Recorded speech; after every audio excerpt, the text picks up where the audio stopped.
fun and relaxing. Definitely. They have funny jokes. It may not be anything you've ever heard.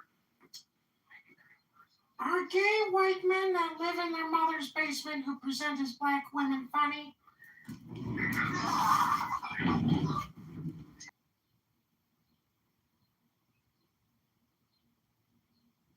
Hey, Deputy. Hey, Tuesday. Deputy, we could always do a roast. Find someone to roast. But probably that would No, that's too, no. It has a tendency to go too bad, too quick. Yeah, you're right. I like sharing the comedians. I think it would be fun. And I guarantee you would get like a wide variety too, because people like different types of humor. Are you able to put it, I don't know what these banners and stuff mean on here, but Monica might, are you able to promote it out so then people would come into the room? So you get it filled up with some of the comedians? Femininity Forum, Monica. Because it's a public house. Share the link. I personally think that every second on Clubhouse while they're playing on play, it's all comedy, all of it.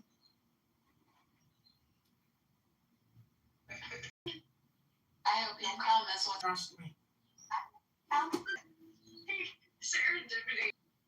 Come on our face. What are we doing here? Yeah. As We will also have a segment for musicians.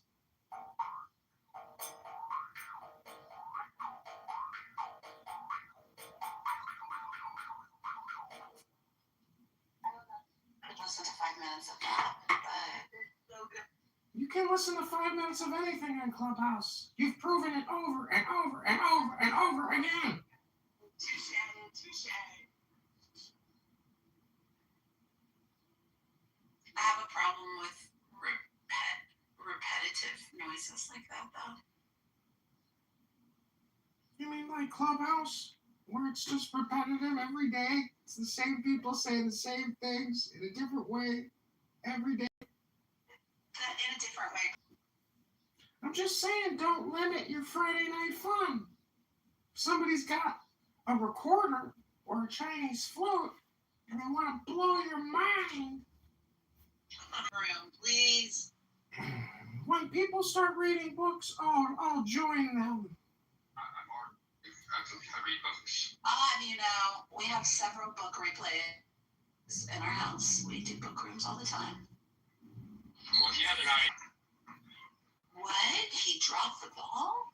he dropped it. It was just like, I'm just going back to my sycophant libertarian shtick. It's very disappointing.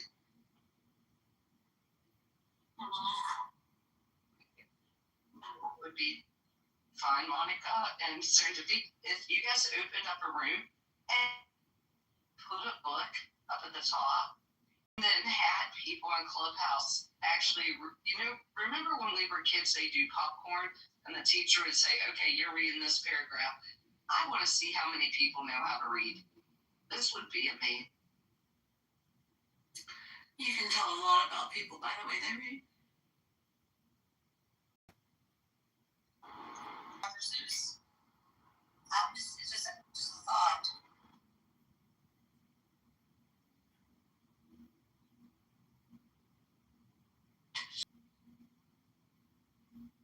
Okay, Serendipity. Okay. Here we go. Tug of War. Shaw Silverstein. I will not play Tug of War. I'd rather play at Tug of War, where everyone hugs instead of tugs, where everyone giggles and rolls on rugs, where everyone kisses and like it. Did they read that at like a Diddy party, Kitty, and Good Morning, Kitty? I don't know.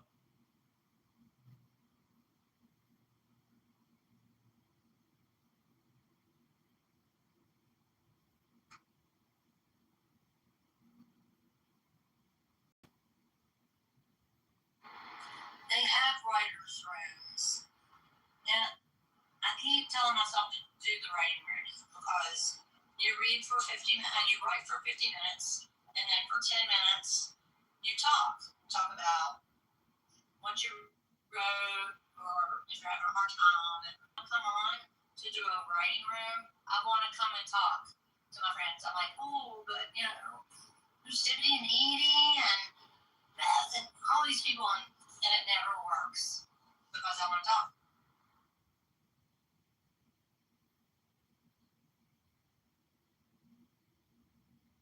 There used to be a lady that held one of those rooms, and she would do a topic, and then everybody wrote on that topic, and everyone was like silent for like 20 minutes. Then she'd open up the room, like the floor again, and then go over of your interpretation of her topic. So that was kind of cool. That was fun. It was like Mad Lib.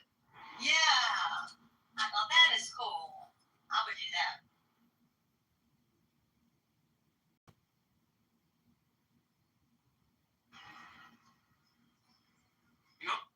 We're ready, Brian. That's all I need to know. Thank you. No, John.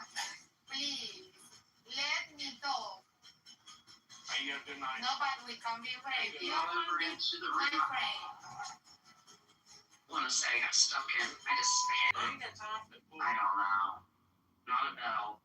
It was something else. And I was like, this is quite annoying. If you're ever bored, you can go in there. It'll ding balls or something. All right, Kitty, you inspired me. I've got one for you guys too. It's very short. Dare to self-care. Speak kindly to your inner self. Don't take your demon's view. You are you, and no one else will lead the life you do. Kill your inner critic and silence all his chatter. Then write this truth inside your brain. I'm worth it, and I matter. There's your little daily. Thank you, Serendipity.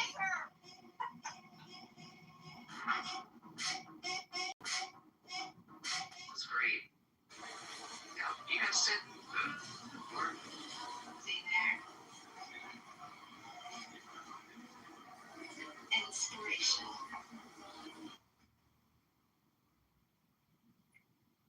I think that's what I'm going to say to everybody all day long today.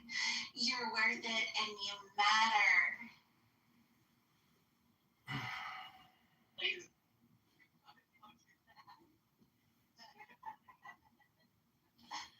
Moderators, I'd like to request 60 seconds of your time to cleanse your chakras.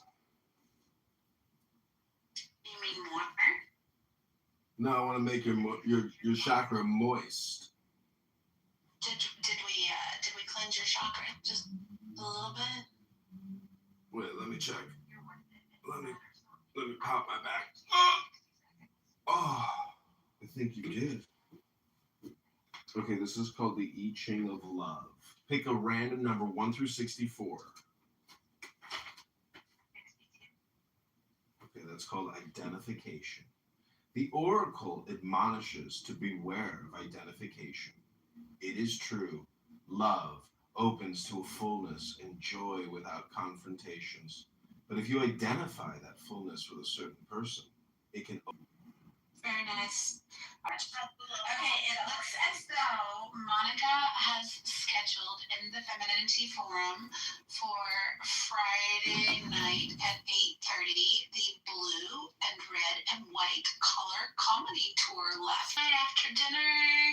If you're not going out and touching grass and you're gonna be here, everybody come and be prepared to share a 3 to 5 minute clip of your favorite comedian so we can all laugh. I love it. I am my own favorite comedian. Am I allowed to just try to do an on-stage comedy routine involving participants from the room? Provided that you don't trigger people to go sideways, I think we could probably accommodate you. Hey. I'm not going to say no. You know, I consider myself a highly annoying person, which is known as a hap. And there are many haps on this app. And, you know, I think it should be diagnosable. It should be in the DSM. Like, if you go to a psychiatrist and they're like, you know what? I don't think you're really suffering from anything. You're just a hap. But it turns out we got the hap now in the DSM. So congratulations. We got you covered, Dr. Hap. Well, you know what I call you a highly annoying cracker Kitover, a hack. A hack, not a hap. Good distinction there, Dr. Keegan. By the way, great Confederate flag there. I'm sure your forefathers are proud of you, just like your. Never mind.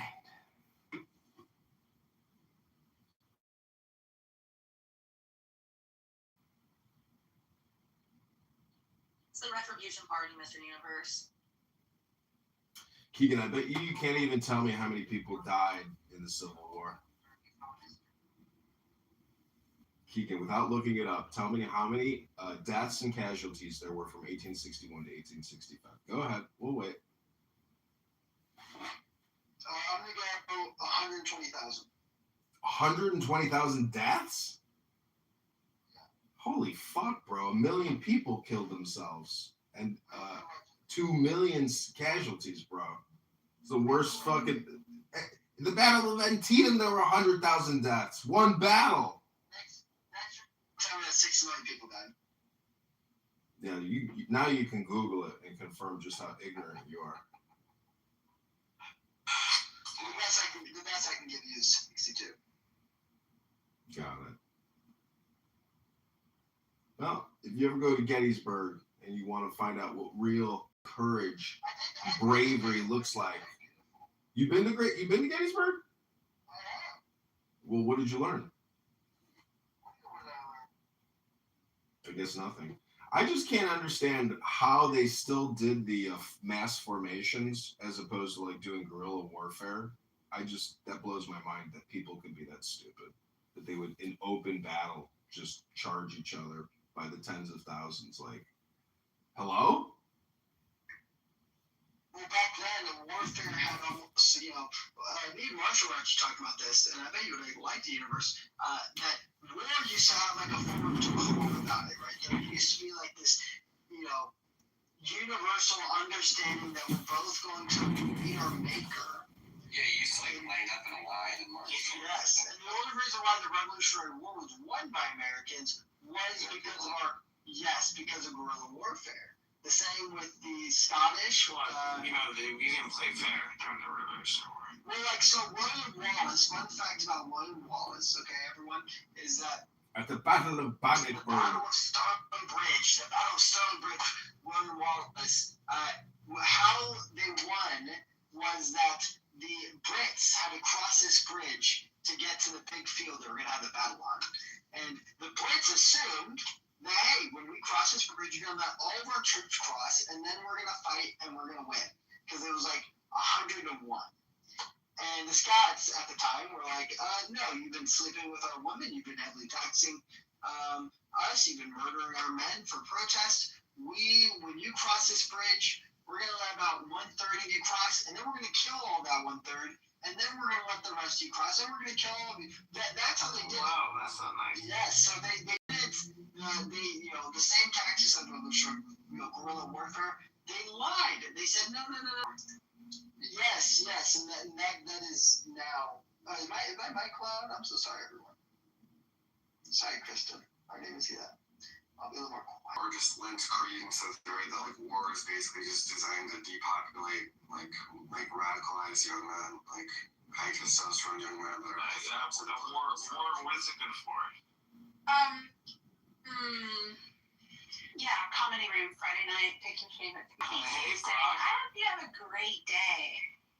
You too. I won't be there Friday night, much as I would love to. Serendipity, just because I spend my time with my wife, of course. And I would love to. And my children was at night, so I would be in bed at 8:30 on Friday night. but I would love to share. I don't have the clip on me, but I know it by heart because how much I love it. Sam Hyde has a great stand-up bit where he says, in his best Jeff Foxworthy voice, you might be Mike Brown you might be Mike Brown if you think you're going to wrestle a police officer and get away with it. You might be Mike Brown if people call you a child, but you're actually 17 and 6'4" and 240. You might be Mike Brown if you thought reaching for a police officer's gun was a good idea. That's my favorite bit. What time did the ship? Well, thank you for sharing, Keegan. Thank you. There's 20 past 2. It's just a plan. It's supposed to be ironic because Mike Brown died by police. Michael Brown died by police. Like George Floyd. Well, not like George Floyd. Mike Brown was a 17-year-old who had looked like a suspect, of course, who had just robbed a gas station. He ended up not being that suspect. He was black. If you remember the story, the police officer tried to stop him. He said no. He started trying to drive away. The police officer started driving his car up to him. Mike Brown decided to then try to get into the police officer's vehicle, try to grab the police officer, try to reach for his gun. They then get in a wrestling match where the police officer ends up shooting him. And people to this day believe that this was an unjust killing. But again, there was multiple eyewitness evidence that shows that Mike Brown actually engaged this individual before the police officer engaged him. And also, again, police officers have the right, again, not to detain you, but to conduct an investigation and try to conduct that in the most civil way as possible. So, and also Mike Brown was 17, was 6'4", was 240. Was a very large individual, very scary. I mean, any man who's 6'4". How tall are you? I'm not 6'4", nor am I 240. Mike Brown would beat me up. I'm 5'10", 180. I do carry a gun usually because I am a little boy. I don't think I'm that little. 5'10" is not that little. No, I don't think so. That's the same size as Max. No, 5'10" is like having like a piece in your car in case there's like road rage or something and you gotta defend yourself. That's right. That's right. My wife carries a gun everywhere she goes. Well, hey, in New Jersey, it's illegal to have a gun in your car. That's sad. That's sad. That's these games. Alright, let's take over a call. So you'll be please. Pure Sam Hyde fan as well. One of my other favorite Sam Hyde bits is him talking about how, hey, how you gonna be a fat guy with no booty? That's one of my favorite. It's like the time of Ukraine or something. What's the Ukraine pilot? I forget that. Yeah, I forget too. I mean, he's everything. He's the Zodiac killer. He is. Every school shooter is Sam Hyde, which is the funniest thing. That's right, yeah.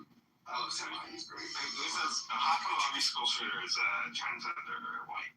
Whoa, David, what's wrong with you? I'm just asking. MK Ultra, bro. Okay. Well, here's the thing. Every school shooter is white or transgender. But every shooter who's in a school is black. Have you ever thought about that? Ooh, interesting. Okay. Yeah. Flip it on. Turn the tables around on them. And how come, If you're brown and you're in prison, let's be honest, it's probably after your 20th offense. All that red 40th kid, that's going to do something to you. It is good. If you see a guy arrested, he's like arrested for 26 times. Wow. Why are they letting it out 25 times? If you're brown, I've been getting calls from Common Company Financial Center asking me about a model of a car that I don't have. I'm actually hopefully the phone is like China's on that one. Because he was one of the watching me. I think it's a scammer. And then I realized that I was charging for a car for money just as a favor, and I forgot about it. Whoops. What can they do? Like, take his car back because you said that? No. There's a squad of black Hebrew Israelites waiting outside the Reaper's I truly do think we're going to see a form of Who's the most legendary Luxmaxer from the farm? Who's the HR? That's a dope name. Yep. Was he a president before? It's actually it's actually extremely illegal. He's got a track record. Yeah, he just did what he told Who's the most legendary? This is a trend that seems. This is a trend that seems. You get stabbed in the chest, and your brother grabs you, and you watch your brother bleed, takes his final breaths with you. I don't know. I truly to the person's tent, though. no. It's much different. You have the story mistaken. This is why kids should play hockey. They just won't be around with this type of people. I do agree that my children probably will not be playing. And I remember in high school, middle school, high school, when I played basketball, I was a point guard, point guy, is what people were calling me. Good morning. Did you guys see Edwards down there? Maybe he could read some scripture to you, neo-Nazi. It was that Texas hot. You're just the new Nazi. The guy that took the pill in the Matrix. What's up with all those hockey players doing the Sig Heil at the hockey game in that viral video? Was that you, Keegan? That wasn't the players. Those were fans. Yeah. Was that Keegan and Rico at the hockey game doing Sig Heils? Were they doing CPK or were they just saluting the, I think they just raised the team scoring a goal, right? Does a Sig What's that meme where it shows all the angles? Hailing a cab is like all the way up, and then like shaking a hand is like it's like halfway there, and then there's like the red zone in the middle. Yeah, when I was in New York City with Rico, he put his hand up to get the taxi. I was like, "Yo, Rico, don't do that." Oh, Rico. So do you think girls that have septum piercings and do heart signals with their hands are actually just,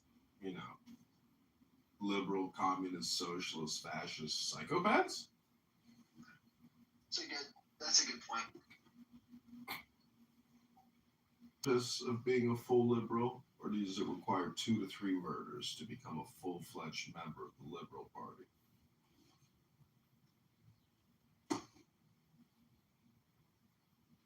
I don't know. Ask your mom. No, my mother never had an abortion. How else do you think the world's most annoying human being came into existence? This weekend, Keegan, we can call my mother and you can find out how all this got started. I apologize, but we were saying, the Protestants don't count. Protestants take a lot of crap. I will accept a lot of it. Who freed the slaves? 500,000 dead Republican Protestants. That's who, David. Don't you forget it. Thought about, we have a great pope from your hometown. You ever thought about embracing your Catholic? I thought about it, but then Chicago's so corrupt, and I looked into it. Turns out that he was covering up for pedophiles and transferring them to different facilities, and that's why he got the job as the Pope. It's because he's a pederast cover-upper. He's involved in it. Yep, I looked it up. I saw the church parking lot. They sold it to build One Chicago, $1 billion skyscraper. He was involved in that transaction. He's covering up pedophiles for cash. Not him personally. Telling you, if you think Jeffrey Epstein, Bill Clinton, Bill Gates, Donald Trump, if you think they're pederast cannibals, well, guess who the fucking Pope is? He's a fucking pederast cover-upper. I think that's, not quite as bad, but it's pretty. Yeah, Trump Tower Chicago is a great building.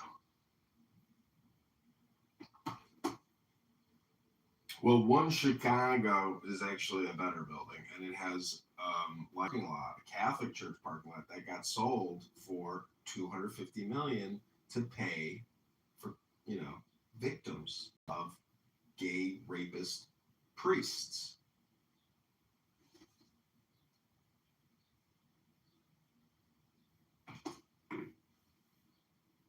What, you don't think it's real? You think I'm just sitting here on a Tuesday morning talking to my cell phone as if I'm making things up and there's like I'm just spreading misinformation, lies, propaganda against the Pope? You think I would do that?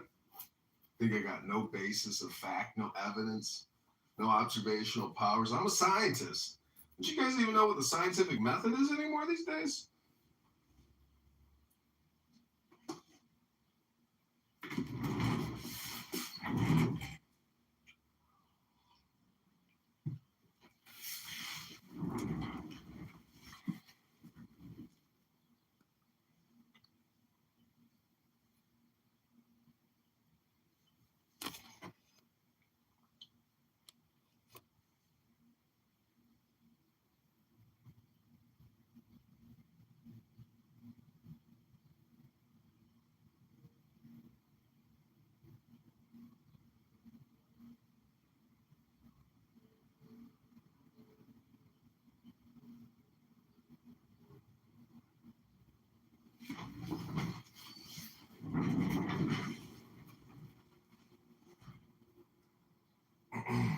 All right, boys and girls, if you have your espresso in your hand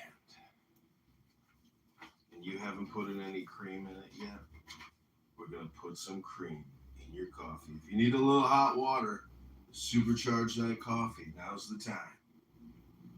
This is called harmony, love, and peace. In this fusion of love, you find yourself immersed in the fullness of the present. In this is full gratification. Let yourself loose in this short moment here on Clubhouse in the arms of the person loved. Don't ask for anything more.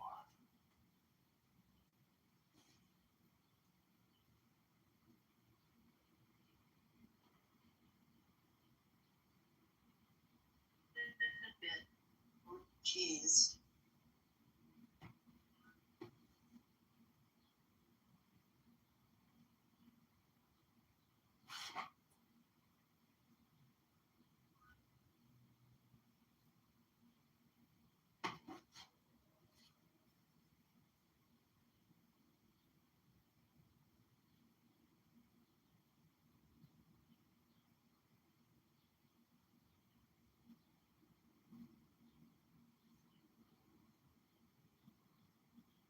I walk away for 5 minutes, whiskey, and I wanted to tell him how much I wanted to have sex with the mother of his children. It could have been triggering for him. But what makes you want to be such a disgusting person?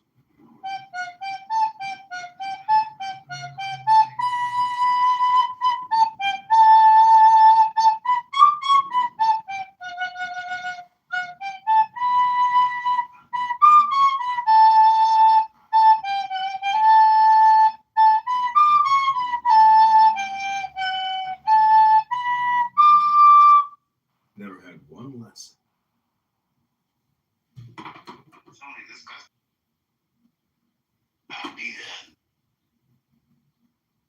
Well, you're not just disgusting. You're the that hauls that trash away to the garbage dump. Then, what happens to the garbage in the garbage dump? Well, if it's biodegradable, it starts to disintegrate, fall apart.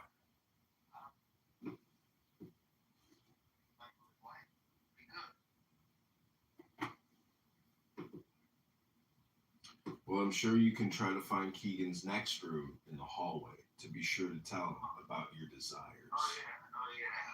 Where is it? I'm also gonna get him a nice chair that he can sit in so I can keep watching him fucking play on the girl.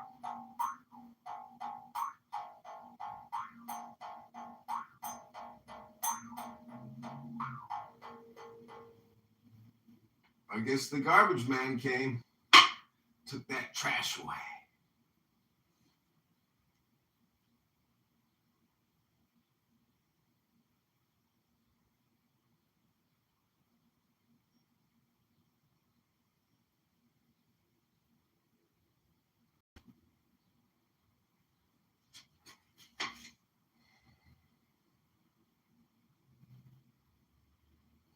Okay, this is called the Wayfarer.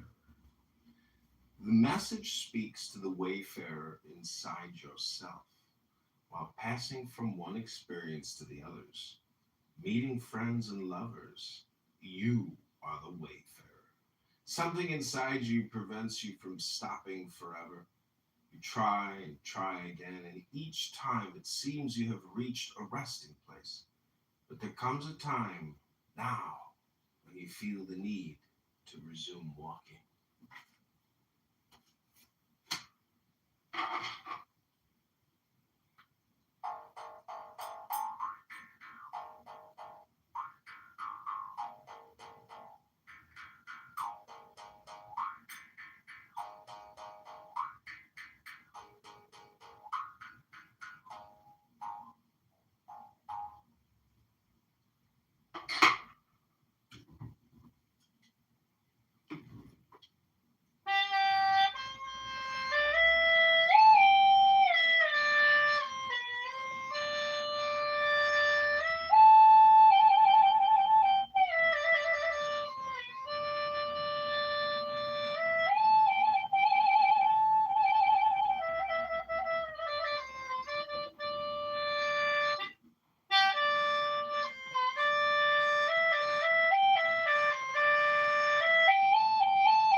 Okay, Kitty, repeat after me.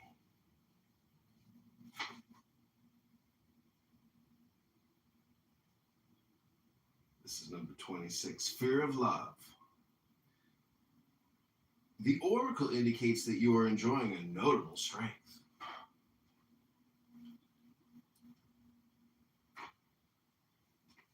To progress. Therefore, it's the right moment to progress. You will find in this condition of strength. Thank you, Monica.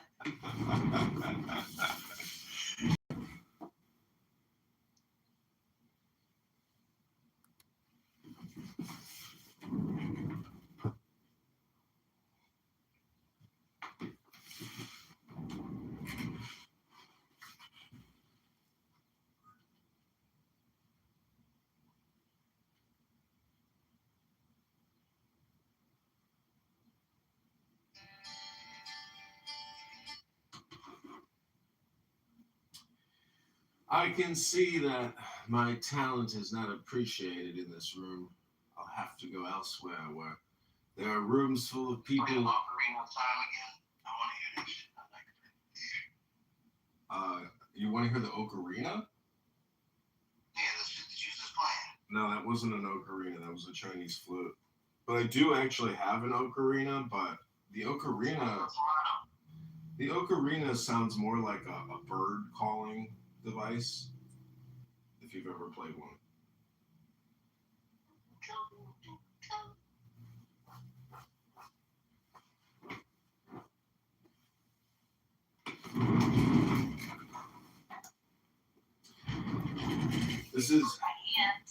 This is an Indian snake charming flute. Oh wow, look at that. Kitty, you're a talented woman.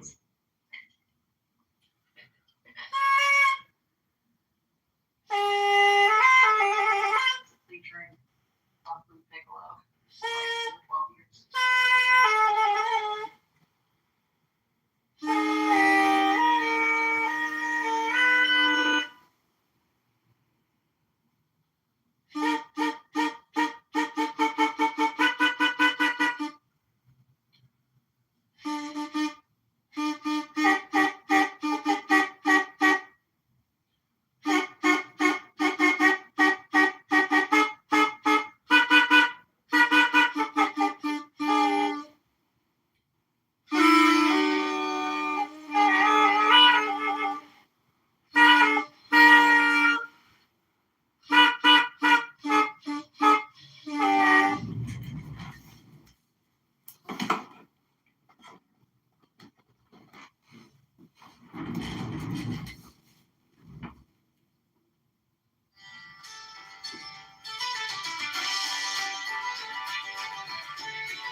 Brandon Johnson is the tax. Chicago Mayor Brandon Johnson is a liar.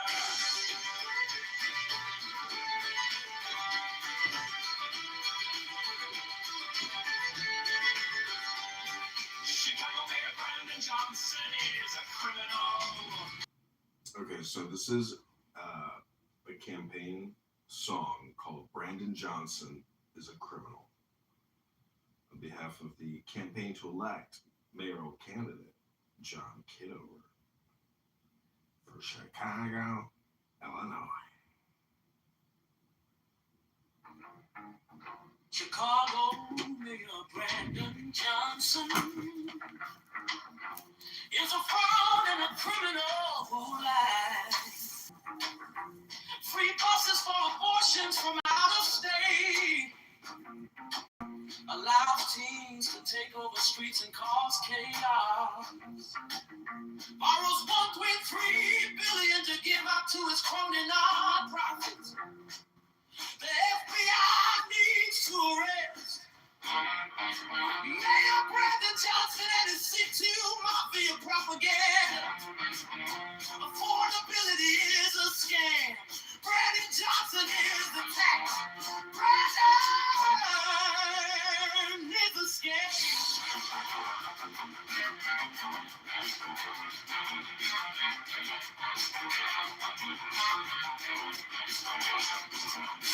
Chicago Mayor Brandon Johnson is a fraud and a criminal who lied. Reports films and socialism for black slaves. Free buses for abortion from out of state. Allow teens to take over streets and cause chaos.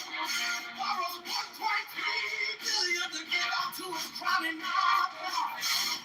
The FBI needs to arrest Mayor Brandon Johnson and his CTU mafia propaganda. Affordability is a scam. Brandon Johnson is the tax. Brandon is a scam.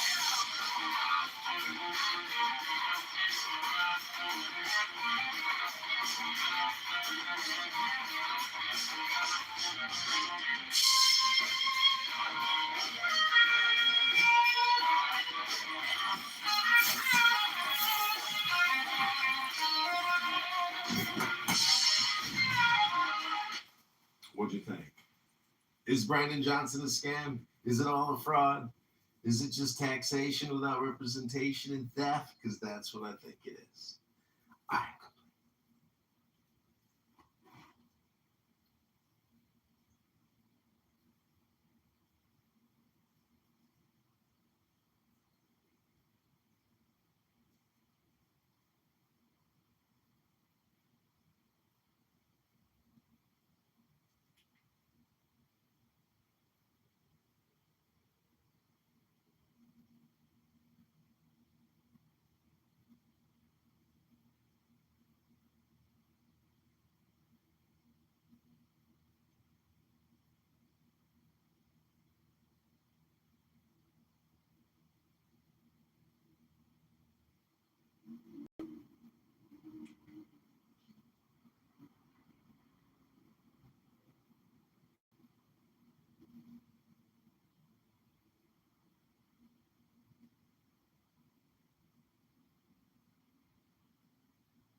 Stefanagal, 23, was shot and murdered in the parking lot of an AMC theater in North Carolina after reportedly meeting with 3 men to sell them vape cartridges.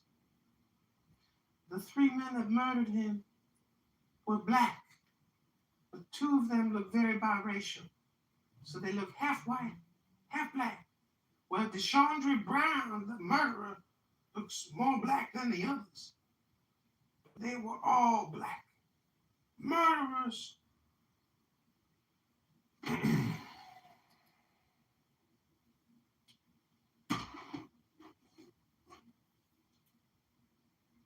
Never relax around murderers. Never. Because they will murder you.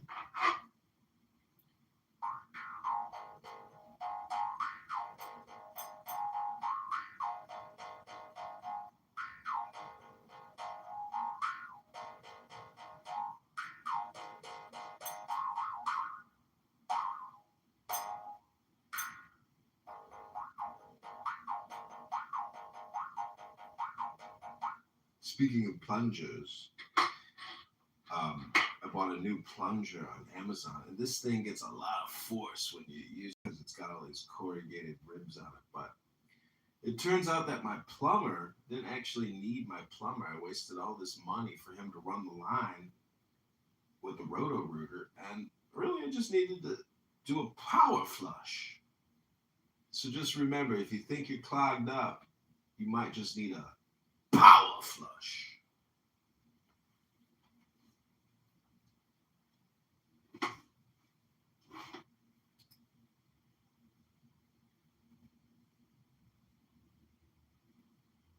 There really should be like a news program called like Black on White Crime News, where it's like every day you just report the new black on white murders across the country.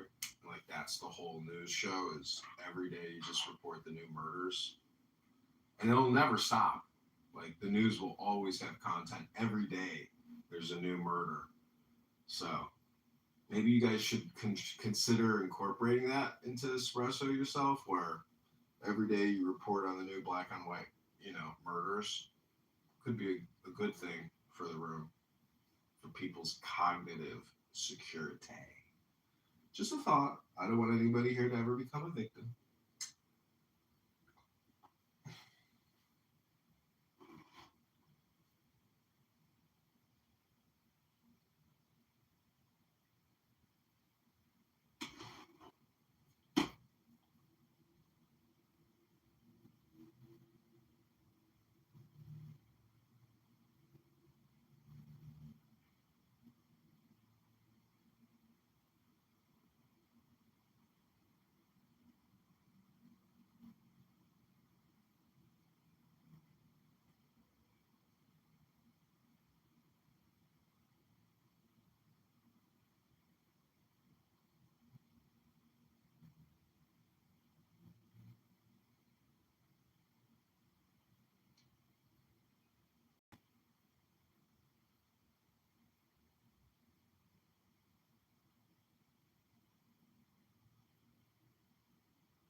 Love me tender, love me blue.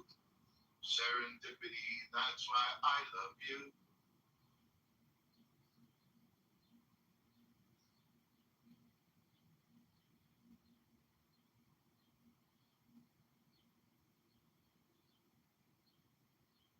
Getting old with her. And I tell you a great little story happened not too long ago. My son, who plays piano now, he's getting really good. You are awesome.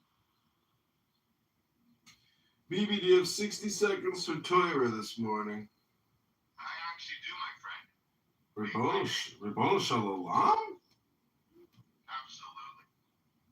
Oh my goodness. Okay, pick a page. I'll read to you from a book that I got in Tel Aviv called 195. Okay, 180,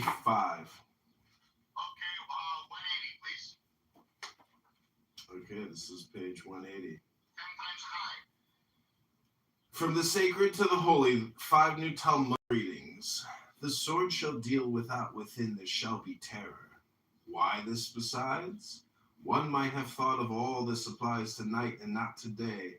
That is why it is said, Go, my people, enter your chambers and lock your doors behind you.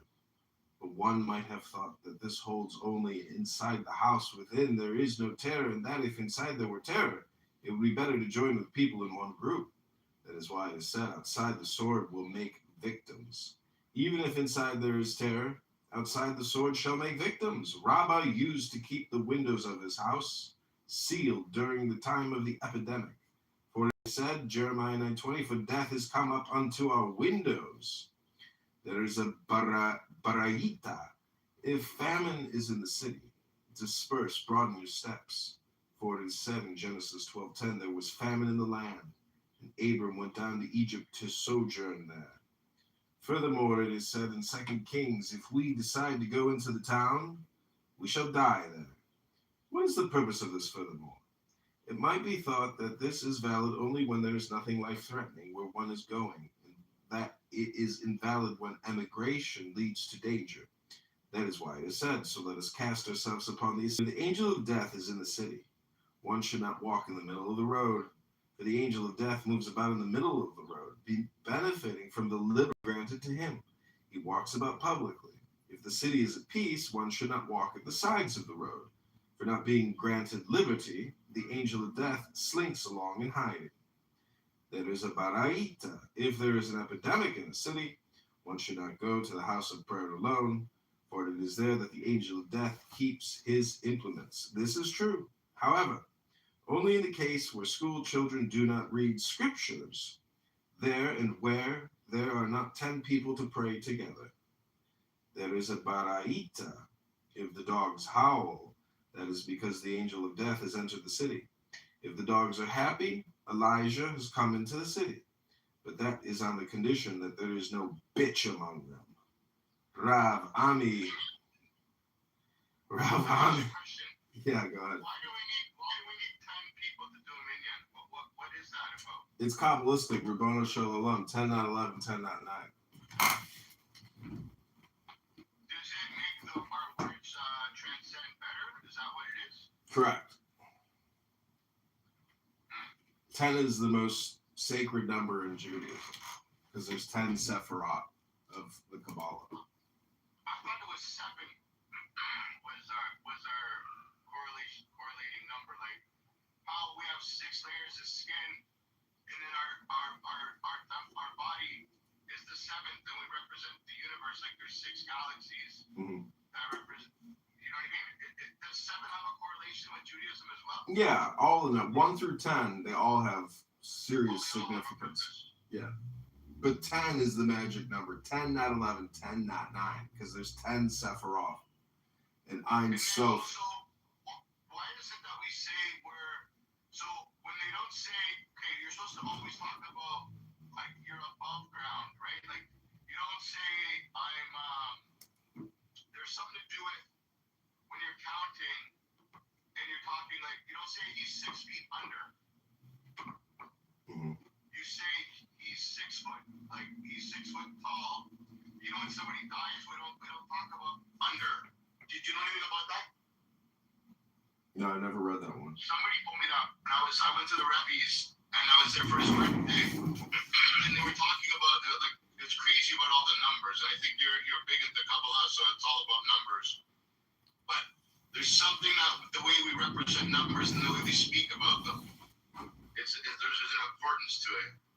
Do you know any of the Sephiroth? No, I don't. I'll be Well, honest. you should study it because it's basically metaphysics. It all comes from limitless light. It's called like the light bender, meaning that if you meditate on the Sephiroth, it's really just like positive dialectic. It's dialectic therapy. These are all positive words, and it's 10 positive words. If you ask people what are your power words, they'll say consensual contracts. Like Bima, she's got no power. She's just a socialist. So if you study Kabbalah, you will learn what true power is in the universe, because supposedly these 10 Sephiroth is what manifests reality. And if you know So I have these a good things, one for you. I have a good one for you because I find you extremely intelligent. If we're all God's children, and some are trying to kill us, like, and that's really because they lack intelligence, knowledge, understanding, comprehension. is that because Hashem gave us free will? And that's just a prime example that they're utilizing their free will for negative. No, they just don't have the full picture. They're ignorant. Okay. I know what you're saying, though. It's their free will to do evil, but a good person, they might visualize the evil that they want to commit, but not commit it, transcend above it, and then they've rectified and purified. So a lot of this is C.G. Jung. I know Monica's into Jordan Peterson, and Jordan Peterson goes into this quite a bit about how to transcend evil. So, yeah. Have you ever spoke to Shai, John? Not that I can remember. Oh, fuck, you and him would get along great. He's got that, like, he's got a Talmudic mind. I tried to invite him up right now, too. He also speaks spiritually and in Torah and explains certain things that are like I learned stuff from him too, as I learned from you whenever you speak on those things. Because I think also a lot of it is that God made us real simple, and we as humans we've complicated things and made things not simple. Yeah. But the 10 Sephiroth is the way to go. They're actually mantras. So you can chant them. Like the first one is Keter, or crown, which means divine will, purpose, and the highest level of consciousness. So you can literally recite Keter, Keter, and focus on the meaning of it by doing the mantra. You know that most of our praying is meditation, obviously. How you're just saying it too, like the mantra, even the way we stand, the way we bow, like the way we keep rocking, the way we take 3 steps back, 3 steps forward, and then we bow down and then look up to Hashem. It's to keep us into a meditative state so we can focus and be one with Hashem when we pray.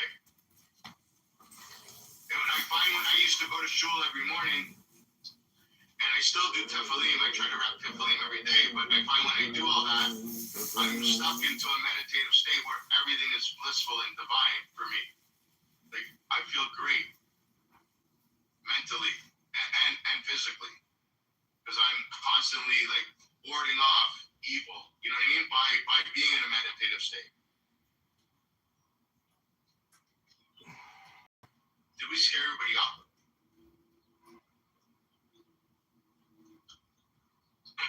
You notice though too, John, especially being like you, a veteran on Clubhouse as well, do you notice that when rooms are talking about positivity and about being a good person, the rooms are extremely small? But when... Maybe. Hi Shirley, how are you? Good morning, good afternoon. I am good. What do you think about what you just said? Well, my people die for lack of knowledge. That's why people kill. There's a whole religious whole train of thought based on killing your enemy and killing people who don't agree with you. I would call that a severe lack of knowledge and understanding. Could be part of it. Yeah, I think it's basically that's what John said. It says they don't know. And they're ignorant, and then they do these fucked up things, right? Well, and You said my people. Who's your people, my dear? well, I'm just saying that isn't that verse in the is that in the Old Testament or New Testament? Is that verse in the Old Testament? What? My people. What? My What people verse? die. I don't know. I'd have to look it up. John is the one that would probably answer that.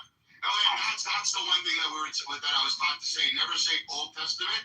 Say First Testament, and then Second Testament. As to, That's fair. Well, the First Testament, the first one, there's a lot of information there.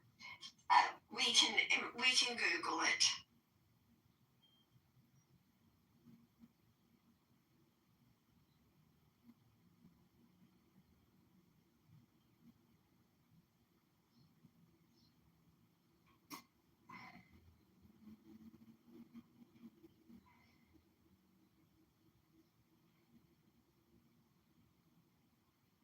Okay, so it's Hosea 4:6. My people die for lack of knowledge.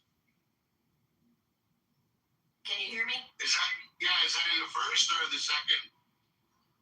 Hosea is in the First Testament.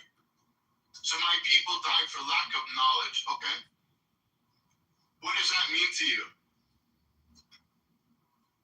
It's kind of an all-encompassing.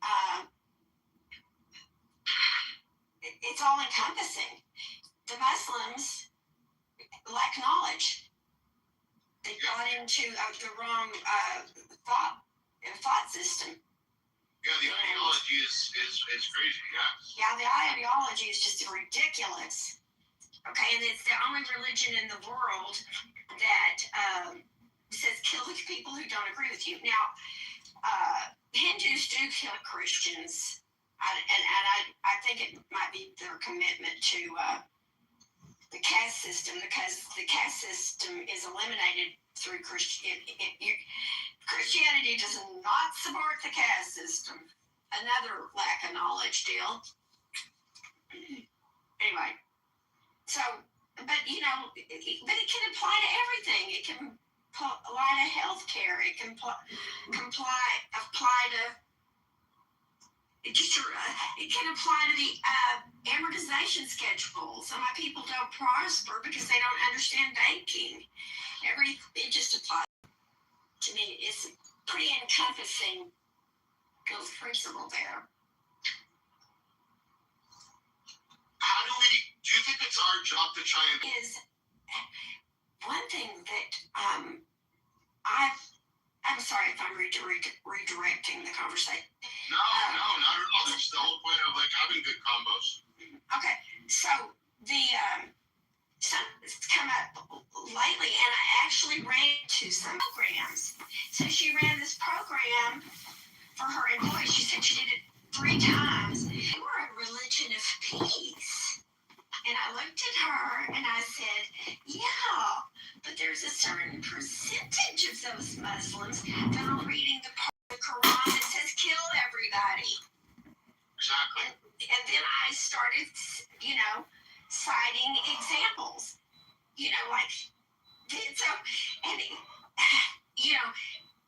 people want to make light of them making these.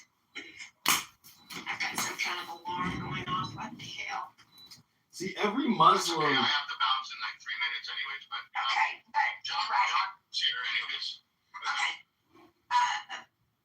My point being, and I've noticed it online, they want to deceive Christians into believing that the Muslims love Jesus and that they're equal to, we're buddies. Well, we're not, and it's not the same. And their vision of Jesus is not a Christian's vision of Jesus. We actually believe that he is God, and it actually talks about him in the Old Supposedly, Testament. you said you Okay, not the same person. And we don't have anything in common. We don't think you ought to go around killing people maybe because you were. don't agree with them. Supposedly, you said you were retiring and wanted to find But a they baby. want to deceive Christians who don't know the word into believing these wrong ideas. And this lady was a DEI person, and we have a lot of we have a lot of Muslims in my area because they've come into work tech. And I guess they want to have a cohesive work environment. Well, that's fine. I can work with you, but we don't agree about who Jesus is, and we don't have the same thought process. Unless you're, one of the Muslims that only read the peace part. I don't know. What do you think, BB? How could you only read the peace part? I think there's whoever created this the Islam thing, they're pretty smart because they garnered the ability to be able to steal everything. All the prophets are Muslim. Everybody's a Muslim. People don't convert to Islam; they revert. So they're saying that everybody is a Muslim, and whenever you come back, you revert back to Islam. It's actually a pretty unique way of saying it.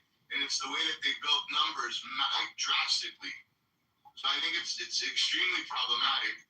And you don't, so it's different. Like if you want to be Christian or Jewish or basically a religion, you have to study and practice and do a bunch of tests before you get in. With Islam, you have to say 6 words or whatever amount of words and you're in, and then you learn after. The way that easy. Well, BB, to be a Christian, to follow Christ, I don't have to. There's a pastor that says it the way it is for the Christians. The thief on the cross was not. He didn't know anything about the Bible. He didn't know theology, and but he did. I'll finish my sentence. He confessed he told the thief on the cross that he would be in heaven. And so when the way the preacher tells the story, he gets up there and they're like, do you know anything about the Bible? How did you make it up here? And then he says, all I know is the guy on the cross next to me said I could come.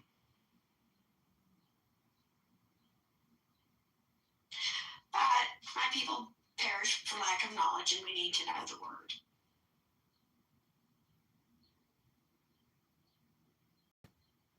Beth, are you just listening? Serendipity, what are y'all up to?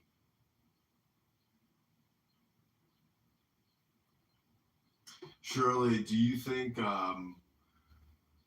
because there's something in the Quran that says, like, Jesus went up to heaven because of Allah. So, like, do you think that Muslims think that every Christian is a Muslim? They just don't know it yet because they assume you haven't read their Quran that, declares that Jesus went up to Allah. Meaning that, like, every Christian is a Muslim, but not every Muslim is a Christian. Okay. Restate, Johnson. Restate. The Quran says that Jesus was called into heaven by Allah. So that implies that every Muslim believes that every Christian is a Muslim, but not every Muslim is a Christian. What I would say about all this is that I have read that there is a movement to go after Christians that don't know the word. Again, and don't understand that Jesus is God. Okay? If you're going to believe anything about Jesus, he's either a crazy dumbass who believed he was God, or he's God. And God is not all. God is, according, the way I would state this is that he's part of the Trinity. and he's God. He's not some nice prophet. But we run into this problem where churches no longer educate their people in the Word. So there's this lack of understanding of the Word. Because they're just, you go to Sunday school, I've experienced it. I've been in Sunday school classes where the materials were, oh, let's just be nice. And that's the message. When there's the scripture, we need to actually really know the Word. Like, aren't you always just studying things, John? For understanding?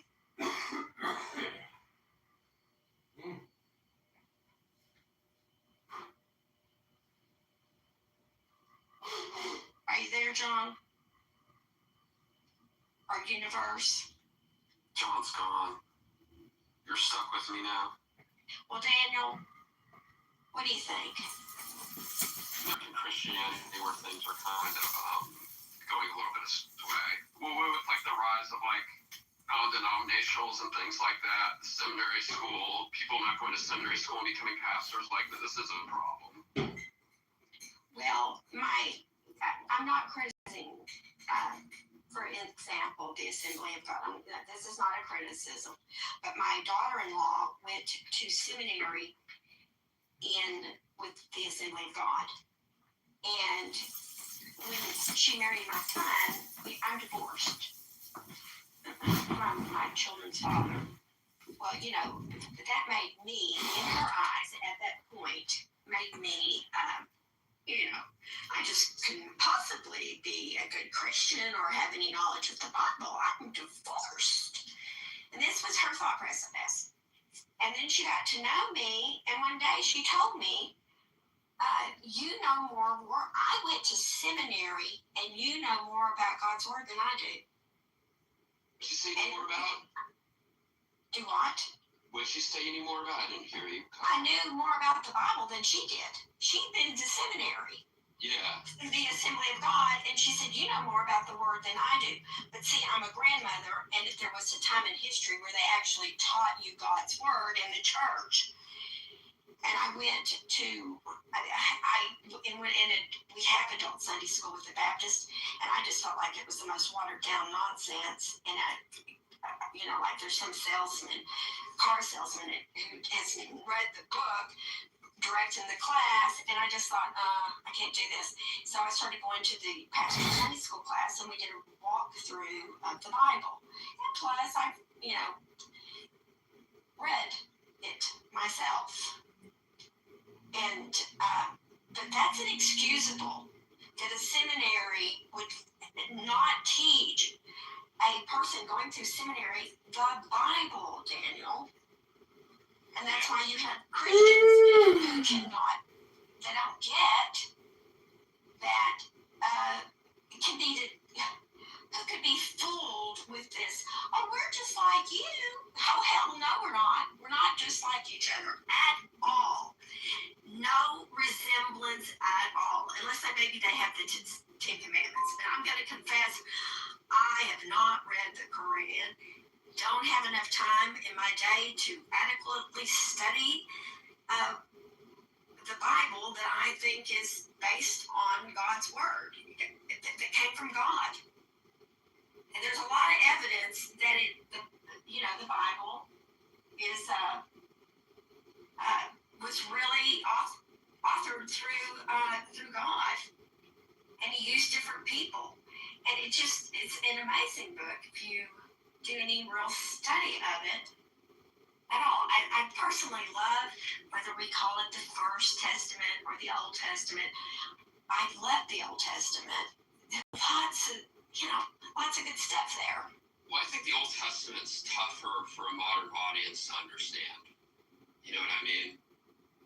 Why, Daniel?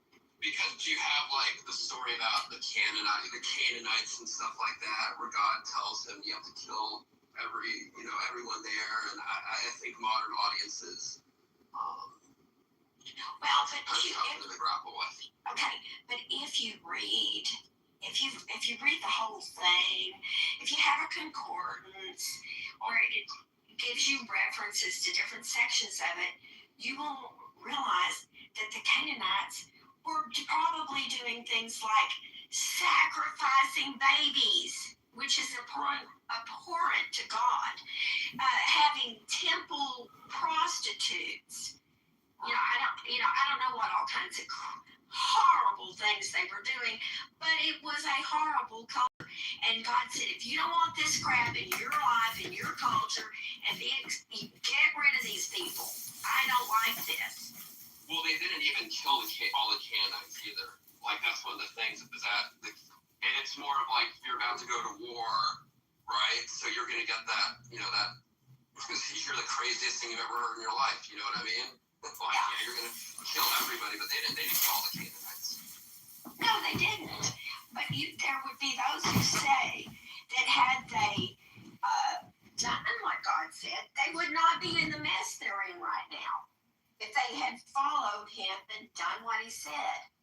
And, but also, since I'm a New Testament. Wait, when Saul gets are you referring to the Saul story, right? That's Saul, right? Well, Was Saul I'm not. I have no way. Listen, I'm going to be honest. I'd have to Google that. Yeah. Which, because Shirley, I've read it and. look at the link. Yes. Look at the link in the chat too, if you want to take a look. It's very interesting. It's Winston Churchill's observations on Islam in the 1920s or late 1890s.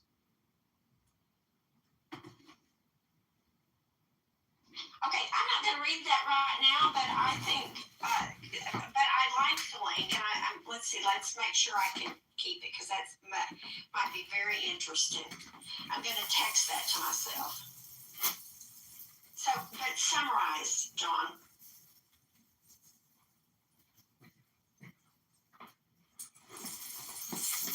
Can you summarize, John?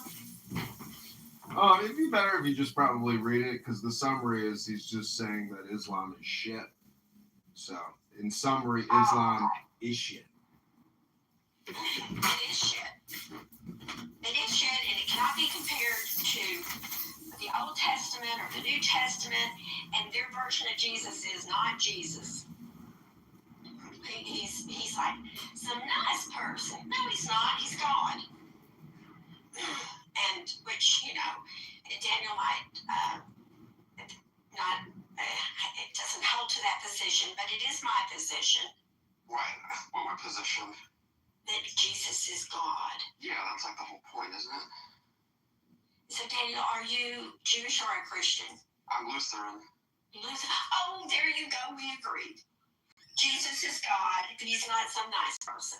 And if he was not God, he was crazy. Because he said he was God. It's really not hard to understand, right? Yeah, I mean, that's like the point, isn't it? Like, It is the whole point. That's the whole point.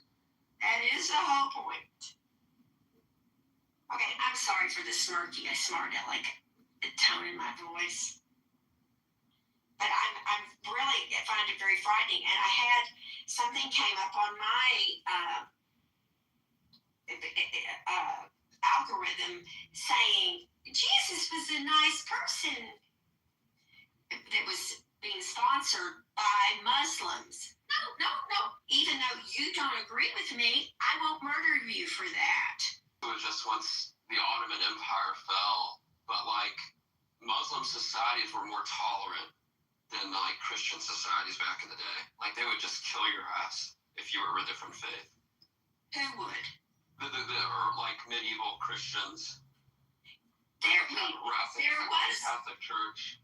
Well, there was we suffered a dark age. The evil of man, not on God's word. Yeah, like I was reading I got the Oxford History of the Reformation, which I would highly recommend, but they mentioned that the Orthodox, when the Muslims were plundering like the Mediterranean areas, the Orthodox would go to Europe and all of that, and they found that the Catholics were just so obnoxious to them that they were just like, I want to stay occupied by the Turks. We'll just live under Ottoman rule. We don't need to stay in Europe. Well, the Dark Ages were bad.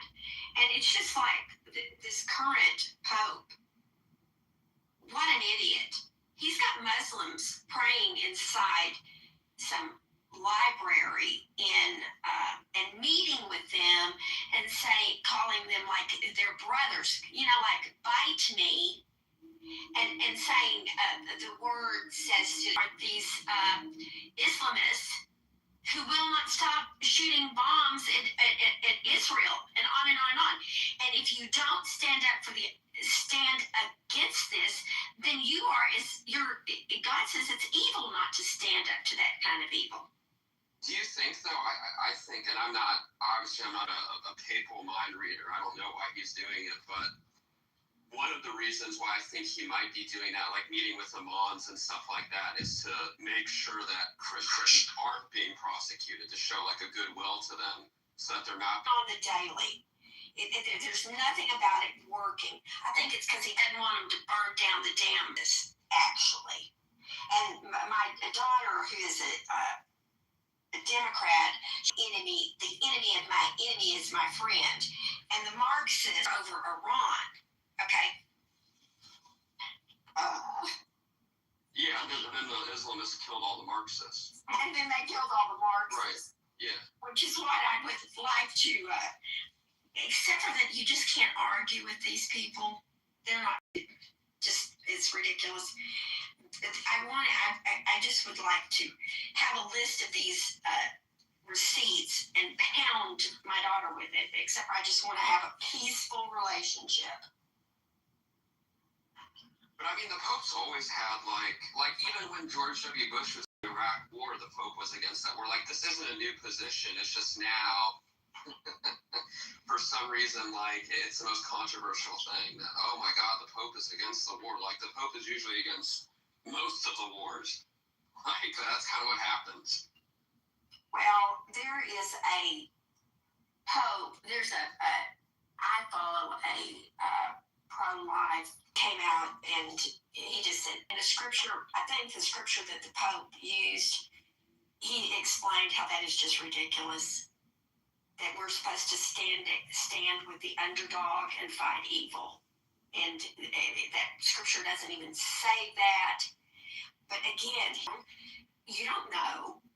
He must be right. He's the view of like what is supposed to be like the Christian, because I'm not Catholic, but like, that is a very long tradition that they've always had different views about just war doctrine, et cetera, and they're a pretty big influence on Protestantism, even though we're technically a different thing, but yeah, no, I don't think there's a black and white way to read it at all. I think we in America, we want things to fit our political party too much. And I think if Christianity fits one political party, then it's not really a movement. I think that's something somebody is putting out there to disqualify Christians because by people who voted against, that don't like that the evangelicals went with, in large, voted for Trump. Yeah. And, this is, anyway, which is a problem to my daughter.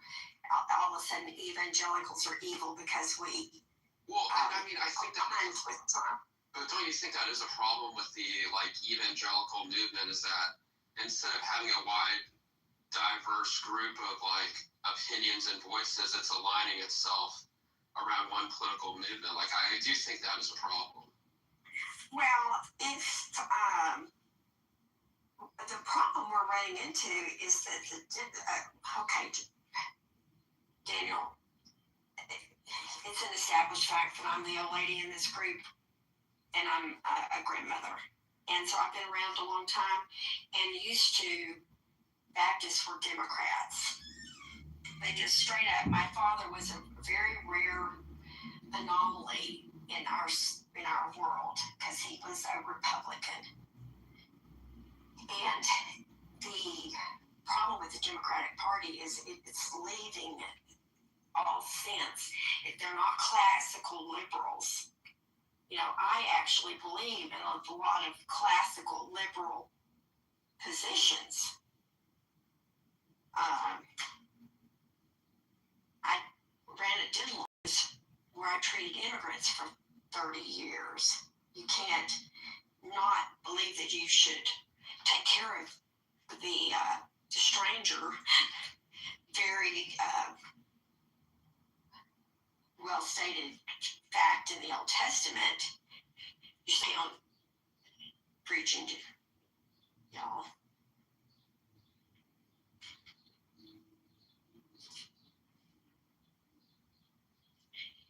You guys be sweet. I always have this feeling that Monica might have left because I'm here, and and Monica can come back and tell Monica I love her.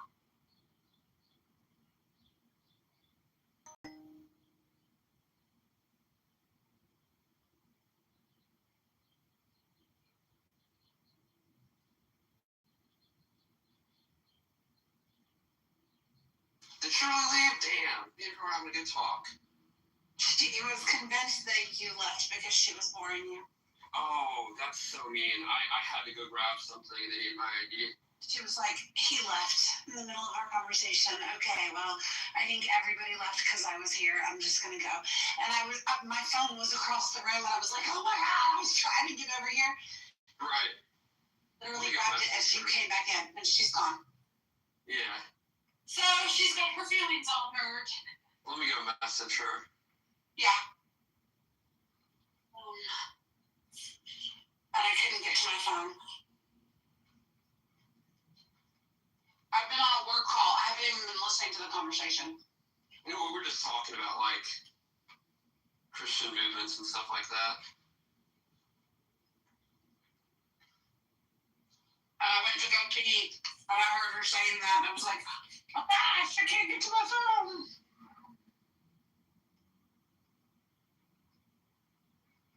Okay.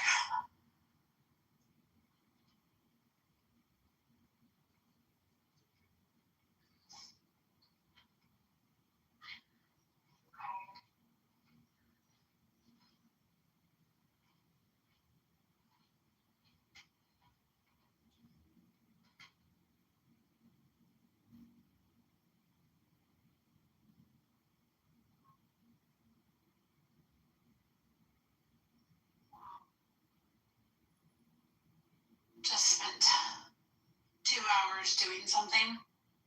Somebody came in right behind us and fucking deleted. Was Saul fighting the Canaanites, Sir Deputy? Was what? Was Saul fighting the Canaanites?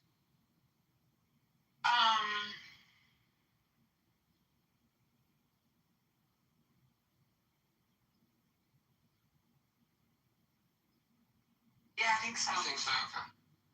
I think so, yeah. I think it was the Canaanites. It's been a while since I read that one, but I'm pretty sure. Because wasn't it the ones where God was like, don't leave any man, woman, or child? Right, yes. Yeah. And they didn't listen. And now, today, we have Islam.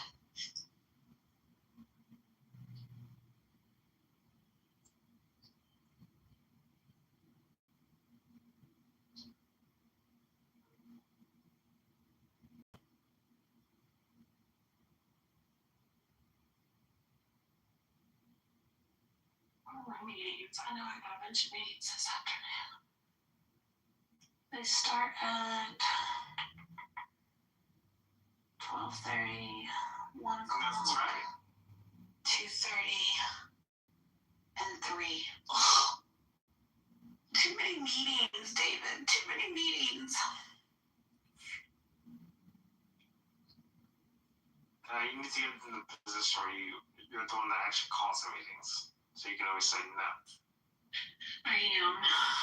But it wouldn't be right to say no to them. I gotta give them their time. One-on-ones. Ugh. Gotta let them complain to me, David. That's right. Tell me how their days are going. What I can do to make their life better. I need some sunshine. That's what I need right now. Adams! Hey, what's up? Not much. What's up with you? Nothing. My lovely love. Walking up the stairs. And, Like Joe Biden. yes. Oh, Yes, and he fractured his nose.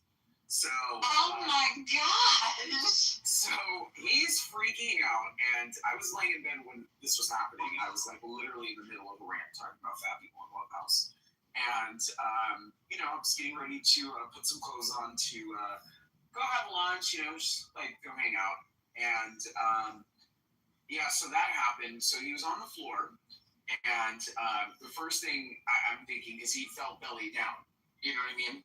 So I'm thinking like, okay, you probably shouldn't move. And my worst fear is you broke his neck. So, I called 911. He was like, no, do not call the paramedics. Like, just drive me to the hospital. I was like, the last thing that I want to do is have you in the front seat of the car going hysterical. Okay, we don't even, like, let's just call them. So, I knew his nose was broken. I just knew. It's the way he fell and, what he was complaining about on the floor, I just knew his nose was broken. So in the event his nose was broken, there's nothing that the ER could do. Like, what are they going to do? You know what I mean? Yeah. So the fire department sent a nurse practitioner, and they were just able to I think that he's learned his walking up the stairs. But yeah, no, it was a very eventful day yesterday. Wow. Yeah. That's a lot. So I had to call his job to, obviously tell him that he's not coming in. And the reason why I did that was because he took some pain meds and, sounded a little bit loopy. And, I just didn't, like he's coming out of his weekend. It just doesn't look good. You know what I mean? So that was like another thing where he started getting anxiety. He's like, oh my God, I sounded ridiculous. So I was like, well, I called him. I don't know why you have to call him again. So that was pretty funny.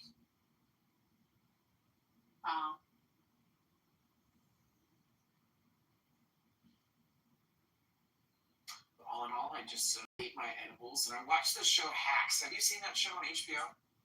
No. Is it good? Oh my God. It's really, really, really good. I think I wanted to speak to Abby about like the lawyer Abby. Because she lives out there and the whole entire premise of the show is it's about Las Vegas and it's pretty funny. It's actually pretty funny.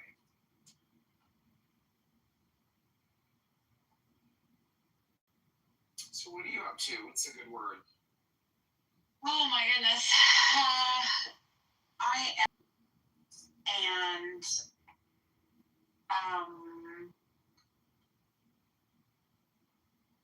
I'm getting over that urge to want to stab my sister, so that's a good thing. No.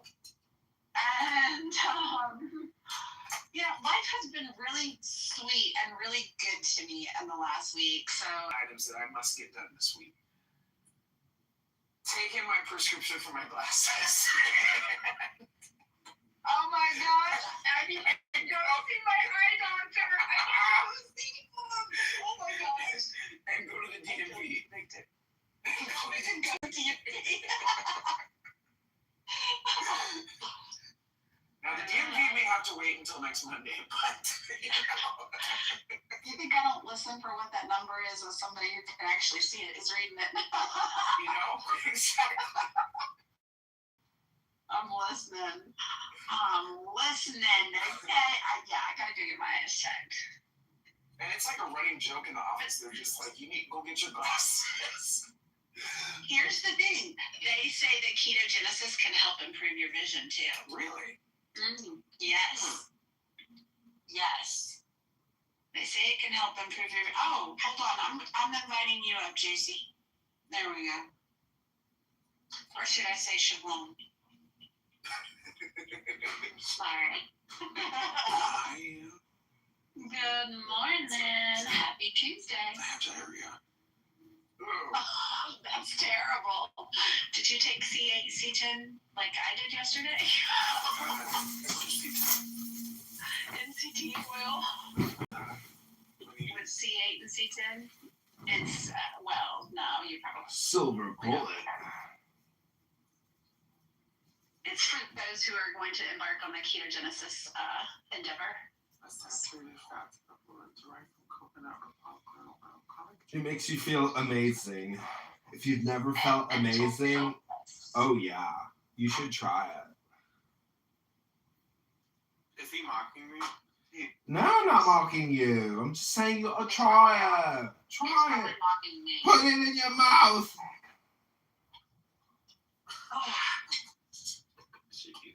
It was not pretty though.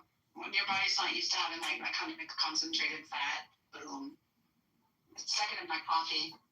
Yeah, I used to get the silver bullet on Amazon. I really liked it, but Yeah, it's from Bullet Coffee. yeah. That's the one that I got. I felt like I was losing weight on it. Bulletproof, I think it's what it's called. Yeah, that's what I was taking. I do feel like you can lose weight on that stuff, yeah. Well, yeah, you have to be careful. Like, it's all about, like, the number of ketones that you're generating. The ketones are so good for you in moderate amounts. Just not, you will lose weight in high amounts. But, it's so good for you, though. People don't realize ketones are what removes the trash from your fucking body. So if you're not making ketones, that trash is piling up.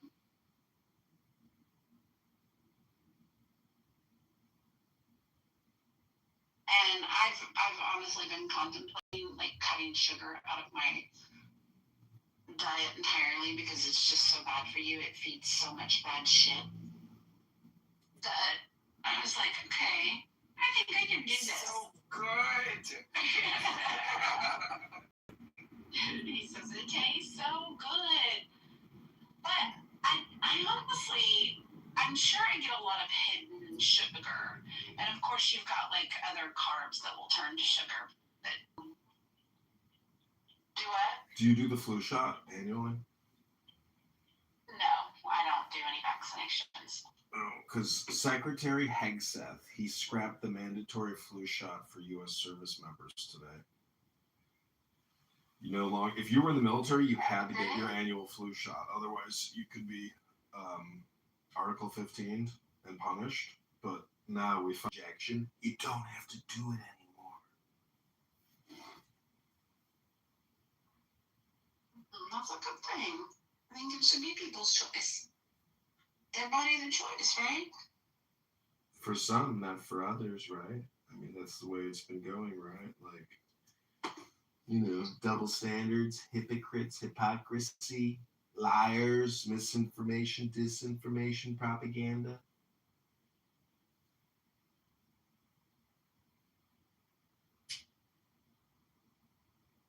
So you support May then? I bet you No, Jarl. I don't. I don't support it, Jarl. I don't. Does Jarl get his annual flu shot? Charlie. You're stupid if you don't understand science. Medicine is science. And if you don't understand science, well, I then was being tongue-in-cheek when I said your body, your choice. it's not tongue-in-cheek. That's It's, what they like to say. that's the truth. Yeah, exactly. Jarl's like, he's That's contemplating. what they like to say. Jarl, are you going to go get a flu shot this summer? Jarl? Oh, hey, Kevin. Kevin here is not a vaccine skeptic. He believes in the science and thinks you're stupid if you don't believe in it. Did you see the good news? Hegseth. No, let's not do this, Kitover. No, please. Why? Kevin loves this topic. Please, let's not do this. It's the I news. still have trauma from listening to Kevin during COVID. Oh, shit. Actually, I've changed my mind. I watched that Died Suddenly documentary, and the music was really scary. and now I'm scared of vaccines. You should have heard the music in that documentary. It was like a horror movie. I felt my heart racing, and when that doctor pulled out those really long stringy things, I was like, God damn, I've been by Mr. Fauci. Jesus. What are the long stringy things? I have to check this out. Oh yeah. It's a spike protein coagulation in the arteries. The documentary, take all of it as fact, engage in no critical thinking, and you will be amazed. Oh, I wholeheartedly disagree with Kevin. I wholeheartedly disagree with Kevin. Don't not do additional research. Just do your research. Engage. The scary documentaries don't work. Engage in critical thinking. Research. People like Kevin, they failed. They failed to do additional research, and while they like to sit there and make fun of, an alternate proposed side instead of considering both sides and, what's the common denominator in all of it. Serendipity, Nice to be hyperbolic. He's at least being consistent because he watched a bunch of videos of a bunch of nurses dancing in hallways as opposed to saving a bunch of dying patients, which I found was very bizarre.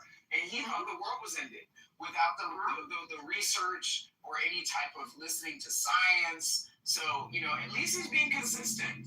Yeah. Anyone have any other good scary documentaries? What if was a woman? Yes. That's a good recommendation. That was horrible. Highly recommended. That was good. You know what my favorite part of that documentary is Jordan Peterson's answer at the end of the documentary, which I thought was a genuinely very insightful answer. Then when they asked Jordan Peterson, what is a woman, he said, how about you live with one and find out. I thought that was rather insightful, intentionally or not. Yeah. It was very funny because Deconstructing Karens. yeah, oh god, that movie was horrifying. Oh, wow. That movie was very horrifying.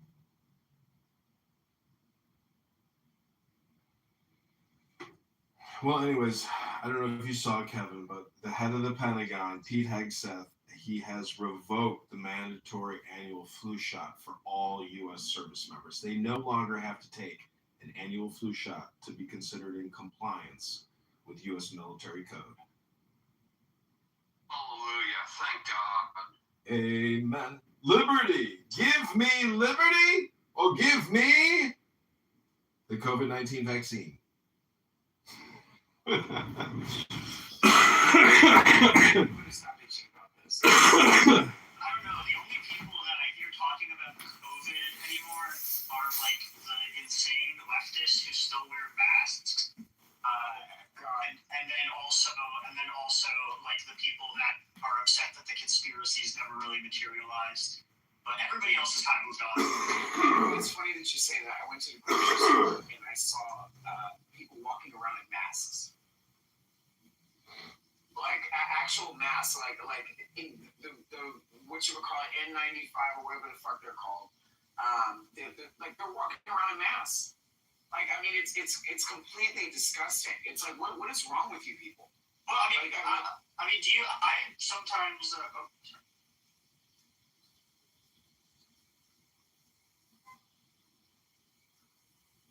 I have a hot take. If someone's sick, it's pretty nice they wear a mask. No. Yeah. If you're sick, just stay the fuck home. Yeah, but You don't need to be walking around places wearing a mask and you're not washing your hands. So again, you're just spreading germs and just stay home.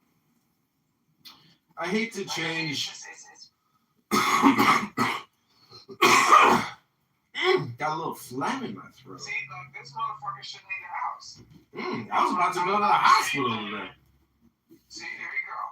If you yourself, Maybe in a pattern room suite.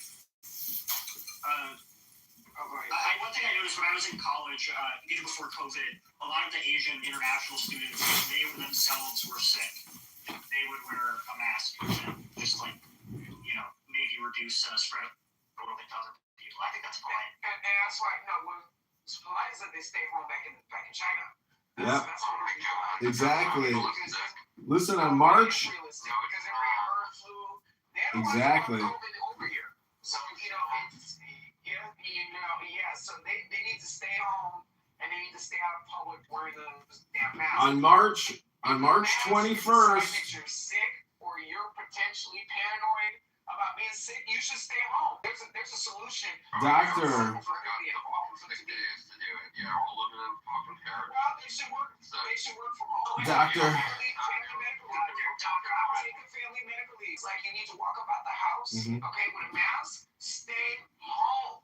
Stay home. Take your family medical leave. You shouldn't leave the house. You shouldn't leave the house. Must never leave the house. That mask is not going to help you. I'm not for grown-ass people walking around in the streets with a teddy bear. That mask is not going to help you. You're going to get sick. You're going to get fucking sick. That mask is not going to help you. Wake it up. On March 21st, 2020. Would disagree with you, but that's never paranoid. On March 21st. I caught COVID 3 times. Wake it up. On March 21st, 2020. What does that have to do with do you call COVID? You can pull up some scientific papers and talk about it, but I don't think you'd find it very interesting. Shit, the first time I was bored, I was like, I'm wondering, why do I like if I'm gonna die from this shit, I'm gonna die drunk. If I'm gonna die from this shit, I'm gonna die drunk. And I had the time of my life sitting in quarantine, wasted. Okay, so like I said, that's fine. COVID was not killing people. The only people that was dying from COVID were fat people and old people that had one foot in the grave as it was. Wait, okay, so can I ask you something? Do you know what percentage of America is either overweight or obese? About 70%. Oh, so that seems like it's a pretty substantial percent of the population. They should have dropped the weight, otherwise you're going to get in a hurt. So, I mean, it is what it is. You're not going to get any type of sympathy points from me. I'm not asking for sympathy. If you're paranoid, okay, and you're otherwise sickly and fat, then they should stay home. As a matter of fact, unplug from society. Okay, take as little disability benefits just so we don't have to see you on this, door dashes now. You have to waddle into the supermarket. But keep those people at home. Keep them at home. People driving with a mask on and shit. What happens if you sneeze and that mask ends up over your eyes? Now you crashing up into shit. No, that's a very real possibility. I mean, obviously, I think. And then you're in the car by yourself. Okay, like these dumbasses. And you have nobody else to grab the steering wheel. You see what I'm saying? These fat, stupid people should just stay at home. Big bags. I think we should euthanize them. I think we should. What do you think the COVID-19 vaccine was all about, stupid? Euthanasia. It's all about population control. You can't have babies anymore. When was the last time you saw a baby? When was the last time you saw a woman give birth to a baby? You ain't seen a woman give birth to a baby since 2020. I don't think I've ever seen a woman give birth, period. And you never will, because you're infertile. It's a fact. Oh, my friend is here. Infertile. It is. Don't give me that skull emoji. So universe, you're saying universe, are you betting me right now that if I pull up new births and compare them? Yeah, go ahead, do it. 2019. Do it! Do it! Do it! Do it! Do it! Do it! Do it! Do it! Do it! Do it! Don't just talk, do it. Don't just talk, do it. You guys have to be Listen, in 2020, I was on the train, and this was May 21st, 2020. I looked to my right. GPS directions in my ears. I'd like to hear Dr. Adams, who is centering. Yes. So, do you think that it's weird that people are still wearing COVID masks, and especially in the car driving by themselves? 100%. Yeah. It's like what happens if that mask slips over your eyes? Like, I mean, it's like, why the fuck is somebody driving in a car by themselves with a COVID mask on? Yeah, it doesn't make a whole lot of sense. Anyway, this is the virtue signaling that your side of the aisle has created for deeply broken people. Personally know. It is because it's the brainwashing. It's the brainwashing. It is. It's slap a cloth on somebody's face and you tell them, look at what's going on in Iran. Very interesting. Look at what's going on in Iran. This is how it starts. Because I wanted to hear your opinion. And you're a reasonable person. Because you're a reasonable person.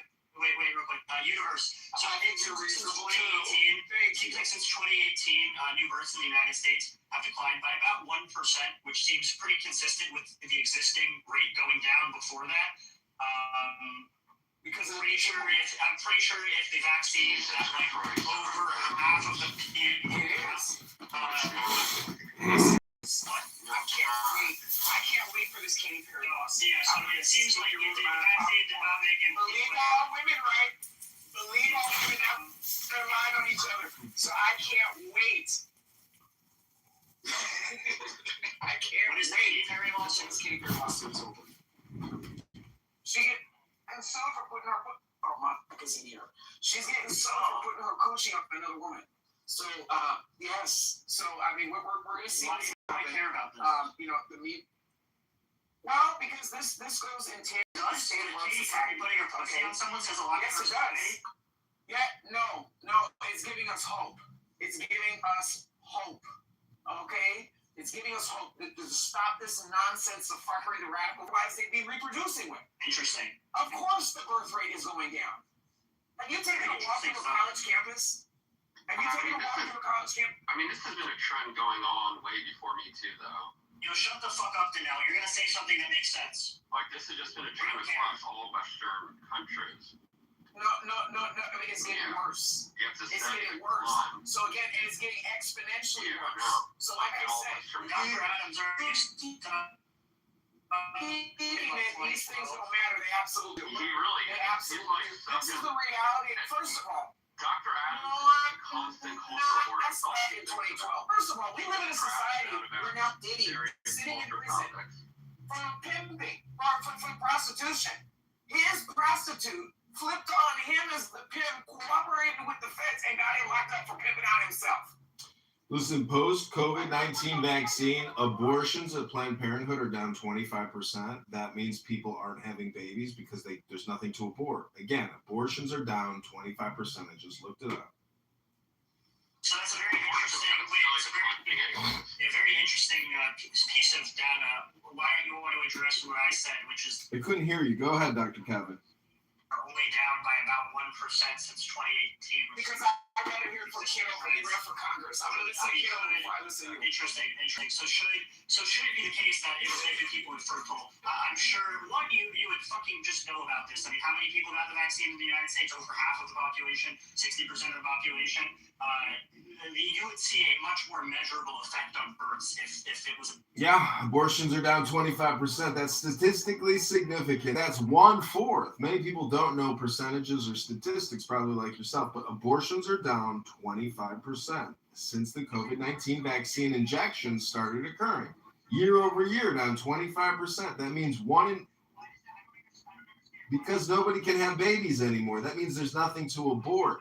If you go to Planned Parenthood and there isn't a baby in your uterus, but you decide to let the doctor kill your baby that doesn't exist in your universe, that's the 25% that are no longer having babies. They're delusional.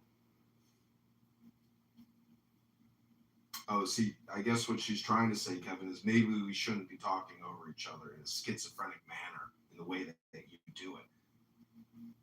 You are the schizophrenic. You have like 30. No, I'm not the schizophrenic. I'm here just to dispute your stupid facts. Go get another flu vaccine, Kevin. Oh my God, maybe something bad will happen. I don't know. I would say for why birds are only down 1%. If it was making people infertile, birds would be down by more than 1%. John, I would be really curious to see where you're getting that stuff that they're down 25%. Yeah, you could Google it and just look at the Planned Parenthood annual report. I'll put the link in the chat. Thank you very little. Since the overturning of Roe v. Wade, abortions have increased 15 to 20% fold year over year. And they've only just stabilized in the last year, but I don't see any indication that. Got it. Link is in the chat with the data that you're requesting. It says that the number of patients increased by just 1% from the previous year and was down by 23% from 2013. Link is in the chat. The best thing to do is to just stop talking, click the link, and use your eyes to read. Why are you cherry picking this? Ah! Period. Why, if you were saying this vaccine, which over the country got, is making people infertile, you would expect births to be down by more than 1% over the last 4 or 5 years. You would expect it to be down well beyond the existing trend of it going down. Instead, you're cherry picking this piece of abortion data and making a bunch of causal inferences. These things are related. Instead of addressing the main figure that you want to be looking at, which is just the total amount of births in the United States. Now, would you like to address why births are not down any more than 1%, which is in line with existing trends? Would you like to address that point? No. Well, there we have it. The man said no. I got answered for it. I didn't have shit to say about that. Oh, that was you? That was the no. Yeah, that was me, yeah. Oh, shit. God, it's so unbelievably fucking stupid. The idea that you would give fucking half the world's population a vaccine that allegedly makes people infertile, and you would see no statistically significant decline in births because of it. That is one of the dumbest things I've ever heard in my entire life. And I've been on this app for 4 years. I hear dumb things every fucking day.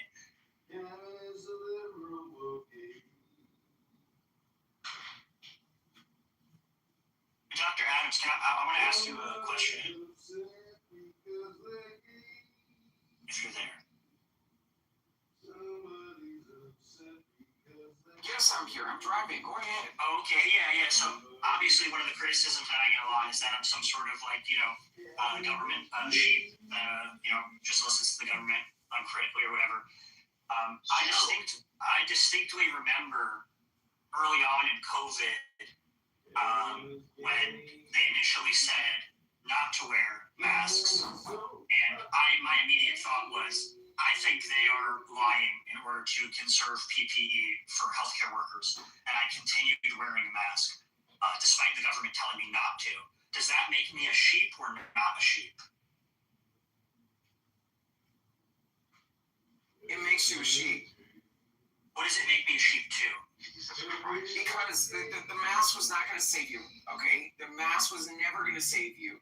The mask still is not saving you. The mask never was going to save you. So, I mean, to me, it's like, if somebody's denying me access to get to where the hell I need to go, then I'm going to put on the fucking mask, okay? I'm going to put on the mask. I'm not going to waste my valuable time arguing back and forth about why I don't believe in the mask, okay? Especially here in California. So, especially, I don't care. I don't care. We don't care not care. Because at the end of the day, the data shows you that, again, people who are chronically ill, people who are fat, and people who are old are the only people that this was affecting, okay? And the only people that this was killing. So at the end of the day, I don't care because it does not affect me. Listen, the gay woke left mob became fascists with COVID-19. Show me your papers! Show me your papers!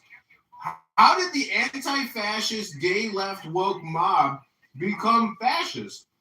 How did they become fascist when they hate fascists? They became the fascists that they hate. Show me your papers, or you can't come into this facility. Do you know how gay that is? We literally gave up our manhood, our destiny to Dr. Fauci, to Dr. Birx, to Operation Warp Speed. It was a completely unnecessary medical intervention with no statistics to prove that the shot was even effective or useful. It was clearly a destabilizing injection for no purpose to take.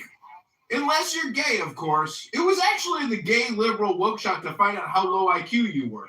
That's what it was all about, to find out how stupid you were to go get a free shot for no fucking purpose. That's how stupid people are. And then, if you question them, they called you anti-science and stupid, and they were supposedly fighting fascism, but they became the fascists. I am complete. Where is it? What do you mean the data on the fat people? Where's the data on the fat people? I don't understand what you're saying. Because you refuse to acknowledge that this only affects old people. Yes, this is very much and fat people. Yes. So yeah, if you want to have, okay, so where's the data on the fat people, Kevin? Show it to us. I mean, if you're looking at any data that's of a random sample of the population. It's No, but I'm looking at any data that's relevant. That's relevant. That's the only relevant data that we need to see. Just the data Right? for fact. Because again, yes, because yes. You already agreed. We made accommodations for all people that were not working anyways. Okay, we made accommodations for people and people who are chronically sick that otherwise would have been on disability and at home. So again, like I said, none of us had to go through this shit if you were really looking at the data that mattered. A gigantic percentage of the population, including people that work, are obese or over the age of 50. Obviously, I think we all acknowledge that those were people. Then they should have stayed home. Listen. That's fine. I mean, it's a personal issue. This is a It is a personal issue. Somebody has personal genital herpes outbreak, and that means that we should have to shut down stores and limit people from being at the check stand. No. Keep it in your pants and stay at home. What the fuck does this have to do with all the rest of us? What? Compelling point. Very interesting. Yes. Very interesting. I've heard anyone say that before. When I was growing up, I had to sleep in my car. Because my mom didn't love me. Are you waiting a while, Rich, to let everybody know who you are?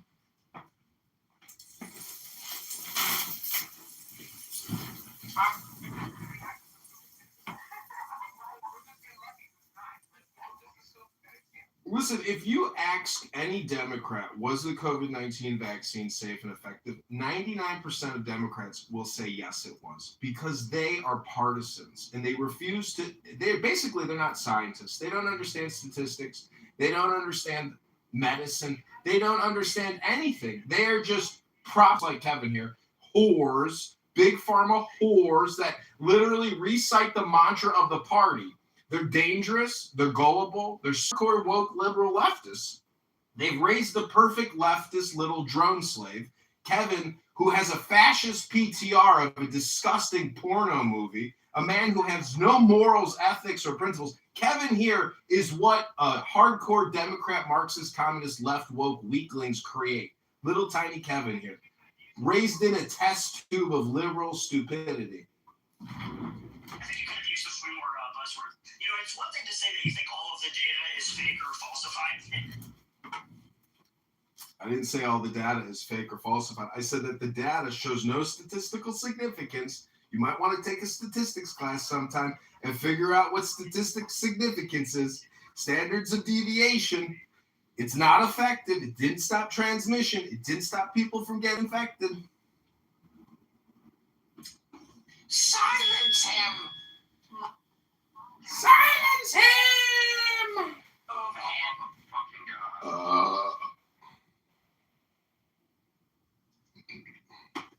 I will never forget COVID-19 and the way that people behaved towards each other who were skeptical.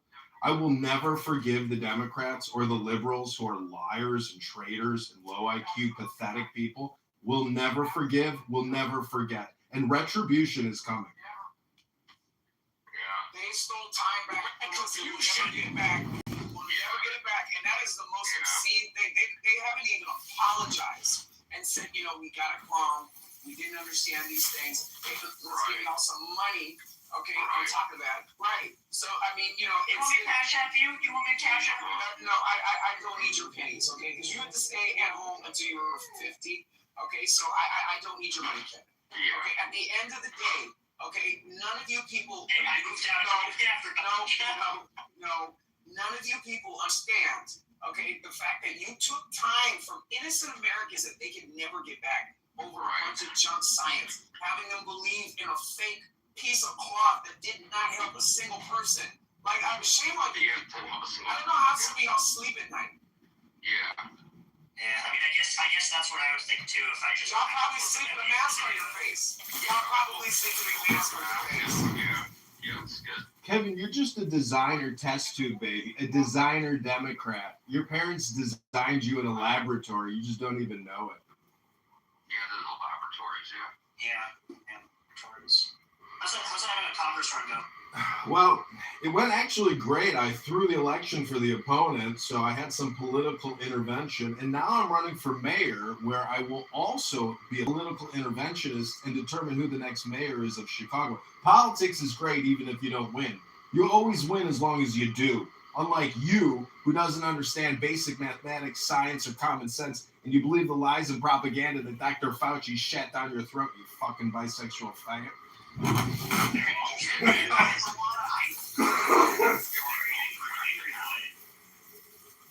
Angry boy can't actually engage with any of the science. He just says it's all fake. It's a lot of anger. Everybody hold hands. Say kumbaya. I want everybody to look at the picture. I want everybody to look at the picture of my dog.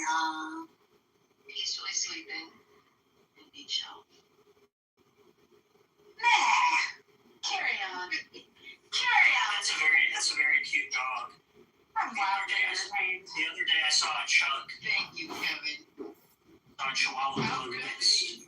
Yeah, it was the cutest thing I've ever seen. It looked like a chubby little wrinkly Chihuahua.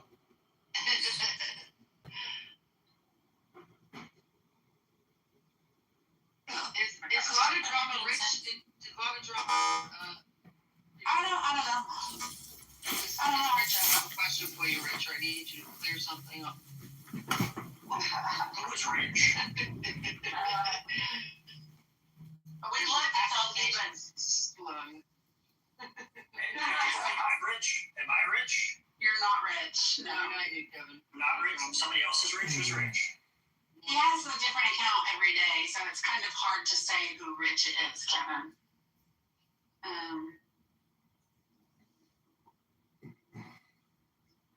Kevin doesn't understand what a psyop is. Clubhouse troll. See, Kevin is the opposite of Rich. Kevin is the liberal version of Rich, actually. No, I don't think he is. You don't think so? Kevin eats the liberal slop like a pig. That kid, he could lead a communist socialist revolution and people would follow him because they think he's intelligent, when in fact he's just a fucking low IQ traitor. Wow.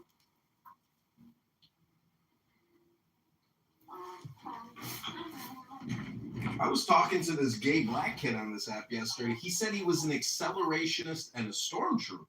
I was a little shocked. I had no idea gay black men are now neo-Nazi accelerationists on this app. It was rather shocking.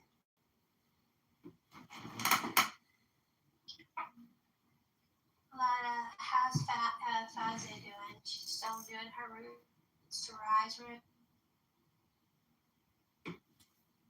Have you met NPC? I'm so confused.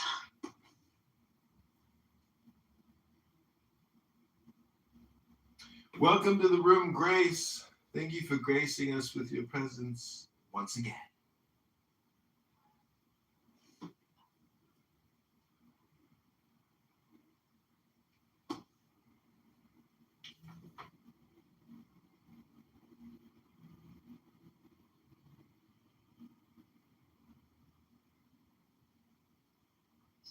Oh wait, FISA is an RPO. That's where I know FISA from.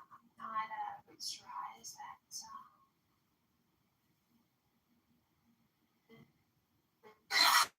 This is a trend that seems to be the antithesis of lux maxing. That would be called maxing. The right's called maxing. And that's the highest they've ever seen. Can't wait to show up my O face. Was the boy because of boner? Yeah. Oh, wasn't there a quote that you said somebody was talking about your makeup? Yes. Eyeliner, concealer to be called too. Exactly. I'm doing eyeliner. Do you have a comment about that? Wasn't there a quote that you said, in all seriousness, if you are ugly, you're going to have a hard time. Your life is going to suck, filled with torment and suffering. And if you're fat, the movie of your life right now, I wish I could stick that of coke by wearing band t-shirts at school, fat as fuck, and a Marilyn Manson shirt, my hair wet. I got compared to Marilyn Manson once. My grandfather, he might have thought cool gypsy facts. They're known to eat hedgehogs. What? Have a documented tradition of eating hedgehogs. God literally made the most spiky and edible thing. That's alien. You have their own word for the Holocaust when it happened to them. The porage roast. Sounds delicious. You've got 3 miles to go.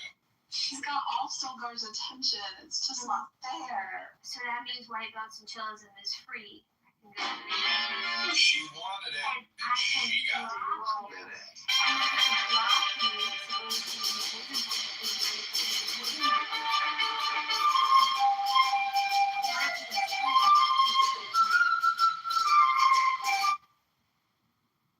yeah. Goo. Have you been in touch with Goo Serendipity? I don't like People throw that term, Karen. Don't wish your harm. Oh, Goo's on your mind?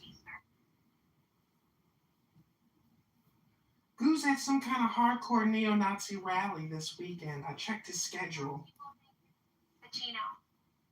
This is why people think your point taken. And what's the newest iteration of the gay troll? I don't know.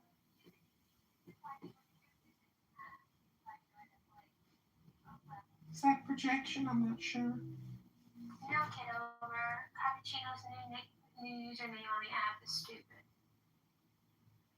Stupid is as stupid does, Monica. Hey, Othello. We had an argument today. I know he'll enjoy us talking about it again. People were saying Rich is very, very smart. And I said he's not that smart. Not that he's stupid, but he's not that smart. And my reasoning is a smart person who likes the company of people, even though he's inadequate with his social skills, would develop social skills to make him tolerable to people. But Rich doesn't do that. That's not very smart.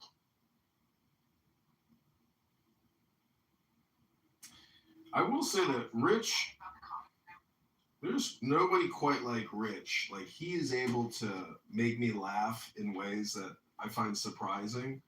And but he can also be so amazingly annoying that in itself is an incredible gift.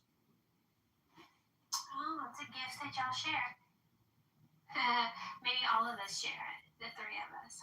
Well, see, I like to do a little something different on this app. Sometimes I like to read a book. I don't just like to, rage and roast and just be obnoxious. Sometimes I like to actually try to use my brain to improve my brain.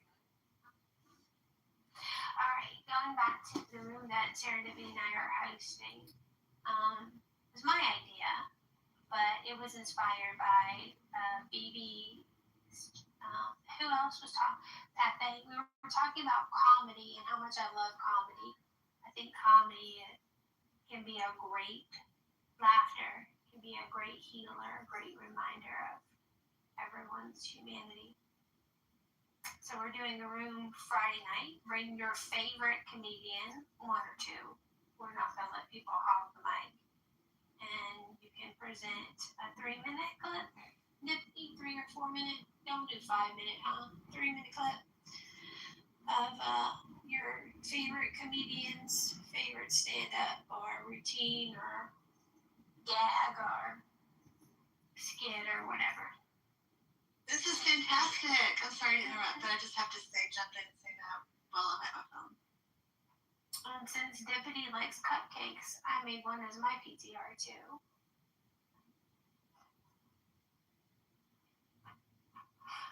Cookie Monster, don't you know? I do like cupcakes. This Cookie Monster cupcake reminds me of the Pinterest. And people would share their masterpieces. And then people would share their attempts at masterpieces, and they were all tragically bad. And they're like, nailed it. Nailed it. Michelle, welcome to the room. now. Good. Thanks, Othello. Welcome, Othello. Monica, do you like Paul Mooney? I love Paul Mooney, even though I think he's tragically racist. But he's got a razor sharp wit. Oh, did he pass? I'm sorry. I didn't. Some years ago. Yeah, he passed on. But he was so confident in his ability to insult people with impunity. It was, you have to admire people with that kind of confidence. Othello, do you think that when a comic gets on stage for an hour, do you think he's doing a comedy routine, or do you think it's technically hypnosis? I think you think everything is hypnosis. Well, all communication is projection, hypnosis, politics, or spam. I'm just saying. Boring will still gonna promise to stay with me for the next 5 hours, even if I'm objectionably be boring and redundant and blasé and milquetoast and white womanish, like incredibly tepid and not entertaining at all.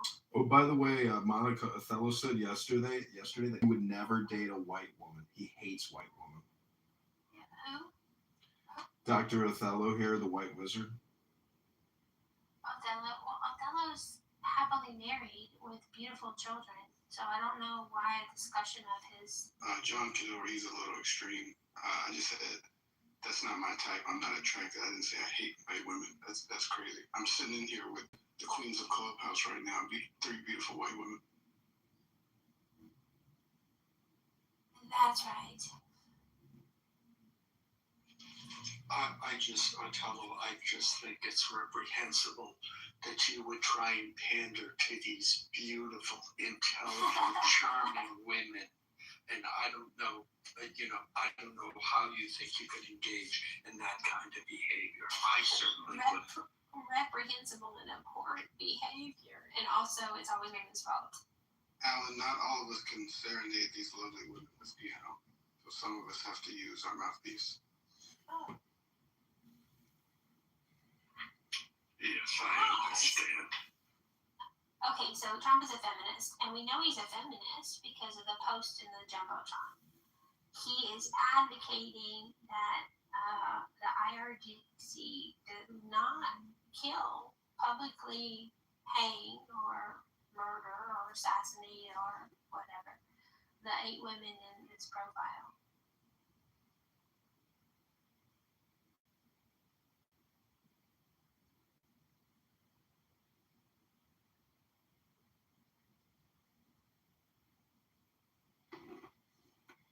So I think that pretty much substantiates that Trump is a feminist. Well, I think there are those who might say, speaking of pandering, that he's just doing it to pander to women on the left, and that he doesn't really care about them. And my response would be, maybe that's true, but he still did it. There's kind of this metric on the left. Correct me if I'm wrong, any of those who are on the left, that it isn't enough that you not engage in prejudice or a phobia against a particular group, but that, for example, it isn't enough that you don't say anything bad against gay people, but in your hearts of heart, you must feel, and every thought must be positive with regard to that group. And I'd say that's kind of an impossible metric to meet. And from my viewpoint, it doesn't matter. We're concerned about behavior. If you go in public and you're nice to people and The fact that you may go home and think, oh, those trans people, I hate them, I hate them. You get to do that. So that's my counter to the argument. You know, the bottom line is he actually said something to the Iranian regime about those women, and if Iran says, yeah, okay, we won't hang them, but you take them, or okay, we're just going to put them in prison, whatever it is, he still did something, and that's more than anybody else is doing at the moment. That's right. Alan, I put a quote in the chat from Winston Churchill discussing Mohammedan law and what it means for women. And if you're a feminist, well, the opposite of a feminist is obviously a Muslim.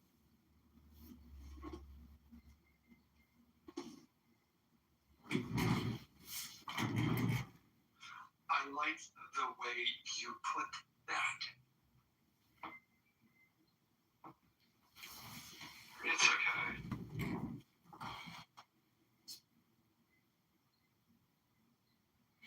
Othello here yesterday was saying I'm just LARPing as a Thelemite, that I don't know anything about Aiwass or the great Frater Perturabo. Well, Othello, are you a Thelemite? A couple of weeks ago, Danelle put this article, sent me this article, and I think it might be time to talk about it. Gender medicine set itself up for disaster. Was that good? That was interesting.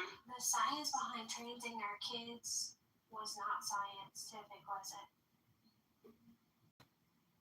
You know, it's a pretty interesting article. Like, ideology just basically took it over.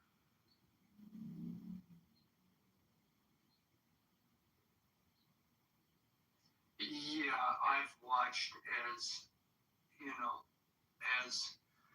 the traditional psychological community, the stats that if a child or teen presents as transgender, if you do nothing, it resolves by the age of 20 or 21. 95% of them, those cases will resolve. And the child just realizes that they're, most of the time, that they're gay. That number went from 95, then suddenly there was a new study that it went down to 80. I think it's in the low 70s now, as that argument was used against any form of therapy, be it, drug therapy or surgical. And being targeted for violence is completely false, even by their own numbers. When I checked, the quote was there's an epidemic of violence against transgender people in America. And the number they quoted was 19, be attributed to sex workers, which is an already extremely difficult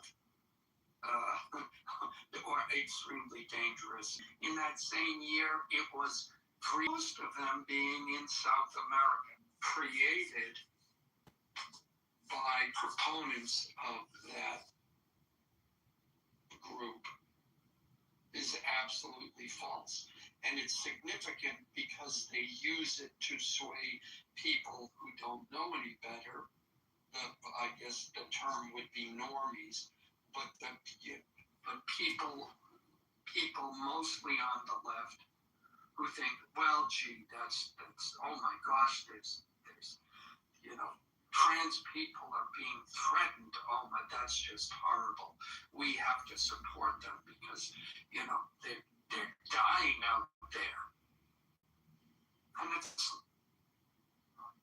Alan, look at what I put in the chat. It's from the Emerald Tablet or the Kabbalion, which is an ancient Hermetic document. And it says that understanding this balance is key to mastery over one's consciousness. So it's my opinion that the transgender surgeons and movement is actually trying to invert the consciousness to master it and control it. And that's the crime, is that they are violating the laws of nature by inversing gender. And that is, essentially them trying to mind control people. And I think that's really what's happening here. And it's criminal. Well, you touch on an interesting topic, because as someone who was involved, I won't say how much, When it comes to in corruption, the they used to at least close the spiritual community of the 90s and early 2000s. First of all, the idea that either the feminine or masculine was superior to each other, one another, is actually not true. They used to at least close the door when those beliefs. Each has their own unique perspective to bring, and they both will lead you to a path of enlightenment. But to claim one is better than the other is false.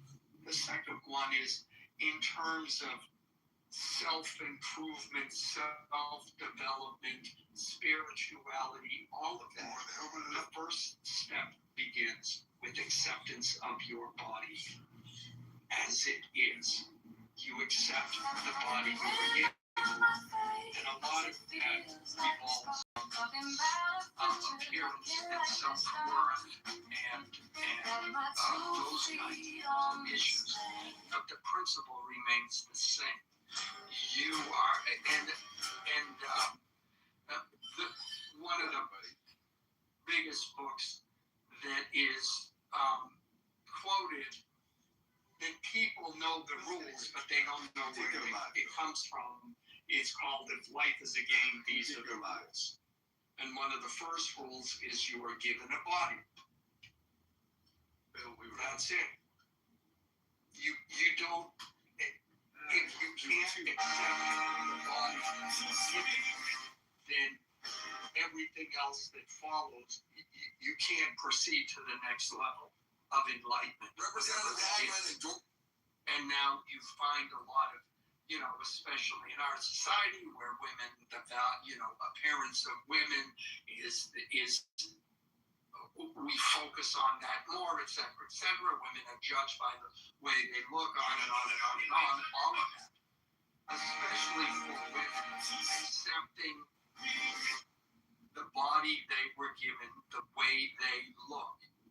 By doing that, it frees them spiritually, and it also frees them in terms of, sexually and their relationship, et cetera, et cetera.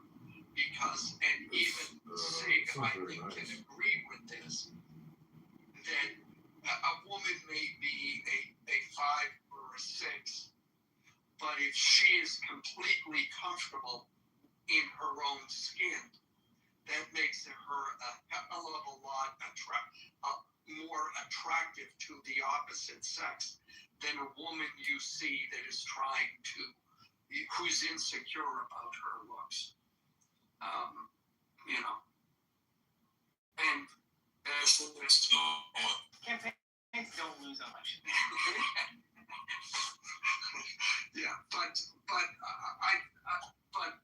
I bring all of that up as to say, I'm sorry I went on so long, but it's morning and I'm still, still a little bit foggy here. But I say all of that to support what you said, Universe. It's in my mind where, there was this understanding and this hope that, we went from the misogynistic viewpoint of the 50s and 60s to then what was called the Second Age, where men are accessing their feminine side more, but it was still, we got these kind of wimpy men as would be epitomized by men are from Mars, women are from Venus, and the kind of things that author, I forget his name, advocated for, to a more balanced view of the relationships between men and women and how we interact with each other. And that all went away with this current political narrative that's coming. So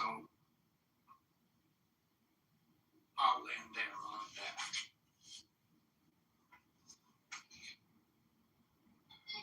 I do think the trans argument's a bad pillar for the Democrats to lean upon. I think you lose a lot of people, Democrat and especially Republican. A lot of people don't want to touch the topic.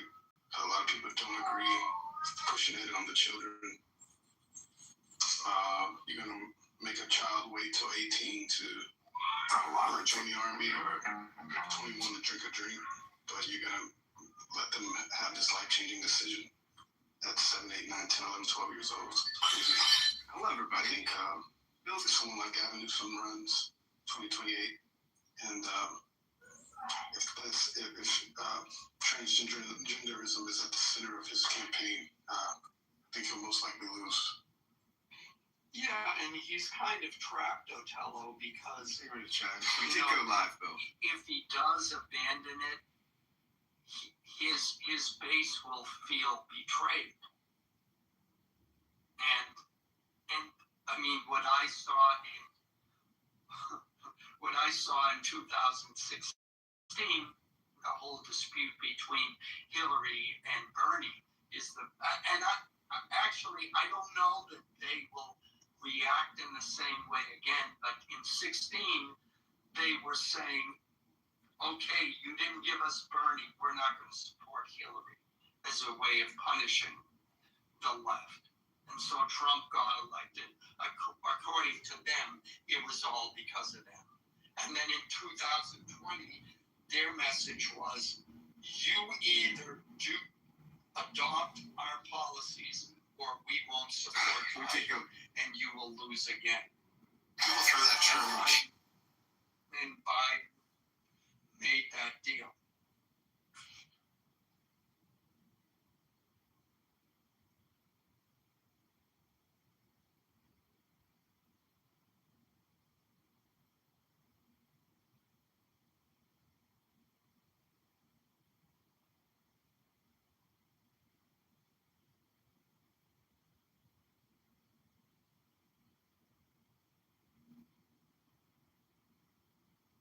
Say, what's going on in the chat, man? What's going on with them? Good morning, everybody. Involved in. Yeah, the president's he's either a pedophile himself, question mark, or 100% a pedophile protector. So it's clear as day.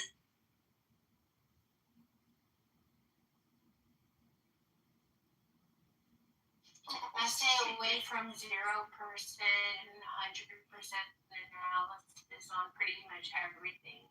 But yeah, if you've been following the Senate hearings with Mahdi and Patel. Nope. Yeah, you gotta follow him. Yeah, it's already 100%. He's using it. He's using it to cover it up, man. He's covering it up. There's something there. He's covering it up. And then Melania's best friend, that El Garo chick, is going around spilling the beans. Yeah, Trump's involved in that shit. He's involved in Epstein deeper than what he's portrayed. That's why he's been trying to keep these things from keep these files from coming out. Did you just figure that out? You got 300 million detectives now that have access to these files, and more and more people are finding more and more shit. You know, digging these files every single day, they're finding more and more shit. Yeah, but the thing is, I went through the files for like 2 days straight, and I screenshotted, recorded the whole thing, and I saw Bill Clinton nonstop. So if you're just going to obsess over the orange one who doesn't appear in the files, you should be looking at Bill Clinton, who absolutely, and Bill Gates. Those two Bills are all over the files. They had a good time with Epstein, but Trump cut all ties with him, and he called the Miami Police Department on him and ratted him out for being a fucking pedophile. So until you show me some evidence, sir, it's just your opinion. Put a link in the chat with some evidence. And so again, listen to what you just did. I was talking about Trump, and you did exactly what the liberals did. It's a lot of funny with these MAGA guitars, bro. So again, I just think it's amazing how people say again with these magatard. I'm not a magatard. I'm a man, and I'm a Republican, not a magatard. Magatard. You. I didn't interrupt you. See how tricked y'all niggas get? This shit insane. It's very fucking crazy. Like it's very fucking crazy. People that used to be your homies act like they don't know you no more because you don't agree. You don't agree with going against the whole fucking reason we voted this guy in. The whole basis of majority of our votes. Epstein files and make America great again. But instead, they want to convince us and gaslight us that we ain't true MAGA because they are for make America great again but let Israel fuck first. Like, what the fuck? Come on, man. Make America let us take stop. Let us get like sloppy seconds, bro. Like cream pie sloppy seconds, like the kind nobody fucking wants. And then try to sell it to us like it's a version. Like, bro, we're tired of this shit, bro. I don't understand how your political dynamic in your mind isn't broken right now. It's not about fuck Trump or have Trump derangement syndrome. It's about us getting together and saying, what the fuck are we going to do? Because you're simply voting our guy. It's not working anymore, dude. We have Bush 2.0 right now. This is what this is. Go back and look. How many times do you have to get slapped before you realize your fucking husband is an abuser? Like, it's gonna be better this time, honey. I swear. Like, come on, man. Let's wake up, people. Yeah, it's you know what it is, Blake. It's this dangerous blind loyalty bullshit. And this is exactly what I've been talking about for 5 years on this set, bro. It's people, and this is a lot of people, man. They blind loyalty. You're supposed to be loyal to someone no matter what they do. You'll purposely ignore shit that they do because we're friends, we're buddies. A lot of the shit on the political side is I hate the left so much I'll go along with the right no matter what. And it's just fucking retarded premise and mindset to have. But with the that part I sympathize with those things when you say they hate the we hate because look, the left is dead. Fucking dead. Don't believe everything. For a fucking teenager or in college, you became more conservative. There's no turning back to it because you know that that's within lies. But this is something else. This is a whole other ballgame that I think we need to have these hard discussions so we can figure out what we're going to do. Again, there's a lot of people here that say there is no political solution, but you're not even involved in politics. Again, you present no evidence. Again, you just say Donald Trump is a pedophile cannibal with no evidence. Again, you're not involved in politics. Again, you hate the Jews. And again, you hate the MAGA, the MAGAs. Again, you ain't involved in politics. You just come on Clubhouse and run your mouth and don't do anything but run your fucking mouth. You don't even read a book. You don't even improve your brain with your brain. You just fucking are a political commentator. Again, you ain't involved in politics. Again, you ain't got no evidence. Again, you conspiracize everything because you ain't got nothing going on. Again, you full of shit. Conspiracy, brother. Robert, is great, but that has nothing to do with seeing things for what it is. The fact of the matter is, majority of the fucking American people don't have hard evidence of any fucking opinions we stand on. That is the truth. We are led and we make logical decisions based on the information available to us at the time to make that decision. And if it wasn't for the American people being naggy, whiny little bitches who are still talking about some Epstein file, we wouldn't even have the fucking files we have right now. So you can do the whole like try to gaslight and try to belittle, bro, but we try to have an honest conversation. we're holding our side accountable because we are being consistent on our principles. You, sir, are not. And you cannot see the pattern of bullshit going on in DC. No matter whether it's blue or red, bro, you are being delusional. And I love you as a partner in crime, but we are going to have to figure out a new strategy. That's the thing too, the politics. Again, you haven't won shit. You've taken other people's money, ran for a seat that you had zero chance of fucking even winning. So again, at least I did something. Again. Oh, okay. Quit being a faggot. All right. So, what I'm saying is, it's like me doing a marathon and coming in dead last place and then, fucking telling people you're not involved in marathon. It doesn't matter, bro. Last place, nobody gives a fuck. It is what it is. So, committed for at least trying, but until you actually win a seat, bro, and you get some traction, it is what it is. It's gonna fall. Well, obviously, you don't know philosophy, because again, I didn't interrupt you again, faggot. I didn't interrupt you, faggot. Listen, faggot, I didn't interrupt you, faggot. Faggot, you gotta land your plane, faggot.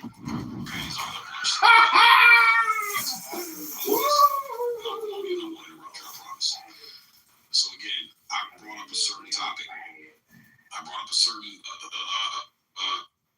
fact, right, about the fucking Senate hearings. And it's clear as day, Marty and Cash Patel have been caught dead lying. You can go and watch it your fucking self. They're caught lying. But the first thing fucking retard, magatard over here does is what? Go shift over to fucking Bill Clinton. So again, any fucking pedophile, anybody who's protecting fucking pedophiles who will victimize fucking children, innocent fucking children, I have a problem with. The majority of Americans have a fucking problem with. Just because he's Trump and that's your magatard fucking God, your MAGA Jesus Christ, doesn't mean he's absolved from that. That means he's still a sick fucking individual if he's protecting pedophiles. Marjorie Taylor Greene went on Piers Morgan and said he was calling up all these fucking senators and Congress members, begging them and yelling at them to take their names off the fucking Epstein Transparency Act. Why? Because you're gonna hurt my friends. My friends are gonna get hurt. Okay? I don't give a fuck about your friends. If they have trafficked young, innocent fucking kids, victimized fucking kids, fuck them. They need to burn in fucking hell and rot.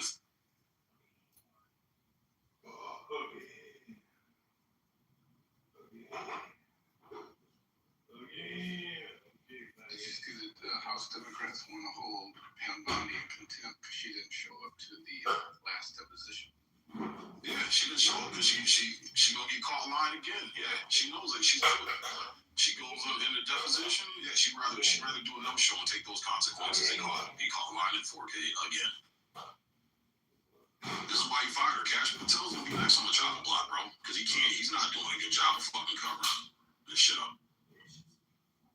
That's why Trump has his own personal fucking defense lawyer as the deputy fucking attorney general right now. This is why he picked this guy. Look up his fucking track record and his history. I'm telling you, man, he's covering this shit up. That's what I'm thinking, man. I'm thinking that this shit, I think it's actually probably, because his wife's freaking out, panicking, being fucking erratic. And Johnny Maxwell, too, under fucking Department of Justice. She got transferred to a fucking cupcake summer camp prison. She was in a maximum fucking prison facility. Now she's in a cupcake fucking facility. Why would you take a woman who has been found guilty of trafficking fucking children along with Epstein, you understand how big that is, and move her to a fucking day camp, low security fucking prison? Because she cut a deal.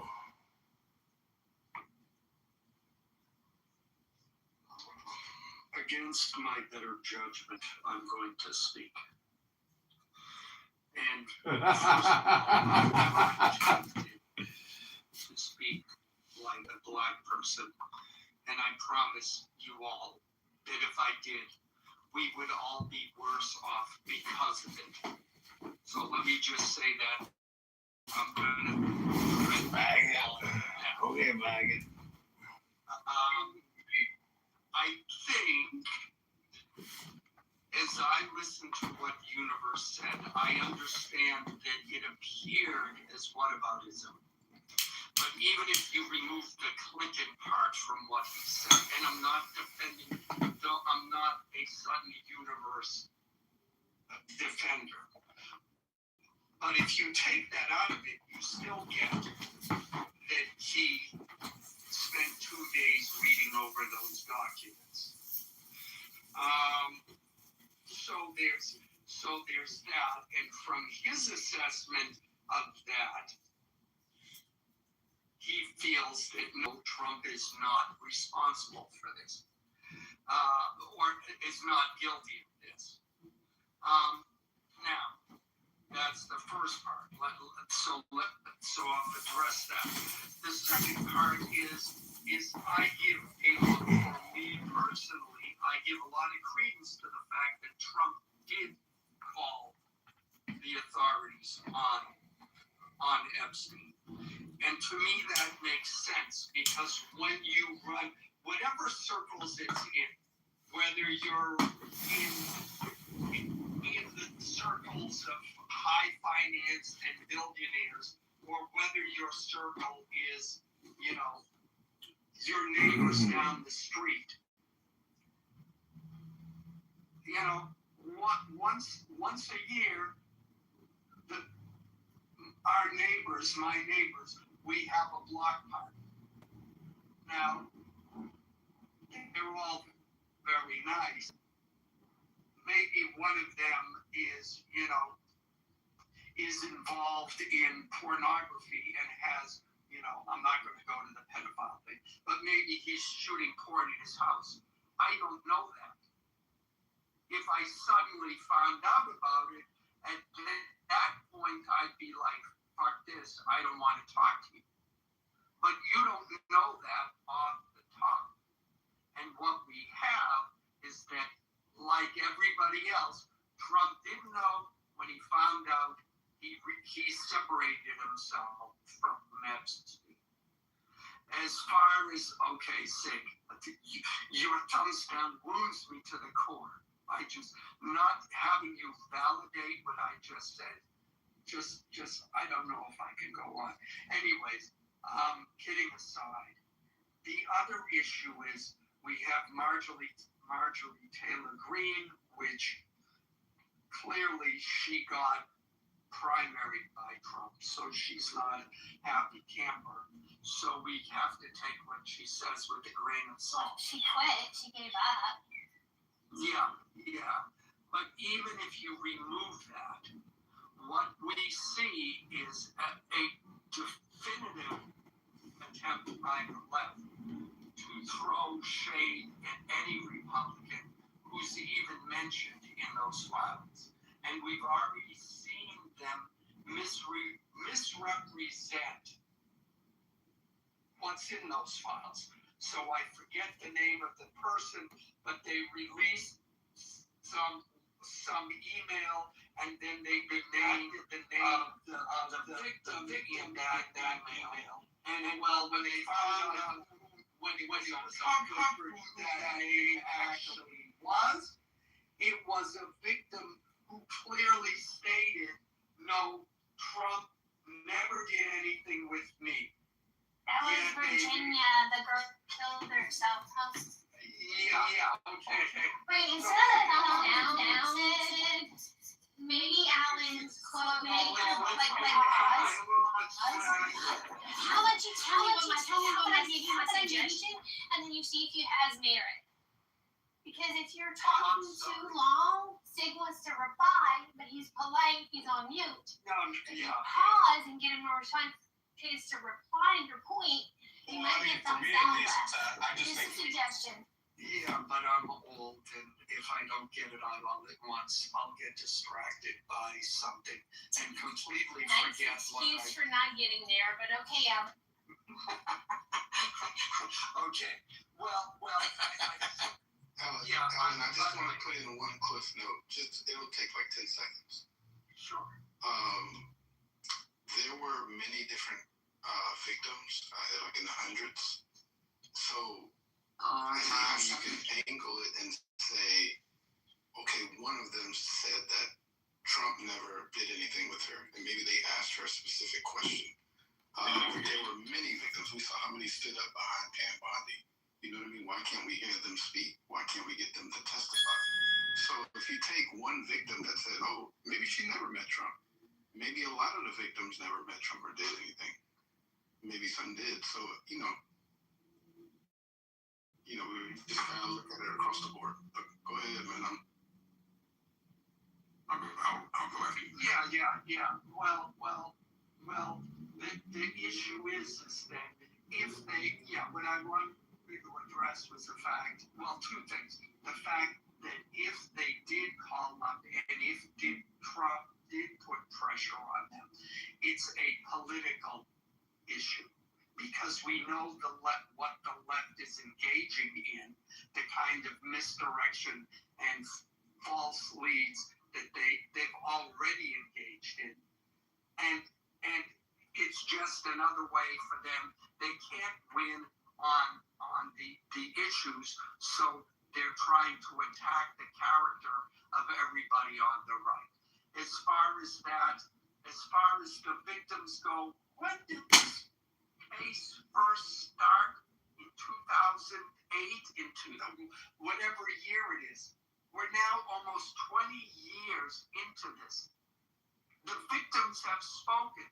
They were on CNN. I didn't call you a fag till you first called me a fag. I did go through the ups and downs. You didn't see Trump in the cancer photos and videos. However, I do agree with you. It would be canceled. What happened?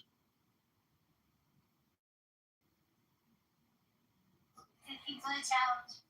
So Alan's 3 points are reputation destruction. Some women lie. Democrats lie. They want to paint people as villainous without evidence, so their agenda is promoted. 1. 2, MTG telling everybody how Trump pressured her to not release the files. And 3, I forgot what 3 is. Go ahead, Sid. So again, it's on the MTG case. Again, this is the funky ass hypocrisy I see with these magatards.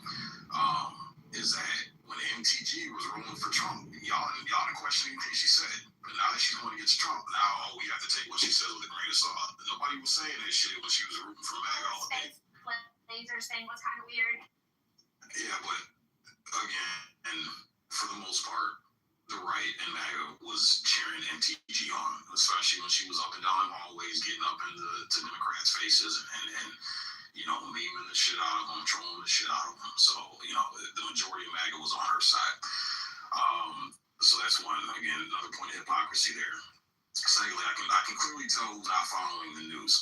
So it's not just accusations coming from the left. This is people on the right as well. Okay, this Epstein Transparency Act was a bipartisan pass. It was a supermajority vote fucking pass. That's why Trump couldn't fucking veto it. And if he could veto it, he would have. Okay, so again, it's not just the left thing. Secondly, is that Pam Bondi and Kash Patel got caught lying. They said that in 4K quote, there were no victims and nothing needed to be investigated. This was coming out of both their mouths. There was no fucking victims. And if you watch that, again, this is what I'm saying. All these years of arguing on this app, and when people don't clearly answer questions and they dodge and they deflect, we clearly assume that they have a hidden agenda and that they're not being honest and that they're being disingenuous. We've had this stance forever.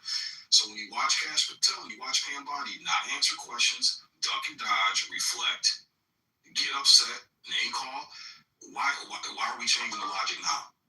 This is the problem that I have, is I'm seeing a lot of fucking logic switching up and a lot of fucking hypocrisy with people's behaviors. So they lied, and they said there were no victims. Quote, there were no victims out of both their mouths. Said there was nothing to investigate. What do we find out is that in the Epstein files that got released after this Transparency Act is that there are victims. There are several fucking victims. One of the victims actually accused Epstein of bringing her to Trump in a tall building with lots of windows. Trump forced her to try to have oral sex with her, and she bit his penis, and then he hit her and said, "Get this bitch the hell up out of here." That's an accusation. I'm not on this Me Too movement. I'm not saying believe all women. You know it's an accusation. So I'm not on this. Investigated and found it not credible, but okay. So I'm not saying that I'm jumping on this Me Too movement, but and here's the thing: there's holes in the investigation, Monica. That's what people are disputing right now. They don't think that this thing was investigated. There's even people in the FBI saying that there's some foul play. right? These things weren't investigated as thoroughly as they should have been. It was a quick open and shut, get the fuck out of here, and shut this shit down. So what I'm saying is that Cash Patel and Pam Bondi should have said, hey, you know what? We can look into this. We can know it's all fucking suppression, and you can look at their behaviors. You can look at the responses to the questions. They're not being 100% honest, and you can tell when someone's not being % honest, or not being transparent, or they're not being 100% forthcoming, right? What's the other things? You started saying that he was a pedophile protector, and now you're saying he's a pedophile. What percentages do you give to each of those claims? As you what percentages that you're confident that you're right? 100%, 75%. Pedophile protected 100%, because when you try to suppress these files, you are actively protecting pedophiles. There's only been two people arrested, right? And it's clear that there was a larger network. And one's dead and one's in a Champagne prison. Okay. Right. But there's a pedophile. So there's more people that need to be investigated. Melania's best friend, the Paulo dude she was married to, Trump's best friend, the one who he did him a favor and had that lady deported with no due process, no nothing. He has allegations, never been investigated, Monica, and he owned a modeling agency, and this is where all these networks are coming from. Is these model agencies, these pageant agencies. The one dude, Charlie Kirk's mentor that died from a pickleball accident. He was like the dude that turned cheerleading into what it is today.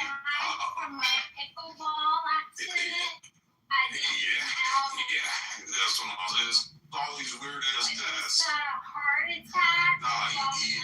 He fell and bumped his head, and I looked up. Well, that's what they're looking at as. They're looking at as a pickleball death, even though pickleball deaths are so rare that there's zero data because they just don't fall. Okay, usually it's a heart attack. Falling and hitting your head. Yeah, that's what they claim. Kill people. Right, but it's extremely rare, and what we're seeing is all these people coming up dead that are involved in all these nefarious fucking dealings, Monica. They just magically come up dead, like old girl Guthrie supposedly killed herself. She got into a bus accident and then killed herself, even though she posted online that, hey, if something happens to me, I did not kill myself. So like I said, it's a weird look that all these people involved in this nefarious shit just magically come up dead once they become a threat to exposing what's going on. It's just weird. So, I've been on Missouri for 42 years. I grew up in the streets. I know how shit fucking works, right? And I'm not a fucking retard, and I'm not stupid. So you can piece together the breadcrumbs, and eventually you'll get a loaf of bread, right? So that's what. Again, moderators, put me in the queue, moderators. I want to respond to shit. It's people who are now people. Again, it's the majority of people that are seeing more and more evidence come out. Okay. And Alistair, there's millions of Epstein files, so 2 days you ain't even putting a fucking dent in it. So, but Well, 2 days is actually a lot of time in somebody's personal life to spend going through files. FYI. I think don't get discouraged because this is having a top down effect. My wife, who works at one of the biggest country clubs here in Houston. Her clientele is the 1%. And so when they come in there, they talk, especially while they're getting a massage, they're chatty patties. And they're all, a few of them have said, like, okay, this is they know people that have been affected by this, as far as like men who may have been involved. And so what I hope that this would do is to at least slow up these industries, these sex trafficking industries, to where people he was even saying, her client was like, hey, it's like hot right now. So I hope that they would have that mindset of like, hey, I'm not going to delve into this industry. I'm not going to deal with any of these the trafficking of children. At least slow it up to where it's like they don't invest in it. And I think that's what's happening from what I'm hearing, where they don't really want to deal with that because it's hot right now. Yeah, my phone battery dies sick. So. And so, okay. So I did. And so, and then at the same time, you know, it's like you said, it's the modeling industry, it's the pageant industry, but you see things like Weinstein, it's all connected. It's in the entertainment industries as well. And so, what I would hope is that they keep up the pressure, right? So that people can kind of like chill out, can kind of like not buy into these vices, you know, and maybe we'll see that in industries like the entertainment industry, where you get a lot of people at the top who kind of set girls up, you know, for failure and try and do things to them, or promising them careers and things like that. I would hope that, you know, this would have an effect where they would figure those types of things down, and I think it's happening. We just got to keep up the pressure. That'll never end in the entertainment industry. I got bad news for you. Because the portrayal of the entertainment industry of these men ruthlessly taking advantage of women is utterly, entirely false. It comes from the women themselves. They, I mean, simply put, they, you know, how can I put this? Most women are willing to play, will offer. It's not that the men are saying, the men in power are saying, well, if you want this role, if you want the lead role in this film, you have to have sex with me. It's the women who will offer in no uncertain terms, gee, I'd really like that role, rub, rub. You know, The bitch was asking for it, man. yeah, and then what happens is, you know, if you're the guy, if you're the man in that situation, that this is the example I use, 99 women come through your office making that suggestion. And so then number 100 comes through and gets treated the same way and gets offended by it. So now 20 years later, she says, oh, you know, I was coerced into having sex with this guy. And then everybody knows that those other 99 offered it, but they have to save their reputation. So now they jump on board. Oh yeah, he did it to me too.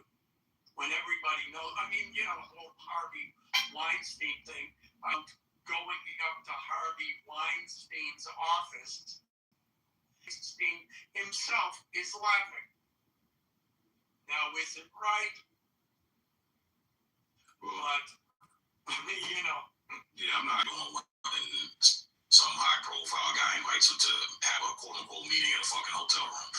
Like, you know what the fuck's going on? Shit, I have is a fucking... This I agree with, and this is where it gets even more disgusting, because the parents of the minors, there are situations where they are selling out their kids. That's true. That happened with R. Kelly. That's just one instance. You have so many instances. Yeah. It's like, I want my kid to be famous. This guy can do it. Gee, he looks like he likes my daughter. Go to his room. It's okay. Knowing, and the parent knows what'll probably happen. It's just They arrest women on Snapchat all the time who are selling their 4-year-olds, 3-year-olds, for $400 to have sex with them. And women in this world commit a lot of crimes. I agree with you. Yeah, that's my thing. Anybody that fucks with the minor, you're cooked, bro. Don't motherfucking jail, man. Don't motherfucking. There's no protection. There's no fucking patty cake prisons. None of that shit, bro. You get a hard time and let them motherfuckers in prison deal with you, man. Like where are we at in this country now? Where we're not. Our number one priority isn't protecting fucking children, bro. This is so weird to me.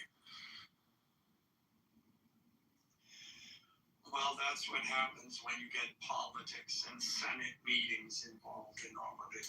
Speaking of politics, Alan, look at my PTR. I hate to interrupt you, but I gotta point out this is the guy I ran against, Darren LaHood. Now, Sig says, I'm a loser. And yes, I was removed from the ballot, but that doesn't make me a loser because I have gained intelligence. And look at Melania Trump here.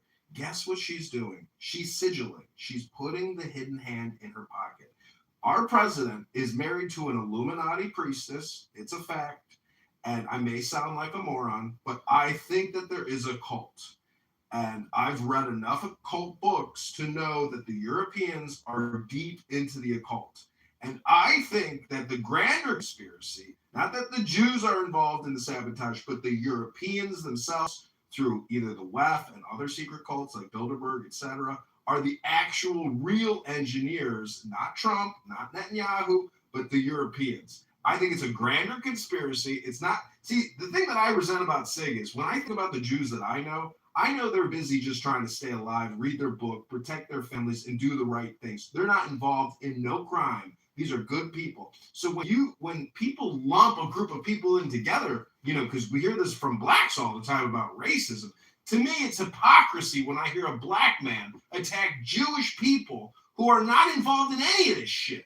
So Sig, I rest my case. Yeah, so first of all, what was that accusation? Real quick, but let me address this fucking buffoon. I'm a liar and a buffoon. Okay, no. I respect the fact that you have the mic. Got it. Buffoon faggot. That's why I call you a faggot. Because you're acting like one. So, again, I've never attacked Jews. I actually have Jews modded on my stage the past few rooms that I did. I actually had Bibi Netanyahu, who I had an issue with because he was in my back channels. He came to my room, and we Jews have. They act just like the fucking niggas do. When you point out real shit about how that certain group acts stereotypically, then they get their panties all in a fucking bunch. So I've been consistent the whole time because I've been telling blacks, hey, just because you don't do it doesn't mean you don't have these fucking problems in our fucking community. And the Jews do have a huge fucking problem. That anytime you criticize Israel, you criticize Zionists, you get called anti-Semitic, just like the niggas call you racist when you bring up shit about elements in their community. It's the same exact shit. I've been consistent calling it out. The only thing is, I'm not scared of fucking Jews. I'm not scared of being called a fucking anti-Semite. So I'm not gonna fucking back down easy. That shit don't work on me. I say whatever the fuck I want. All right, I go wherever the fuck I want. I do whatever the fuck I want. Nobody's gonna fucking stop me. You want to stop me? You come see me personally, and then we'll see how that fucking goes for you. So don't accuse me of attacking Jews because I haven't. What I've done is I've criticized, and it's people like you who get your panties all in a bunch when someone criticizes a certain group, then you want to accuse them of hating the group. I don't hate any fucking body. I have zero hate in my heart for any fucking group, any fucking body, well, except for people that fucking victimize innocent children. That's the only group of people that I fucking have hatred for. But Alistair, again, the false accusations, I haven't attacked anybody. I actually have Jew friends on this app. They come to my rooms all the time, and we have great fucking conversations, even though they know what my stance is on Israel and the fucking Zionist movement. And they don't even call me anti-Semitic. So it is what it is, bro. Don't go ahead. And you're still a loser. You didn't win. You fucking lost. Just like when I tried out for basketball for the basketball team in middle school, I didn't make the fucking team. I'm a fucking loser. When my son didn't win the first place. His team didn't win the first place World Series Cup in Southeastern Michigan. Guess what? They got second place. They're fucking losers. They fucking lost. So you didn't win anything. Congrats on you for exercising your rights to run for a seat. I commend you on that because most Americans don't do it, but you still fucking lost, and that makes you a loser. It is what it is.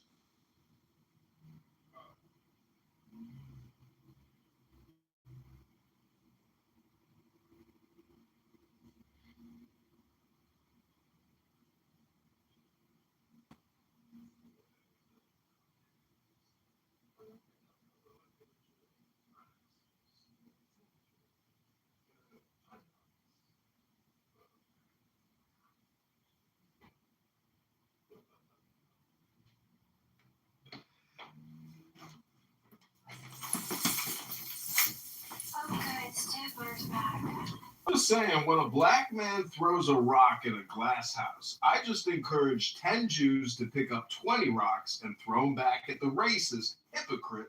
That's just my suggestion. Everybody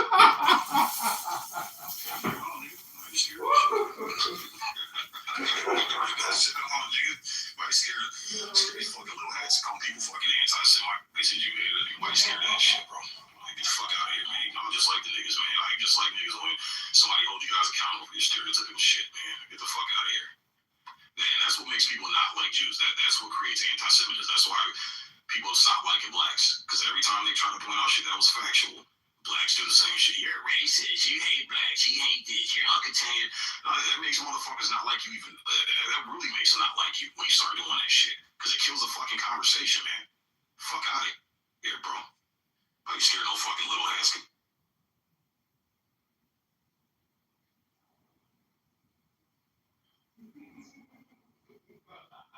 And obviously it's not all Jews, because there's a bunch of Jews protesting against this shit in fucking Israel right now. They got massive groups of people out in the streets fucking protesting, because not all Jews agree with how Israel acts. And they don't agree with what the Zionist movement's fucking doing. So obviously common fucking sense says it's not every single fucking Jew.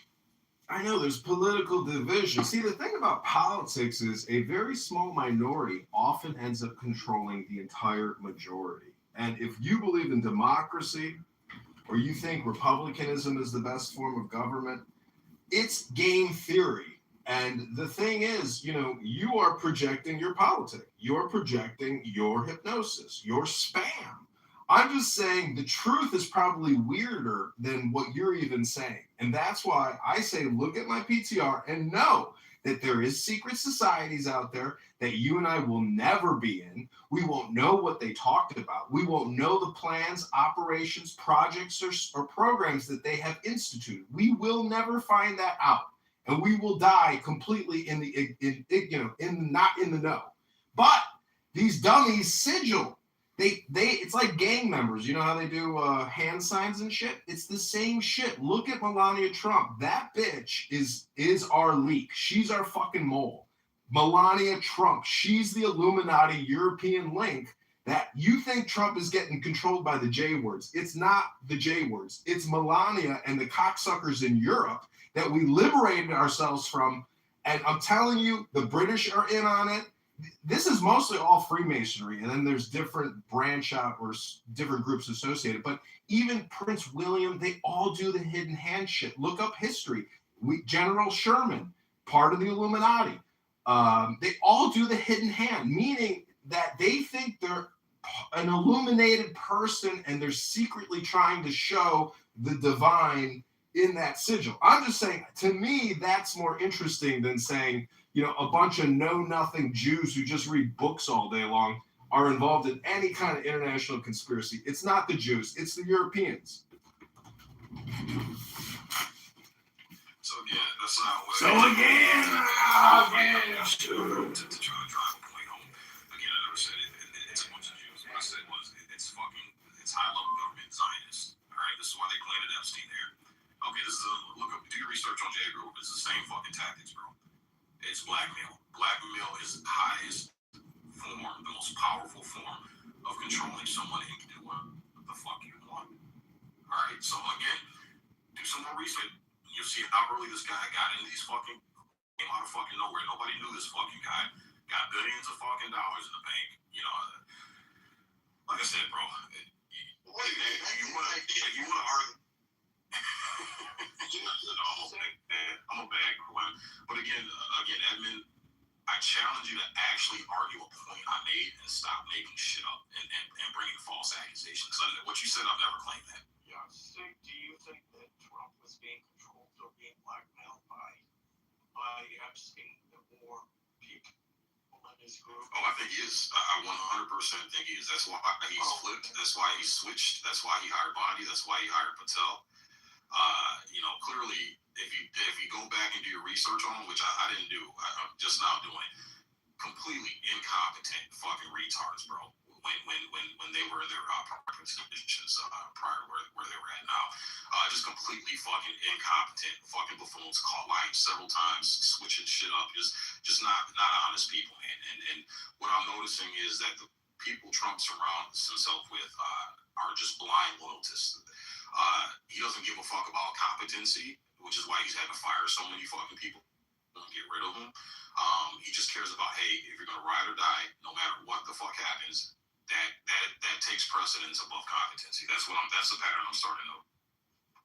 Man, I think honestly, what Alistair is saying about how it's the Europeans, the secret societies, and the not so secret societies, the more overt people in the parliament and things like that, as well as what Sig is saying, high level Zionists, they're all high level Zionists, even the British.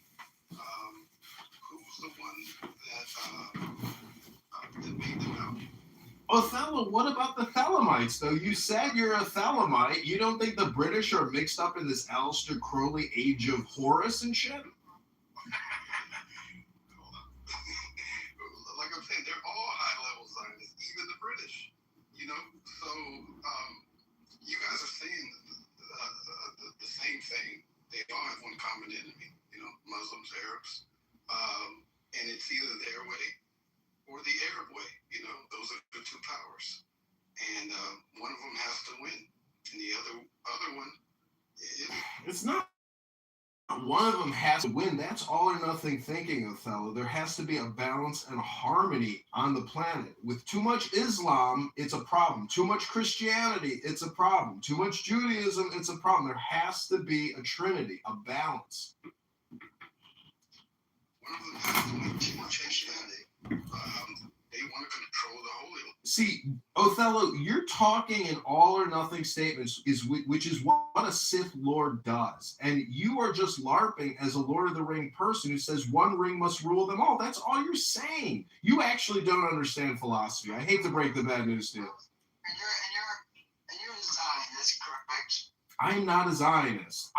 See, these are two terms that I think loser, low IQ people use, which is MAGA. And I'm saying Donald Trump intentionally uses it. I find it insulting. There is this thing called the Republican Party, not the MAGA Party, as you fucking magats. You guys really upset me with these terms. This is the problem with words. Zionism is also used in a negative light, you dumbasses, when every country in the fucking world is Zionist. We are all slaves to a fascist government. Every country is Zionist. Don't accuse one tiny country of being the only Zionist country. As you just heard Othello say, there's a lot of Zionist countries out there. And if you're a Muslim country like Saudi Arabia with a Muslim monarch, a Muslim king, that's a Zionist country. They do the same shit that you accuse Israel of doing. I am done talking, and if you were smart, you would listen to me instead of talking over me. I am complete. Do you believe in the Jewish state? I'm not trying to talk over you, but like I asked you one question. You are talking while I'm talking, stupid. If you can wait till people finish talking, then you can have a conversation the way that Sig does it. Again, I just want to say, Sig, when you take public speaking seriously, again, you won't. The reason why I interrupted you, now you're running up. Thank you, Cookie Monster. Thank you, Monica. First of all, that is a cute little cupcake. But anyways, and what Alistair fails to recognize is that he said that, you know, a full Christian state is a bad thing.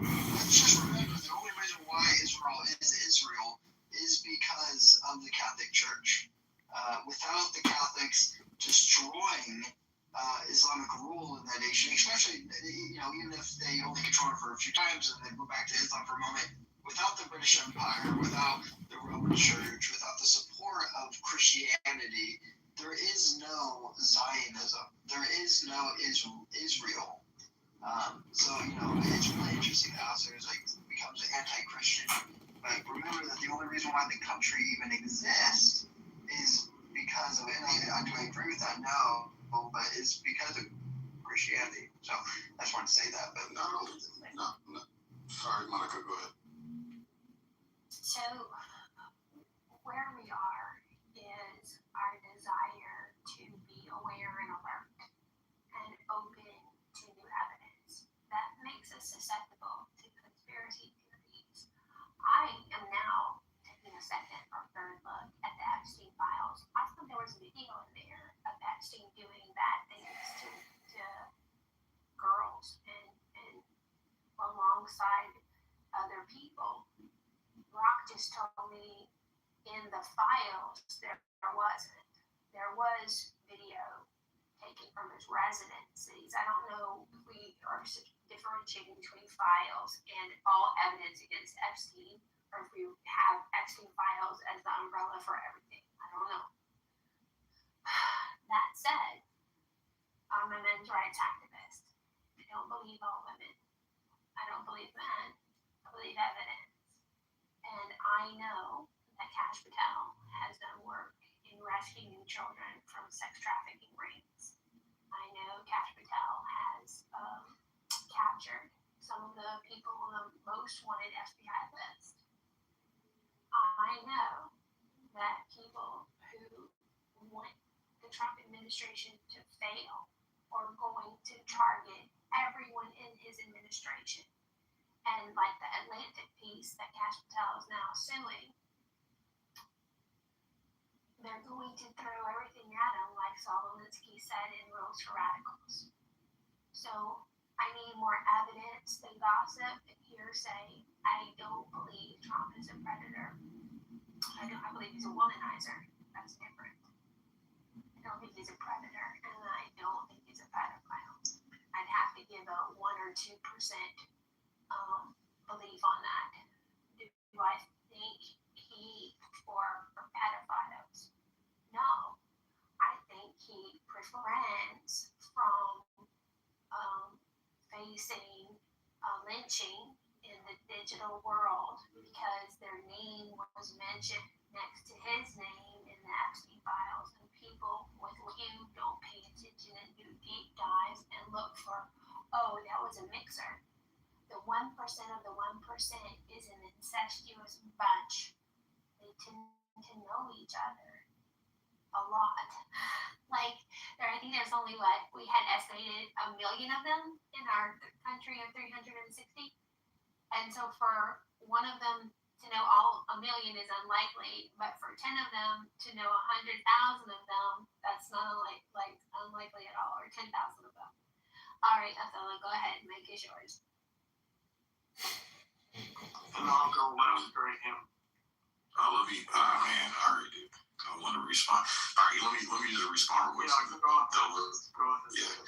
So Monica, again, what you just said is protecting people because of this digital age, lynching or whatever. That's not true, because people before Trump got elected the second time, people knew he had been in the Epstein files. He had been around. Nobody had fucking questioned that. They understood that, hey, rich, wealthy, powerful people run around in the same circles, right? So nobody ever accused Trump of anything. So what you're saying is not true, because we knew his name was in the file. We knew he had a heavy tie with Jeffrey Epstein, and we most people gave Trump a pass, saying, hey, yeah, just because you're around him doesn't mean, just like what Alan explained, with the analogy with the neighbor doing porn, doesn't mean you know everything that they're doing behind the scenes or their skeletons in the closet. So Trump actually got a pass for that. So, that's just not true, man. That's not, the people are willing to give a pass, and I think people have been very reasonable with that pass. It's very common saying, people, anecdotes can help us, right? And my sister, she's a lawyer, and she worked in the Philippines for about 18 months. She did some pro bono work for a company called IJM, International Justice Mission. They're the largest nonprofit sex trafficking, stopping sex trafficking internationally. She worked as a lawyer. She said one of the largest cases. Okay, so what's the point of sex trafficking if there's no profit? One of the largest cases that they had, which was there, was done by a Filipino politician. He'd been a prostitution ring involving little boys, but at the same time, when she first got there, she actually had a meeting with him and talked about how he was all on board with them, conducting all sorts of raids. He signed off on all sorts of different other politicians signed off on all these different things that would make it easier for them to be able to do these things. And then, 60 months later, they turn around and also they find out that he's involved. So just because individuals have shown we want to protect children does not mean that they are at all absolved from this issue. Because, that's almost a cover sometimes with these individuals, is that they act like they're, I Donald Trump. So Donald Trump, I remember in the movie, I don't know if you've seen Sound of Freedom movie that came out in 2023. President is about sex trafficking. Clubhouse, I advertised for it.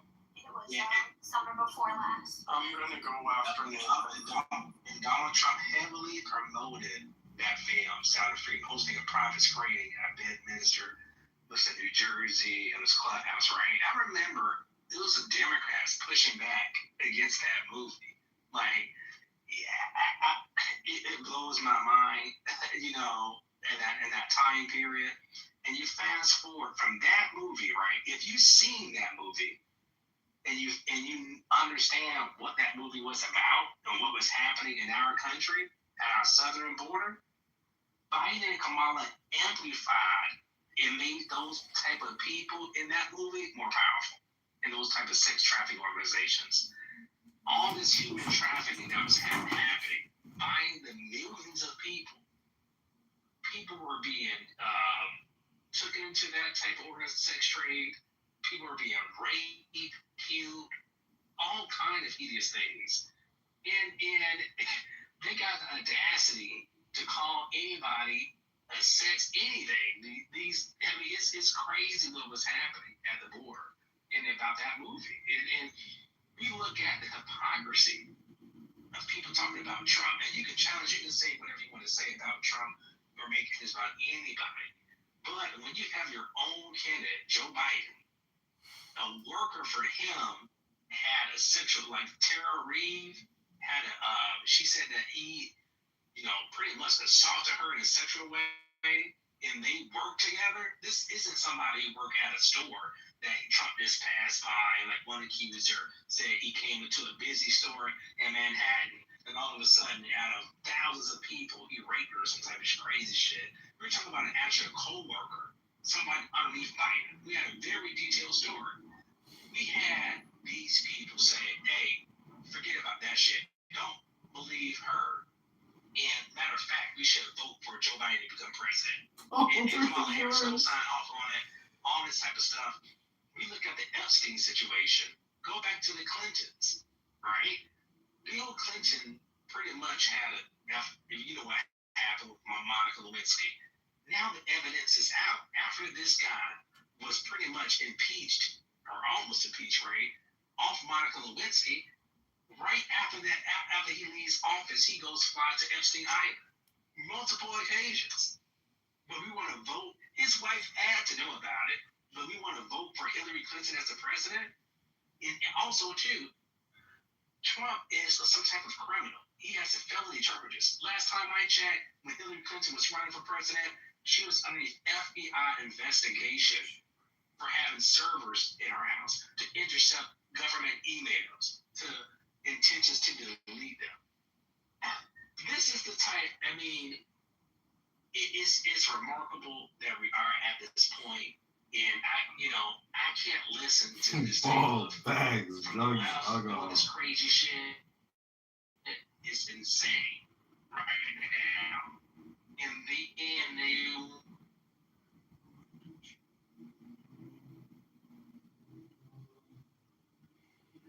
it's a little disingenuous. Two of your things were disingenuous. The first one, you're gonna have to show me where Democrats push back on the Sound of Freedom. I posted a link that said that it's actually that film was very popular with Democrats. Second, E. Jean Carroll was in the same social circles with Donald Trump. Definitely knew her. He didn't just rape some random girl in the boat, Pearl Dolph Goodman back room or whatever. They even have photos of them together. So to make it seem like he just picked some random woman off the street, they were in the same social circles. Thank you. Well, I think it's a sad state of affairs where we because in politics, anything can become a weapon. And I used the word, it wasn't consciously intentional, but the fact that the word weapon, I think, is important. Because if you're involved in a conflict with your opponent. As if Othello knows Trump's lifetime activity events, who and when he spoke to. You are clowns. You fight alongside the soldiers on your side. And what they did in their previous life becomes unimportant. If that guy next to you can lob a hand grenade and he does it well and he can kill the enemy, you don't care what he did. And I just want to thank the Democrats for making pedophiles something that we also have to ignore at this point. Because that's where we're at now. We have a political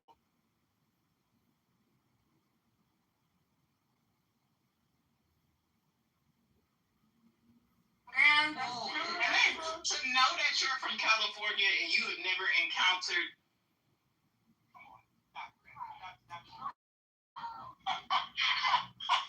stop that. Let me ask you a question. Are you Korean from the waist up or down? Ooh, that's a good question. Yeah. Yeah, that matters. I'm Korean from head to toe. And you ain't here doing this? Well, I mean, I'm 100% pure-blooded Korean, if that's what you think you're asking. So you got a scissor. So are you ladies trying to say that you would date an Asian man with a tiny penis but a lot of money and a lot of income?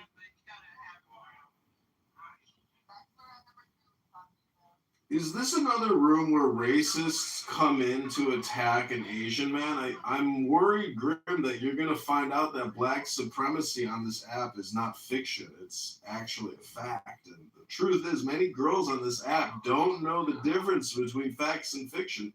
And in fact, a lot of women on this app are guilty of many crimes. I've heard many women on this app admit to horrific felonious crimes in the black community. It's truly a tragedy and shocking. Eat men and drink their blood. We're just like elites of America. Hey, I wanted to touch on dick size for a second. Yeah, go back to that. I read somewhere, I heard somewhere that women don't actually know like dick sizes in exact inches. They're not that precise with. And like a number of men, let's say, they don't exactly know like how different in size each men were. They don't really.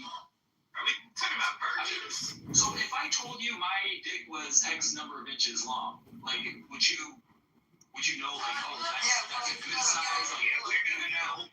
Go ahead, tell me. Yes. Okay, tell me.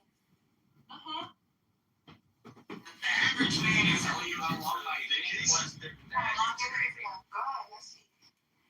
I think it's around 5 inches. Ooh, that's average. That's good. You're average. The inside of the vagina is 5 inches. 2 or 3 inches long. Yeah, the average length of a penis on a man is 5.1 to 5.5 inches, which is 13.12 to 13.97 centimeters. And an average erect girth is roughly 4.6 inches or 11.66 centimeters. I feel like Dennis got a big dick. He quiet. Yeah, he probably does because he got muted. Maybe Chris likes to, but Alistair is giving. Yeah. So, ladies, we've confirmed that you will date an Asian man if his penis is greater than 5.5 inches and has an annual salary of over $145,000. Is that correct, ladies? What the fuck is this nigga talking about? Excuse me, did you just call me the N-word? I'm sorry, but I'm going to have to report you to the clubhouse authorities for using racist terminology. I'm from California, bitch. That's how. Which one you want to be, a bitch or a nigga? Which one? Who picks it? Well, yesterday we had a room on here. Yeah, he was a publisher. He was an author. He was a thinker. And so what we're trying to say is that yesterday in Grimm's room, we confirmed that female blacks are actually racial supremacists and believe that Asians should live in their own enclave and they should work for the privileged black elite of this country. Clearly, that's extremist, supremacist.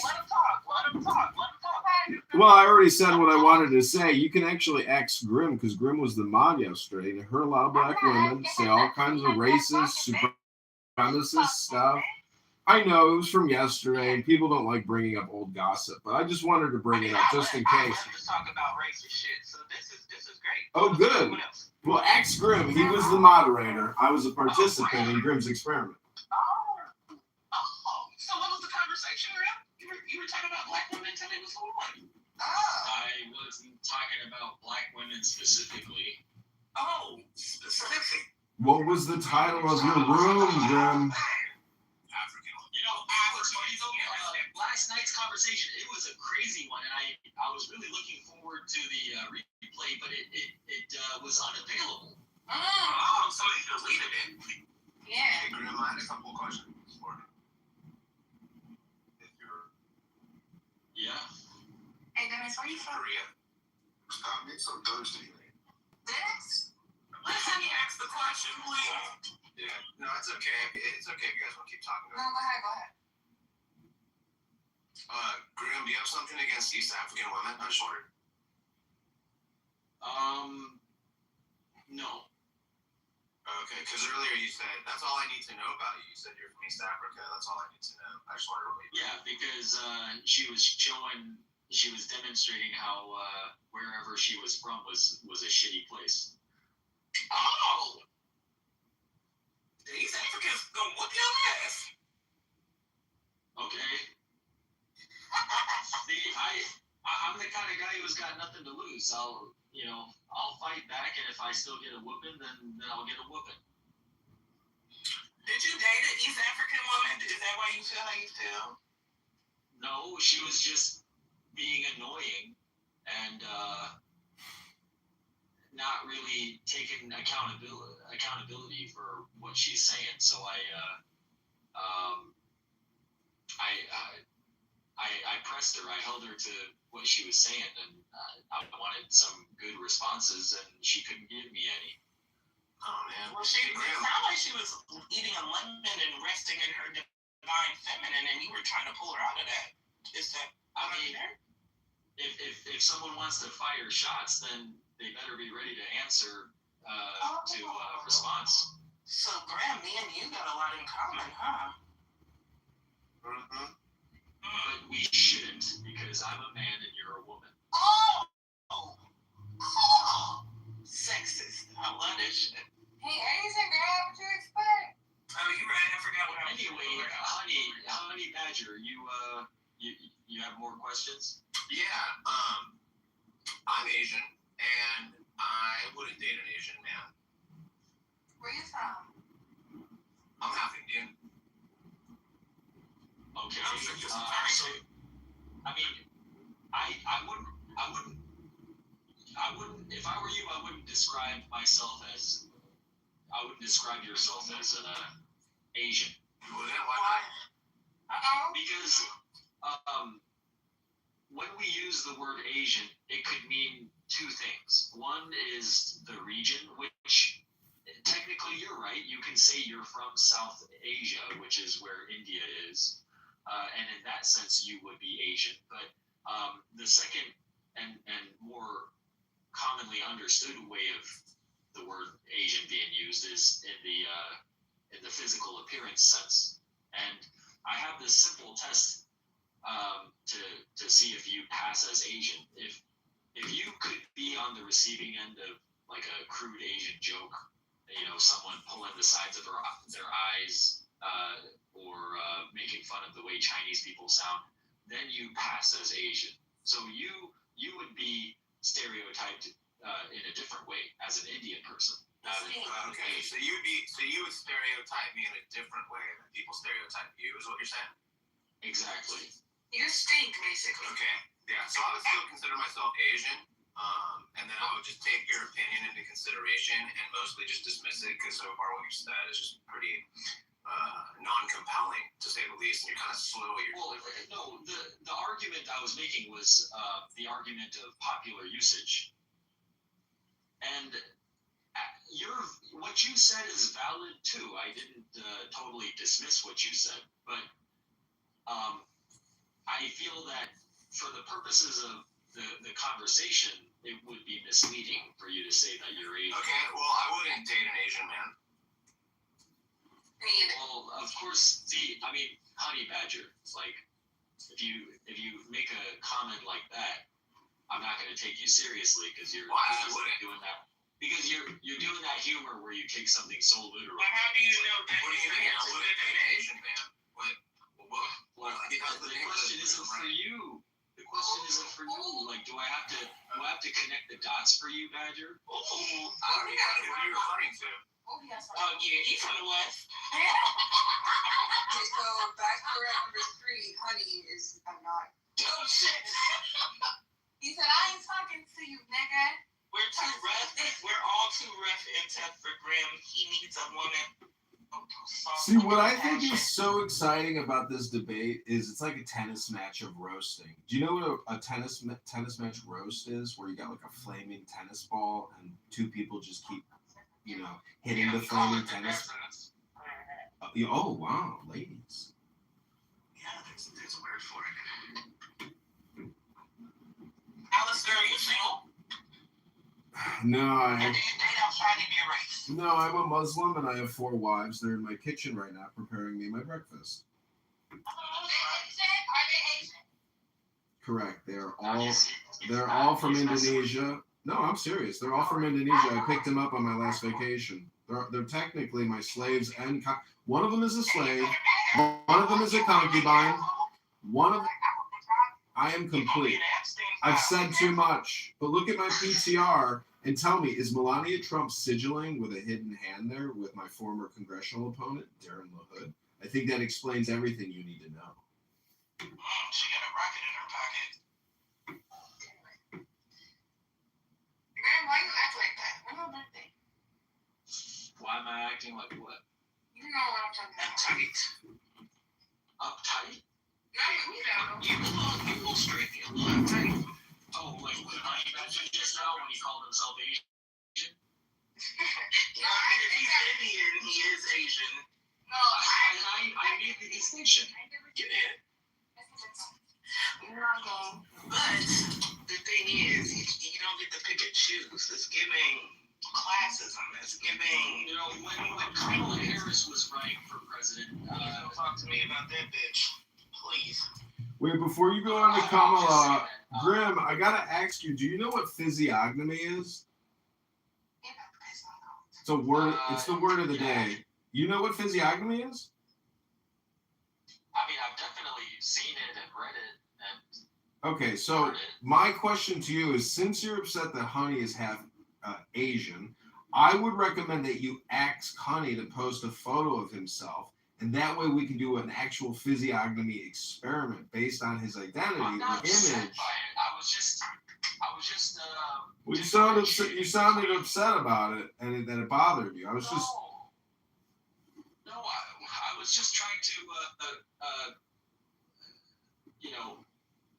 point out the difference between a South Asian, like an Indian, or any other country from South Asia, like Pakistan, Bangladesh, Sri Lanka, and so on.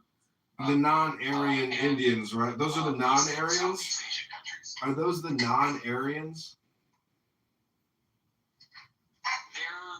They're own people for the most part. Right, they're the darker complexion people. People who don't look like people like me in my profile picture. Right, because you have a lighter complexion. So you're specifically isolating darker skinned people, correct? But if you were to apply like a filter on my picture and make me darker skinned, that's not an Indian. Like you won't get an Indian from that. I know, that's why I brought up physiognomy, and that's why I said you sounded upset when Honey said he was half Asian. And you recommended he never identified himself as half Asian. Different ways you can understand the word Asian. One is in terms of geographic location, and the other is in the phenotypical sense.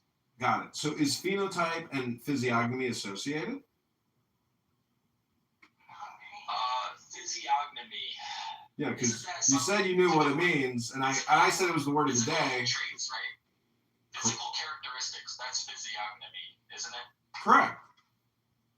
Which that is like that's like the allele phenotyping or expressing itself through the genes. But these are just these are just genes that give us really a lot of it is just melatonin density reflection.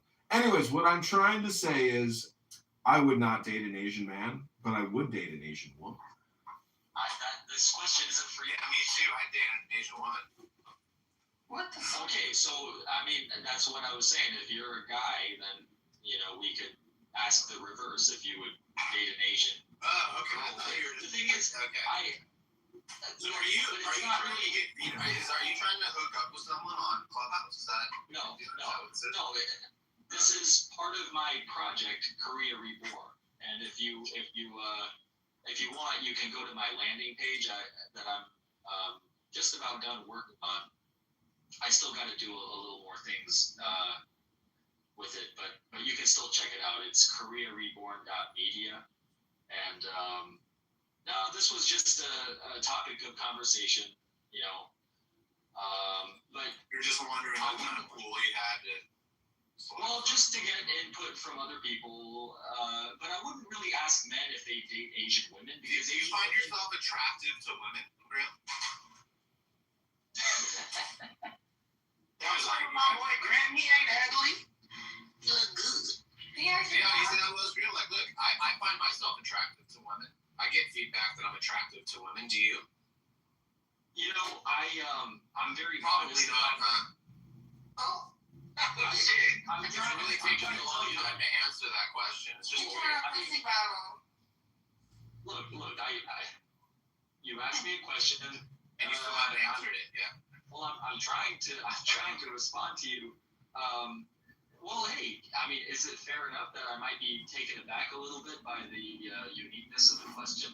Hey, if you can't answer it, that's fine. If you want to take 10 minutes, 15 minutes, go ahead. Well, the thing is, like I was trying to say, I would start out by saying that I'm a modest person, so I wouldn't speak too highly of myself like that. Wait, Grim, I got another question for you. I hate to interrupt. I let my personality, I let my presence speak for itself. Yeah, so that would be attractive, right? Like, it's not just looks, it's the whole package. Wait, honey. It's the way a man would answer that question as well. Honey, I got a quick question for you. I'm half... I meant all things considered, and it sounds like you're kind of like a little insecure about how you were received by women.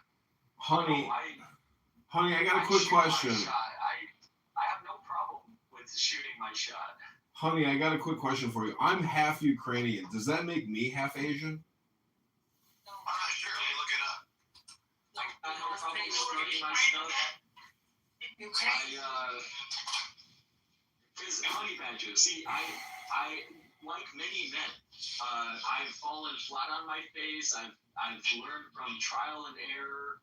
I've learned from many mistakes. I've honed my craft of being a man. That's cool, man. So do women find you attractive overall or not?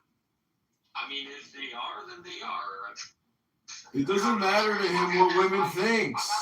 He keeps coming. He keeps coming and coming. He said that yesterday. Hey, Grim, let me ask you this question. Would you date an Indian woman?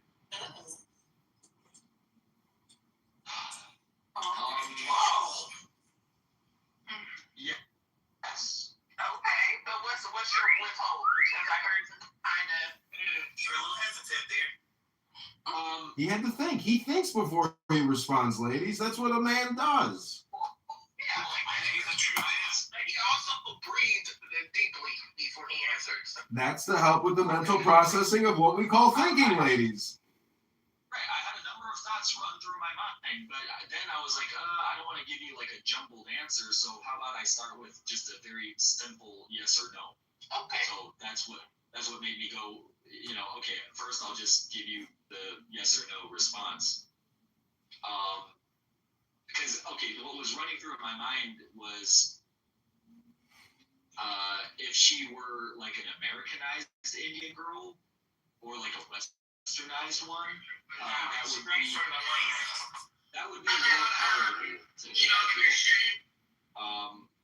I feel that if she were straight from India, there would be too much cultural friction. Wow, that was an incredible response. Grim, what are you going to do today with the rest of your seconds? And I want to let you know that everybody is born with 2.5 billion seconds to spend, and every second that I listen to this room is the second that I'm spending on my $2.5 billion loan from God. Thank you very little.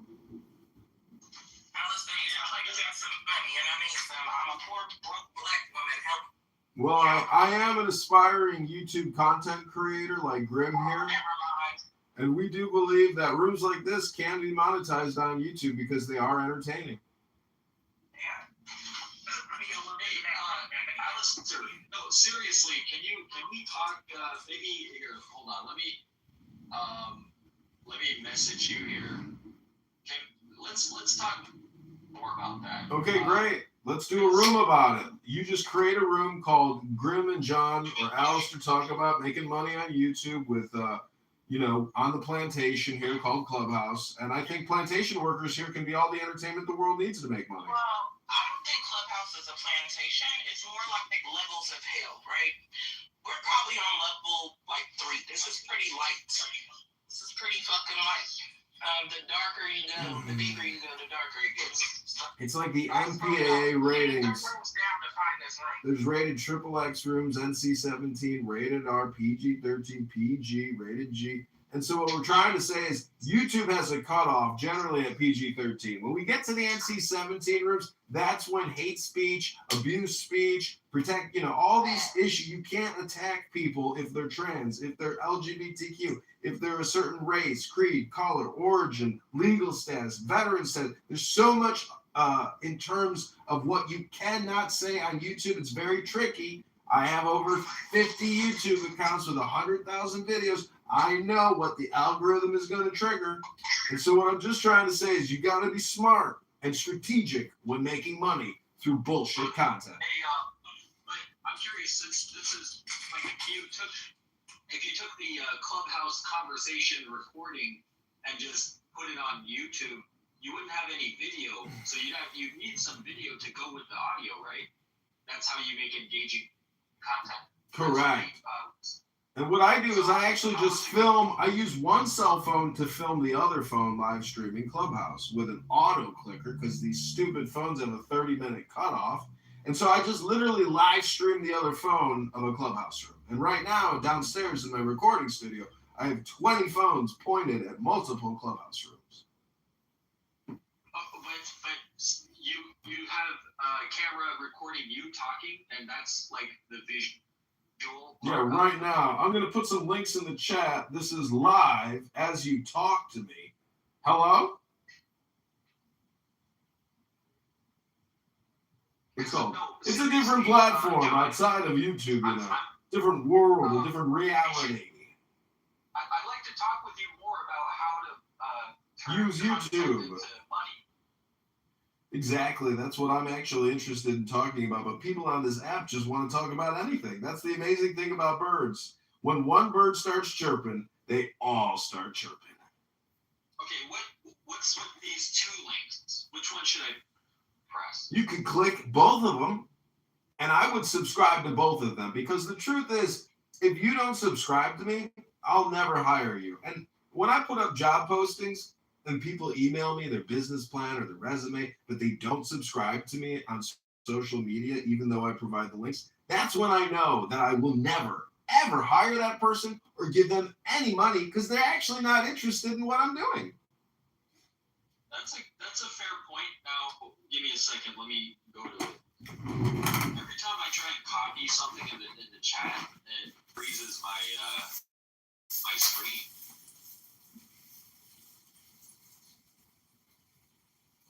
Can I just comment on the topic of the room, because this just shows you that the white man has us in our shackles still. We need to break free of these shackles. So the white man has told us what is beautiful and what isn't beautiful, who we can and can't date, shouldn't date. So from now on, women of color need to start dating Asian men. Okay, what do you think about that? I never said that he said it. I'm not going to work for him. I'm trying to see if I want to work with him. Damn it, my screen's frozen.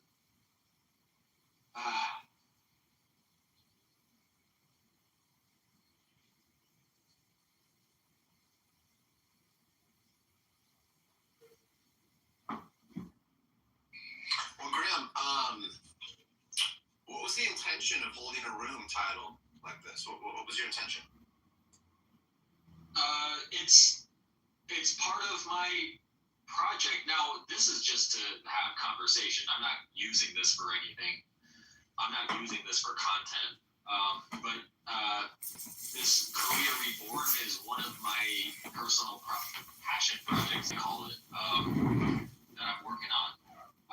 And I told you the landing page I have, it's going to be a YouTube channel. But are you in Irvine? No, I'm not in California anymore. Okay. Are you looking for love? No. I haven't already. Are you looking panub? Am I what? Are you looking panub? I don't understand what you said. It's just a Saturday Night Live reference with Eddie Murphy. No, I don't know the reference. Are you Korean? You sound like the type of guy that listen to Eddie Murphy. Come on, we gotta look at the audience here. No, I like Eddie Murphy. I just don't know what he's saying. Yeah, I was just seeing where, just seeing where you're coming from. Yeah. Hey, are you Korean yourself? I am. Oh, you're from Korea? Yes. And so my project, Korea Reborn, it's going to be a YouTube channel. I have a landing page, which I wrote here in the comment, koreareborn.media. You can check it out. It's where I address the Korean population crisis and try to come up with ways to help with the recovery of it. And I'm also going to include a dating coaching service into this project. Are you going to be the coach? Yes, I'm going to be the coach. How many black women have you dated? American black. Why does that matter? First of all, I'm not fucking talking to you. I'm talking to Ray. Yeah, I can. You can shut the fuck up, Cameron. You can shut the fuck up, bitch. Or what, bitch? Your mama's a big fat bitch. You wanna get into it, huh?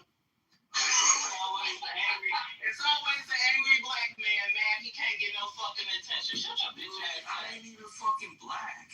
What are you? I'm Korean. I don't believe it.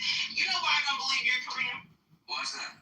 Because every Korean man I encountered has been respectful and calm and nice. You're a bitch. I'm not, you bitch. No, you're a bitch. Yeah, I'm Korean, but I don't fucking. No, you're a bitch. Bitch, yes. All right, go ahead, Grim. You can answer the question now.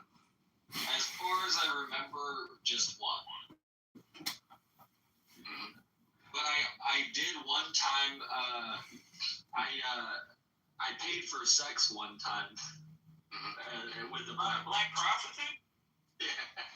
Oh god, damn. You could have just walked outside with EBT for that. Yeah, you pay for your mama. That's funny. Moody, I'm just fucking with you. Come on. I'm a troll too, nigga. I'm not. Well, hey, Graham, I just have one question to share away with today. Just curious. Sorry for coming back with a question, but I'm just really curious. What's your other half? Since you said you're half Indian. I'm just like Euro, kind of like some other stuff. I'm a mutt on the other side. Okay, and sorry, that makes me curious even more.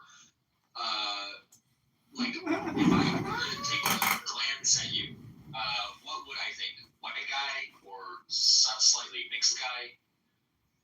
I usually get questions, and you might even pass as like yeah, like I look like kind of like George Clooney. Actually, that's weird. Like, you said a guess. No, No, but really, so I kind of get like a George Clooney, Robert Downey Jr. kind of mix. The thing, I wouldn't tell you what you would think because I don't know. You might think I'm Greek. You might think I'm Italian. That's what I did. Maybe you can but like a good, yeah, okay, I could kind of picture that. Not, a good. Ambiguous, you could say. Racially ambiguous. No one knows what he is because the man is a mystery. That's what he's saying. But he's actually also roasting you, FYI. Every word he says is a fireball text. Remember what I asked you? What? You don't know what I asked you? No. You want advice. So, there are two kinds of advice that I could give you. One is just general advice without knowing anything about you, and the second is more targeted advice that's more specific to you personally. Okay, well, just give me some general advice. You gotta have some advice on your shoulders.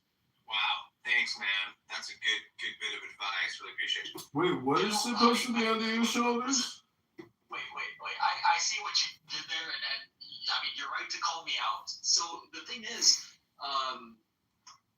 advice doesn't always have to be something that you like so novel and you've never revolutionary and never before seen or heard of. It doesn't always have to be that way. Sometimes the best advice is has been around. Yeah, simple. Yeah, simple things. Yeah, stop, you stupid dummy. Hey, Grim, I got a question for you if you don't mind me asking. Sure. You know, for your project, right? The repopulating Korea project.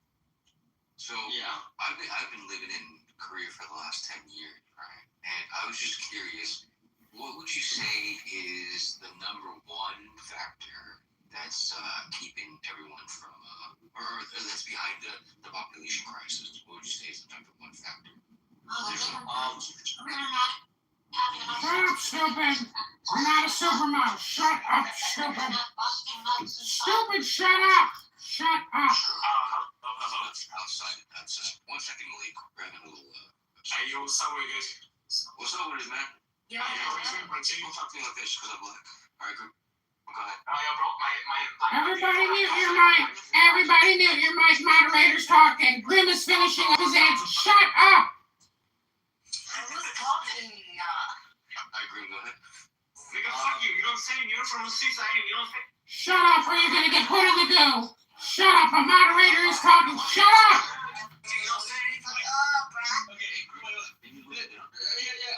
I remember. So can you just speak like a little like fuck you, you Asian black ass nigga? Hey, this reminds me of something. How I remember. It's something quite fascinating.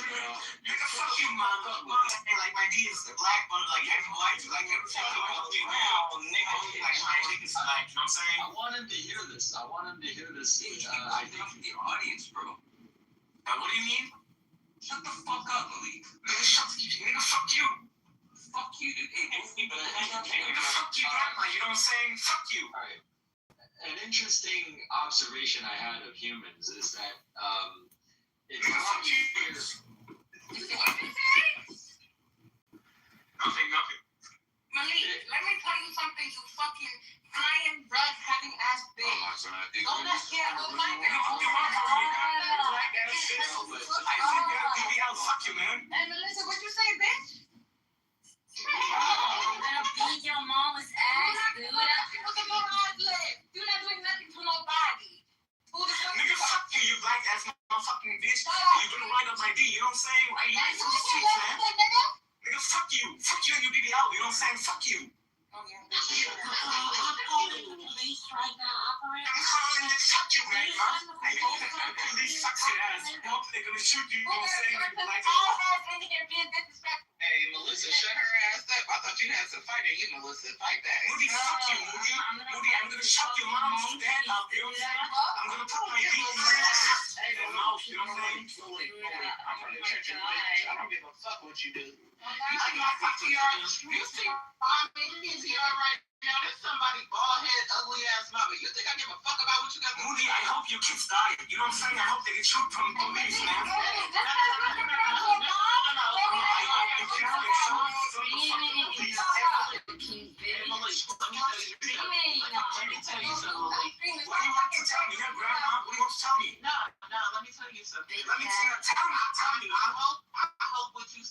my kids, I hope it never come true, because, bitch, I'm a witch, and I'm on your ass, honey. We're going in the You and I'm gonna write it on my deed. You know what I'm saying? Fuck you. Bitch, I got your name in a lemon, bitch. It's gonna be up for you. So when y'all don't hear from Malik anymore, I don't believe in America. I don't live in America. It doesn't matter with the whoop, bitch. It don't matter. What are you talking about, stupid? I don't think your ancestors at. The fuck?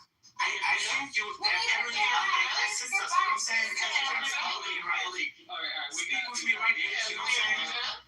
I've seen he's a fellow Asian American man for once who's joined the room. Hey Daniel. Daniel's a fine ass. That's a fine ass man. You wish you could be Oh my god, Daniel is so fucking fine. Daniel's fucking fine. Yeah, that's right, Melissa. Daniel, can you write on my deed? Daniel, I want to write on your deed.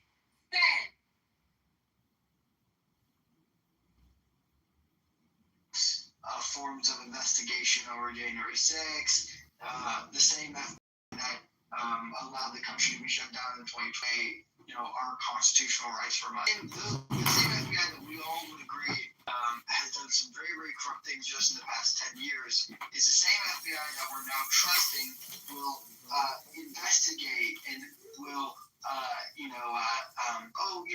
you guys, they should at least conduct a form of interrogation, or not, I guess not interrogation, but they should talk to the witnesses and the people who believe they're victims of Epstein.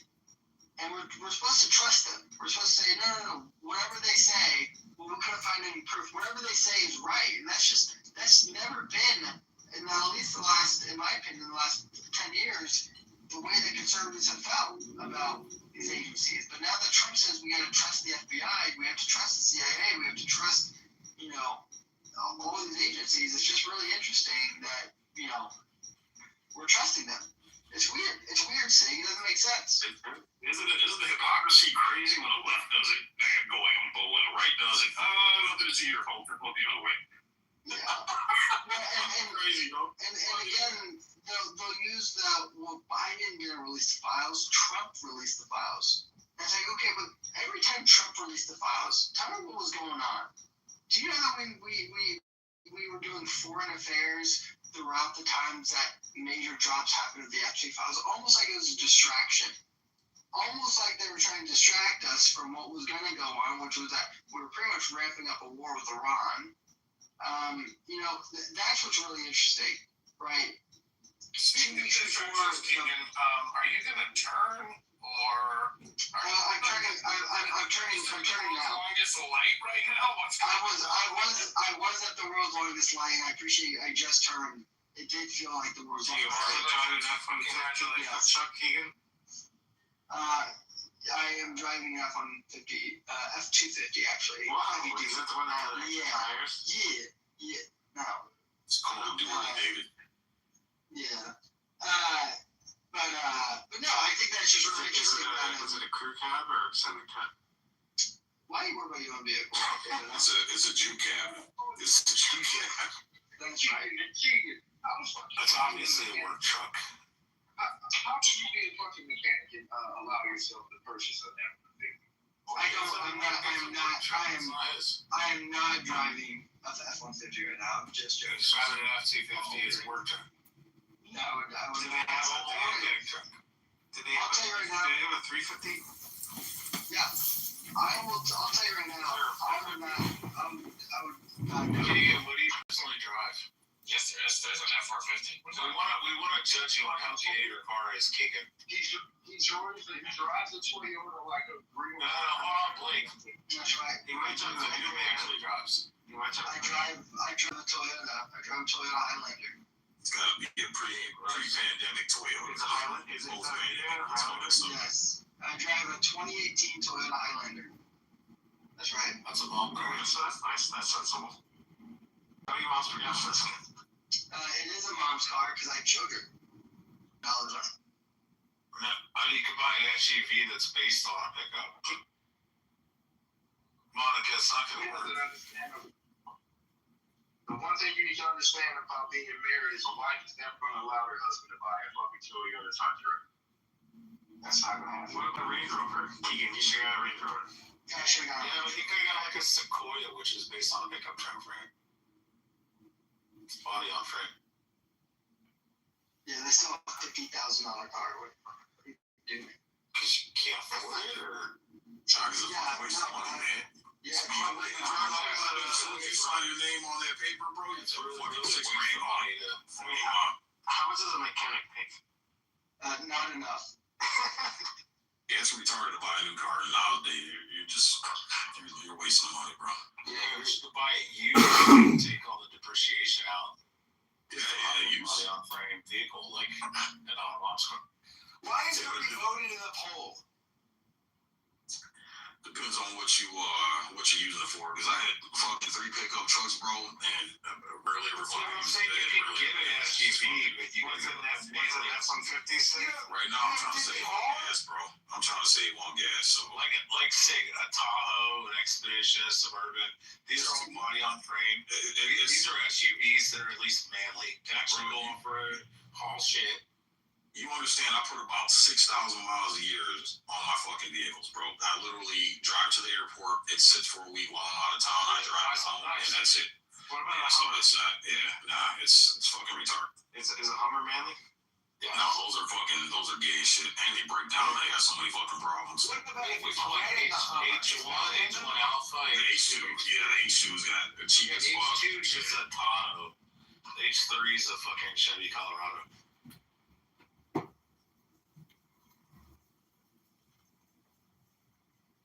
I am the only one who's voted the poll, besides Monica. Oh, that's not true. What's up? Refresh. I see Rico voted and Kiko voted. But I was wrong. I needed to poll to refresh.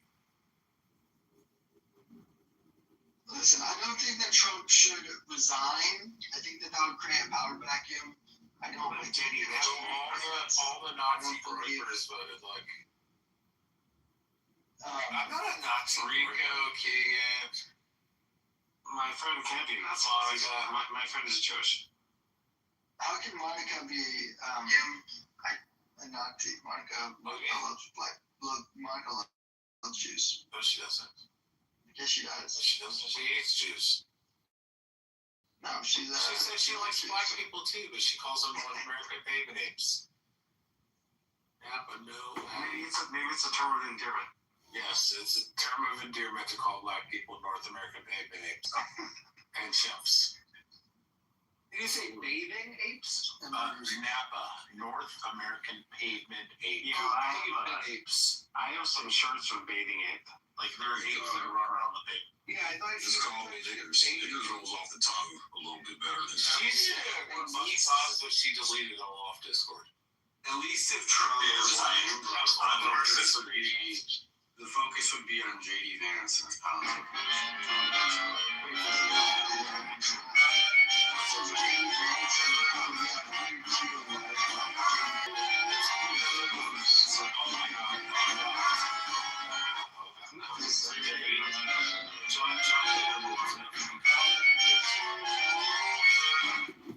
He's recording us and now so early.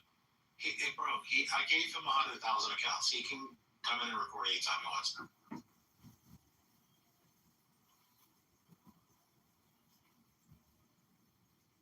I like bathing ape. Are you a 17-year-old black boy? Yes. We do. Whoa, that's racist.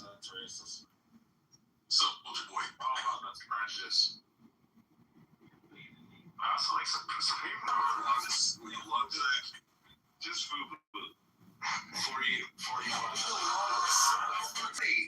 Dirties, yeah, they sold. Oh my god, Dirties, I haven't been there since fucking high school. Oh my god. I like Spencer gifts at the mall. Spencer's. That's really my second song. Somebody bring Alistair Crowley up. Malls are generally dead, but it's fun to go to area stores like the night. It's fun to go to the mall sometimes.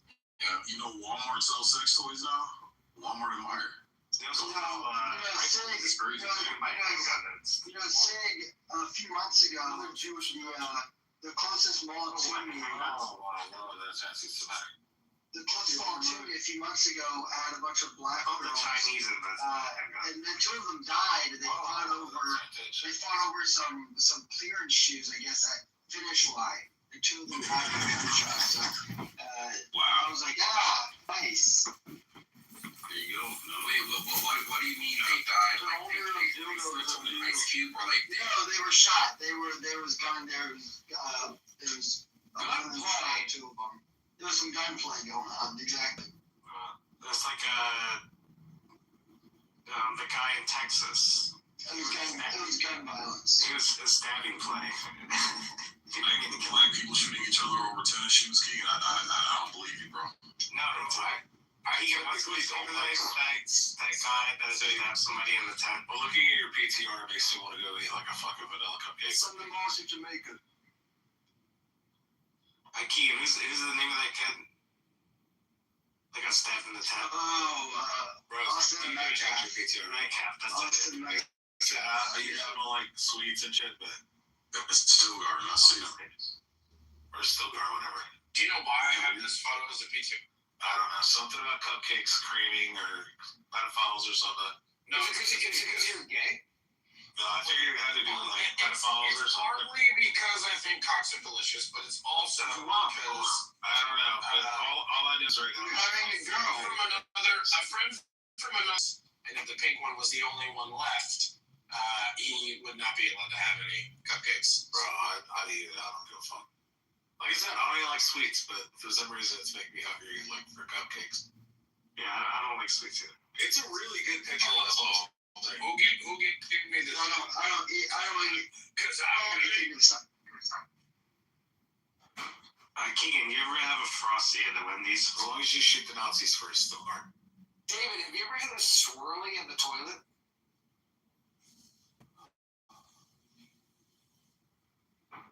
That's a good question, Zach. Go ahead, David. No, I want to know if you ever had a Frosty at the Wendy's. I have had a Frosty at Wendy's. Why? That sounds really good. It sounds like a grinder question. That sounds like a grinder question. You never had Frosty at Wendy's? Yeah. It sounds like something that they do behind closed doors. David, why? What's the question for? Well, if you know, you know. Yeah, some grinder shit. That's some Republican convention shit. What are the gay Republicans called? To answer your question, is Monica that modded you?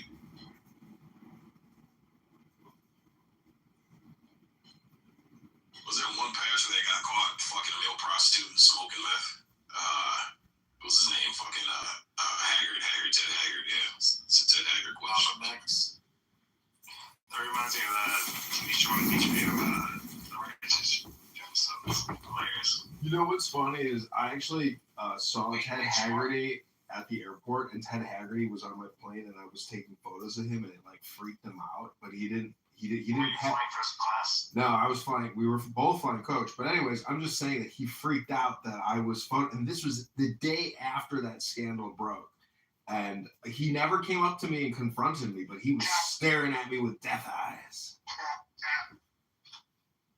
Did he ask you if you ever had something Frosty at Wendy's? No, he actually when I got off the plane, he asked me, "Have you ever been paid for content?" And I was like, "Yeah, actually, I'm Jewish. Some people read books all day and get paid to fucking read books." And then he's like, "That's amazing." He's like, "Do you know any black people that don't get paid for their content but hold rooms all day long and don't get paid for their content?" I was like, "Yeah, I do know this big black guy named Sig." And Sig actually hates the Jews and Israel and the Republicans and the Democrats. Sig hates everything. This guy hates everything, but he doesn't get paid for his complaints. He was like, "What's his name?" I said, "His name is Sig." And Sig called me a fag today. He called me a fag today. Hello? I literally make money sitting here. Like, you notice when I'm at home, I'm not on the app. But when I'm out traveling, sitting in a hotel, making $300 a day, so I make money beyond this app, bro. But what's your karma score? fuck I did go to the store. I ain't bought liquor. I ain't spending no fucking money on fucking Clubhouse. This shit's a fucking scam, bro. Well, I hate to agree with you. If you get the membership, but if you get the membership, right, you're able to see other people's old pictures and you get like a star. See, NPC is actually the gayest. See, NPC yesterday admitted that he is a white accelerationist, neo-Nazi stormtrooper. Quote from NPC. NPC is a chaos agent. This young man knows NPC, I worry for your future. You could end up like Sig. You have to start reading books as soon as possible, and you need to shut up. I'm telling you, my young man, if you don't shut your mouth and shut your brain down, go with it. Yeah, go read an Ayn Rand book. Be more selfish, because at this point, you're giving your essence up to a conference call app called Clownhouse, which is a plantation. It's just a plantation. I'm here to free you from the plantation. This is a plantation. I'm here to free you from the plantation. I'm trying to liberate you from this plantation. If you have ears, listen. If you have eyes, look. You voluntarily stay on every single day. You spend more time. I'm a liberator. I come to liberate. That's what I do. You come to enslave. I come to free people. Do you know what a bodhisattva is? Nah, what is it? A bodhisattva in Buddhism is somebody who has attained enlightenment. They have achieved the state of nirvana. But rather than choosing to remain in nirvana, they return to the shitty reality that we find ourselves in right now, and they try to help others attain enlightenment. John is a Clubhouse bodhisattva. He could be touching grass. He could be not wasting his life. He could be offline. But he has attained enlightenment. He has achieved nirvana. And he has come back here to rescue us from our own pathetic, time-wasting, cyclical existence. That is Clownhouse. Thank you. I'm complete. Well, you can be a boner Shasta, whatever the fuck he is. Yeah. Boner Shasta.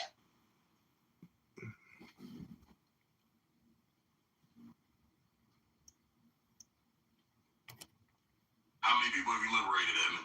Just curious. Well, I think you were just talking to one of my liberated friends, my friend, because... I was asking how many people have you liberated? Well, see, if you compare the number of people I've liberated to the number of people you've liberated, it's at least 1,000,000,000% more than what you've done. So what I'm What's your number then? Well, let me just tell you this. I said this yesterday here on the app. Donald Trump can actually help liberate you from your own concepts, because he is so powerful in so many people's minds, because he has conditioned us to a very high degree. His color, his suit. If you were to actually paint Donald Trump on a piece of paper, you would do a blue suit with a red tie, blonde hair, and an orange face. That's how much he's basically viralized himself into your fucking neurons. And that's what I'm trying to actually reverse out of you, meaning that you're so Pavlovian conditioned. You've been suggested to for many years, but you actually don't read many books. You don't study Alan Watts. You don't read Zen philosophy. You don't know anything about Buddha. You don't know anything about Hinduism.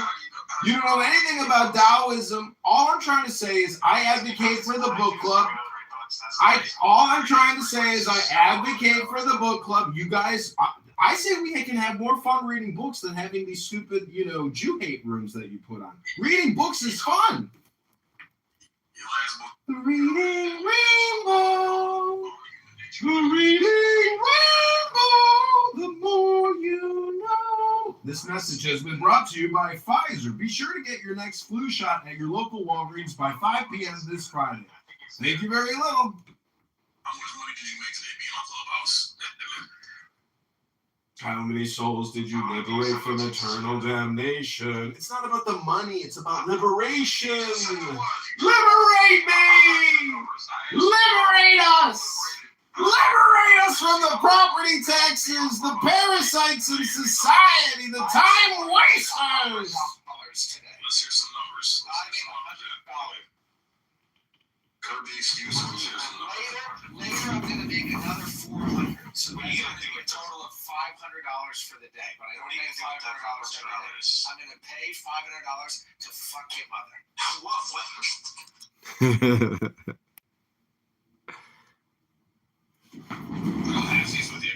Well, in response to your question, Sig, my favorite quote from Bane is, "It's not important who we are.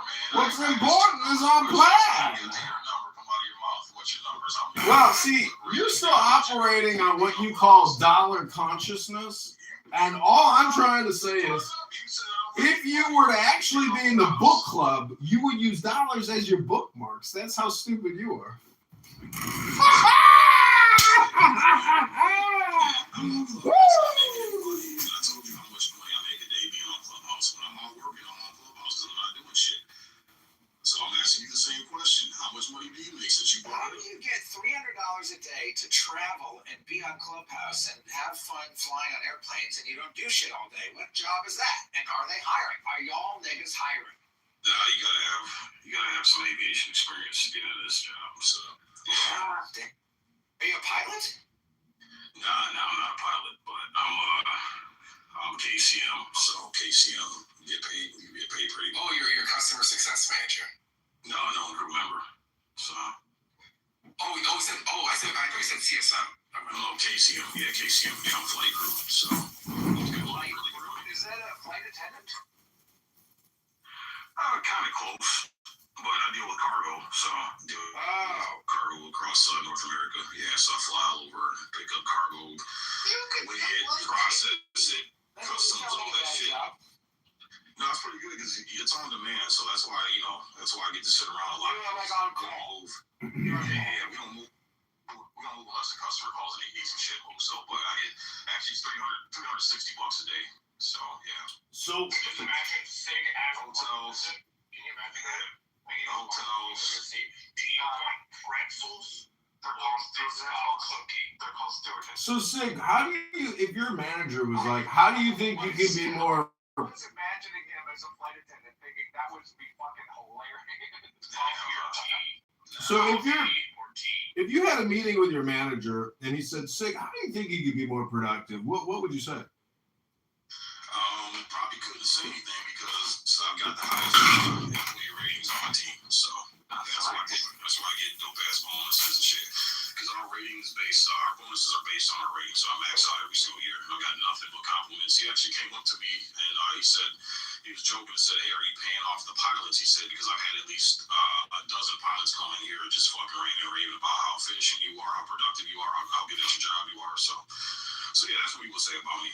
And he said it multiple times. Sig, how do you obscure the smell of the drugs that you're smuggling while you do your job? Yeah, no drugs, sir. No drugs at all. You see, if I were in your shoes. I would be doing this job else case I'd already been retired still. See, if I was in your shoes and my manager asked me that question, I would say, well, probably not being on Clubhouse 20 hours a week could add to the productivity. And then I'd have to come up with something creative to do while I'm working. That would be called a job. States, when you're traveling all over the lower 48 and 2 other countries, you can't really hold a job like that. So, but when I go home, I do a bunch of extra shit to make extra money on my off time. So, yeah. But And that's how you afford the F-150. Yeah, 750,000 fucking Marriott points, so I can pretty much live in a Marriott for 6 fucking months and not have to pay a fucking dime. Yeah, there's a bunch of great perks. 4-star, 5-star hotels. Yeah, you can stay at the St. Regis in New York City for about $2,000. St. Regis is around over too, yeah. Which Carlton, of course. You know, I gotta say, in my 25 years of working for the United States government, because I joined the Army in 2002. What I'm trying to say is, my work experience has involved so many African American women acting in the workspace as if they're on Clubhouse that I filed complaints against every one of those stupid DEI hired cunts that never should have been where I was at. Hello? Hello. What's that even mean?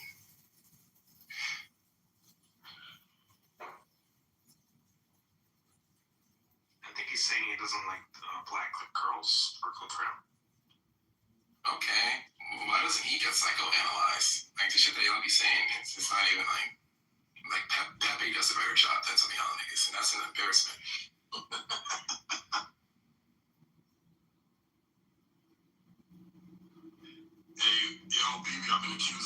Jews, bro. Again?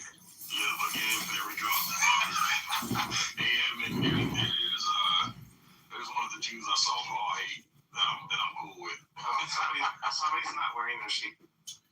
Well, all I gotta say is, I thought when I joined Army Intelligence, that was my MOS, my job choice after ROTC. I thought I'd be like James Bond or something. And then you know what happened? I met a black woman, and she was a major on a golf cart, and she was screaming at me, and I was like, am I really gonna throw my life away for this? I was like, this isn't very James Bond. This bitch is from the ghetto, and she'll get me killed. And I thought to myself, no, this isn't worth it.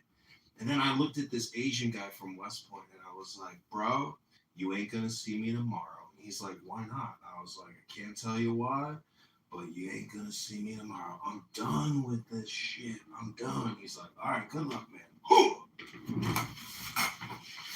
me ask you a question to the room. Is there anything that Israel does that you completely,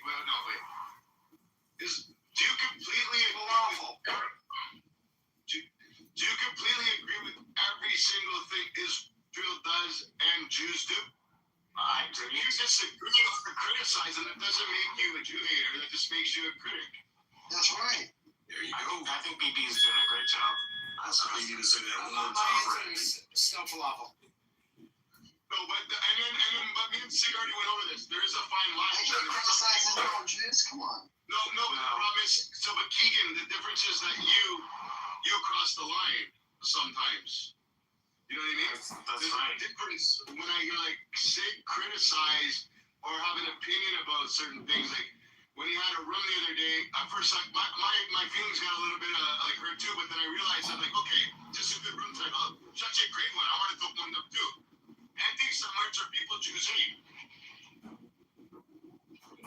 And what you're saying is basically,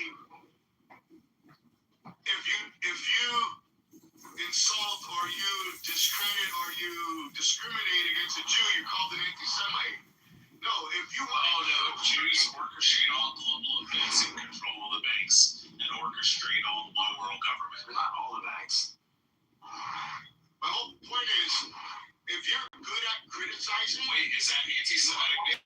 9 times out of 10 you're going to be called anti-Semitic. What's that? BB, is that anti-Semitic to say that Jews are orchestrating all global events and there's a secret cabal?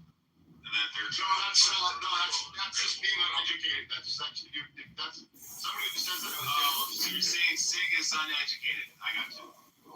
No, he's entitled to his opinion. Doesn't mean I agree with it. Yeah, but you said that makes him uneducated. So you're saying he's uneducated. No, I said that opinion. What if I question? That's an uneducated opinion. And I'm not here. We need a new term for being in the wind. It's not in the Matrix, but it's like, this nigga in the wind. He in the wind, nigga. I can't hear you. Like that This nigga in the wind. No, but like that right there is racist. Like what you just said. Like, that wasn't racist. That's not racist. It's a white Jewish boy saying this nigga in the wind. It's not. That's racist, baby. You can't say that. That's right. Yeah, but BB, he's got. See, this is the thing though. It's racist to tell him he can't because of his white skin. Because now you're telling someone they don't have a right to the freedom of speech simply because of skin color. Yeah. You're right. And I have an opinion too that everybody's racist.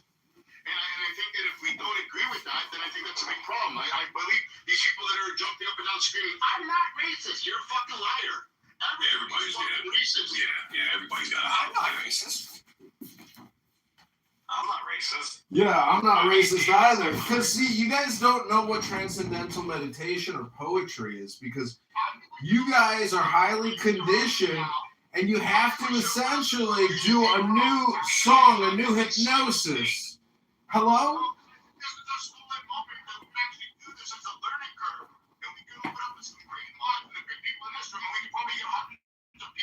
BB, we know, BB, in 18th... What is anti-Semitism?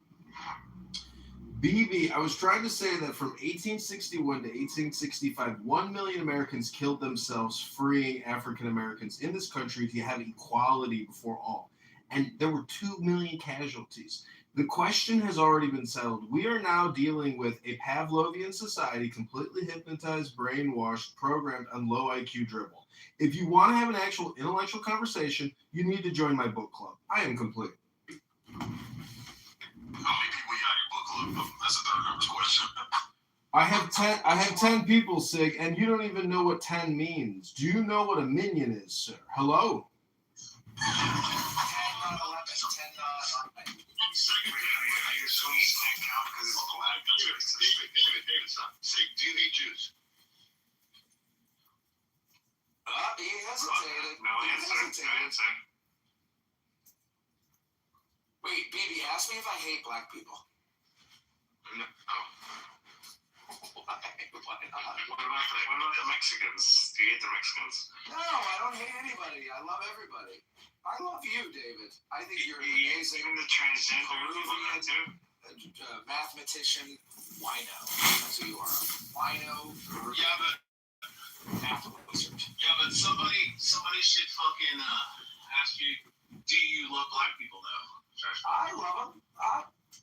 Everybody loves black people. Black people are the greatest musicians of all time. I love black people. Black Lives Matter. Yeah, look at Michael Jackson. White people and black people were made for each other. America, see, there were good times with white people and black people where they liked each other and they enjoyed the opposite of each other. Remember the Titans? Yeah, you can't have the game without the game. Whoa, I guarantee you, a bunch of black people took over your neighborhood and moved in and started parking their cars on their lawns and smoking weed and shit. Had a bunch of little bastard neighborhoods running around, bro. You become racist real quick. That's racist. Don't get me wrong. I have my opinions about cultural differences, but that doesn't mean that I don't love black people. Dude, you watch Fleckis Talks. It's okay. Yeah, I love Fleckis Talks. Freak out coming out. So that's been podcast of all time. Well, I noticed here in Chicago, they put up big skyscrapers and then low-income African Americans move in because they get CHA vouchers. And I'm just wondering, like, I know it's all income-based, but I do notice a certain, group of people that get the housing versus other people. I'm just wondering, is it fair and is it worth it? Is it places like River North or River West? Jonathan, have you visited the That was good. That was a good job. Jonathan, have you visited the new apartment library yet?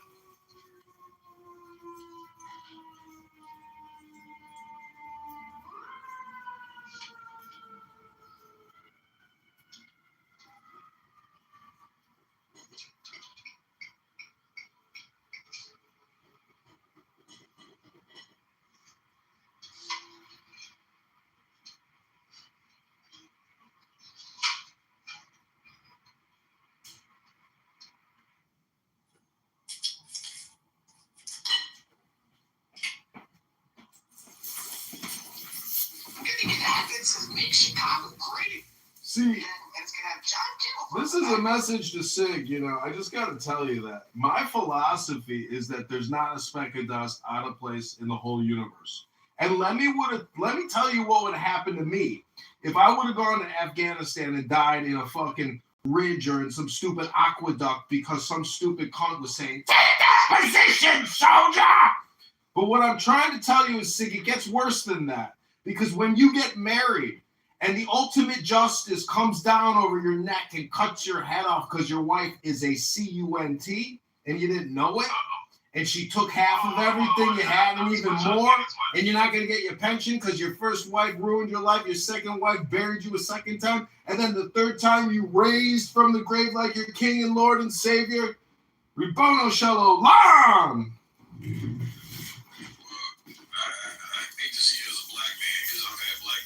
Screaming at me my whole life, bro. You folded after just only one.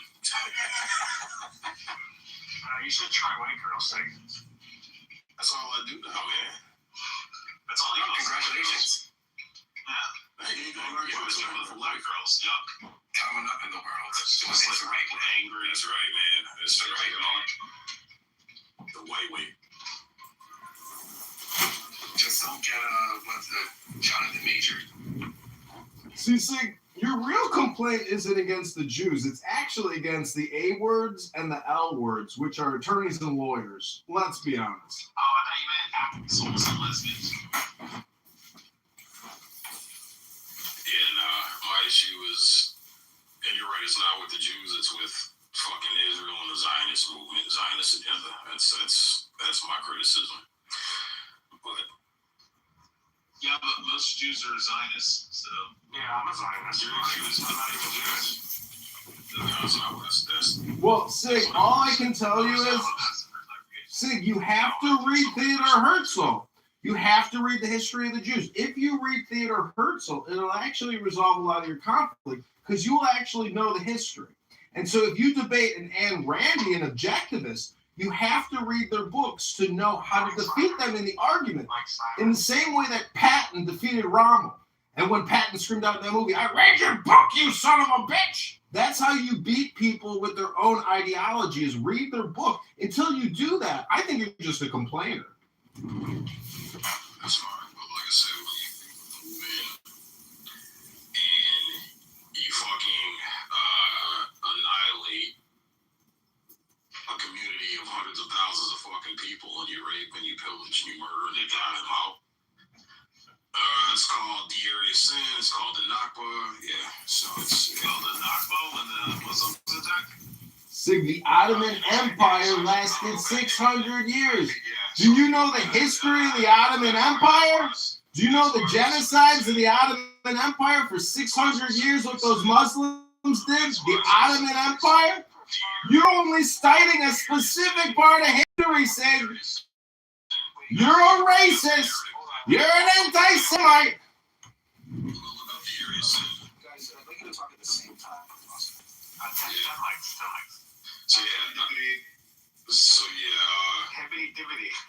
So Rich, that's the narrative. You should be talking now. That the Zionists tell is that, oh, the Muslims attacked us, but if you go back a couple years before, the area saying, yeah, it's actually the Zionists that attacked us. Hey, Sig, every time I'm in a room, you're always political. Why? Because that's mostly what this app is, politics, race, or Can we talk about something else? Can we talk about how gay men, their communities are thriving a lot better than straight men? They have the best schools, the best neighborhoods, because they don't have any kind of security. Because they have disposable income. They don't have to deal with it. You ever been to a gay nightclub? Gay nightclubs are way better than the heterosexual nightclubs. They have the best streets, the best grass, the best everything. Yeah, the best. And they have the best monetary Gays are rich because they don't just spend money on life. I DJ'd at a couple gay nightclubs. Yeah, they hired me to DJ.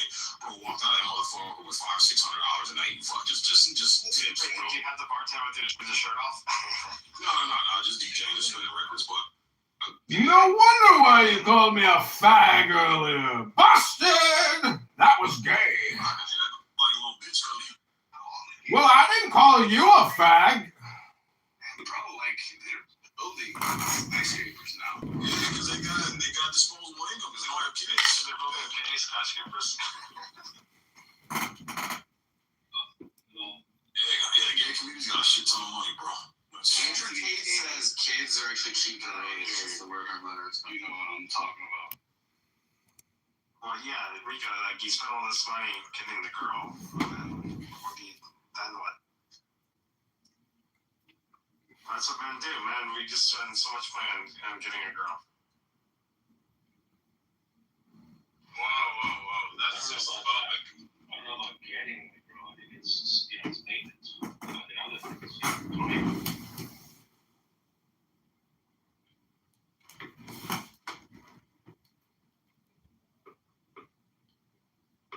Well, like buying a Mercedes, like 80% of it is getting the girl. 20% is actually you actually like driving it. I'm the opposite, totally opposite. So 20% is because you want to find a girl. Did you say because of the Mercedes? How long did it take to acquire this Mercedes? And what kind of Mercedes?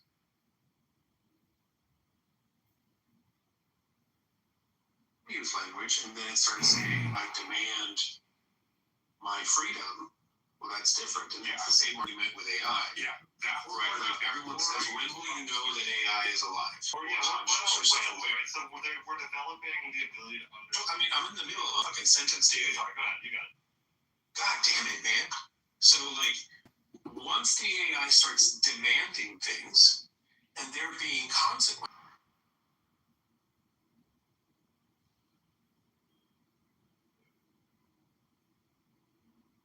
So is each agent stemming from the base model going to have rights then? That's like, that could be more AIs than humans, right? Yeah, that's correct.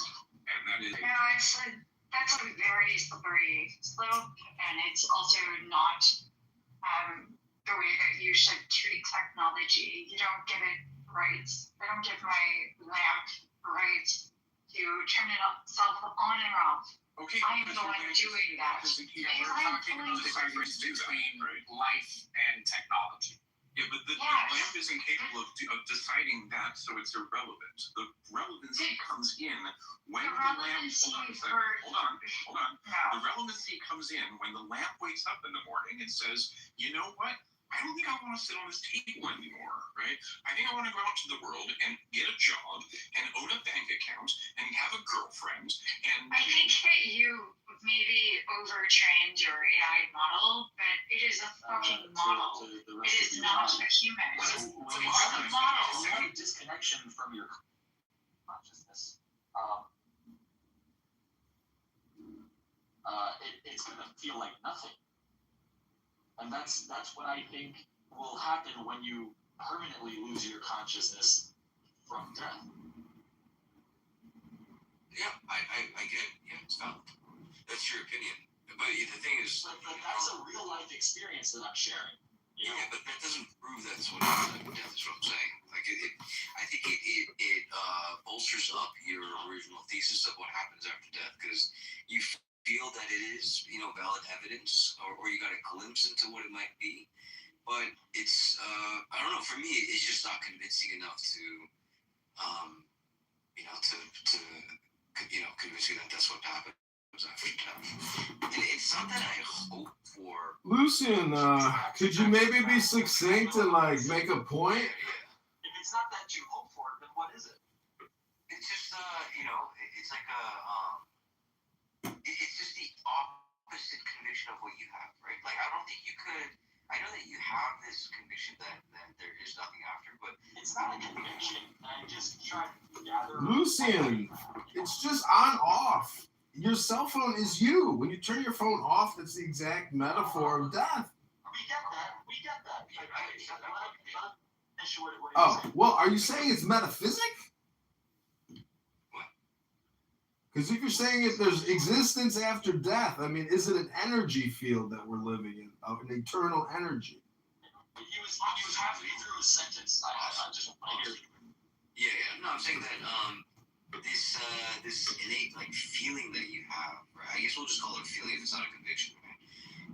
It's just that other people just have the opposite, where they feel like they just can't prove it, but they have this feeling that there's more.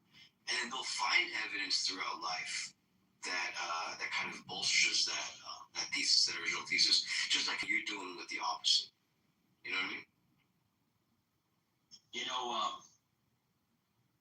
Yeah, but I say, let's not forget that we possess organic biological bodies.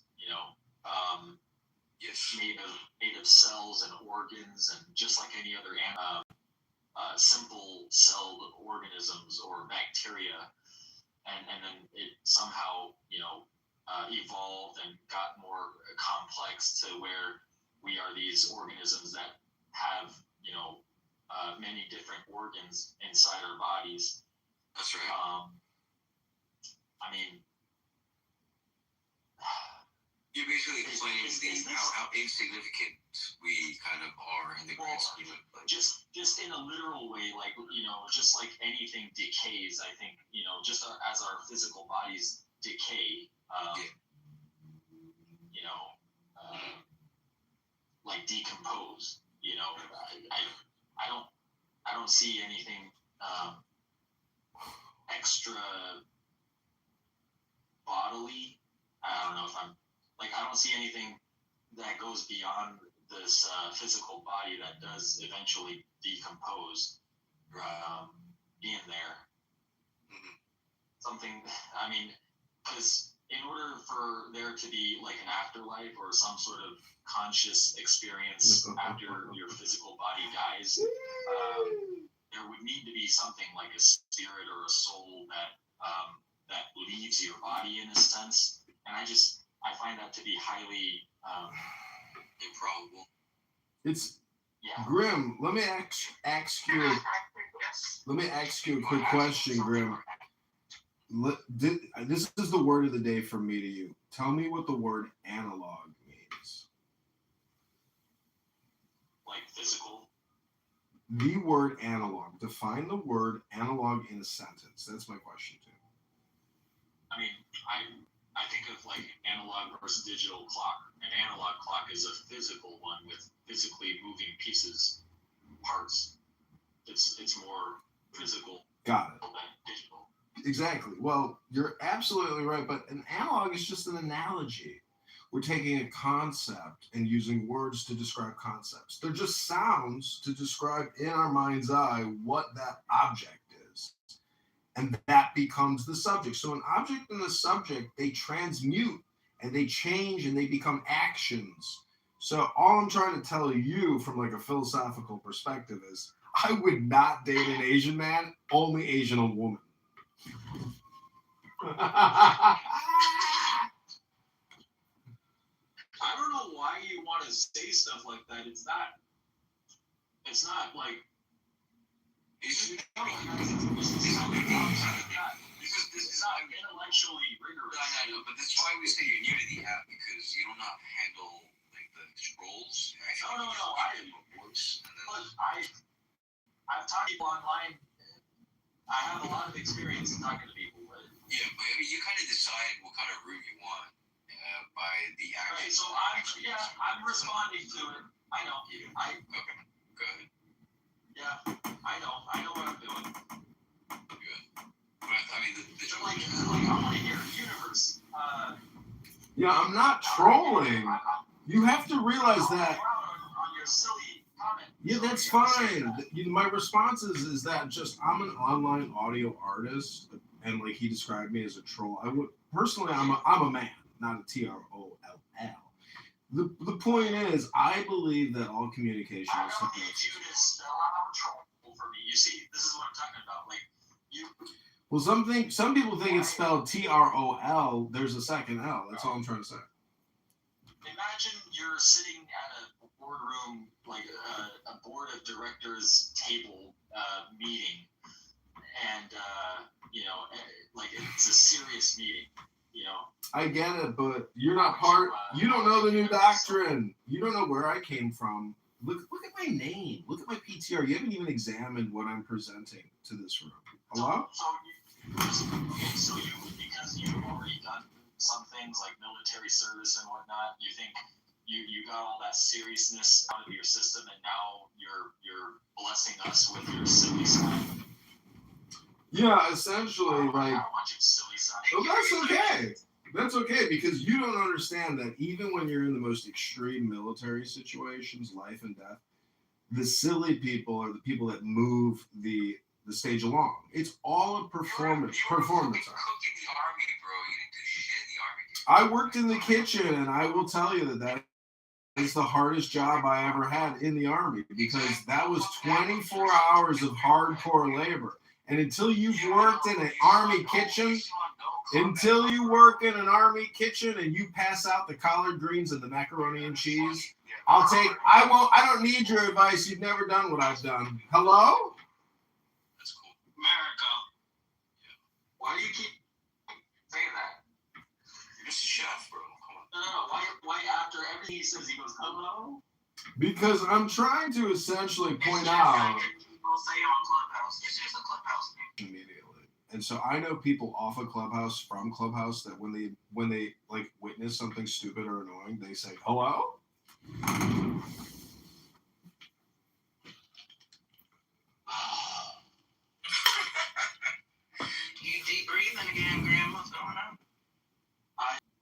this room, I didn't really have anyone who wanted to seriously talk about the topic. So I guess I wanted to, but now I would be. bro, you're like getting all the trolls all the time of the day. I had nothing but trolls come into my room. Yeah, you don't talk about it, bro. But my point. Fight each other. Wait, but did you not hear me? The point that I just made is that there was no one who was really serious about the topic that I opened. I asked you straight up a question, dude. I said, But Lucian, we heard your position already. The point is, if you just the way that Grim runs the room is actually the optimal way. Well, I don't really care for your profanity, young man. I'm going to report you to Clubhouse for using harmful, abusive hate speech and profane, vulgar words. Abusive, hateful speech. Lucian, okay, congratulations. You're about to get your new party hat. You almost got me to say shut up. Universe, let me lay something heavy on you. You ready? Here, universe. just say it, bro. No, I want to make sure he's there to hear it. Well, Grim, actually, the question I was going to ask you earlier. Are you not going to answer me now? That's it.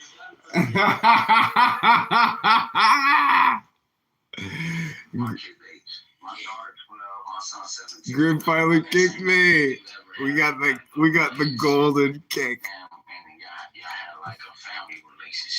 I call it the golden kick theory. You ain't going nowhere until you get a lot of golden kicks.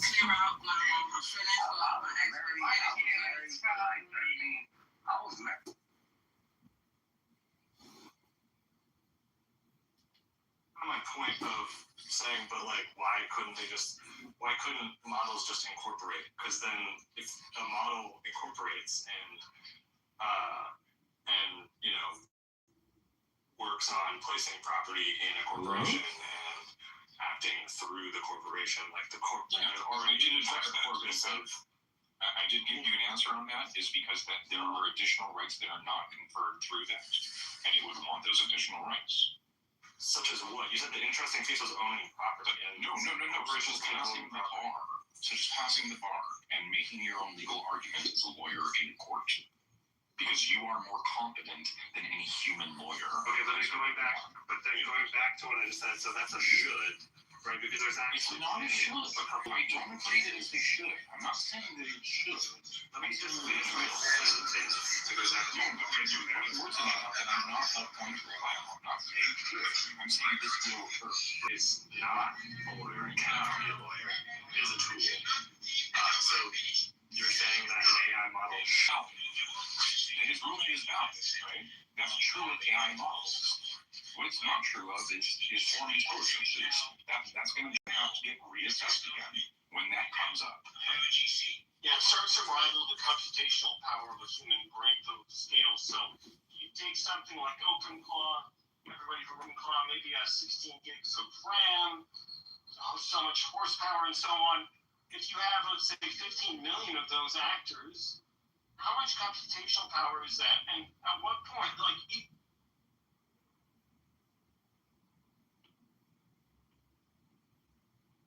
because I have started to realize that we have 10% of our community that we have not been calling out properly. These boule-ass niggas, these secret society, fraternity, frat boy, speak in the day, take their 501c3 at night and sell everybody out. I'm sick of these niggas. Let me ask you a question, Jane. Let me land on this because I'm venting right now, but I'm also dropping the jewels if y'all can pick them up. Let that man go ahead. There's no reason for us to keep calling out this goddamn white man And we're not going to address these turncoat, sellout ass, 13 bloodline of the indigenous black Americans who sold out from the very beginning, and they still have been profiting off of our fucking misery. I'm getting sick of that shit. When you think about the Ku Klux Klan, they taught James King that the Ku Klux Klan was all white. That's a goddamn lie. Them was niggas under them sheets. Them was black men that snatched up Emmett Till. I'm gonna tell the truth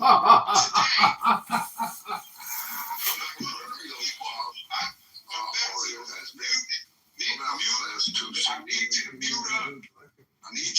I've been quiet for days, and I've been quiet for a reason. Because when I'm coming like a volcano. I'm erupting. I'm sick of this shit, right? I'm sick of them playing this race shit against us. And the farther and farther I dig in my information, I'm finding sellout niggas that look just like James King. Wesley Snipes, black, could blend in right with us. They're at the meetings. They're at the picnic. They're at the barbecue. They're at the family reunion. They're watching the white officers beat the shit out of our kids in the community, and they're the leading officer on the scene, just sitting back eating jelly donuts, trying to make America great again. These dirty ass lawyers out of our community, these dirty ass sellout ass doctors, they want you to believe that the Tuskegee experiment was just done by some woman named Enos. They made her the fall. Gotta know what the times were. Our grandparents, they didn't trust white people enough to get butt naked for them. They remembered when they were in chains. They didn't trust white doctors. Somebody had to be the pacifier to get them to be worked on. And that duality, this Freemason checkerboard floor, the black and the white, keep us fighting, keep us at war with each other. Meanwhile, they're giving us both hell. We're going to have to call out our community and clean house. I bet y'all say nothing about another white man on this motherfucking stage ever. I got smoke for you sellout niggas. I got smoke for the people that know these people work around you and your children school with them and you're okay with it because they got perceived positions. They are ruining our community. They are ruining the children's future so that families can thrive with the same people that they're our enemies. They're calling the white man enemy, but they're building a big ass house out there in this neighborhood. Make it make sense.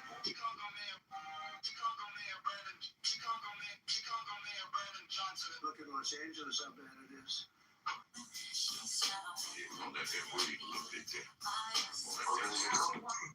On the straight, the proverbial Oreo has for a few centuries, and he's been able to hide in the person Niger Enos type, the Roy Enos, who really was instrumental in this whole affair from the We could just listen to Michael on the line. 1900s until this hour.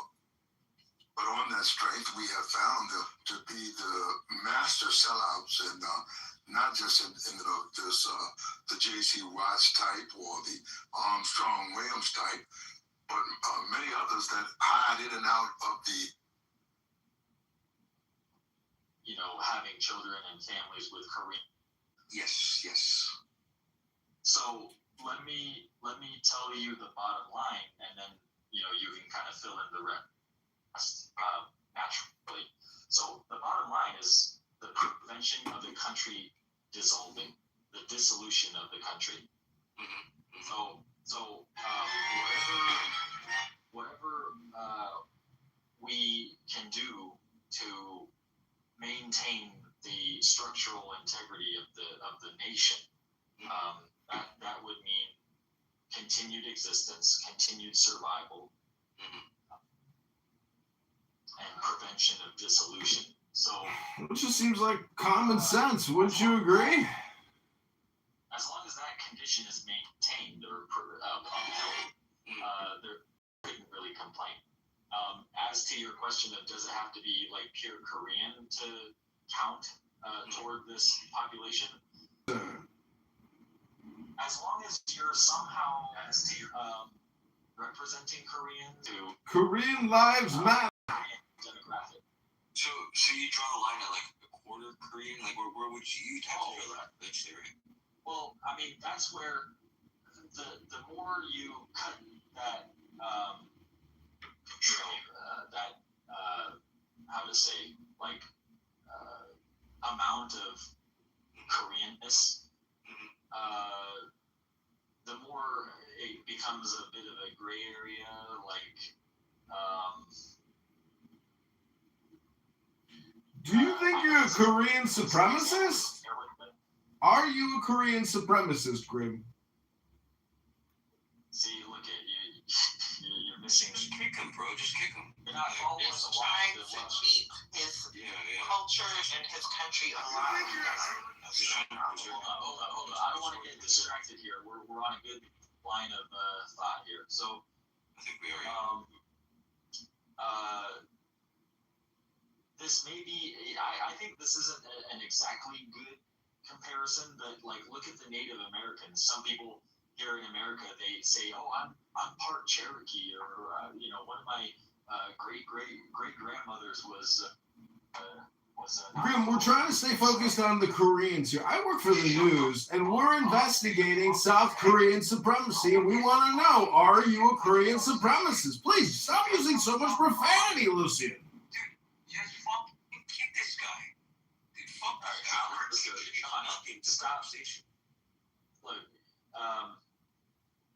fucking shit. And yeah, I don't want to keep calling you different usernames, all right? And I know you're the same guy. It's just a legitimate question. Are you a racist, and are you a Korean supremacist? I don't want to look.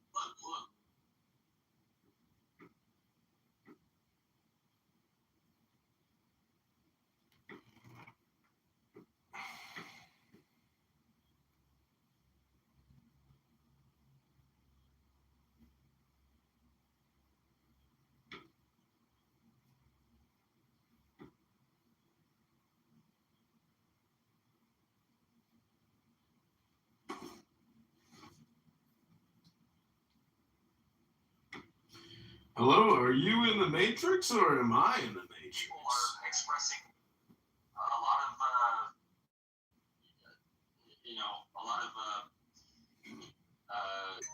disgruntlement about you. So. Well, I'm just looking at the room title. Would you date an Asian man? And I'm just wondering, is the room about dating an Asian man, or what are we talking about right now? And if you're so upset with me just talking, is it a me problem, or is it a you problem? Isn't it amazing that... Second golden kick. We got the second golden kick. Oh my gosh. That was fun. Again and again and again. Is it a me problem? Let's see.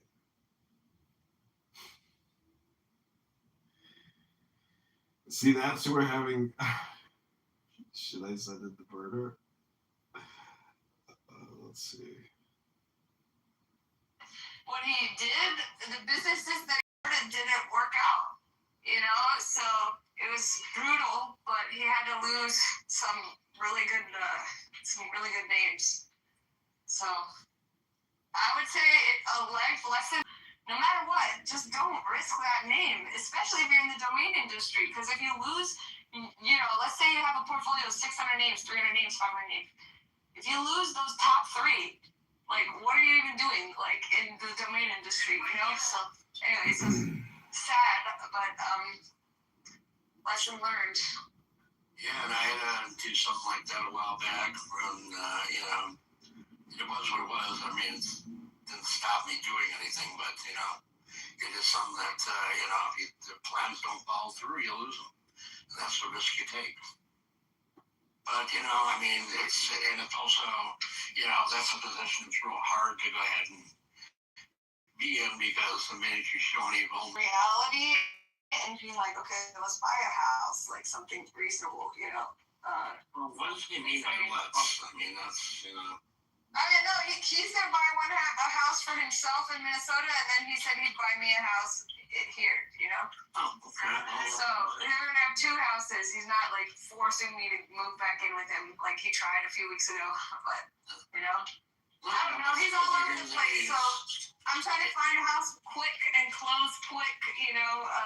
The good news is I'm actually a realtor in Florida, so I have my license. So Well, that could help at least get access to. Yeah. So, but yeah, I think living on the beach in a nice house, might be something. Okay, go ahead. Let this nappy-headed sister speak.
Hey, Mela AI.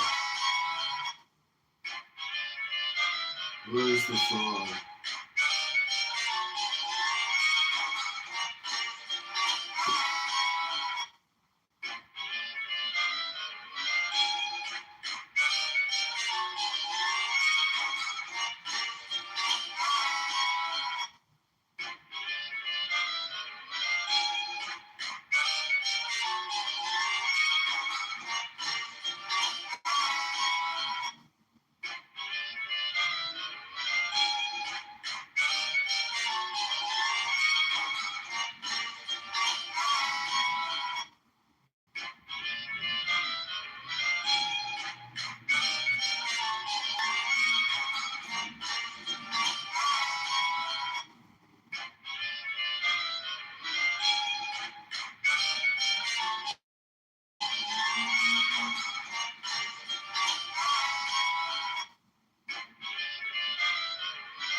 This was a little much.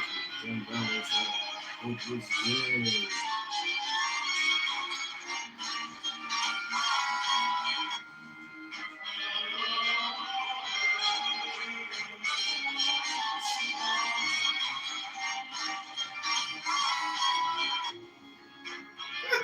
Miss Khalifa.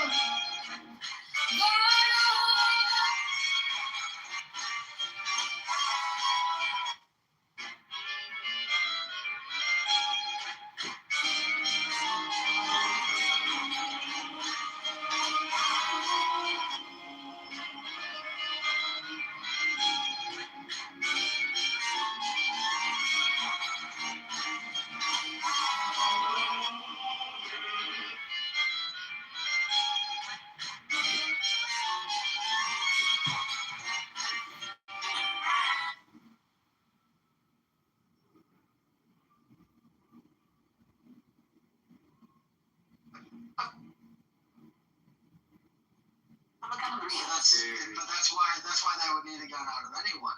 Oh, because they might hurt themselves. I'm scared. That guy with The biggest danger to giving people guns is the danger that they are to themselves. Yep, that's true. There's a majority of murders, and then, of course, I wonder what percentage of injuries with firearms are from negligent discharges. Yeah, do you know how many women think they're big, bad, and tough and want to carry their firearm, and then it ends up very easily being turned and used against them? I mean, if you're stupid enough to stick a gun within reach of somebody, I mean, they do have drills and stuff. It's interesting. They'll they'll end up. It's usually from when your firearm is holstered on the outside, like you're in the military, where they'll draw it and move their other arm up so they don't accidentally shoot it, and kind of shoot from the hip at a super close range. But that's it's like a cowboy hip draw. That's something that that's I don't know, somebody's charging at you with a knife or some shit, I'm guessing, but. Yeah, but if you have a 9mm, if you have a Colt in your sidearm, you got the safety on. You got to be well trained with that pistol. Yeah, these are Navy SEALs doing the fucking drill, so I'm pretty sure it's hard. But I mean, I have a gun and I keep it in my home, but I don't carry it with me right now because I'm very uncomfortable with it. You gotta use it as if your bedroom door is locked at night and you have access to that firearm, you now have that wall barrier to separate you from the impeding force trying to get at you. And that's your little security window of opportunity to arm up and prepare. But the truth of the matter is the majority of the reasons you probably more danger that you're going to face out in the streets. And one of the biggest problems that women have, which is why, because they have them in their fucking purse, and that's the first thing that's getting snatched. You know what I'm saying? So you got the pepper spray in the purse, you got the fucking pistol in the purse, which is why I don't carry. Yeah, that's why I don't carry right now. Is my level of comfort. Yeah, my level of comfort in wearing right now is such that it would just ultimately probably be used against me, and I'm not gonna hand them a weapon to use against me. Just get a little 22 revolver. You don't need a little big one. So you can carry Yeah, I mean, if you so happen to shoot Shaquille O'Neal and empty out a 20-round magazine into him, he'll still be able to rape you and kill you. Yeah. Well, the consent other thing too is they have the way that women dress, y'all are forced to open carry versus y'all can't conceal because y'all wear all that tight shit. So they can't even open their arms. Yeah, they can't even open carry. That's the number one problem with women carrying is their dress. That's the number one deterrent for keeping women carrying. And the second one is the size of the gun. Because usually they got some fucking husband or some fucking retarded man telling them, oh, you should carry a fucking Glock 17 or a fucking 45, not take 11, and then it's too big, it's too heavy, it's too bulky, and then they just make it out. We have no safety on. My boys have all recommended. I did have 380. That's what they all recommended because they're smaller. Yeah, you get yourself one of those good little snub nose 38s and put it in your panties. And when somebody tries to overrate that ass, you pull out that little snub nose 38 copper nickel and you plug that motherfucker 6 rounds. E365 are smaller and carry more rounds than most of the old school 380s. It's kind of, and I've like shot them several times. They're actually like not, the recoil's not quite what you would think it would be. Yeah, how many rounds is your 380 hold typically? 8. Yeah, you need to go to the 360. You can get at least 10. So minimum. 360, I'm sorry, 365. Yeah, and to the 365. What you got the easy series, like you said, right? I do. Okay. Yeah. So, yeah. If you do you have problems with your hands, like arthritis or pain or anything? I don't, but it's still heavy for me, and I'm not, like I said, I'm getting better. It's getting easier and easier to navigate it and to pop the clip out and to put the clip back in. But I'm still just magazine. Yeah, the magazine thing. Yeah, that thing, you know. And it's getting easier to load the chamber. You know, it's like, no, you want God. No, I want cocaine. Give me cocaine. You know, like, so, as in, you can argue with them, but so it's more complicated to say, no, they really want God. You know, so it doesn't make as much sense from that point of view to say that they want God.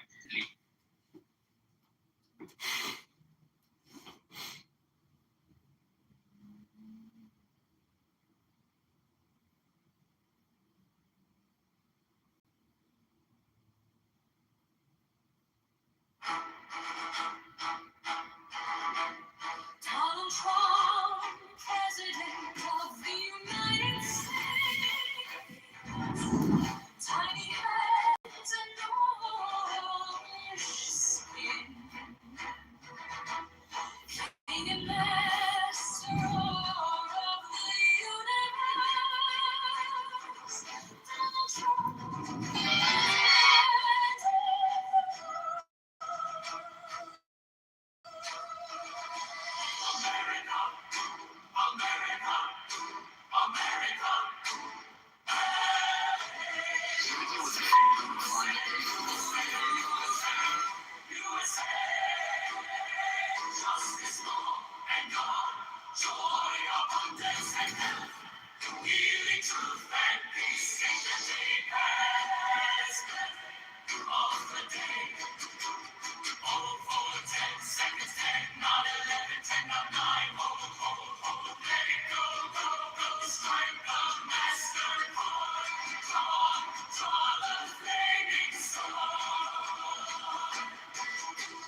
Donald Trump, President of the United States.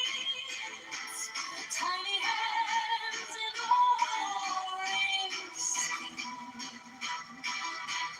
King and master of the universe. Donald Trump, President of the world.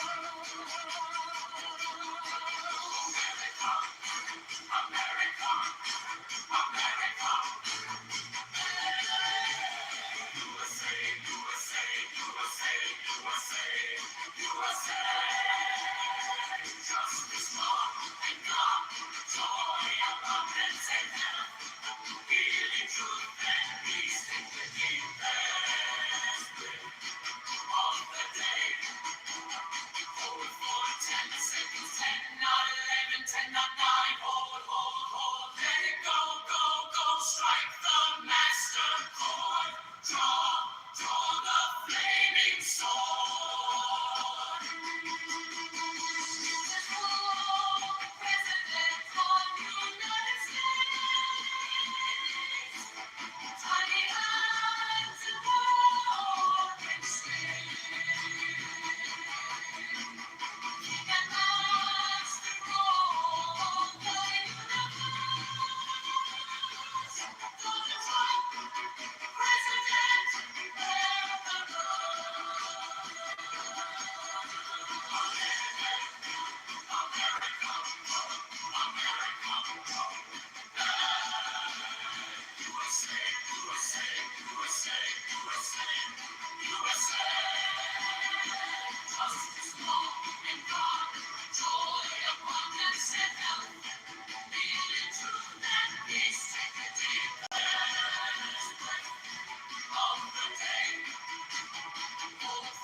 of the United States, tiny hands and moving skin.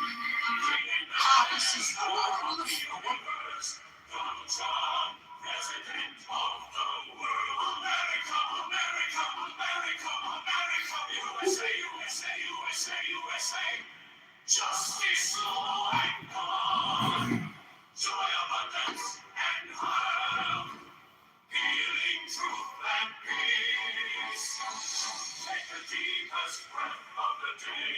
Hold for 10 seconds. 10, not 11. 10, not 9. Let go. Strike the master draw. Draw the flaming sword.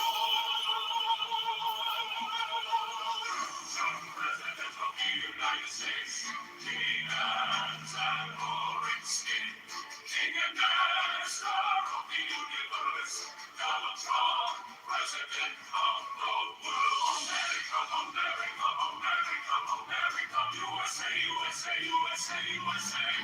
Justice, law, and God.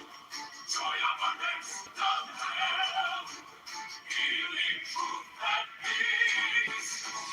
Take the deepest dive. Let it go. Strike the master chord. Toward the flaming sword.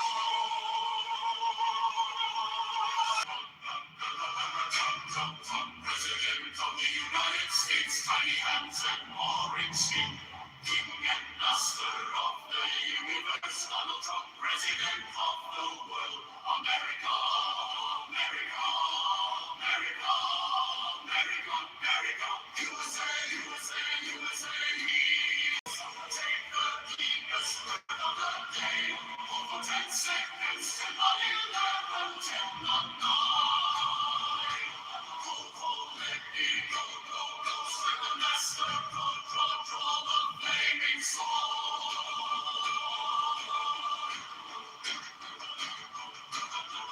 Donald Trump, President of the United States, tiny hands and orange skin. King and master of the universe, Donald Trump, President of the world. America, America, America, America, America. USA, USA, USA, USA. Justice, law, and God. Joy, abundance, and health. Healing, truth, and peace. Take the deepest breath of the day. For 10 seconds, 10 on 11, 10 on 9. Let it go. Strike the master chord, draw the flaming sword.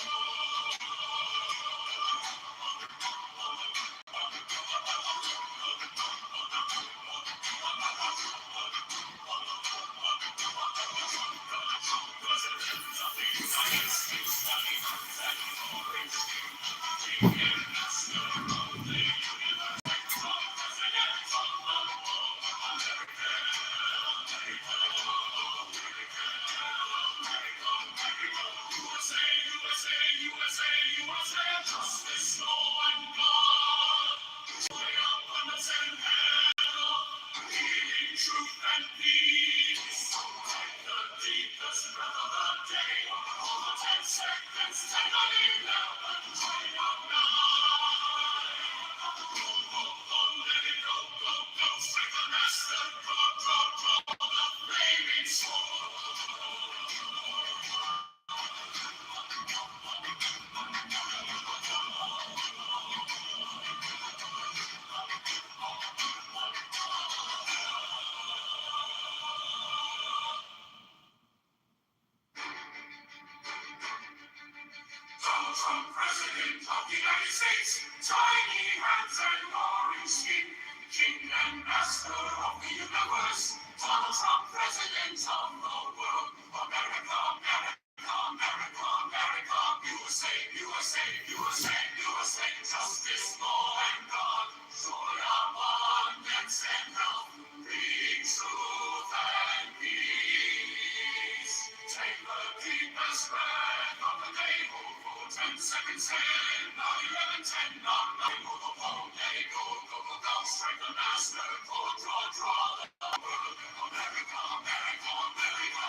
Understand how to control everybody else until you get to the top of this pyramid of initiation, which people then they can pass the third step. All of that are carefully chosen. So all these years of looking around for the enemy, they were find the enemy. So those who control them were able to control them even better by giving them some spiritual advantage. USA, USA, USA, USA, USA. Justice for God. Joy of abundance and hell. Healing, truth, and peace. Take the deepest breath of the day. Hold it for 10 seconds, 10, not 11, 10, not 9. Hold, let it go. Strike the master chord. Draw the flaming sword.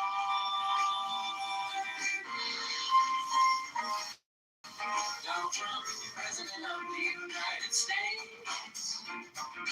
Tiny hands and orange skin. King and master of the universe. Donald Trump, President of the world. America, America, America, America.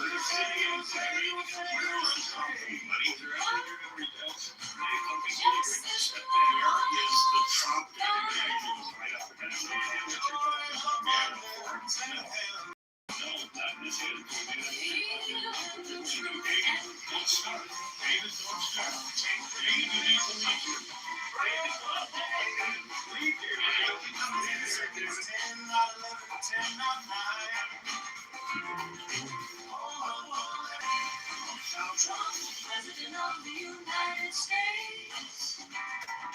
Tiny hands and orange skin.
Donald Trump, President of the United States, tiny hands and orange skin, King and master of the universe. Donald Trump, President of the world, America, America, America.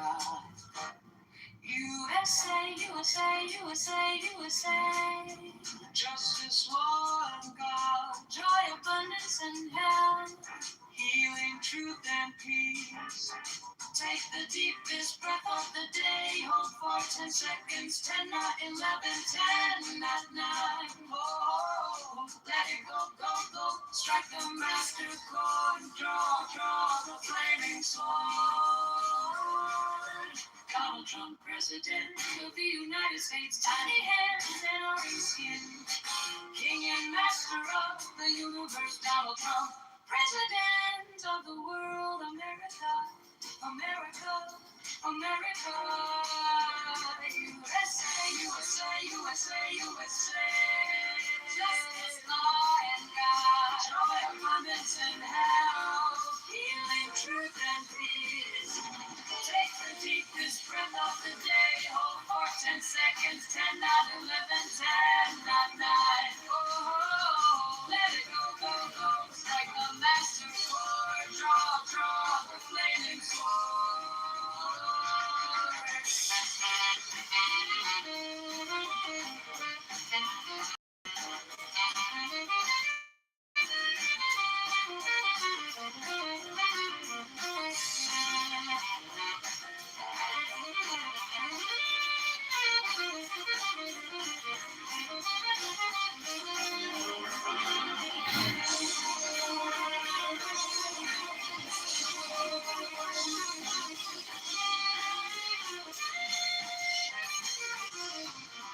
Donald Trump, President of the United States, tiny hands and orange skin. King and master of the universe. Donald Trump, President of the world. America, America, America.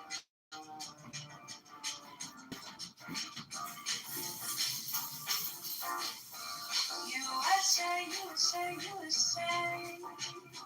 Justice, law, and God. Joy, abundance, and health. Healing, truth, and peace. Take the deepest breath of the day. Hold for 10 seconds. 10, not 11, 10, not 9. Hold, let it go, go, go.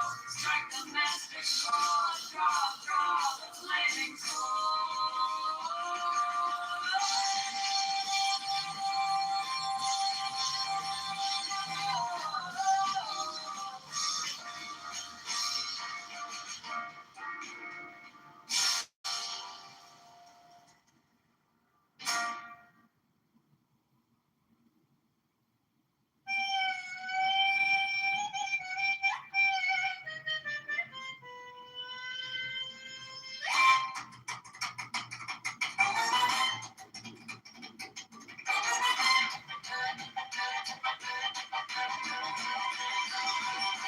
Walked into the galley, snow on my coat. Bell on the door, gave a tired little note. Old man at the counter said, "Kid, you look weak. Oh, I got something warm that'll knock you off your feet." My top ball, hallelujah. Floating like a dream in a bowl so deep. My top ball, hallelujah. One good spoon and I can almost weep. Oh, man. My top ball, hallelujah. Steam in my face, I can finally breathe. My top ball, hallelujah. This is what my hungry heart believes.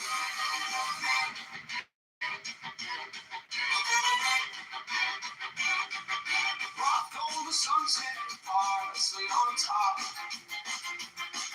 Carrots doing circles, they don't want to stop. Took that first sip time, slowed in the chair.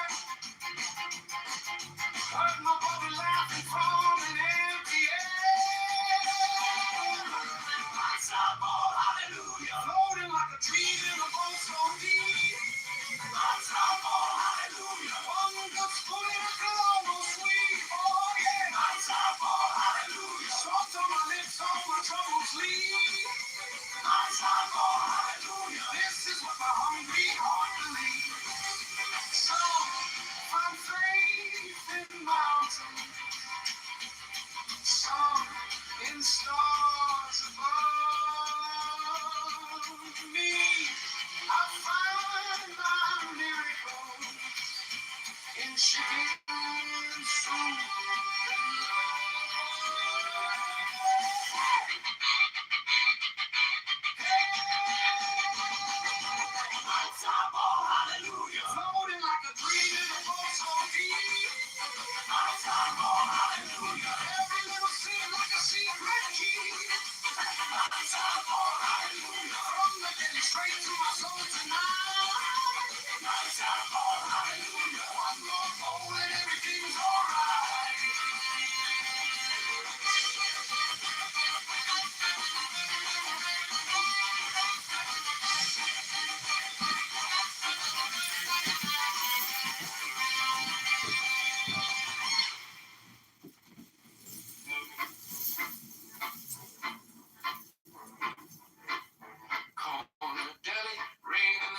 Steam on the glass, coach by the door. Bell gives a ring, old man mutters, kid, you look thin, you could use one more.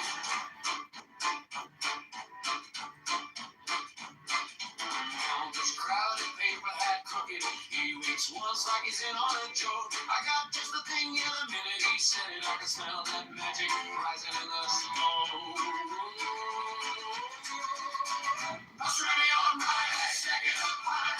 Must have left my tears in my eyes. Pick on the side, salt, pride, pride. This is what it means to be alive. I'll try me on my head.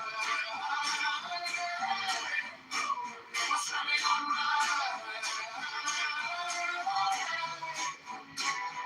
He comes slow like a family story. Leans in close, this one's on me. Says his father came here with nothing. Built this counter like a little country. It's still warm from the back room of it. Grease on my hands, shirt getting stained. One big bite and the whole world's off the subway. Worries all go down the drain. I'll try me on right, stack it up right. Must have left my tears in my eyes. Pick on the side, salt, pride, pride. This is what it means to be alive. I'll try me on right. I'll try me on right.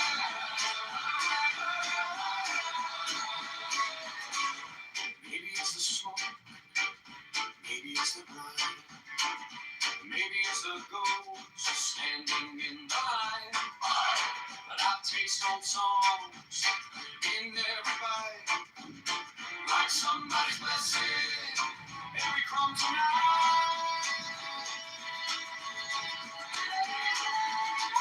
I'll try me on right, stack it up high. Must have left my tears in my eyes. Pick on the side, salt, pride, pride. This is what it means to be alive. I'll try me on right.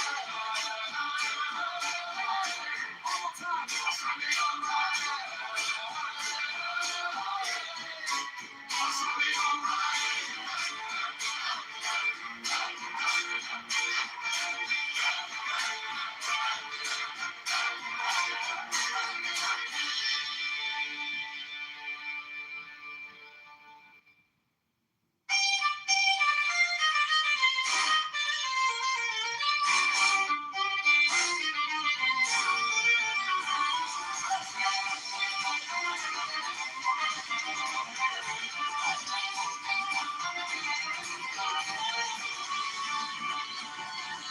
Corner deli, rain in the gutter, steam on the glass, coach by the door. Bell gives a ring, old man mutters, kid, you look thin, you could use one more. Counters crowded, paper hat crooked. He winks once like he's in on a joke. I got just the thing, yeah, the minute he said it. I could smell that magic rising in the smoke. That's right, alright. Staying up high. Must have been mine. Tears in my eyes. People on the side, soft, blind pride. This is what it means to be alive. That's right, alright. That's right, alright.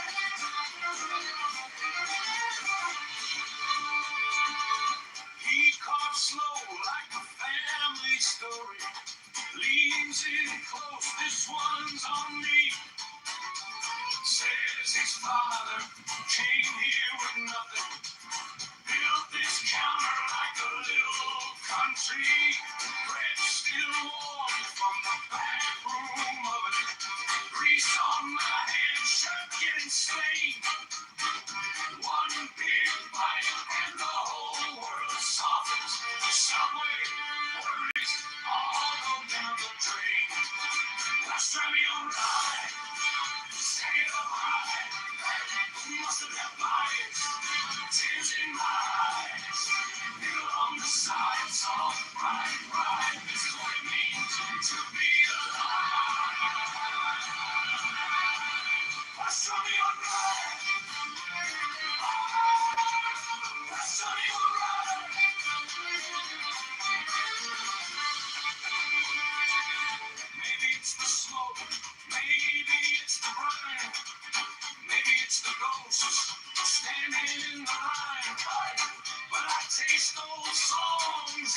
Like somebody blessing every crumb tonight. I struck it alright, stuck it up high. Mustard red wines, tears in my eyes. People on the side saw pride, pride. This is what it means to be alive. I struck it alright.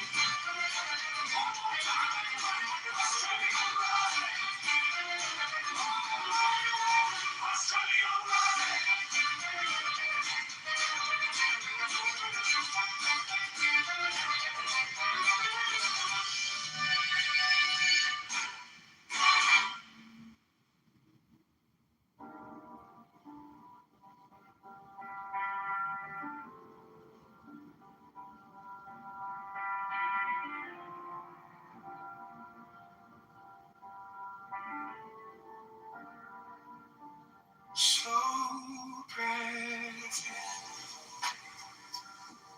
slow breath out. You're here, you're now. Come back from ten, let the floor hold you. Thoughts drift like clouds, sky stays blue. Warm in your hands, soft in your knees. Neck getting lighter, jaw release. Inhale, exhale, let it go. Like the waves so calm, so slow. Every doubt just fades. Breathe, you are guided as you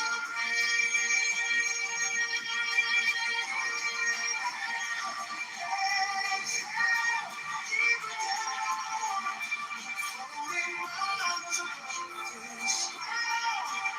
Nothing left you have to be. Only breathing, only free.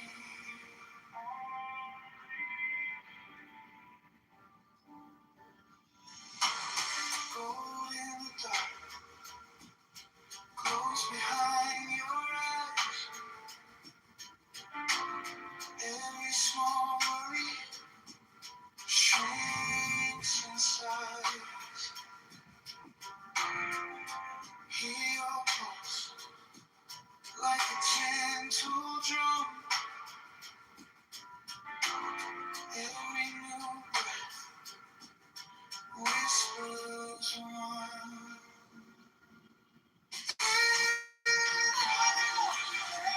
Exhale, let it go.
Slow breath, slow breath out. You're here, you're found.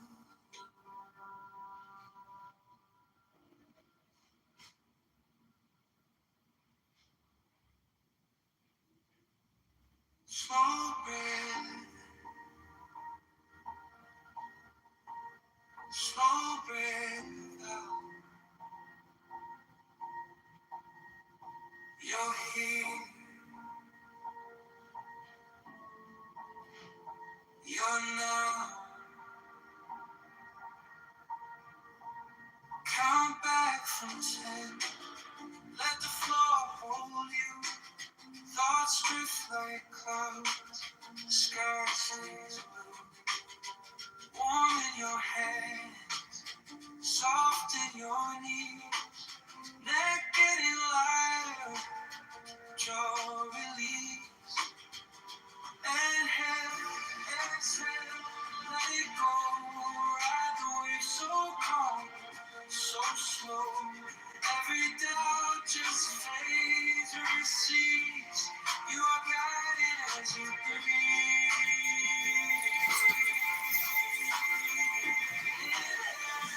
Exhale, deeper down, floating miles above this ground. Nothing left you have to be. Only breathing, only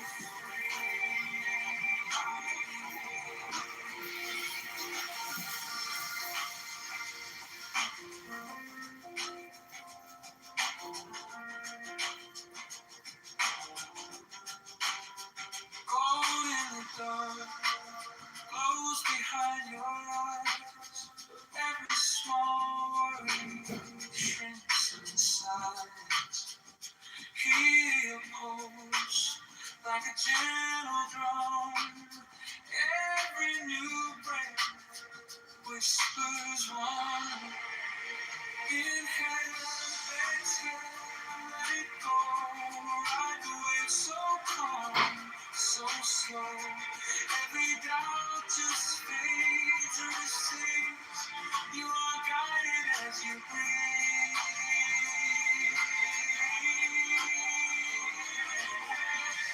Exhale, deeper down, floating miles above this ground. Nothing left you have to be. Only breathing, only feel.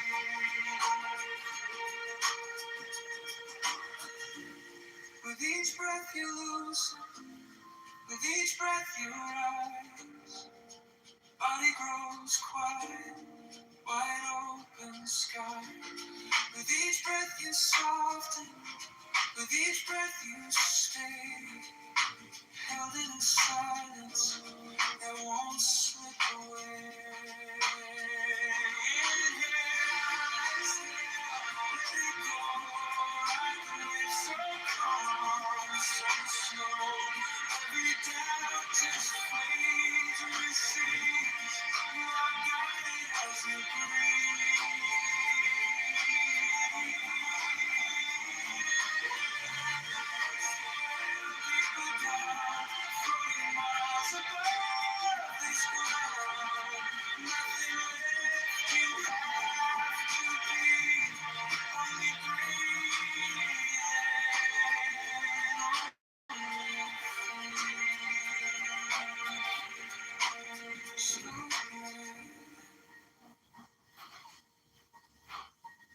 Slow breath out. You're here. You're fine.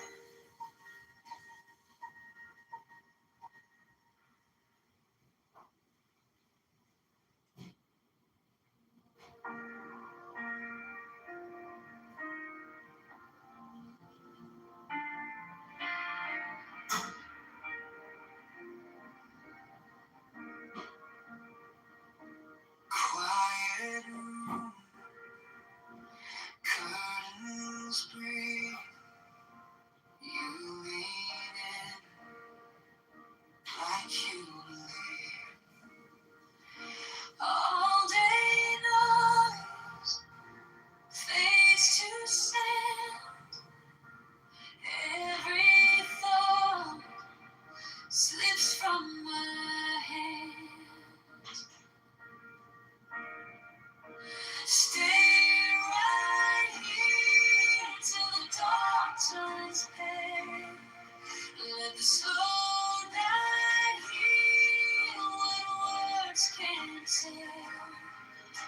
If we just breathe away the ocean waves, peace pours down like moonlight between our hands.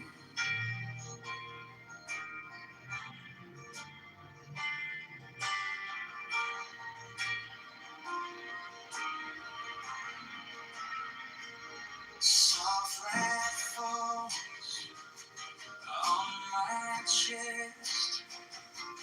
Every worry lays to rest. Eyes half closed, you still shine. Every small sign sings with mine. Stay right here till the dawn turns pale. Let the slow night heal what words can't tell. We just breathe with the ocean waves. Peace pours down like moonlight between our hands. If the storm starts talking, let it talk, let it pass. We are slow, we are steady, we are safe in this glass. Till the dark turns pale, let the slow night heal what words can't tell. If we just breathe away the ocean waves, peace pours down like moonlight between our hands.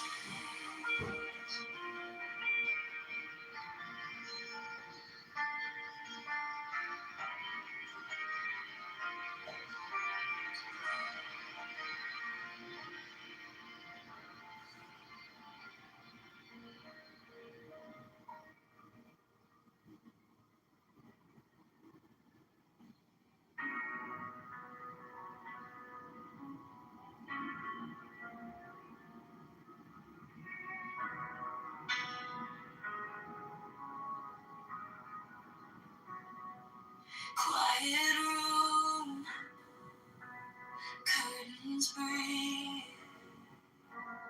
You lean in like you believe. All day noise fades to sin. Every thought slips from my hands. Stay right here till the dark turns pale. Let the slow night heal what words can't tell. If we just breathe the way the ocean lands, peace pours down like moonlight between our hands. Soft light falls on my chest. Every word lays to rest. Eyes half closed, you still shine. Every small step sings with mine. Stay right here till the dark turns pale. Let the slow night heal what words can't tell. If we just breathe the way the ocean lands, peace pours down like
folks. So it doesn't get bigger than that. So it's pretty funny. Like, what? A yellow shoes?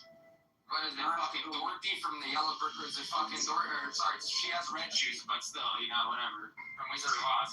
That's what it sounds like. You know what's funny? I used to be a raging homophobe. In fact, if I looked at I'm in California too. Just kind of interesting. So if I look at a homosexual guy in the middle of the street, my first instinct is to just punch him in the face. Like, that's how much of a homophobe I was. But then I realized when I got out of Islam, I started reading all these different sources of Muhammad. Muhammad was a raging homosexual. I was like, what? How is that even possible? And I looked at all this, I'm like, oh my God, he's such a raging homosexual. I can't believe this. So I've come to the conclusion now that, you know. Yeah, what's the word, man? Hey, bro, what's up with this word anti-Semitic, bro? Like, just because niggas say certain shit about Jewish people doesn't make them anti-Semitic, man. So do you know how to read the title? Do you know how to read the title? What does the title say? You can read it for us since you're looking at it also. Well, it says, what is anti-Semitism and what's Islamophobia? So where does anything come about how you started off? Like, how did it come about? Well, that anti-Semitism is just a word people made up because they didn't want to look guilty for the shit, for their protection, right? Can you provide evidence to where that's at? It's a word to protect them. Can you provide evidence to show that Jews made up that word? And they bullshit. I don't need to provide evidence. How would Jews make up that word if it's in English? The word is literally protecting Jews. What are you talking about? From what? But what Jews made up the word? I just want to know. They need to get protected from all the criticism, all the lies they Like the genocide. Yeah, bro, I just joined the room. You said something really dumb, so. The 1800s, asshole. They lied about 6 million Jews died. Who was It's like not all that Jew. fake 6 million Jews being murdered. That's fake. Wait, that's fake? Wait, how is it fake? It's all been recorded. Wait, the Nazis kept very good records of everything, so how would that be fake? No, bro. They didn't kill 6 million Jews. The Nazis kept record of it. So if you how many Jews died? Probably a couple 100,000 at best. How many black people got murdered during the whole? How many black people got murdered during all of that? We're not talking about black people. We're talking about. Keep it consistent. You know what I'm saying? But How many black people got murdered people during don't all of that? understand that this whole Jews 6 million, it's been a thing. Like, Sounds silly. the word 6 million Jews died has been written for. But you know it was more than 6 million people. You know that, right? You know that 6 million thing. You know that, right? It says 6 million Jews died. Wait, how many people have died in World War II in general? You know the rhetoric that 6 million Jews Cat, died. smart planes. Sorry, we don't land retarded planes here. We land smart planes here. It's retarded, bro. You're frying my brain cells. You're scared. No one's scared. So let me speak. You're So dumb. let me speak. We have to listen to your retarded shit. Bro, you made a room on Clubhouse. Let me speak, bro. I know you're right. I didn't make the room, but you know what? It's fucking crazy, guys. We're still doing this. I'm just speaking, bro. You want to do us a favor, Kaz? Never come near our synagogues or Oh my schools. God, man, because you want to Scare the shit up. No, because you're a scary guy. Scary guy. Somebody move them. Hey, Harry, do you want to read my Guys, made a title, and I can speak on the title and I get kicked. I get kicked for speaking on the title. Could you mute him for a second? It was in the 1800s when the word was invented, and it came from a German who came up with the word to try to describe Jew hatred. It was not a word that was a Jewish word. It was a German word. You can say the word in German, which is the origin of anti-Semitism. It's anti-Semitism. I can't speak German. Someone can probably say it better than I can, but you can look it up and look at the origin of the word. So Can you look at my PTR? What is my PTR? That's the problem. They don't know how to do research, Abby. What is my PTR? I want you to promise you'll never come near a synagogue. I want you to promise you'll never come near a synagogue. I want you to promise you're going to kill yourself. I want you to promise that. Wow. You promise us. You promise you'll never come near a school full of Jewish kids either. You're a really scary guy. Very good. Hey, guys, hold on. Everybody mute up. Everybody mute up. Guys, come here. Yo, BB, I'm not trying to Just because. Listen, you're a fucking monkey. Listen. You've already been reported. Your IP address has been tracked. Believe me, buddy, you're going to be hearing from the authorities. You already threatened with death on her. You're a sorry son of a bitch. How long will it come? How long till they at my door? How long till they're here, brother? You cocksucker. How long till they're here? You fucking Look at my PTR. You. 6 million Jews ain't done. Look at my. This app is monitored. I hope he realizes it's monitored. It's monitored by law enforcement. And what an idiot. And what a concerning. This is where you have to really pay attention to some of these people and hope if they're on U.S. soil or on Canadian soil, they're nowhere near you. So just for reference for any dumb fucks that think they're smart like this clown, so the word was invented by Wilhelm Marr. It was a German writer who popularized it in 1879, okay? He used it to describe modern political racial hostility towards Jews. So this fucking ignorant fuck who came up here, and Abby's right, you have to promise you'll never be around synagogues or Jewish children because people like you are murderous. You're a fucking disgrace to society, and you, sir, you need, like, your parents need to be sued for even making you. You disgusting fucking piece of shit. Hey, baby. He was showing, like, the funny part is, like, in his PTR, it's some fucking edited AI image. So they took something from Grok. So whoever took this, it's a screenshot, by the way, into a meme. Whoever took it, it's so easy to go in on Microsoft Word and just change whatever you want. This is widely accepted historical consensus that 6 million Jews were murdered during the Holocaust. The figure comes from extensive historical research, including wartime Nazi records, post-trials like the Nuremberg trials, demographic studies, survivor testimony, and evidence. It's not based on guesswork, you know. These people are coming in here and just, I don't know, I'm telling you, like, full retard. How many people on this stage have visited camp either in Germany or in Poland? I did. Several times. You bore witness with your own eyes. You saw the magnitude of it. You also saw the room. You saw the room full of books and records that the Nazis kept of all. I'm third generation of Holocaust survivor. Yeah. I was going to touch bases, guys. You know, there's no need to, comments like that, especially on a massive tragedy that happened in World War II. Magnitude went to the Jewish, genocide of the Jewish people, but also the survivors of it. I just want people to realize, millions lost their life to a deranged individual that put in his head that a group of individuals are a plague to the world and fed narcissist direction to people that projected his vision and brutally murdered individuals. Something that there's no words that can come up with. But what we fail to remember the survivors, the individuals that had to go forward after living that, survive that, and then remind other individuals that we should not ever this direction. So I would never question any Jewish individual who is quick to progress or say anti-Semitism. You guys have that right, dude. I just want to put that out. I'm sorry for monologuing. Mr. Kaz, I really hope that you understand the reality, sir, of what you're projecting out here. And I'm not going to invite you back up or allow you to. That you have to talk to the person who invited, who made this room. But thank you guys for your time. Really, I did. Thank you. And you know what, Steffi?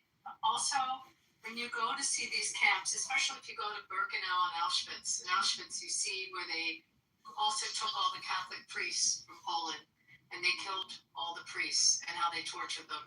And you can see they've kept records. You can see the other ethnicities that were killed as well. I mean, the magnitude, the size of the gas chambers when you walk through them and you see how many were operating when it was in its full. I mean, it's horrible experience, but you know, it's we all acknowledge it, we know it, and scary when there's people that try to just erase it. Yes, ma'am. Did that with any other ethnicity? So these people frighten me, and I don't want them near. They're dangerous. I just don't want them near our kids. The tragedy of the Holocaust in some ways is that there were many people who had peripheral knowledge of what was going on, but essentially said, I don't really know. Maybe it inform us of horrible tragedies can occur, and there are people who are not directly involved. There is a level of complicity there too, that it's your responsibility. If you know that certain things, you think something may be happening, you have realize that a group of people who stood with you, literally stood with you arm in arm during the civil rights movement. You have the audacity, you have the nerve. I mean, honestly, that is pure ignorance. That is as ignorant as you can get. People say, it's been said, why don't you watch more ignorant fucking YouTube videos? Why don't you get your education from a YouTuber instead of reading a goddamn book? Well, Miss L, I'm going to tell Miss Abby, when I went to Ramstein, I was there for the military, but I had Liberty, and me and probably about 300 Marines, we went out, and we visited because we needed to see the message of what a derangement can happen. And also, I want to pay respects there as well. I'm a Catholic man, Miss Abby, but my grandfather on my mom's side, black man, fought in World War II. And I remember hearing, he fairly rarely talked about his time overseas, Miss Abby. And I remember when I was in high school, and we were getting a little bit more in depth with the Holocaust. My grandfather, before he spoke of his time in the European theater, and the one thing that he did speak about was the concentration camps. And this is a man, strong Southern. Where did he end up in Europe? He started off in Normandy, and he worked his way up. He was a black man, but he was in supplies, and he finished in Berlin, and he stayed there till a year after victory in Europe, and so yeah. And then he came back home, found a wife here. There were a lot of GIs that found wives over there. Well, the other thing that's really important is that the general leading our troops at the time was so outraged and so in shock from what he saw that he brought in documentary crews and filmed. This was Eisenhower. Eisenhower made sure that this was filmed when they liberated the camps, and it was very. So if he wants to question the veracity of General and ultimately President Eisenhower, who saw it with his own eyes.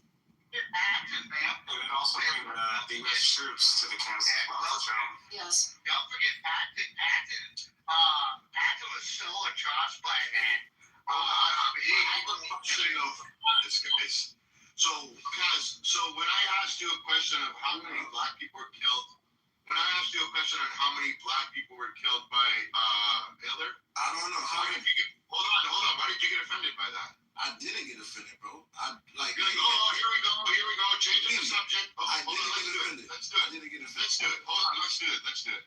I didn't get offended. Hold on. My retarded friend on Clubhouse. Don't cry, Kaz. Everybody watch. They must not know who I am, bro. Nobody gives a fuck who you are. I'm the type of person that tells you back there. Yeah, but a lot of people did, so there's that. No. My family owned slaves. My family fucking owned slaves.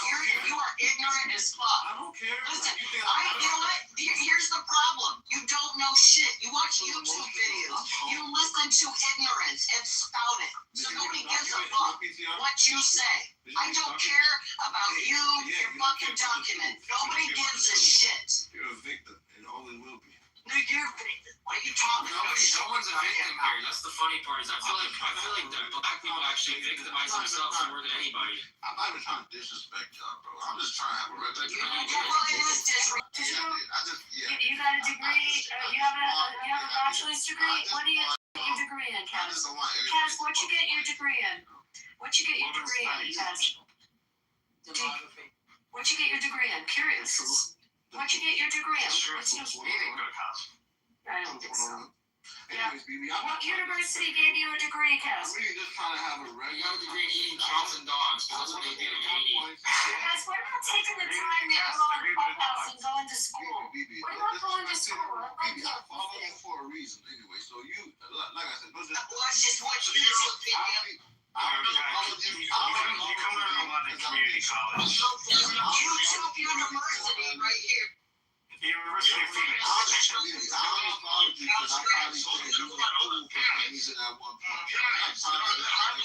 one of the coolest cats on Clubhouse. Yeah, bro. You don't find that disrespectful. Hold on, two things. I don't want anybody to unmute right now. Not even you. Thank you, baby. Please, you're doing it right now. You're unmuting. So you came out, Mike, right away, and you're like, 6 million Jews have been dying in Holocaust, and then you told Abby to go and kill herself tonight. And then you got these people shut the fuck up. And then you sit here and say, shut up. You can easily be provoked that quick. You need to be in an insane asylum. And then you can sit here and say, I didn't mean to fucking be disrespectful. What's wrong with you? You don't have a mother? Your father jerked off on the rock and the sun hatched you? Because you got no fucking sense, homie. Like, honestly, how fucking retarded are you? You told a lady for her to go and kill herself. And then you try to disrespect the people that are in the strip. A lot of people were affected by Nazi Germany, not just the Jews. Just so happens that the number was greater for the Jews. You to watch Schindler's List. I want you to even watch the Nuremberg trial movie that just came out. And then come back to this room and apologize. With Russell Crowe. And after that, you don't even need to be here. I think you have a lot of movies to watch. Later, motherfucker. Hey guys, so I checked the document he posted. I mean the document on his profile. I checked it. It was something that happened in World War I and not World War II. It was I think because the number of Jewish that were displaced during that time of World War I. So you can check it out as well. But from what I found out, this was not the same event. It wasn't in the same time. No, we know it. That's the problem. It's propaganda. Yeah, we don't know the history. Thank you, Steve. Thanks for saying that. No, I mean, so much now is tracking social media and finding when you either read stuff or you hear people that are just really concerning. Like, you got to take not what they say seriously, but what the genre is. And realize that these people are walking the streets and walking near your homes. And I mean, it's scary. Very scary. Meanwhile, Israel is celebrating 78 years of independence today. Congratulations to Israel. Yay. What are you doing? Do you have barbecue, Daniel? No, I'm not in Israel. I'm still. If you want to fuck Israel, you need to buy her a drink. Don't fuck yourself. And be respectful. She's 78 years old. You can be gentle and nice. You sound like a fucking Jewish.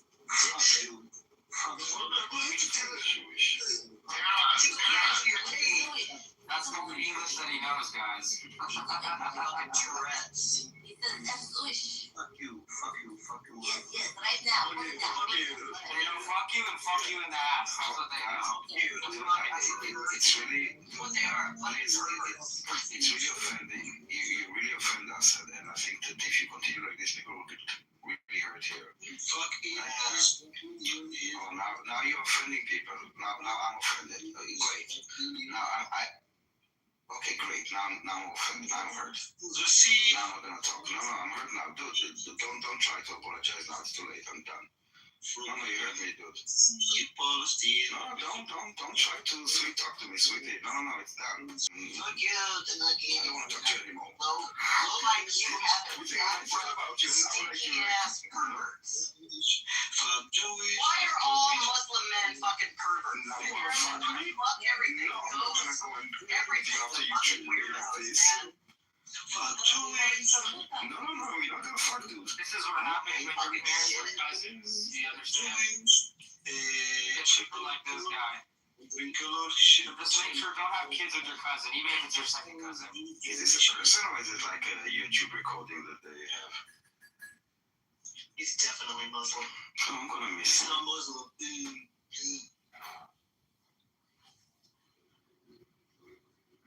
I'm not gonna miss him. So I quiet. have Islamic fatigue. I'm just gonna say it. So quiet here without him. Remember when he was here?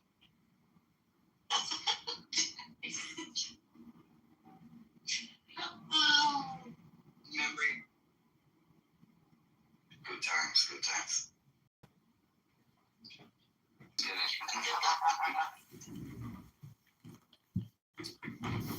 Hello, Mr. Jow. Ja, Maatmoed. Samea.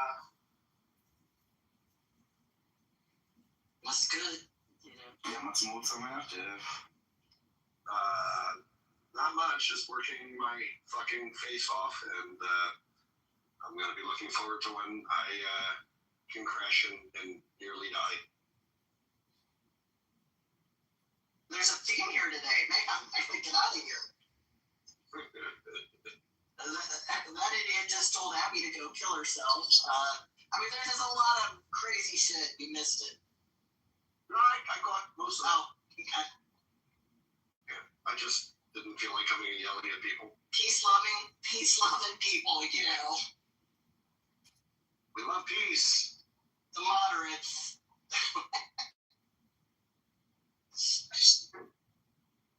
Breaking news, Trump just extended the ceasefire. Yeah? Yeah. Yeah. What did we get for it? Did we get Greenland? No, Jeff. It's because Iran refused to come to the negotiations in Pakistan until they take off the blockade. And, but at the end, he decided to extend it without a new deadline, by the way. Until they will present the offer, until the negotiation is over. That just means that they're waiting for the third aircraft carrier to show up, and we're gonna destroy them. Do you have the key here, Dave? I said, where is anything else? Where is the Trump here? I can't believe it. Where is the Trump guy? Right up. I have no idea what you're talking about. It's returning. Apparently it's out of service already. Yeah, Ford. Yeah, Gerald Ford, there you go. I think it'll be back in like 3 days. And that's what they're waiting for, just for that one specific aircraft carrier? Well, that would be 3 aircraft carriers there simultaneoly. 3 times the firepower we started this over with. Okay. No. They don't deserve it. They have projectile dysfunction. I would keep it fucking low. Well, it's a good thing you don't run Canada.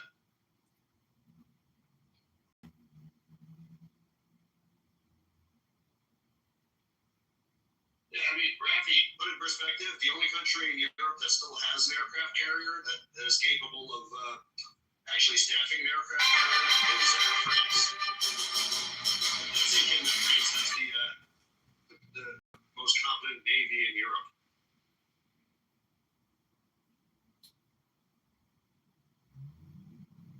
I would trust the French Foreign Legion before a French negative man. That's just my personal opinion. My grandfather was in the French Foreign Legion.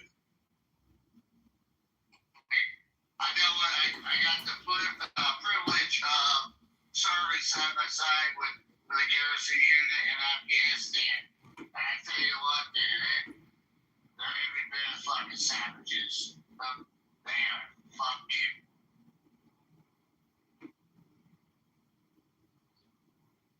All right then. Okay, well, Good with gonna go That's all I and got. do. Are you? Oh, Oh, okay. they have a middle ground anti-ice, pro-ice discussion. I want to see how many facts both sides get wrong. I just watched that with lunch, Monica. How was it? It was. Frustrating? It went as well as you would expect it to. When you've got two people who live in very different universes coming together who have. Like He-Man and Skeletor? Yeah. So, like, I almost think they should have a mediator. Because the claims, and then they don't do live fact checking either. Like, people are entitled to their own opinion, but they're not entitled to their own facts. It's not my quote, somebody else's quote. And then also, like, you get an opinion on the situation based on the facts that you're paying attention to, but you've also got to introduce all the other facts that you don't know. That's a lie. And if you put the creative bar there, then you'll never lose sight as to why to sit down and take time to write. Like when you think of the concept of placed there simply because of their nature, right? What? You said Hecatan Harrys. What are the Hecatan Harrys? Oh, you're talking about mythology. Yeah. And they actually helped.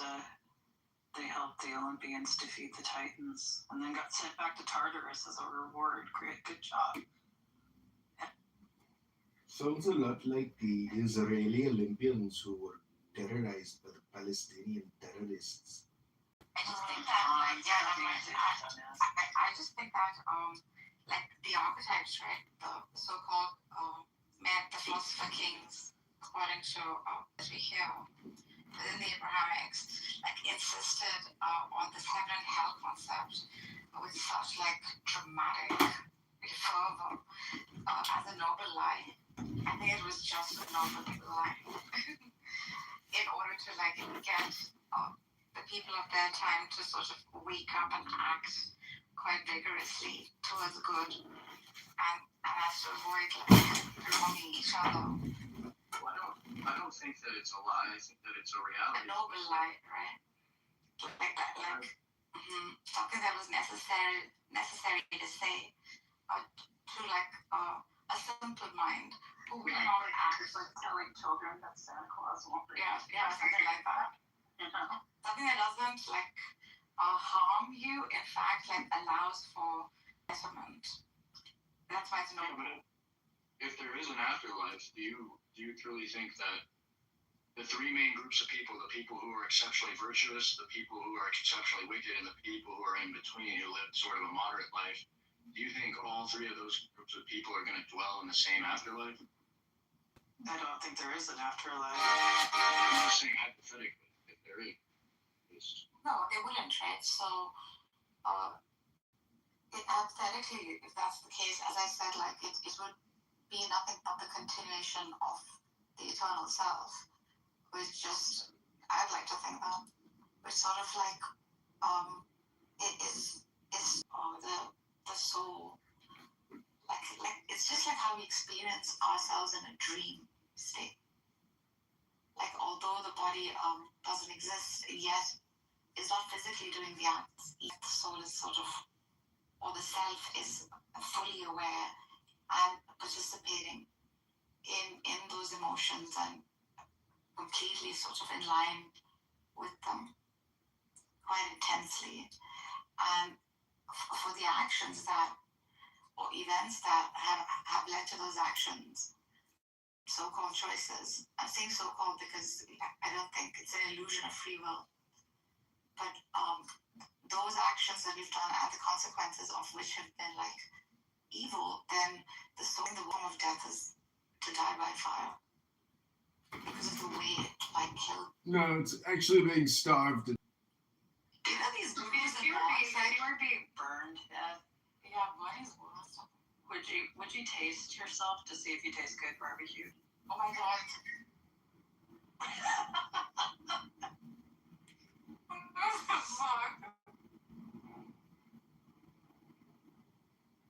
Well, I think that the beautiful thing about Platonism, Neoplatonism,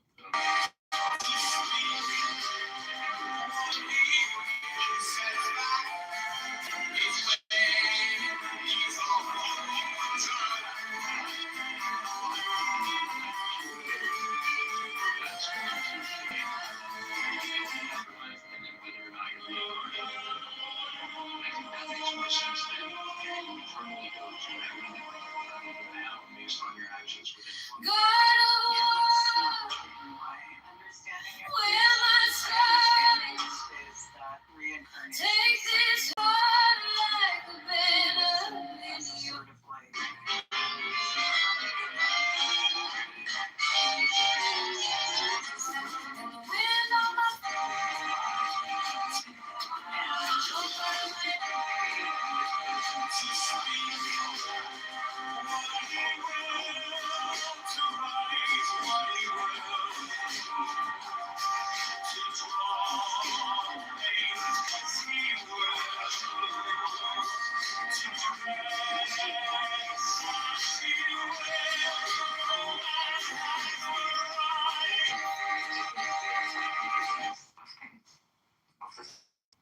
right, the point is to get out of this existence, out of this physical Material bounds. Yeah, exactly. No, it's not. It's to go with the flow. Have you ever danced on a dance floor? Hello? To enjoy its materialization and fulfill the self whilst being aware of its temporal nature. So you gotta be trans, basically. Dual, non-dual.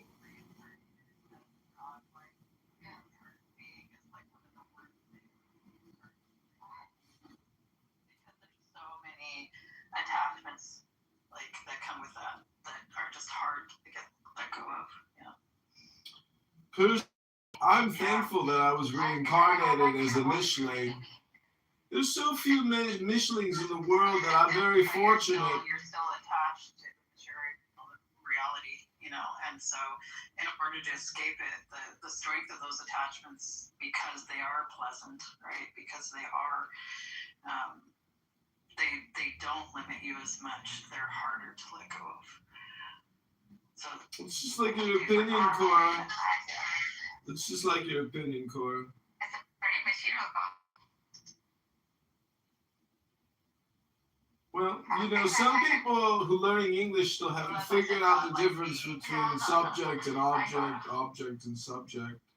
I think Narja's is more subjective and Cora is more objective. Am I wrong? No, I'm objective. What is wrong? I behave from subjectivity. Darkness and I aren't really So if I stacked you on top of each other, what you're telling me is you both taste the same? I doubt it. Deep inside, there is an incredible difference between the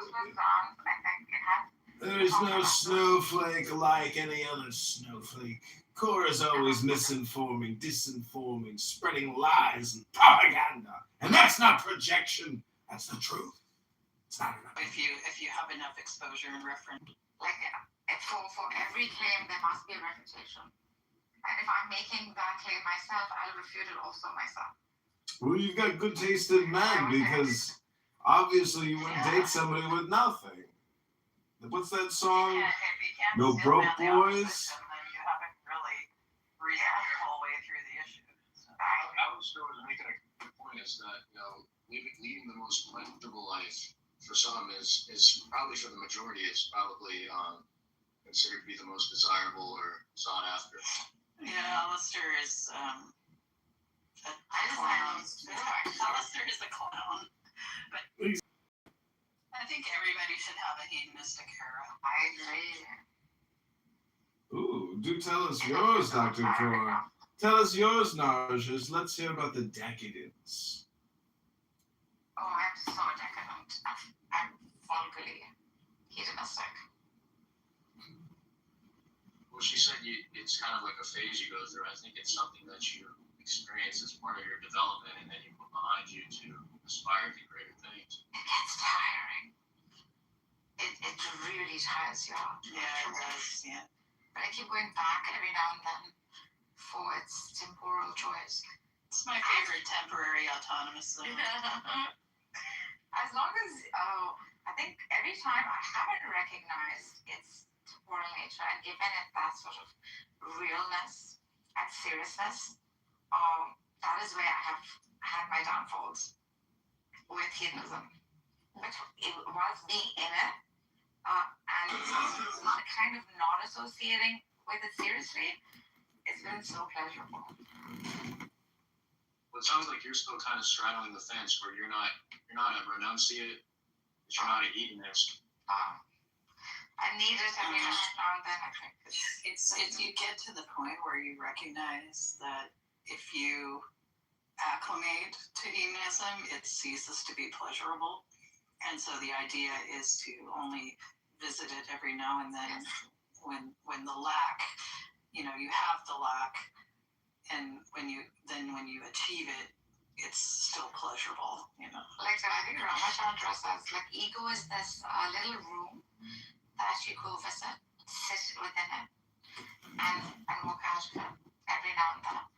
Yeah, but Alan Watts says the biggest ego trip going is thinking you have an ego, and since it's a concept and doesn't exist in the real world, really what it is just a concept. And if you're really aware of yourself and your environment, there is no ego. Hello? Observing it. Create their own AI universe, and they just like abandoned humanity. It was great.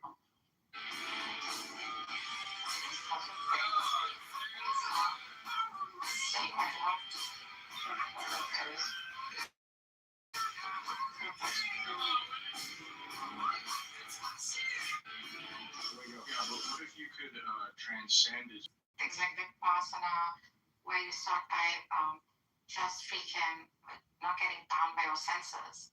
Like first would be the 10 days of maintaining. One of the hardest things I've done in my life. I've done it 3 times. Sleep and swap after walk and just serving and never up to a word.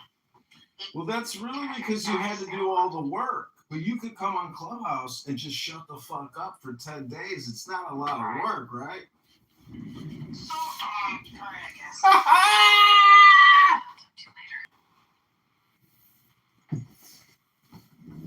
So, first it would be like sound, I think, speech.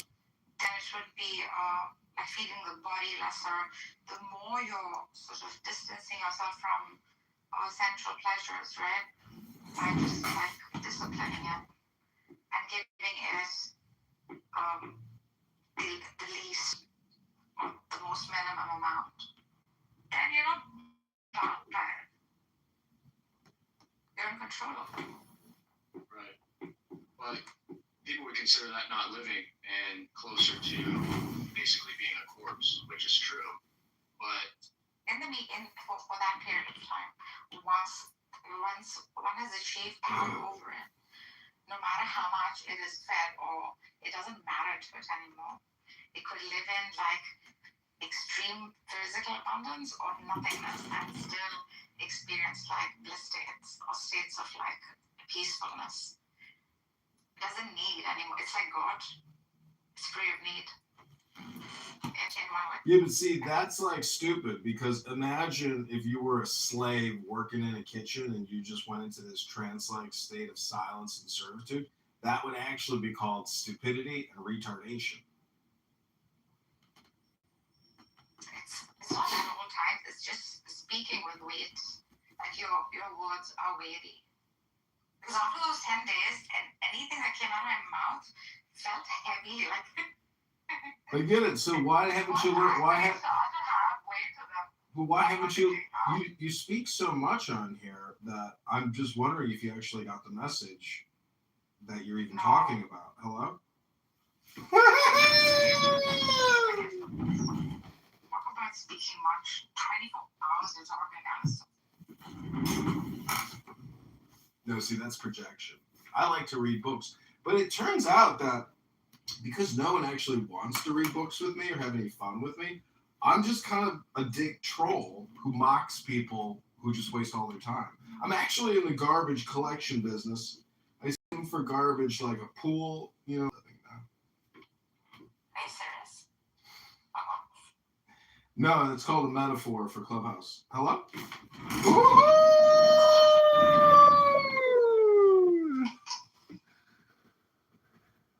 So, Narcissist, you said you took a vow of silence on 3 separate occasions? 3 separate occasions. Yeah. So the part about trying to try it is really good. I mean, the environment sort of allows for it to, like on the 3rd and 4th day, most people don't survive through Vipassana. Like my sister and her friends just ran from the ashram. But the ones who can make it by the 3rd and 4th, they, where you just do nothing but cry and cry and cry.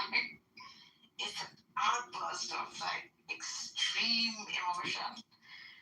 It's really, really interesting how my speech is like detrimental to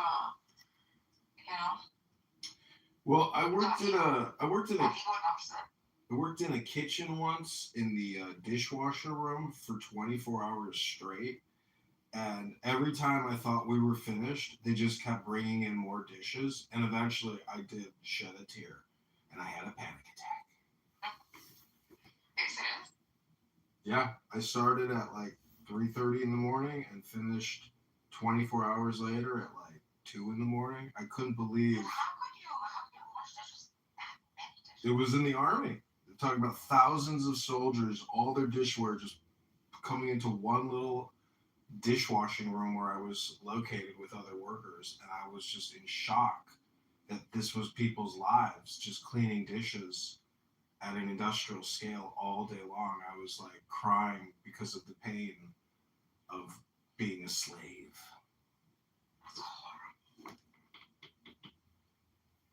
That's the military for you, man.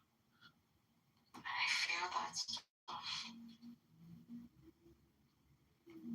I don't think I could survive through those situations. It was literally like insanity. I was like screaming like, impossible! This is impossible! I made it into like a madness, moment. And so I did help pass the time by like intentionally making myself insane, if that makes any sense.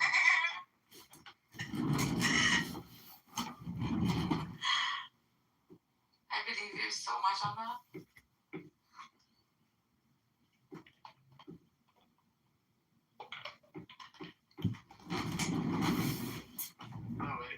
It's kind of ironic after the fact that you've taken multiple vows of silence, but haven't you become much more content without talking? So many people engage in idle speech and purposeless talk that there's definitely an advantage to having come out of that. It was years ago. Now like a diseased soul. Going to rise again like the phoenix. Jeff, have you ever heard Narja sing like her sexy French music? Stop. Because that's like how Narjas redeems herself. Because I've heard Narjas go off on tangents that sound so like disconnected, pointless, etc. That like when she sings, I'm just like, it doesn't matter what she says. Like this redeems her. So weird. He's so less intellectual. I love him too. And I know were you there the other day when we were saying it's typical when you find so me or you, who would he say? He was like, ooh, that's a difficult one, but I'll pick Narcissist because she could say how he's such a big fan Zionist. My grandmother worked like a slave to send her paycheck to Israel for years. Oh shit. My grandmother was. It's so much. You're attached. I don't blame you for it, and I think it's just genetic trauma. I understand it. I think It's not genetic trauma. I've been to Israel. I've been there. Listen, I've analyzed it and I've come to like peace with myself about it. This is why I don't like attack anyone. But you know, No, you think it's genetic trauma, goofball. It's not genetic trauma. The fact is, I know enough Jews. I have it too. That's why I can relate. No, you don't have it. I don't have it either. I just know Jews, and I know Jews are not violent people. But I know a lot of Muslim terrorists that are really violent people. Hello? There's all kinds of people. You're just being so biased. I'm not being biased. I know the content of a Jew, and I know the content. I'm looking at a book right now called The Many Faces of Political Islam. And listen, I like Rumi. I like Jalal al-Din Rumi. My point is, there's a lot of information, and we will never be able to actually exchange that information by having conversations because it's just too much information. If we can only transfer a couple gigabytes a day through each other, there's terabytes and terabytes of data, with regards to history and politics and philosophy and right and wrong and injustices, and immorality and sins and terrorisms and horrible, dark, unspeakable human behavior. We cannot exchange that on this app. But on the back end, when I read a book, I know that these rooms are pointless. They're just basically hypnosis dopamine generators, like a medical device technology company. Unless you do something. Otherwise, it's just a waste of time. And I do things. I record everything. I run in politics. I communicate publicly against ridiculous clown world people. I do. But I just worry about the people on this app that keep coming back to just talk and not do anything. Well, that's fair. And can you tell us the story when you went to Israel and they didn't accept you because your mom wasn't a Jew? No, I didn't tell them. I didn't tell them. Yeah, sure. I'll tell you what happened. So I applied to go on a birthright trip, and on the application it asks you, is your mother Jewish? And I wrote yes, because I thought maybe my mother's part of one of the lost tribes and she just doesn't know it. And therefore, I was just speculating on my Judaism. So I went to Israel on a free trip. And during the trip, we went to Masada at the Dead Sea. And this big fat girl named Sally or Sarah or whatever her name was, let's just call her Sarah. We were hiking, we got to the base camp of Mount Masada. And, it was intense. When I got to the top, I was really sweating and broken, and it was intense. But this big fat girl was so out of shape, within the first 3 minutes, she was like, no, I'll die. I can't go up. I'm physically incapable. So they bring her down, and then we're back at the hotel, and everybody's like, oh my God, Sarah, how are you? Sarah, how are you? I'm so holy. So anyways, at some point, she's like, ah! People were panicking, and I was like, whoa, this is crazy. And I was like, don't say anything, John. Don't say anything. I was like, it'll drive these people crazy. And then eventually everybody calmed down. And she's like, but I was raised Jewish. Why are you all upset with me? I almost died. I hate you all. What about you, though? And you were excited for yours. What do you mean? That's the story, Abby. That's the story. Oh, well, you mean when I went back to college? You went to the office, and then they were asking you, and then at some point you said it, and then they were just going to send you back to America. No, they tried to kick me and this girl back to America because we ditched the program and went to the hotel and had dinner by ourselves. No, that's not true. You're changing the fucking narrative. So made up. No, that's true story. No, we were gonna meet with an Israeli general who was gonna talk about the Cold War with Egypt. And I was like, fuck, this is boring. Let's just go to the best restaurant we can find and have a great dinner. So we literally ditch everybody, call a taxi, and I was like, take us to the fanciest hotel. So he brought us to King David Jerusalem Hotel. We had dinner in the lobby, and then they closed the lobby off, and they set up for a wedding, and then we just crashed the wedding and partied till 2 a.m. And then we get back to the hotel, and their arms were crossed, and they were like, you guys are in so much trouble. No, that's true. You guys, come on. It's not true. Listen. You're hiding something. I'm not gonna hold it against you. If you don't want to share, just say you don't want to share. You guys are. He doesn't give a shit. I'm gonna judge you. I don't even know what Abby's talking about. Abby, go ahead. Just tell us what you think I'm talking about, because I don't know what you're referring to. You were saying you went into the office and then at some point they were like asking you, oh, we got to know your mom is Jewish, and then you said, yeah, she isn't, and you admitted to it, and then they got really angry at you. No. What, dude? Listen. Yeah, you said that. I never said that. I never said. Well, listen. See, you'd have to provide some evidence that I actually said that, because. I have to find your fucking. Hey, I don't know what to tell you. You're on here talking all the time. I record everything. My memory's almost perfect because I literally upload my memory to YouTube. Abby hardly speaks. Are you kidding me? She's been on here for years. That's true. Okay, tell us the story. Tell us the story about Thailand then, when you went to. You don't want to know. It'll make people puke. This is a coffee room break. So people will go to Thailand. Don't eat the fish in Thailand. That's all I'm telling you.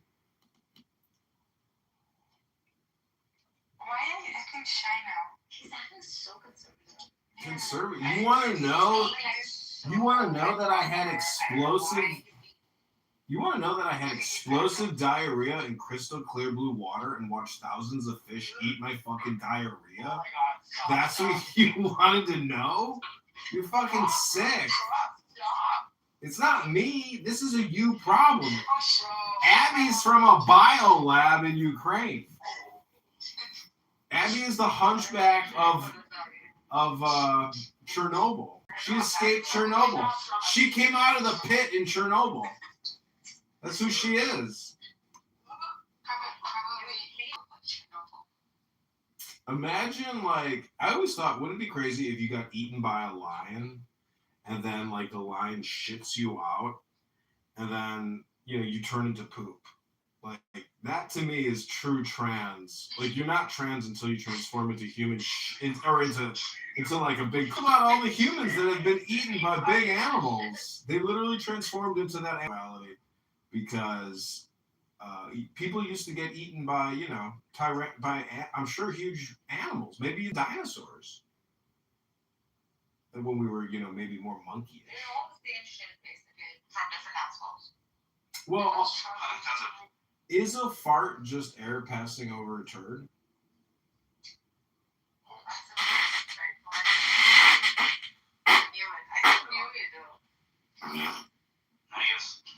You inject the poetry, bro. Yeah, man.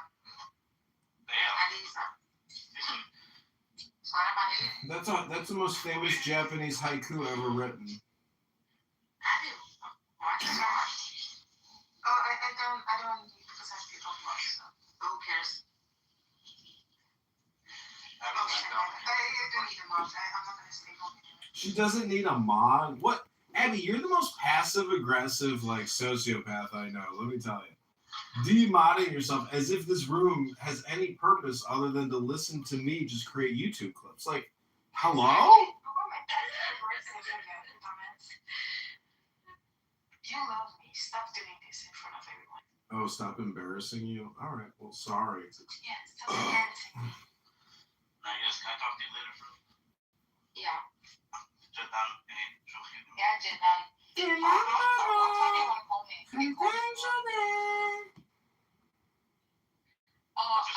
I have some work till about 5:30. You want to call me after that? Which one? The first one or the second one? Probably the second one. Okay. I need the first one for work. Okay. Okay, I'll just text you. Hopefully you see it. Okay.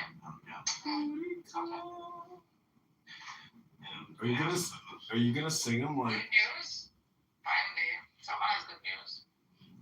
Yeah, Iran, the IRGC generals have signed an executive deal with Donald Trump for peace. I hadn't seen the news. Kind of freaking out. They're gonna stop working with Russia and they're gonna work with the United States instead. No fucking way. Yep, that's what they agreed to. Yeah, they sold themselves. You know how I know? 50 fucking years of resisting the West, and finally they went over. Oh, damn. I don't believe it. It's true. I know somebody that was in a skiff at the CIA. She told me about the deal. Well, we'll see what happens. Sad? What do you mean? Sad? You listen to that shit? It's sad? They didn't keep their ideals. That's what them didn't keep their ideals. That's what I mean. Not sad for the boy. It's a bad thing. If this is true, it's either like a regime change, like what Trump did, which I don't. They say that the generals... No, he's lying. I'm not lying. They say that the generals that signed the deal with Trump were also on Epstein Island. Oh, she's gotta be a liar. No, I'm telling you, Jeffrey Epstein was so good, he penetrated deep into Tehran, and he actually... He's blackmailing some of the Muslim IRGC generals because... This is how I know you're such a psycho. Like, you gotta help yourself. This is the many faces of political...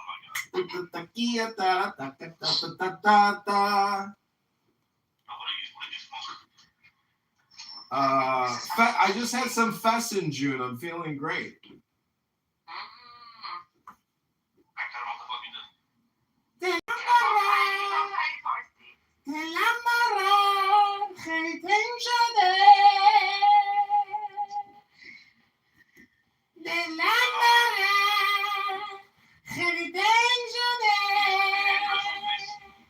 Oh, did I give you a brain aneurysm? That's what I'm going for, actually. I'm not.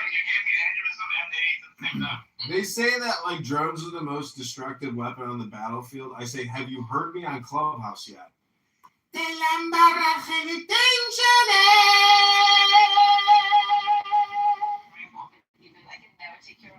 It's a fully automated aneurysm. I've just implanted it in your upper cortex. Well, you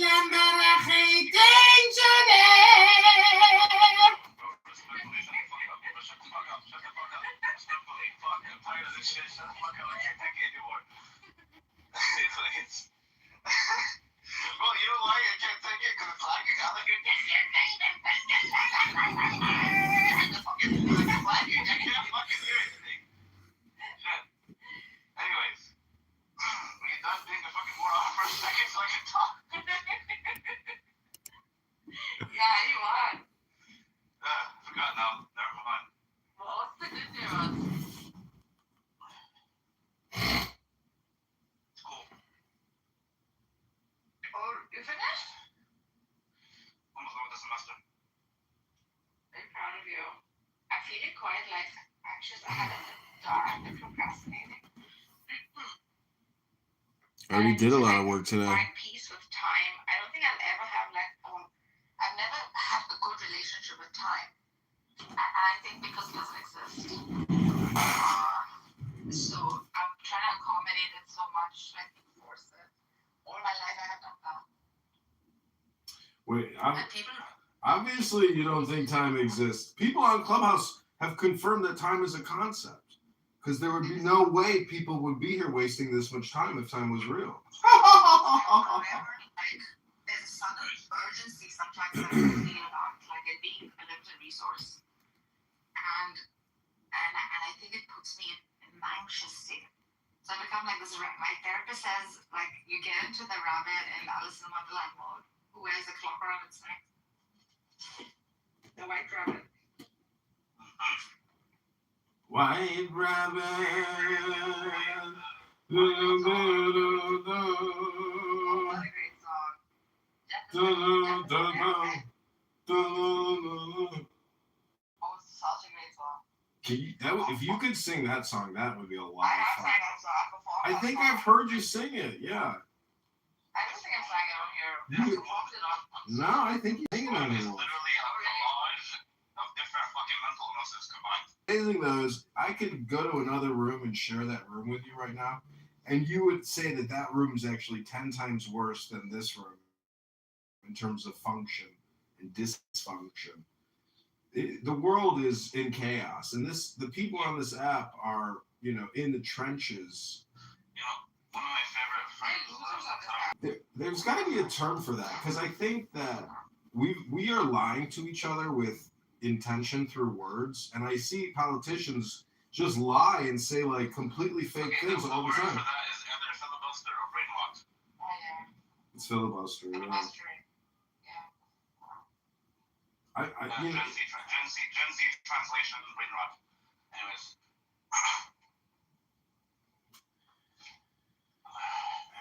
filibuster and brain rot are two very different terms. They both recently entered political discourse.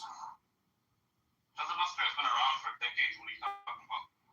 The definition of filibuster is a parliamentary procedure used to prolong debate and delay or prevent a vote on legislation.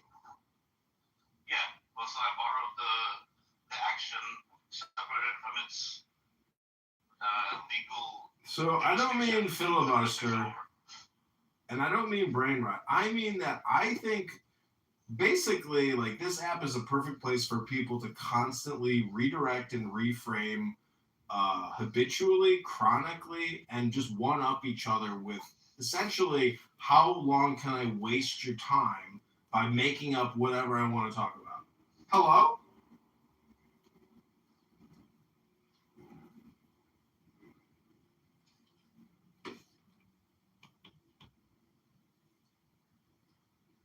I got strawberries for everyone. Yeah.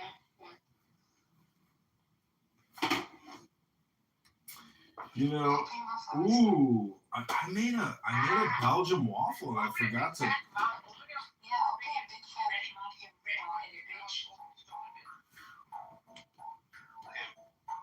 Now I'm outside of the freaking place I was in. Did you have to use the word penetrate with Epstein? No pun intended, obviously. He's gonna play his instruments. Oh shit, I have to go.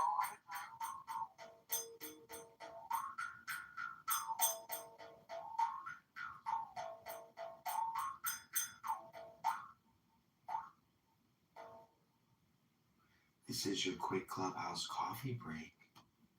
There's nothing quick about it, and I don't think anybody's drinking any coffee. Hey! Yeah, I'm always 23:30 here. Have you recently been exposed to a data privacy breach known as Clubhouse? Shut up.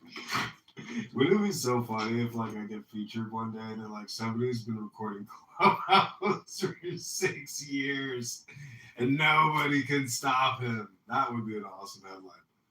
I don't think Clubhouse would like it though. Your AI videos are so ridiculous. It's like Somebody in a comment wrote, "This is the worst AI schizo slop I've ever seen." Literally, that's not me though. I think the low-income abortion vaccine clinic is genius. That one is the best. For female minorities. I was literally in tears when Fatima sent me that. I was literally in tears. I love how Andrew thought it's a real video, like your fascination. Did you hear me call him out? Did you hear me call him out? Yes, he was picking on me like anything yesterday, like really retard. Who? Andrew. Really behaving badly, bro. I broke up with Andrew. I broke up with Andrew. That's gonna be the name of my next TV show. I broke up with Andrew. It's true. You know, people were saying that he's like Jerry Springer. He's basically the Jerry Springer of Clubhouse. Andrew Springer. Andrew Ringer. Your next Clubhouse name should be Andrew Springer. Well, there's just... They call him Andrew Povich, but I don't know why. It's amazing how nice he is sometimes and like welcoming. He's the most psychopathic person ever. It's crazy. There was. I saw through it. Like, I knew it was gonna happen one day. But I just let him be. He thinks I'm naive. Like I don't understand what he's doing. Like I know exactly what he's doing. There was this black guy one time. He's like, Andrew, has anyone ever told you you got like Ted Bundy energy? He's like, what does that mean, brother? And he's like, Ted Bundy was a serial killer. And he's like, you're basically like, have you seen the Netflix documentary? And anyways, he ran Andrew through it, and Andrew was just like, okay, brother. I mean, it was very funny. This guy really roasted him really good.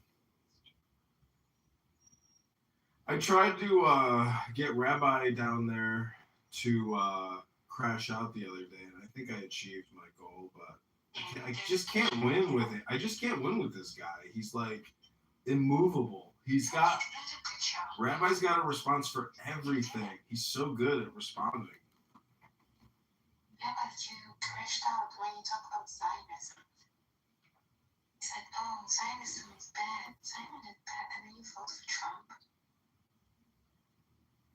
Like, how fucking retarded are you? Well, I bought a bunch of Ayn Rand objectivist books. We're going to get deep into Ayn Rand. Because the philosophy of selfishness is the right to be greedy. They wanted Venezuela and wanted Greenland. You know, if something extra came with it, that's what it is. But, sometimes you can't have the cake and the steak. It's true. Sometimes you might have just enough to eat it with a bird's knife. Let me see where you're online. It's called diabetes. It's a bitch. I thought you were online. They looked into my eyes one time and they said, we see in your soul that you have the soul of a fat-ass diabetic. Be careful. What are you wearing today? It's called clothing. I bought it on Amazon. It's a tank. It's a tank top. I bought it. You know how much this tank top was? I'm trying to find you where I can see you. Let me see this one. Hallelujah.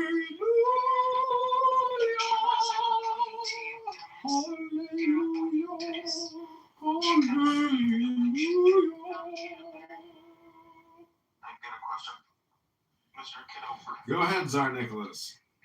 Do you eat your steak with your bird's knife? Your original bird's knife, as it is? It's an interesting question because a friend of mine was recently at a wedding and somebody got in his face and said, "You're such an F and J word." And I said, "Well, did you punch him?" He goes, "No, I didn't punch him." I said, "Rabono Shalom." You're fucking crazy. He's talking in front of like a million folks. Have you not seen my show on YouTube? Hello? You're fucking insane. So you bought this shirt on The microfiber from China? Don't stop the imports. Don't stop. PTR. Imagine memes. This is crazy.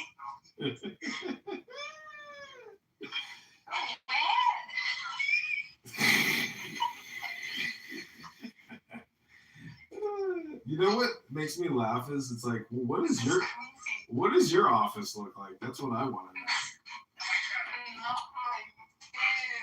Also, I'm not just like doing Instagram or YouTube.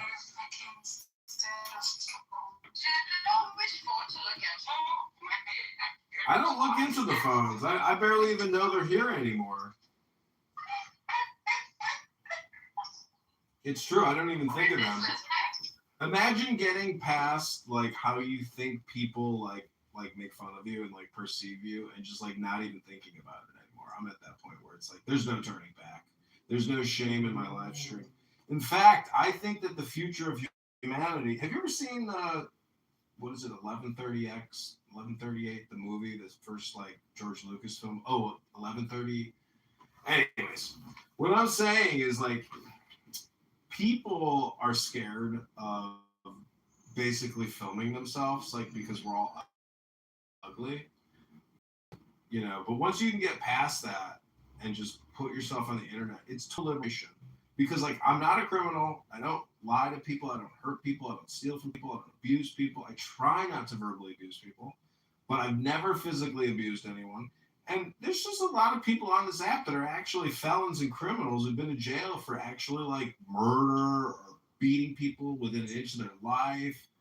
And I'm just saying I'm a pretty good person because I got lucky because a black woman saved me. Many people think that Jesus is a gay, white, trans, Jewish male, but it turns out that Jesus is a black woman. I am complete. No, this is why there's a downfall of the Zionists. You know, they use their Brits knife to eat their food. The original Brits knife, that is. And they use ExpressVPN to work around the Shabbat laws, so they're no longer Jewish. And they have herpes.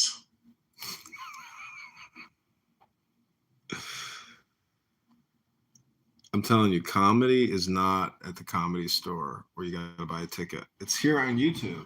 Clearly, like, never has a collection and an assortment of R words ever been assembled in this way. Think the devil isn't real, but let me tell you, he's as real. The devil's an air. See, what you don't understand is, Czar Nicholas, Abby, and Arjun's before I came in this room, I went to my secret room and I said a prayer. And I said, Rabbono Shalom, our words assemble! And then I came here, and there you all were. Hello?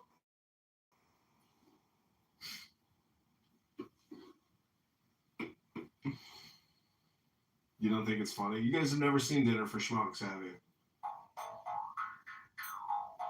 Oh my God, we got a minion. Rabbono Shalom. Go ahead, Rabbi. Say the special blessing. So, for God so loved the world that he gave his only begotten Son, that he shall ever believe in him, shall receive everlasting life. And you can also see the same message in Isaiah 63, 7-9. What's so interesting is when you say believe on him, don't you mean like understand the teachings? Because just believing on him is kind of boring, right? Like you would hope to maybe have some comprehension and like read a little more and be like, you know what? I think I know what Jesus was talking about. Well, you didn't read Isaiah 63, 7-9, or even though if you read it, you didn't want to believe it because you wanted to have your ideology of you being your creator. So that way why don't you just read the verse? Why don't you just read the verse? Go ahead. Why can't you read Isaiah 63? Rabbono Shalom. I'm a moderator here. I'm trying to run the show. If you want to add some content, go ahead, Rabbono Shalom. Wow. Are you afraid of reading something in the Torah? You've been reading the Zohar in the Talmud for too long to where you're poisoned.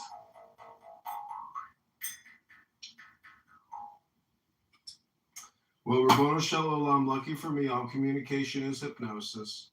Welcome back to another quick coffee break here on Clubhouse. Oh, look, it's our good friend Regal. Regal, how are you today? Rabbono Shalom. Yeah, how are you doing today? I'm doing great. I'm playing my jaw harp, or what they call the JEW harp. He's afraid to read the Torah. Afraid to study Torah? Rabbono Shalom.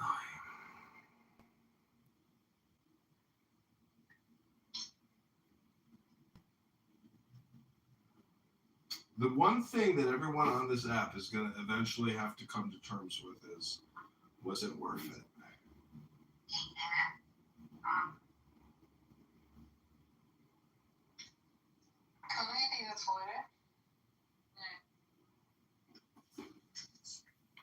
All right, everybody, welcome back to Was It Worth It? All the time that you spent here on Clubhouse having lengthy conversations versus reading a book, maybe a new book, was it worth it? Hello? But the thing is, Clubhouse, you can engage with the author. Something that Maybe my husband's going to order. And what was it? Can you tell me? No. Oh, hell no. Hold on, I want to get rid of my picture. I'm going to schizophrenic. Schizo. I can't even see if I should schizo. Why, you don't like looking at John's muscles? It takes one to know one, fatty. Dude, that's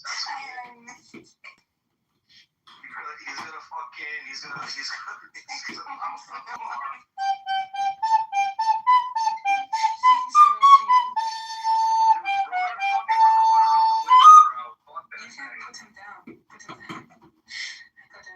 Put this dog to the go. Rabboni Shalom, the thing is, if you guys knew how to play music, you'd all be a lot happier. Like me.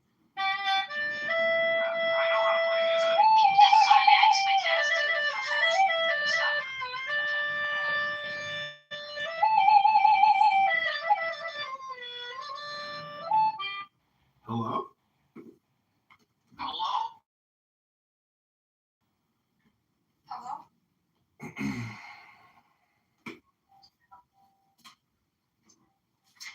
Life can lose its vibrant aura and charm if we do not bend the energy of our minds toward positive engagement and appreciation. This is the Motivation Manifesto. The wider the space of a free day seems unfathomable because we have become hypnotized by a false but compelling need to respond to all the needs of others here on Clubhouse.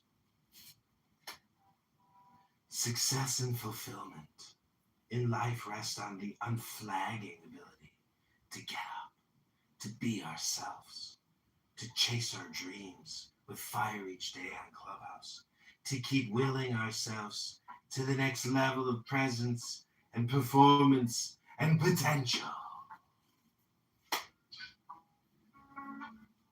A life of greater joy, power, and satisfaction awaits those who consciously design their life.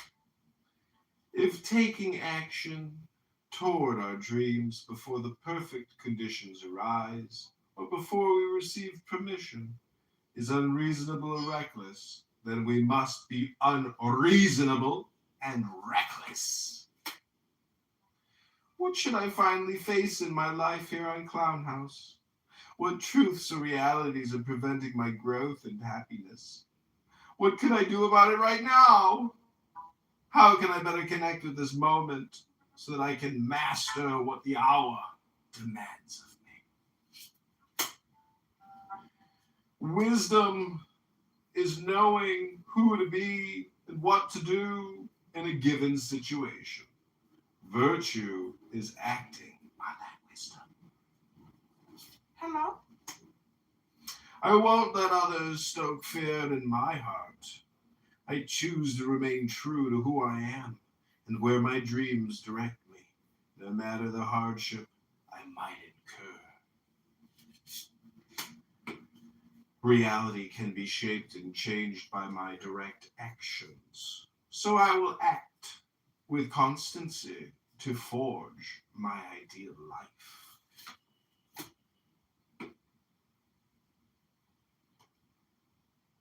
The joyous masters. I don't look into the phones. Now, amid all the chaos and conflict, all the hurry and wickedness of the world, there is something solid within that is beautiful and steady and good.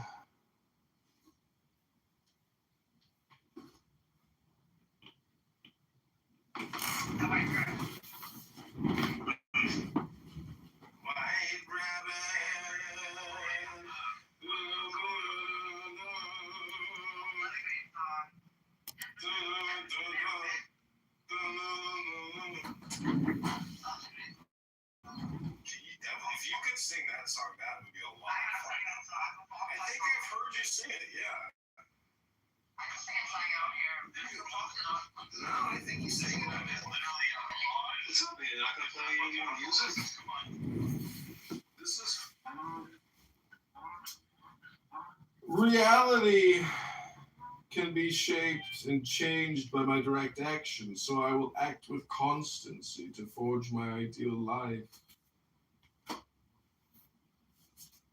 Freedom and victory belong to those who remain strong and true despite temptation. We gain power from again and again allowing ourselves to choose the kind of recklessness that allows us to be vulnerable, genuine, and brave in pursuit of our dreams. Greatness belongs to those who have mastered the ability to focus relentlessly on their ambitions and act decisively toward them.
That afternoon, Aneurysm is brought to you by Pfizer. Be sure to get your latest health and flu update shot so you don't die from all the other shots that were completely unnecessary. This message has been brought to you by Pfizer, your trusted source for medical misinformation and experiments on your body.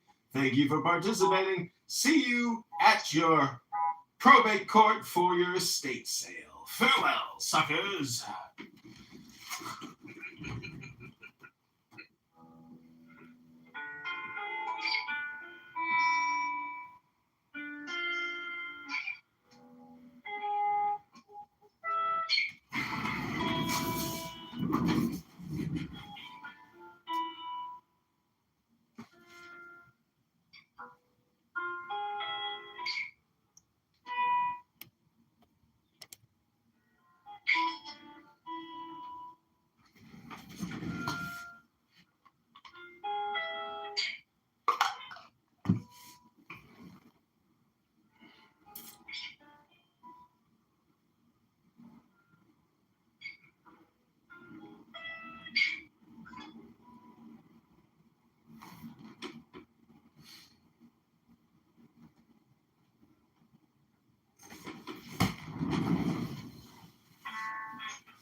Love was never absent from our lives.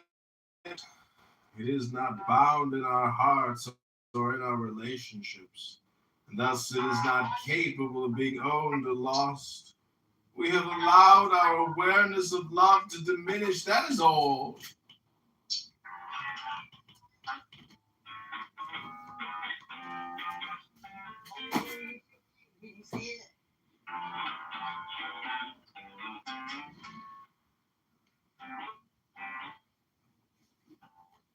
Mr. Alistair Crowley, did you see my comments?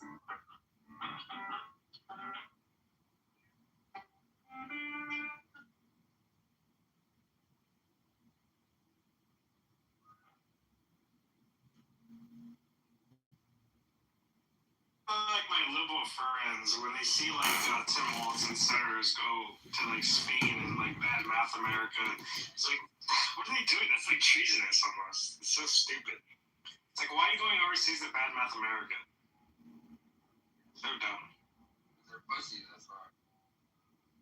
They don't want to do here in America.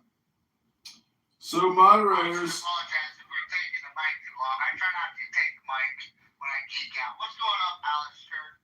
So Thank you for joining. put a link in the chat. These are the controversial quotes by Winston Churchill on Islam.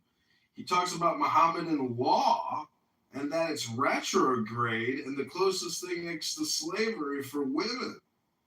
I really encourage you to read it. If you'd like, I could read to you out loud a part of it. It says, a degraded sensualism deprives this life of its grace and refinement, the next of its dignity and sanctity. The fact that in Mohammedan law, every woman must belong to some man as his absolute property, either as a child, a wife, or a concubine, must delay the final extinction of slavery until the faith of Islam has ceased to be a great power among men. Individual Muslims may show splendid qualities, but the influence of the religion paralyzes the social development of those who follow it. No stronger retrograde force exists in the world. Far from being moribund, Mohammedanism is a militant and proselytizing faith. It has already spread throughout Central Africa, raising fearless warriors at every step. And were it not that Christianity is sheltered in the strong arms of science, the science against which it had vainly struggled, the civilization of modern Europe might fall, as fell the civilization of ancient Rome. Yeah, I was gonna say, so Trump had a bust instead of Winston Churchill, and then when Biden came to office, he took a bust away, and he put Martin Luther King Jr. instead. And when Trump came back to the office, the first thing he did is he replaced the Martin Luther King bust with the Churchill bust. Fun fact.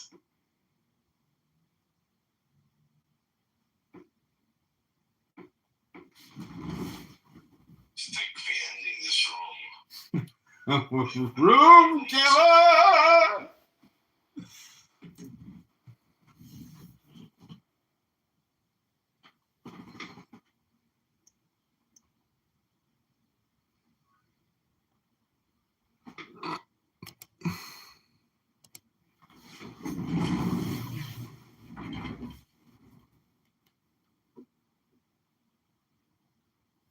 Disabled population, when you have them in a prison camp, when you're housing them, they have no weapons, they have no recourse. And then you take the extra step of running them through a shower and exposing them to cyanide. Like, that's very obvious. Population. The Israelis have been starving the Gazans. They've been stopping the flow of water, stopping the flow of medicine, stopping the flow of food. So, okay, they're doing it at a much slower, crueler pace. So what you're getting at is that the Nazis were more efficient. Well, I therefore, this is not a decide. But I would like to say, I mean, I think Benjamin's answer to my question was a good one. That looks a lot more like that is a more obvious genocide. But I think genocides often look like war, because usually they do involve fighting back. It doesn't. It is like something that happens both in war or peacetime, and it's really just the deliberate national, ethnic, racial, or religious cleansing, if you want to call it that, but it's not cleansing. And it's often done for people that are the victims of that crime to be able to dispute. It's horrible and it happens everywhere. The fact that you have Muslims in China that are being raced into these camps, that is not a war, but it has happened. So, sure. Well, I mean, the major difference, right, is that we're directly paying for these atrocities in Israel. It is our tax money. It is, yeah. It is our military that's enabling this. It hasn't even been defined as a war, but we're calling it a war in the headlines. So it's not a war. You can't start a war without a congressional declaration. That's the only thing. It's the Constitution. I haven't done that for. It's Article 2. We haven't done that. Do you know when the last time the U.S. declared war? Was it WW2? World War II, you're correct. Yeah, and then they realized that declaring war comes with all sorts of rules and regulations, and so they just do police actions. One microphone, please. I think the problem is there is this imagined marker that the country will have to meet in order to get called what it is, which we already see for Israel. Yes, it survived quite a few attacks. It has been challenged, but on the other side, there are tons of bodies that body count is astronomical. It is far larger than anything that they ever saw. And the idea that we are using them or using their intelligence to go into Iran is kind of, well, it's just shitty. Shitty politics, it's shitty deliberation. Nobody was listening to me. We saw resignations happen right around the time. I want to try to slip in that the United States is also paying Hamas tons of money, hundreds of millions, and funded for all intents and purposes So is Israel. Yeah, no, I hear you. Now, I wonder if those that are worried about genocide would recognize what happened on October 7th as a genocide. Do you remember John? It's a massacre. It's a war crime. Yeah, certainly it really count as genocide just because of the scale, but I think it was intended just to kill Jews, right? I mean so I think that's the point. Jews was really close to Israel, and it's a scale. I mean, the scale matters. Intent. If we read the definition says X. As a specific act committed in Palestine from 1948 to now, it has literally been a slow rolling genocide. And these are just facts. So I don't care what Hamas says. It doesn't matter what Hamas says, right? You're talking about a ragtag group of people that are getting some arms smuggled into an open air prison, and they're fighting back. Okay. You can try and twist that into their intent is to kill all Jews, or their intent is to stop being murdered, right? So there's a policy called mowing the lawn, which is every few years, every few months, go in and just kill some people, just to show them who's boss. Please show me what Israeli document shows that that's a policy. All right, I'll look for it. Please, what you will see is, say, 2014 and other years after repeated missile firing into Israel random, which, by the way, every group of people, according to international law, has the right to resist. But they have to resist under several conditions. One is you only attack the army of the occupiers. B, you are dressed in uniform, and C, you carry your weapons openly. So every single missile that went flying out of Gaza that was random, was not targeted at an Israeli military base, is a war crime.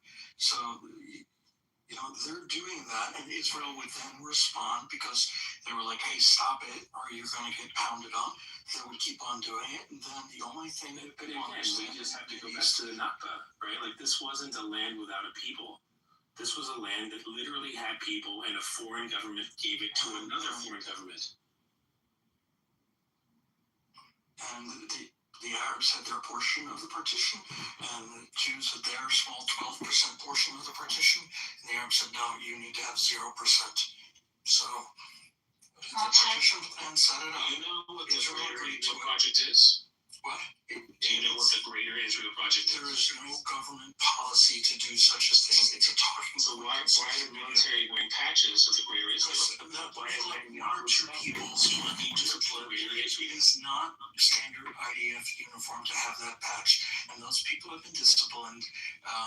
There are people throughout every armed force that does all sorts of stupid things, and putting those stupid patches on was a stupid thing, and it is not policy. Okay. What would your solution be? Because currently, like, there have been tens of thousands of individuals that have died in this war. I would love to talk about solutions. And they're literally, like, the majority of the victims were women and children. We don't. Do you have a solution? The war was, like, literally Preface. Let's get to his answer. Sorry, can I finish? No, I was saying no. He's Get to his answer. answer. We know what's happening over there. We don't need more preamble. I think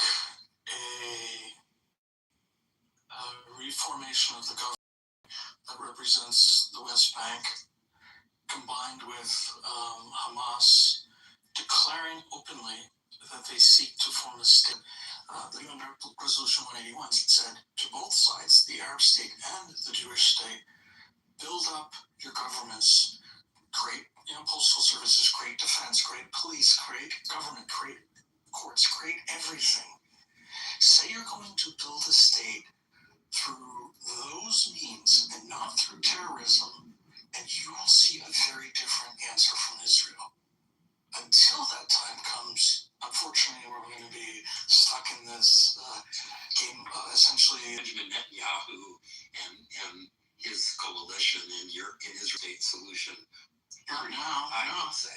Yeah, that's right. So I think that's the point, is that there's nobody is saying, abandon the terrorism and accept the two-state solution. That's fair too. But my point is simply Israel. There have been several governments in Israel that are recovering from a huge shock. I think that a one-state solution is impossible, because Israel will never allow one-state solution, because they have to maintain racial superiority. To continue the Jewish state, a religious ethnic state is inherently fucking racist.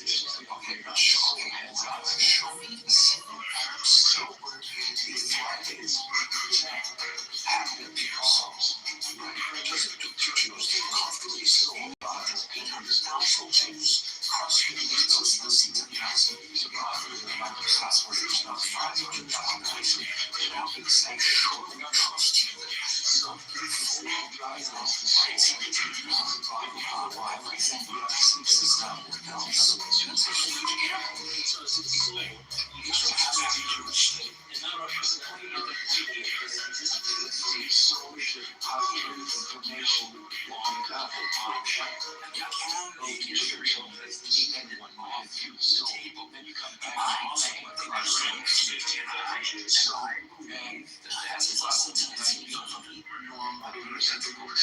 that policy decision, that is definitely the policy of the Israel government at this point.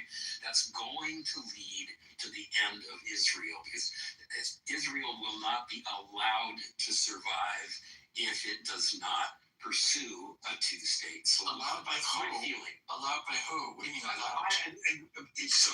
They're only they have basically one ally in the world at this point, and that's slipping away from them, and it will completely slip away. And the Jews will, we're smart people, we'll figure it out.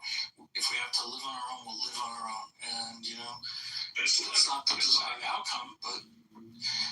What happens to Israel when the United States is no longer bankrolling it or sending boys to Gaza? First of all, the U.S. isn't bankrolling it. Let's be very clear. The U.S. gives return on investment. What happens when the United States stops participating with Israel? We're already in transition. For the past year, Israel has worked up a plan of what is a co-investment strategy, and probably with it on U.S., so it's really a subsidy industry. It's not, dollars aren't flowing to Israel, except for maybe $500 million, which goes for research in hospitals and things like that. But of the $3.8 billion that comes through the State Department Foreign Affairs Fund, $3.3 billion of it is military credits in the U.S. So, over time, that's going to become less and less and less and less until it's zero. But what's going to happen is it's going to be replaced by co-investment strategy. This is the stated policy of Israel for probably the past 16, 17 months, I guess. What other countries are going to get in bed with Israel? Whoever wants to benefit from Israelis technology. Israel's still selling a ton of weapons. They've developed great stuff, and there will be countries that... Who made the Iron Dome for Israel? It was a joint project between the U.S. and Israel. So the U.S., right? Yeah, both parties. It wasn't just U.S. And so what happens if the United States no longer participates? Somebody else will want to take advantage of it. Like who? Or the UN. Those Chicago top 10 monthly expenditures and tax revenue. Fighter planes if they need to build fighter planes. It's not with, bigger problems have been tackled by the Jewish people throughout the centuries. We will figure it out. Okay? Those Chicago Democrats, the top 10 monthly expenditures and tax revenue. So I love two lines because I want Israel to survive. I don't think it can. I don't think it can under the rejection, and make no mistake, that's what it is, a rejection of the two-state option. It's the intent. Well, first of all, there's no viable offer to create a Palestinian state through a peaceful changes. You see different political parties. Very situations. It's probably not in the next couple of years, but it's come back into the fore. Why doesn't Netanyahu know that's supposed to lead Israel? Didn't he lead them into this quagmire for 25 years? Hold on a second, my wife's calling. Let's look into the phones. I barely even know they're here anymore. Yeah, Israel gets $3.8 billion annually for military financing, $500 million for missile defense. I wonder why they need all that security. Perhaps it's the neighborhood they live in. It could be all the Muslims that surround the country, in my opinion. So we should just kill all the Muslims? Is that your suggestion? No one's suggesting that. Is that your suggestion, Clown? Did you just call me a clown? I put a link in the chat if you'd like to see what Winston Churchill thinks of the Muslims and Mohammedan law. Maybe we should talk about law instead of security and funding Israel. Perhaps we need to have a discussion about the basics known as the law. Link is in the chat. I am complete. Yeah, off the stage. Knock yourself if you don't like what I have to say.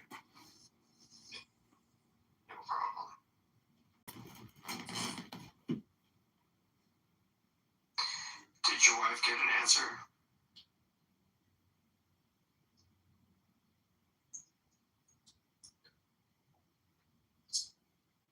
Don, do you just know offhand which countries you will be okay in if you draw pictures of profits? Do you have a working knowledge of this? If I didn't understand the question. I'm trying to interpret it through like Benjamin lens, but I still wasn't able to. Well, there are a couple. User's Guide to the Middle East. There are a couple of countries you can go to. So and look, a User's Guide.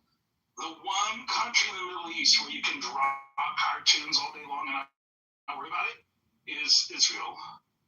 Just User's Guide in case you're traveling.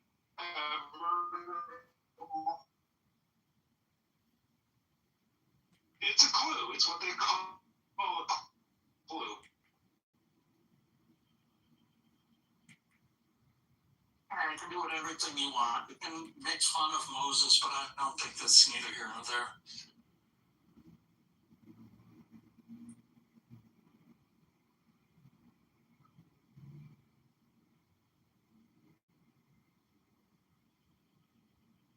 Thought they had the greater possibility of setting the example. So, John, to further answer there's an action that causes death that cannot be explained as a military action, even if it's a military action gone awry, a missile goes off target or something. But if it's literally action taken to kill people that has no clear military benefit, I think you really should take note of that. And I'll point out that on October 7th, I believe several children were killed, very young children, and they weren't killed accidentally. Seems to have been videotaped. That kind of action to kill children without any clear military objective, that's what you should be looking for. And if you're not looking for it, it's because you've got democratitis, and we can get that cleared up right away. No, listen,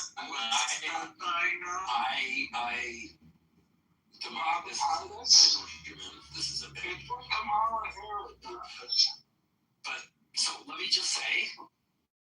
So yeah, but no, what happened on October 7th was I hesitate to say inexcusable. I think it's inevitable given what Israel has been doing. That doesn't make it right, but this is what happens when you have a population that has no other way to fight back. And so, yeah, it's wrong. I just don't know if you're really going to sit there and tell me that they had some peaceful way of doing what they wanted. Well, then you need to tell me what that is. I mean, obviously, they could have done in the past. I totally agree. I go back, I've said this, I've pissed Romero and other people off by saying it. I grew up at a time when everybody in the United States thought of Israel as that plucky little country in the Middle East that showed those, recalcitrant Arabs a thing or two in the 6-Day War, right? That was everybody just thought that was Israel doing the right thing.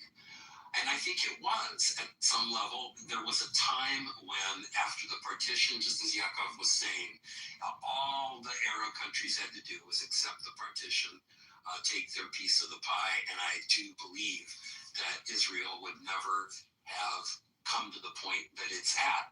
But the unfortunate thing is, and it's asymmetric warfare, Israel has swallowed the bait just like we did on 9/11, and just like we have paid the price since 9/11, Israel is now going to pay the price for having taken that bait. That's all. That's my position.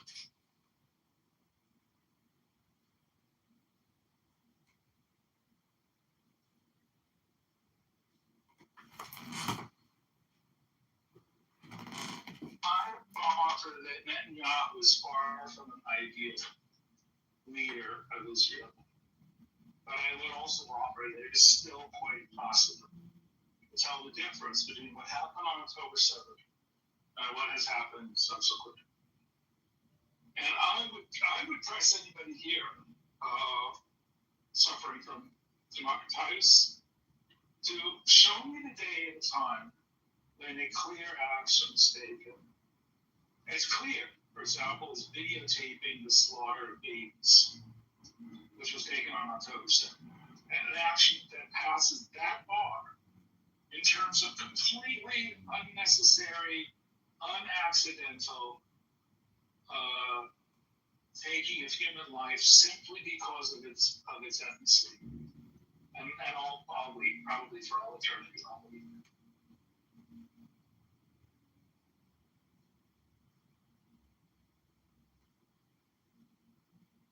Well, so let me just ask you, Benjamin, can a people be so oppressed? Is it possible? Forget about whether this is what happened in this case. Is it possible for a people to be so oppressed that their only option is something that looks like, an attempt at genocide or something like October 7th? Is it possible to be that oppressed?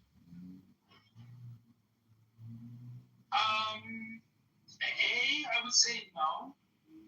And B, I don't think the Palestinians were that oppressed. But it doesn't matter. Let me tell you a story. Let's be clear, it's not possible for a people to be oppressed enough to make that legitimate. To kill other people's babies? No, that's not possible. But let me answer further. Well, let me answer John further from the Bible.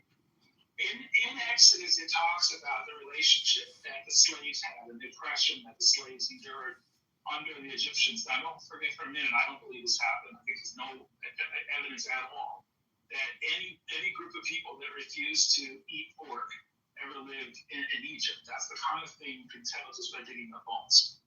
So it's all a lie. But nonetheless, as a story, the degree of their oppression was such, and I just understand this, that when these poor oppressed people went out to their neighbors, which apparently was a thing they could do in their oppression, they could go out and freely talk to their neighbors, such was their oppression. And when they talked to their neighbors, they said things like, would you mind terribly if I borrowed all the gold that you're wearing? That's beautiful, and I can really look nice in all of the gold. Yeah, the bangles, okay, thank you. The thing on your head, oh yeah, thank you. All that stuff on your neck, okay, thank you. Yeah, you have more? Oh, you got a chest? Okay, can I get that gold too? You could give me all the gold because I'm oppressed. And I'm talking to people who are oppressing me, and they're literally handing me all their gold. That's their oppression. That's bullshit. That's in people. A lot of them have jobs. They have special papers that allow them to cross the border and work in Israel. You make money working in Israel and you make money. So that's just their oppression.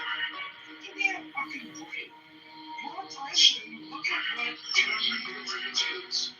Did they make a problem to get it? Yes. Did they make it difficult for them to talk to their neighbors? Yes. Did they hoard them up onto trains and cart them away? Yes. Where are the trains carting Palestine? Show me that train. Or go get your dermatitis fixed. Any doctor can take care of this for you.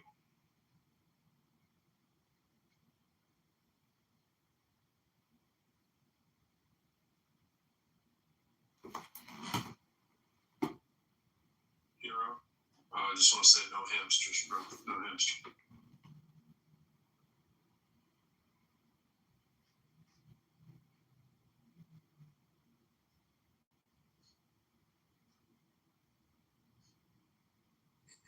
Benjamin, do you think that the Jews, had they had the capability to lash back in a way that would have killed German children, that they would have been in the wrong to do so during World War II? Well, look, any time you're killing a child, that you spend killing a child in a war, it's time that you could be spending killing somebody who's going to make a difference in the outcome. Children are not going to help you. There's a soldier somewhere that needs your attention. You should go worry about killing him. Well, what if the soldiers are so well armed that you simply don't have a chance of killing them? What if the Jews couldn't have killed German soldiers, but they could have bombed some things and there might have been children around? Do you think they would have been justified in doing that?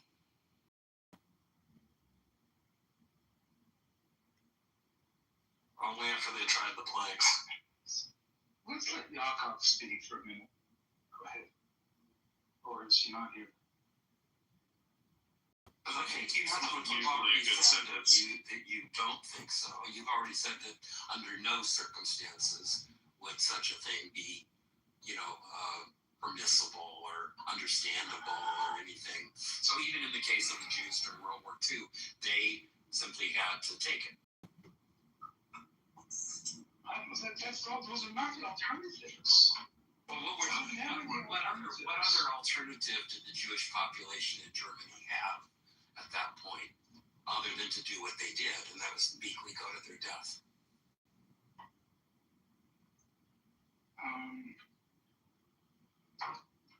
Well, I think they had opportunities to get out. I see. So what they would have been just to leave, not to try to do anything about it. Well, I think that it's more noble if you can leave. It's more noble to leave than it is to kill children. You want me to rate these things?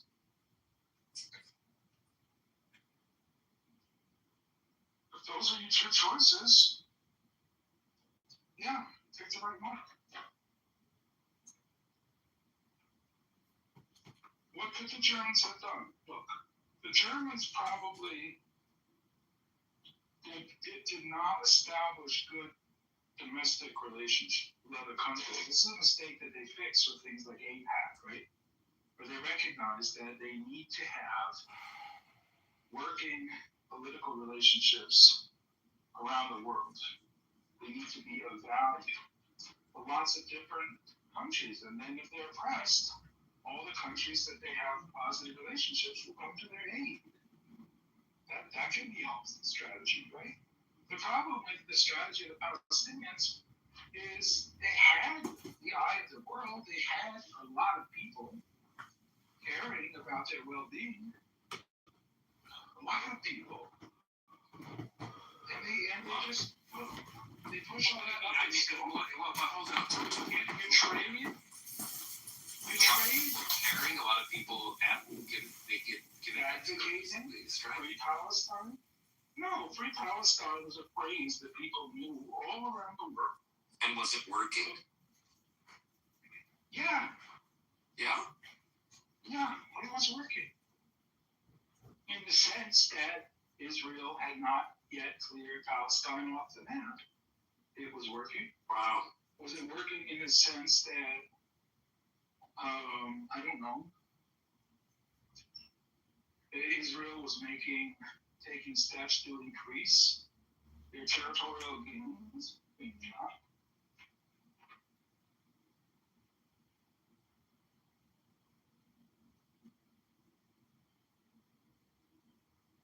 I think there was a time where Arafat had a kind of a godly moment. Arafat had everything. Arafat was offered way more than was ever offered. I agree. And he had a kind of a godly moment. I don't know how peaceful it was, but relatively speaking, it's very peaceful. Okay. So I mean, do you agree with me at the very least that what Israel did in response to October 7th is kind of the equivalent of what we did after 9/11? I think so. Overreacted, overplayed. Yep. No. Because one of the things that we did after 9/11 was we went and we bombed Iraq and attacked Iraq and invaded Iraq. As far as I can tell, Iraq had no involvement. These people all came from Saudi Arabia. So I think target, right? I at least think I don't think Israel's making the wrong target. Palestinians did a thing on October 7th. Did they think that thing was going to change anything? No, they hoped for an overreaction. And I would say they got it. They got everything they wanted.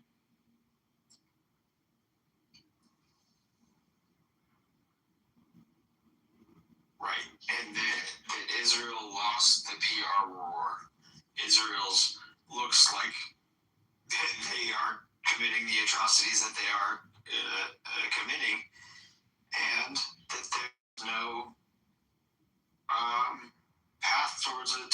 solution. I mean, I fantasized before this event, before October 7th, that there would be a three-state solution, that Gaza and the West Bank would be administered separately because it just wasn't realistic given their governance, one Hamas and one the PLA. They didn't agree on terms, so you're negotiating with different parties. If they're not going to have a divided state, then I agree with you, John. Under this current regime, it's just going to be ruthlessness and dogma and fundamentalism. And that means no peace in that property dispute.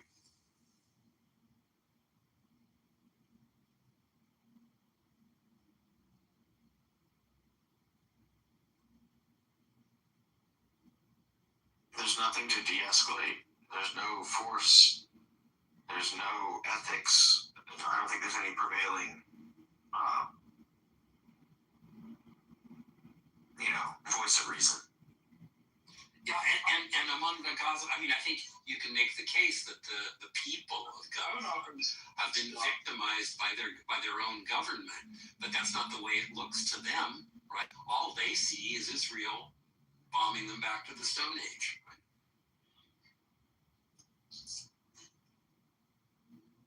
If there's any hope in the matter, the Iran problem might be, and owing the Iran problem, the Gaza problem. Because the problem in Gaza is not the people of Gaza. The problem in Gaza is that the United States is using the people in Israel as a front for their war against the people that Iran has been using as a front for their war against the people that the United States is using as a front for their war.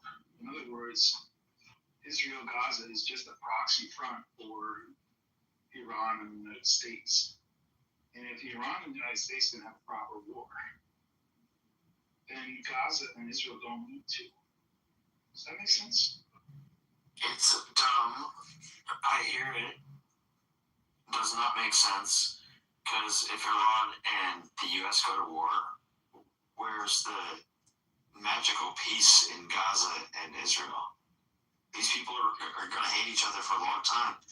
Because terrorism doesn't have a peaceful solution.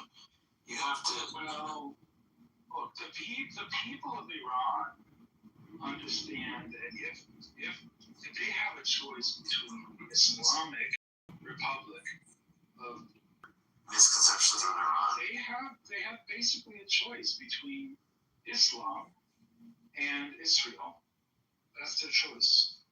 And many of them have reached a point of preferring Israel. So where do they register this choice? They go to a ballot on Islam. Which is it gonna be? Where do they make this choice, Benjamin? That you're hypothetically. So I think the people that make this choice are the people like Sam, who are from. He's not in Iran. Where does he make his choice? The people in Iran can't express their choice except to their friends. Very often they're friends who live outside. And then the people like Sam, who have friends who live in Iran, can express on behalf of his friends in Iran what they're thinking and doing. But they can't fly an Israeli flag outside their house in Iran. That's not an option. But there are many people from Iran outside the diaspora who are supporting Israel over Islam. It is a real thing that's happening.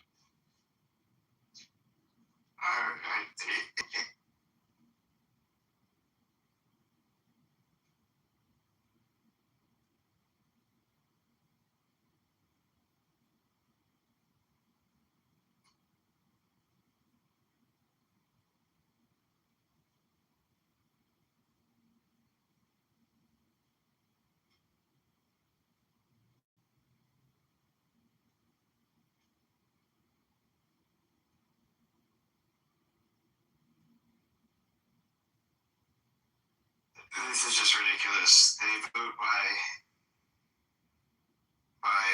telling their friends outside the country that they want Israel over Islam. It's just so stupid. Yeah, John, please save us. Voting is a bit of a strong word here, right? Most of you claim to revolve around a choice. What other way would they have a choice? They don't have a choice, is my argument.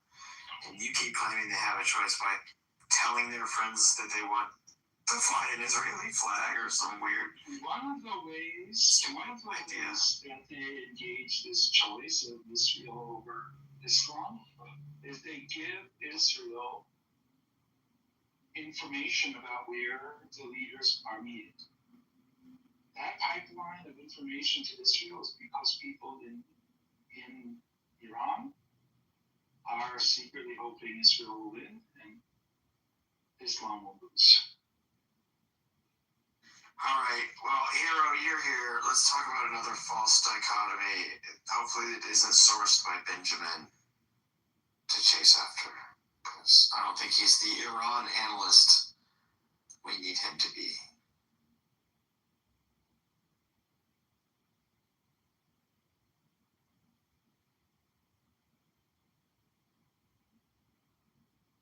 Or Absidy, if you are provoked by the ideas of Benjamin, let me know. Very unprovoked, but thank you. Cool. Yeah, I'm not that provoked on this topic. I think Benjamin has a way of saying things in the simplest, grossly oversimplified way. But I mean, I kind of largely agree. I think Iran are master of the problem in this situation. I feel for the plight of the Palestinians for sure. But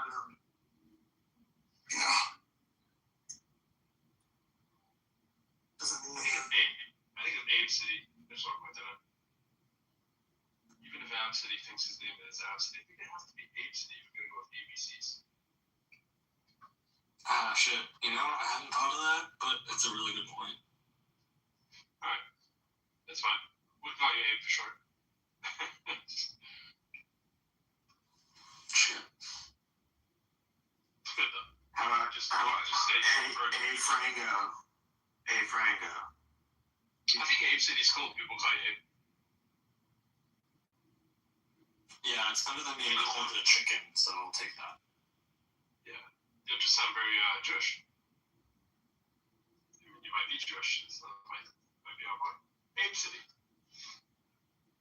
It's like Abe's City. You know, he could be from the land of Lincoln, you know. It's funny because Abraham is probably more correctly Abraham, right? Abraham, right? Not Abe anyways, but yeah, it's all good. Wait, so if Abe City and Ab City are two of the choices, what's the third? Because this has to be a false dichotomy. That's right. That's right. How about ABCDE? Yep, there you go. Got it. There you go. The most recent data comes. Hey, Pastor. ABCDE. See, ABCDE. ABCDFGHKWDVWXYZ. See, I just said it all. I just said it kind of. ABCDFGHKWDVWXYZ. Can't tell. So I'm glad you're practicing your wordsmithing, which will soon be obsolete. ABCDFGHKWDVWXYZ. Those are just letters. Well, lettersmithing is already the use of, so. I'm voting right now. I don't know what you guys are doing, but I'm voting. You're late on the case. Hey man, I'm not late until 7 o'clock. So let's just point out that I am okay. Wait, is this the Virginia redistricting thing? See what I did there? Yeah, it is. Cool. They're all for it, huh? Parking illegally and all, as I do it. All right.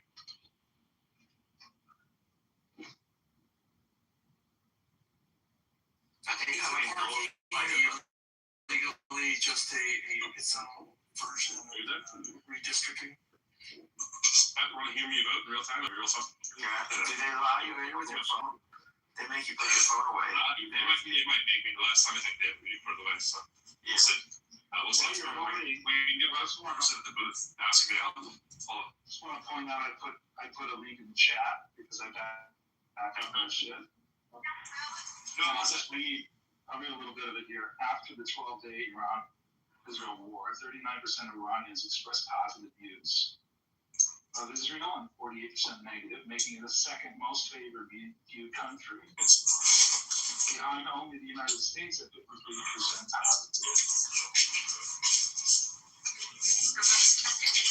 So I think that there are very positive views. We're gonna do the life in the moment with voting, so we can check out the link, Benjamin.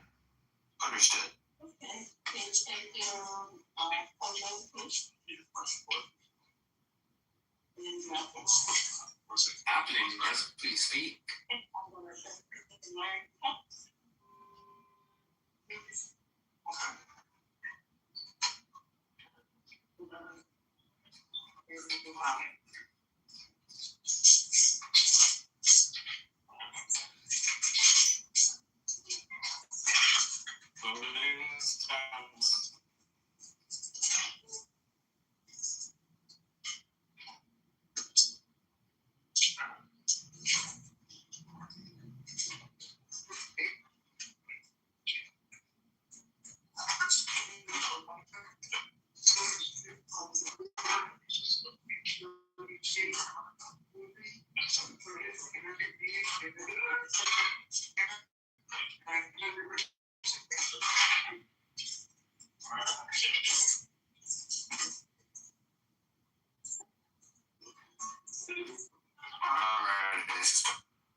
Yeah, because usually means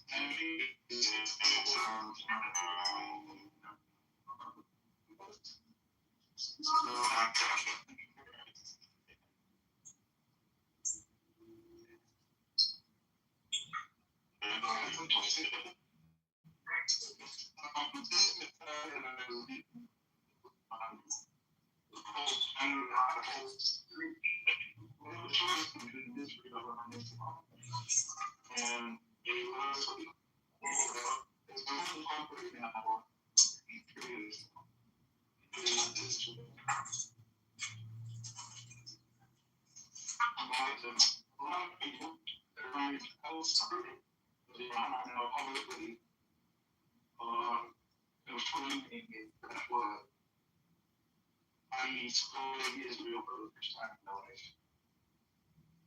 You want to call that out, or do you want me to step it down? I don't accept it. Mostly because the behavior of the U.S. and Israel during the past soured a lot of people inside of Iran towards Israel and the U.S. And the bombing was incredibly destructive in pushing people away from the United States. Whereas before the bombing, people were kind of looking to the United States as a savior. That has not changed. And people in Iran are now looking more towards China. So can I ask a question about that? Yeah, so it's where do you, just like as a general matter, give information from. This is just out of ignorance. Like I'm trying to get a sense of like,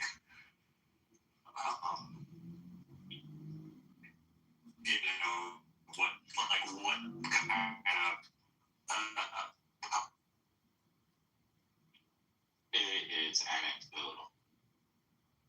Is it like 3, 4? Is it like 20, 25? What does that mean? 3, 4 people? About 20, 25.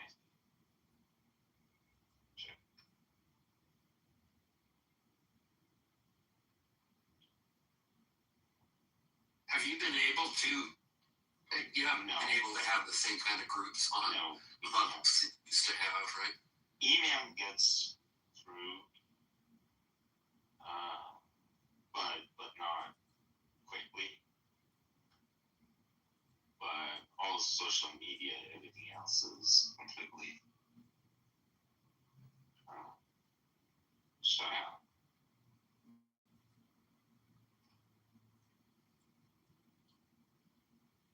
Every once in a while, phone lines open up, and so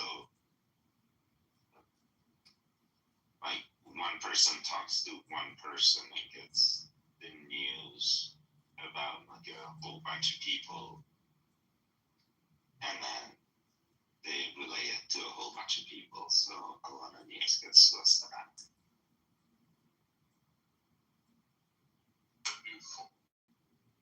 I think I'm gonna do one part of that role. Being in the next one, putting all those like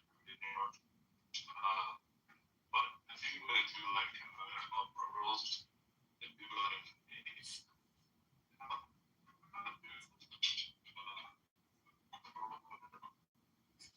Not to, yeah.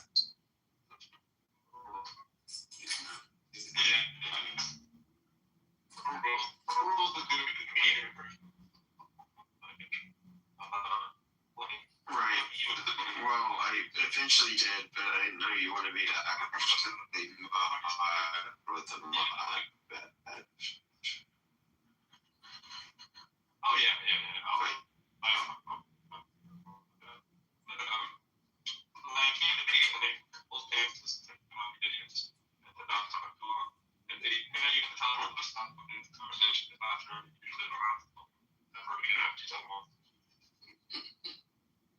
Except, being that person, I just can't install it. If you've never lived this flat in a classroom in a clubhouse, you get other things going on. It's really true. Yeah, like my classroom, like groups, that's because I'm getting paid. You understand? Like, I think that has a lot to do, and because it has been divided attention. Here, it's just like, oh, come on, E. You can't speak like every phrase you say has a comma in it every single time. Kids, bro, you own that one. That's on blue. No, I didn't have the time to do it. Like, I was just like, many things were going on. I just didn't have the time. Right? This little mid-march for me was 2 months, 30 to the same.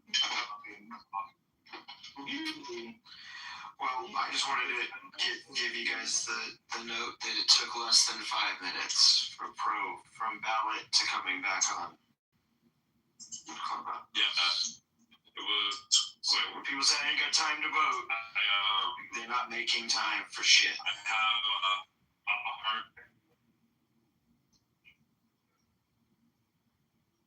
So I am finding all kinds of articles about Iranian attitudes recently towards different countries.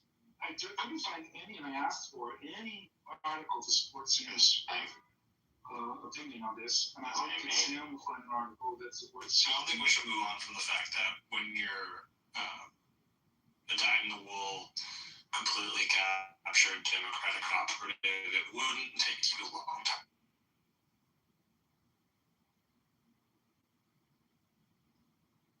How many pages, things warned about elected positions and ballot measures. Approximately.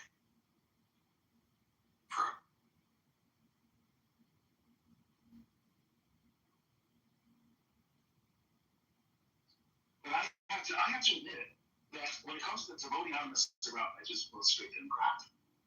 When it comes to criticizing, I'll criticize both parties all day long. They both got to change. When it comes to voting, you don't mess. Let the record reflect. When it comes to voting, Benjamin votes blue. Wait, blue lives matter. Blue candidates are slightly less obnoxious than red candidates. Still corrupt, still problematic. Big problems with identity politics. Last of a Christian, which is the super small problem with the large scale problem. Right.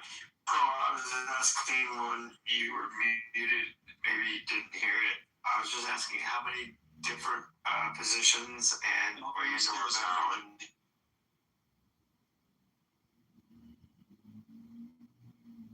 That's it. 2 questions. Did they write it in simple language, or was it written in a way that was? It was written in simple language, but if you didn't know the party of your person you're voting for, you wouldn't know because it's not. No, the redistricting.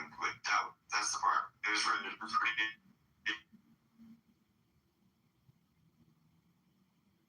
Return of fair districting, and so it really depends on who wrote the fair districting, but kind of did work out to my idea of what was fair. So.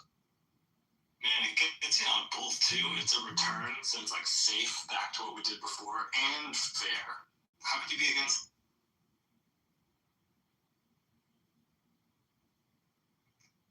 Make fair great again.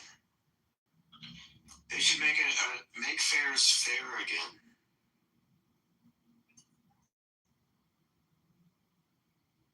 No, state fairs. Make fairs fair again.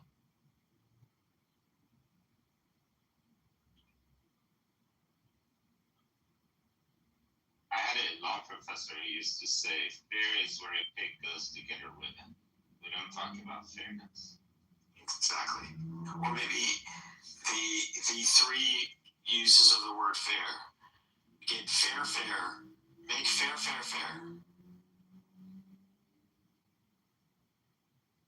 Yeah. You forgot the fact that fair reflects the color of a person. Okay, make fair. That's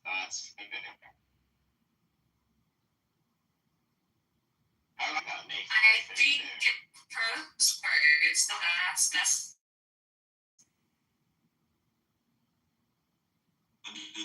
To allow the General Assembly to temporarily adopt new congressional districts to restore, so that was the word, fairness in the upcoming elections while ensuring Virginia's standard redistricting process resumes for all future redistricting after the 2030 census. And I get that in the 299 characters out of 300, by the way. It's as if they knew.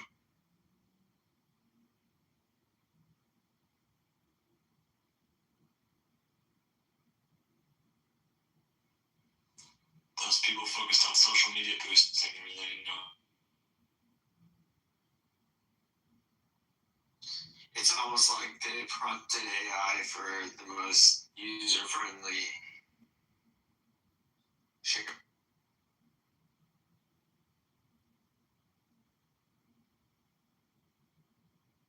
Sorry, it's almost like the agentic personhood entity knew exactly what they were doing.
they were showing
I wonder if you guys might be here to be an Iran expert.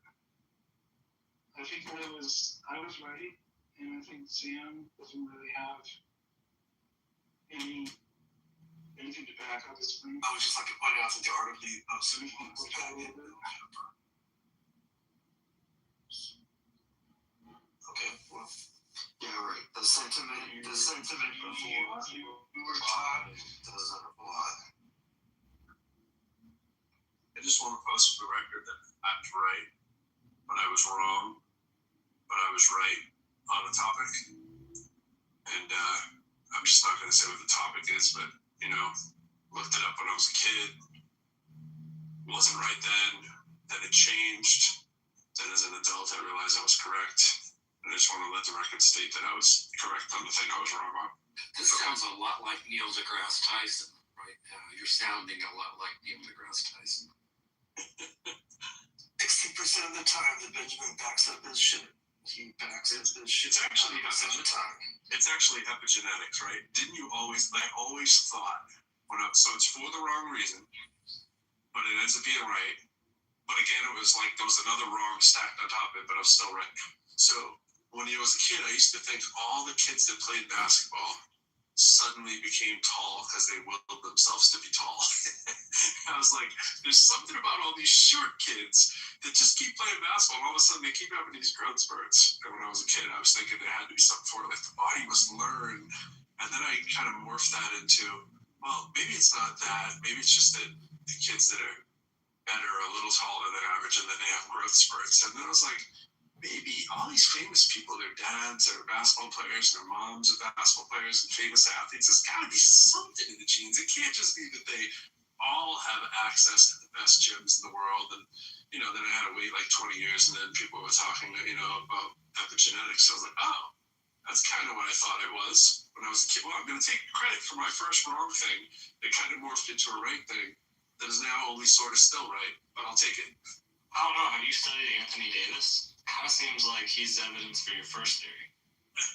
Right. Anthony Davis is crazy. The curious case of Anthony Davis is about as interesting as the David Robinson case and the other Celtic, white, the Celtics right now. I don't know if you've seen their cases too, but very interesting. I'm not. I'll look it up when I'm watching end of the Nuggets game. Well, same idea. Say what the AD one is.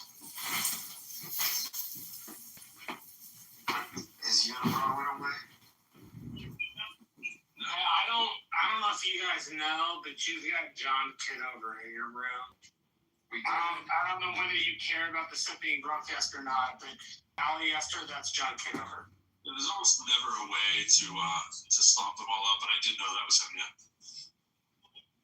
So is he still running for Chicago mayor or is he still trying for him? I guess so, but he got indicted for something. He can come up and tell us.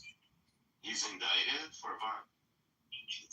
No, I didn't get indicted. Marshall just likes to use words, and he doesn't understand the meanings of words. Was he indicted for not paying improper voter information. Wrong. I was not indicted. Marshall's talking out his ass. I'm sitting here with no indictment. Marshall's just a dumbass. Sorry, brother Marshall. Go learn the secrets what Trump is doing from your little brother. You're actually asking for votes? Yeah, I'm asking for votes. I'm trying to liberate my fellow Americans, unlike Marshall, who loves to just keep them down by using incorrect word usage. Maybe you should take an English course, Sam. I know English isn't your first language either.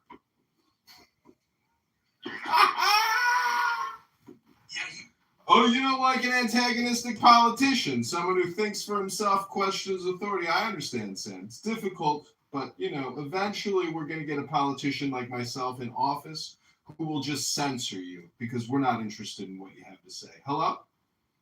You're not very smart, are you? That could just be projection, Sam. Go look in the mirror and say to yourself in the mirror, you might not be that smart. That's called projection. Observation. Let's just hear. Let's just let him talk. Let's hear. That's the best. Hear. Oh my God, you guys have ears? I didn't think that was possible. I thought you guys just talk all the time because you love to hear your voices. Just talk. That's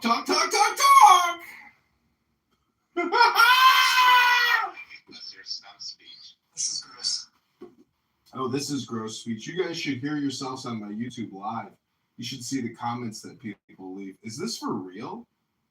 Are there really people this ignorant and this woke who can't admit that a Muslim terrorist is a dangerous individual? It's got nothing to do with Islamophobia. It's got everything to do with the religion Islam and Mohammedan law. Maybe you guys should become lawyers and attorneys and consider what is Mohammedan law and whether or not you like Mohammedan law. Because if you like Mohammedan law, well, I'm sure that you're going to support Mohammedan law, but you probably don't even know what Mohammedan law is. Can anyone here tell me what Mohammedan law means in 2026? Hello? His voice gets all screechy like Tucker Carlson. Naka is back. Yeah, I put an interesting article that I recommend, and I appreciate Andy pushing me towards one of the recent articles. This one's called Iranian War Faction Trump's War. And it really is going to discuss that there's there's two directions. Some people go towards, we have to bomb it in order to resurrect it. And other people are wetting their pants over the prospect of what it will take to get rid of the Islamic Republic of Iran. But look, it will take everything, right? They're not going to give up easily. So it will take all of it. And if you don't have the balls to get rid of Islam, then you got to live with Islam. I mean, we're not getting rid of a religion of like 1.4 billion people. That's never happened. It's not a religion, Marshall. It's not. Of course, the goal in Iran is not to remove Islam. It's unrealistic goal. You want me to say Islamic Republic of Iran? Okay. Well, no, it's Islamic Republic of Iran. Sorry that I shortened it. No, I'm just saying that, in any future government, any future country, there'll be, of course, there'll be the Islamists. Israel is going to pretend that they're not getting rid of Islam. They're just getting rid of Hamas. And the United States is going to pretend we're not getting rid of Islam. We're just getting rid of the Islamic Republic of Iran. That's fine. I'm all for the reform. Israel has a goal of getting rid of Islam? There you go, Benjamin. You have a fan. Well, it doesn't have a choice. No, I find myself agreeing with Benjamin quite a bit, especially when he roasts Steve Appel. That's when I really agree with Benjamin. Because you and him are maybe birds of a feather. Benjamin's analyses are brilliant. There's nothing like it. One of a kind analysis. Very can't just. It's also the way he says it. Many of you have probably never actually commented on the way that Benjamin talks, but it's actually very much like Boy Who Cried Wolf. Which is that it does not have a choice, right? Because the thing that is allied against Israel most consistently is Islam. And you know it, I know it, the birds can smell it. It's verboten to say. You think the Six-Day War was against Egypt? It was against Islam. Winston Churchill is in the bust of the Oval Office. Donald Trump has the bust of Winston Churchill, the great warrior against Islam, in the Oval Office. So check out the comments on Dream. I put a link to it in the chat. As he says, I mean, it's damning. When we talk about his live stream of this room, I put a link to it in the chat, and as he pointed out, the comments are just totally damning. Should we broadcast commenting on YouTube here? Yeah, people commenting on this room on Kitover's live stream of it on his YouTube. Oh, how many people are watching that? No, 7. It's 1. I think it's me.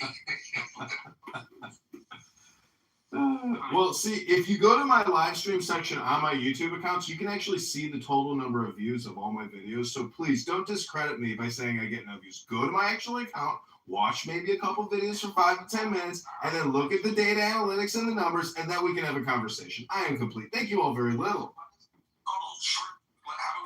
I'm not going to tell you. You can just go look at it. I'm here for a conversation, gentlemen. We got the numbers up to 3 people when we got it. Damn it, John. Sorry, I just gave him a boost.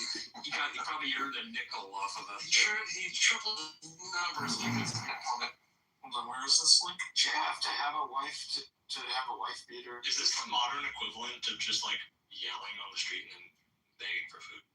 Yeah, that's right. No, I actually kind of consider this like stand-up comedy, but more smart than like normal stand-up comedy. Because like, honestly, who wants to go to a stand-up comedy show to pay a ticket? You can just go to YouTube and watch a bunch of clowns waste their time all day long picking their toes. Yeah, you're right.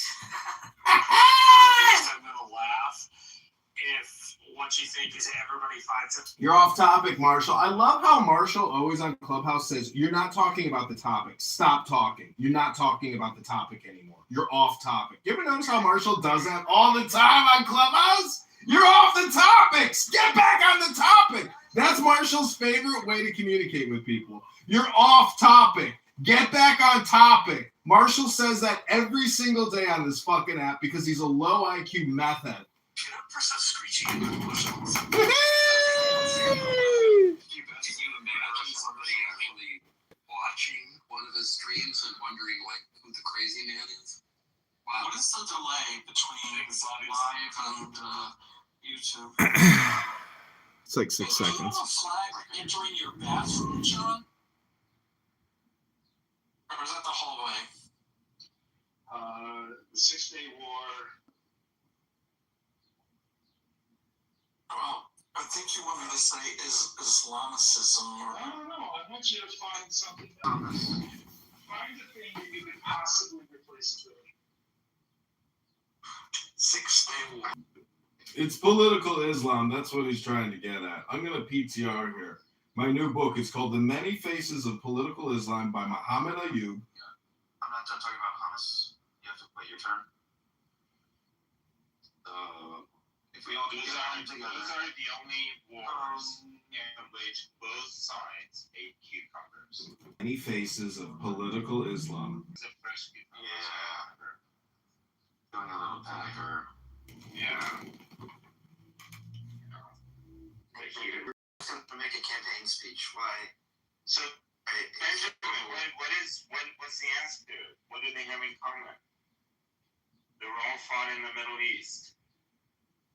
Yeah, well, my position is that Islam is just something that has to be confronted. It can't be ignored. It won't allow itself to be ignored. It has to be confronted. So, God bless those who confront it because therein lies civilization. That was brilliant. Yeah, I don't believe in Huntington's Clash of Civilizations. I think Huntington got that dramatically. So I have an answer on the delay. It's about a 6 or 8 second delay. What is? Oh, somebody asked how long, what the delay was. Kitover Street. Marshall, who's this dude you're talking about? Huntington. Samuel Huntington.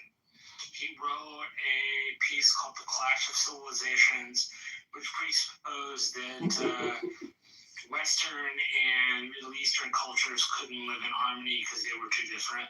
The cultural mores, the ways people lived, all that kind of stuff was just far too different. So therefore, the West and the Near East would always have conflict. And I just exactly. I just don't think it's not an accurate thing. Yes, political Islam in and of itself may be a giant issue in the Islamic community, but it certainly doesn't describe even a minorly large percentage of the 1.3 or 1.4 billion adherents. It doesn't. Right. So it doesn't account for the Ottoman Empire. It doesn't account for any of the other empires and the passing of knowledge. It accounts for this crazy version of Islam that came about, Sayyid Qutb and his crazy version of this shit came about in the 1920s and 30s, along with the creation of the Muslim Brotherhood, and it became violent. Which, you look at the Middle East and you account for the fact that it was all kind of colonial regimes where politics were not a thing and public expression wasn't a thing. But you could go to your local mosque and talk about religion and the ways in which people should adhere to it.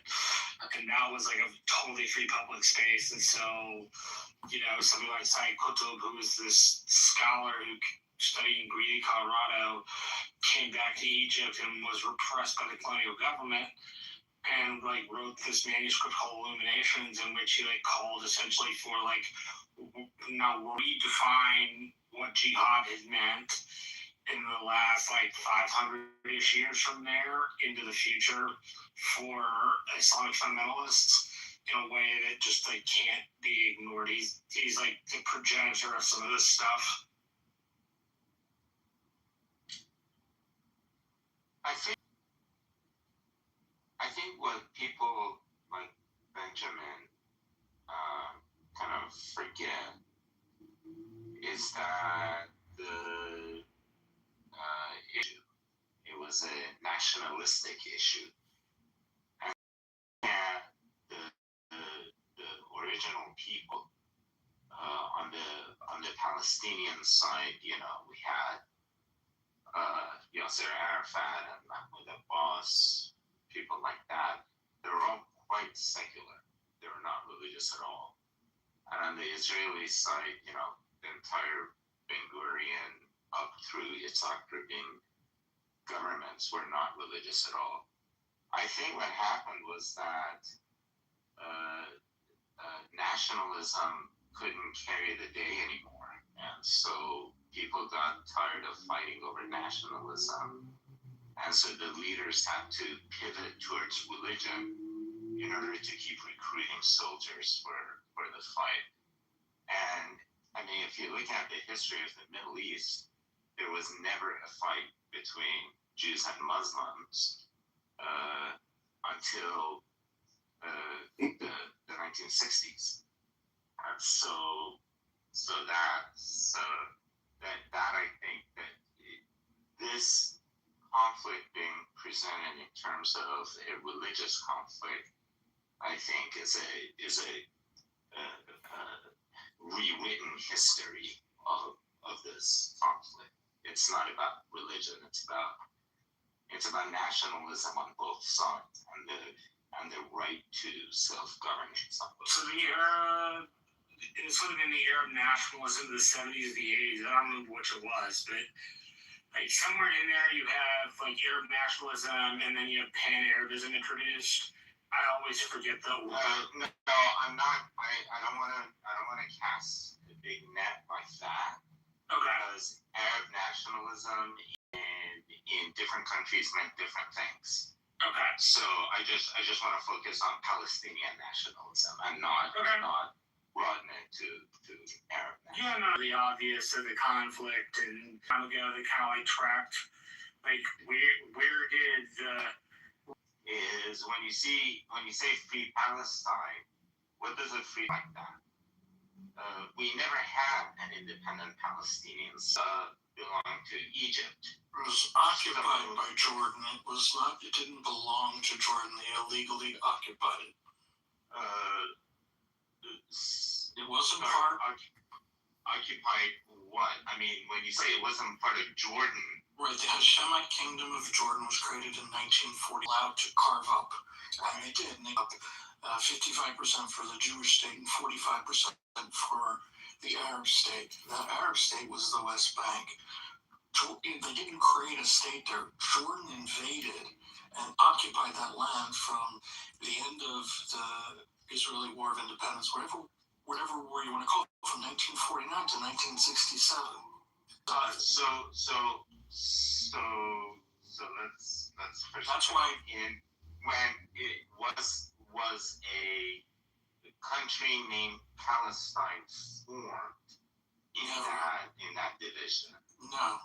Right. There was to be the Arab state, according to the UN, and the Jewish state. Yeah, that's what I'm saying. But so people who owned the land before, rightfully owned the land before the Israeli occupation of 1967, right?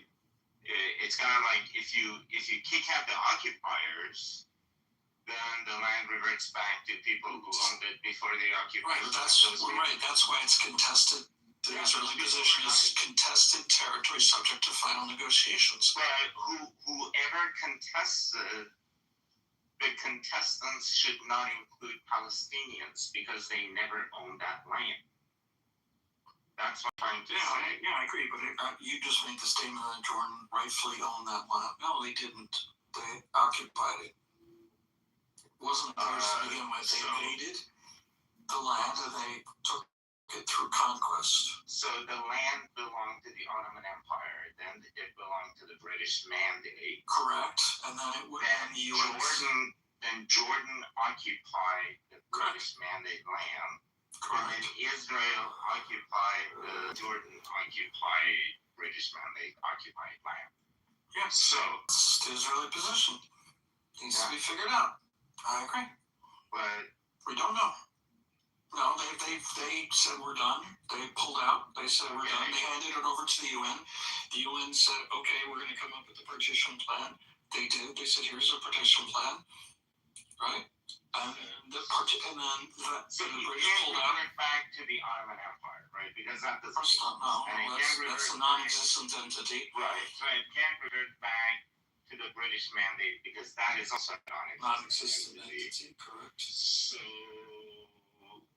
before there wasn't even a split second where it was an Arab state. It was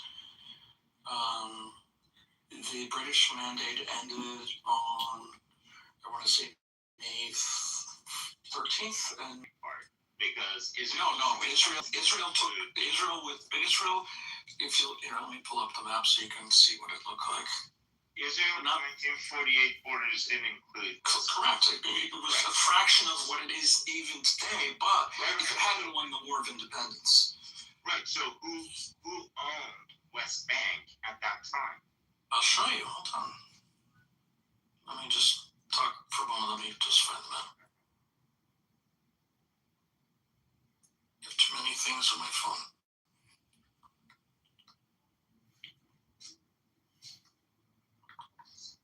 Okay. Egyptian nationalism is also a good signpost. I feel like if you're looking for other countries, I briefly know about Egyptian nationalism, but it seems like that's a country that as a nationalist had a nationalist sentiment that was around the same time as the awakening of Palestinian sentiment of statehood. So nationalism in the Middle East comes in two flavors. In Iran, you call them Mossadeghism on the one hand and Pahlavism on the other hand.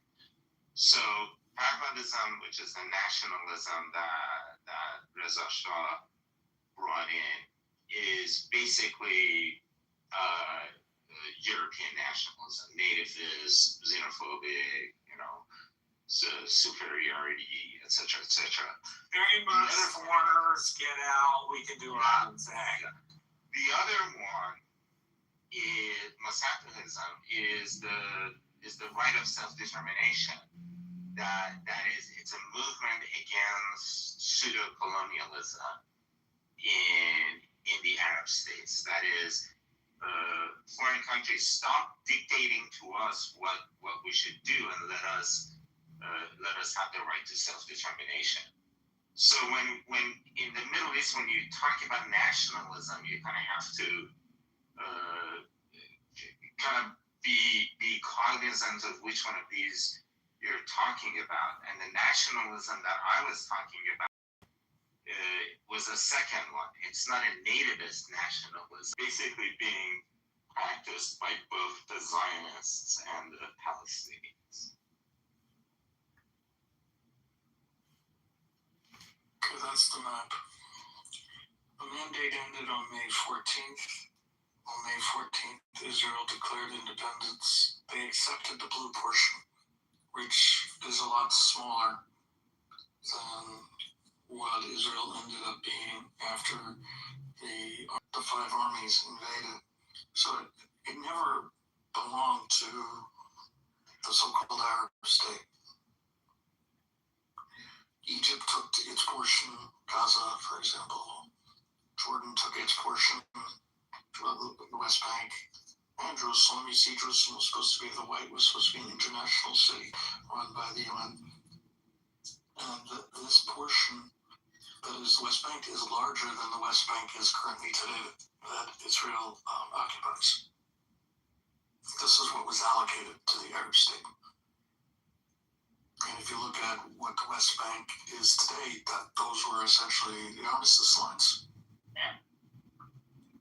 So Israel expanded because it got some of the southern portion of the West Bank, and it got the area around Acre in the north up to Lebanon. It got all that orange area, and it also got the Philadelphia corridor near Egypt and sort of to the south of Gaza.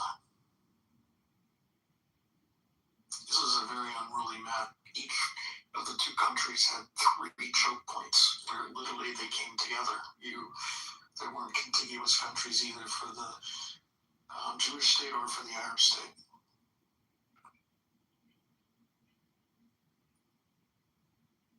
And this map was created by the UN based on demographics. The blue area where there were primarily Jewish people and very few Arabs, and the orange areas where there are primary Arabs and very few Jewish people. So this map doesn't answer my original question of where would the land go to if today Israel withdrew from West Bank and Gaza, who would own?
look up at you. I know it can be hard when they're moving around. Like, I got it here. Let me see. I got another one. Beth, was that as good for you as it was for me? That was not obvious at all. Yeah, that was the body. He's so weird. Yeah, was it? Yeah. It's a quickie. Look at that little mouse, though. Oh, he's cute. How did you get him? Adopted him. No, Callie. Oh, they're yours. You can go first. Oh. Isn't Look he at sweet? that. He's gonna be 12 in July. His ball. Isn't he The sweet? boys are the best. The boys are the best. He's kind of started doing the same thing lately. If he really wants something. Bro, not even just this. I think there's a more explicit verse in the Bible where also David was called the begotten son of God. It goes by verse. The plain manner in the historical level. He belonged to the chosen successor king. At surface, this is about royal succession. But God is.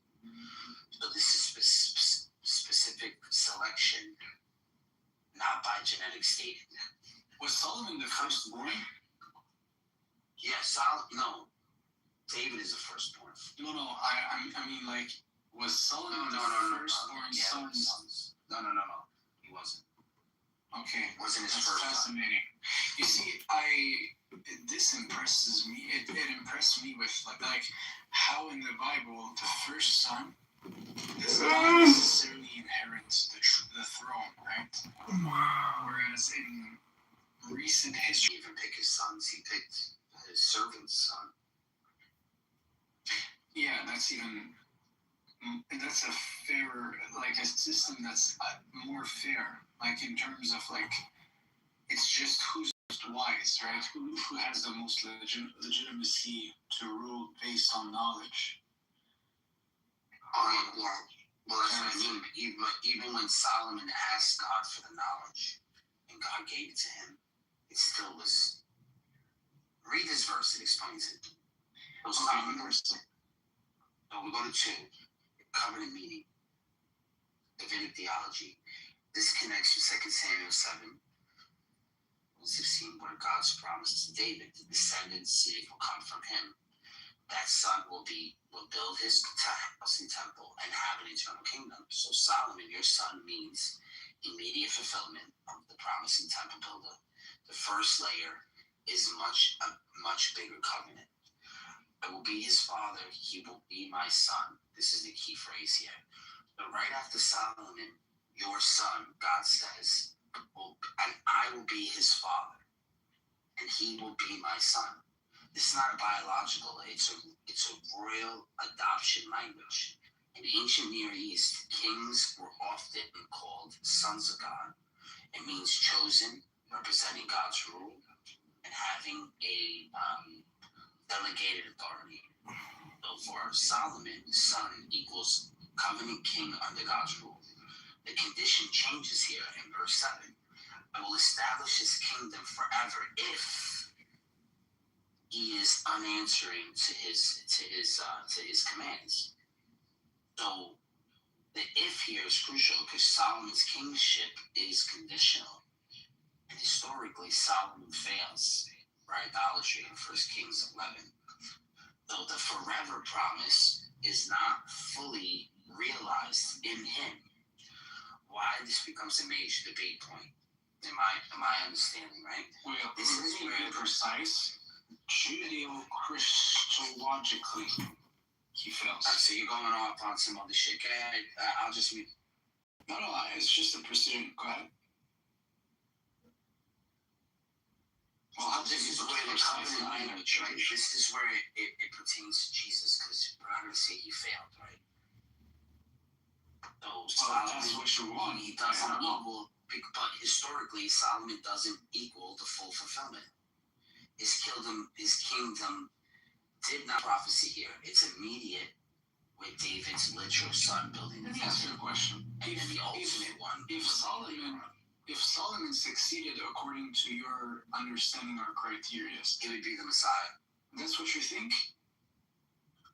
So he thinks like he's saying, but he failed. He did idolatry. Let the flesh take over him. I don't think He was that's... given all the wisdom.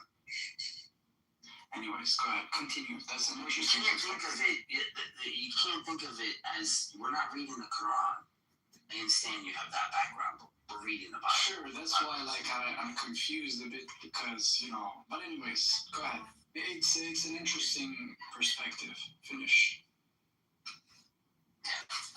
Well, that was it. And you can read the rest from 6 on. Okay. So you're saying prior to Jesus, all the prophets had a chance to be the Messiah, but they failed. That's what. How did you come to that conclusion? The temple was destroyed. No, I'm just trying to see how you think, right? So would you say like the Messiah was like a job application, and then Solomon failed, and all the rest failed, but Jesus, he didn't fail. He fulfilled it, and that's why he's the Messiah. That's another question. What if Jesus could he have failed his mission? Could he have not become the Messiah? Let me ask you this question. Let's see how you think.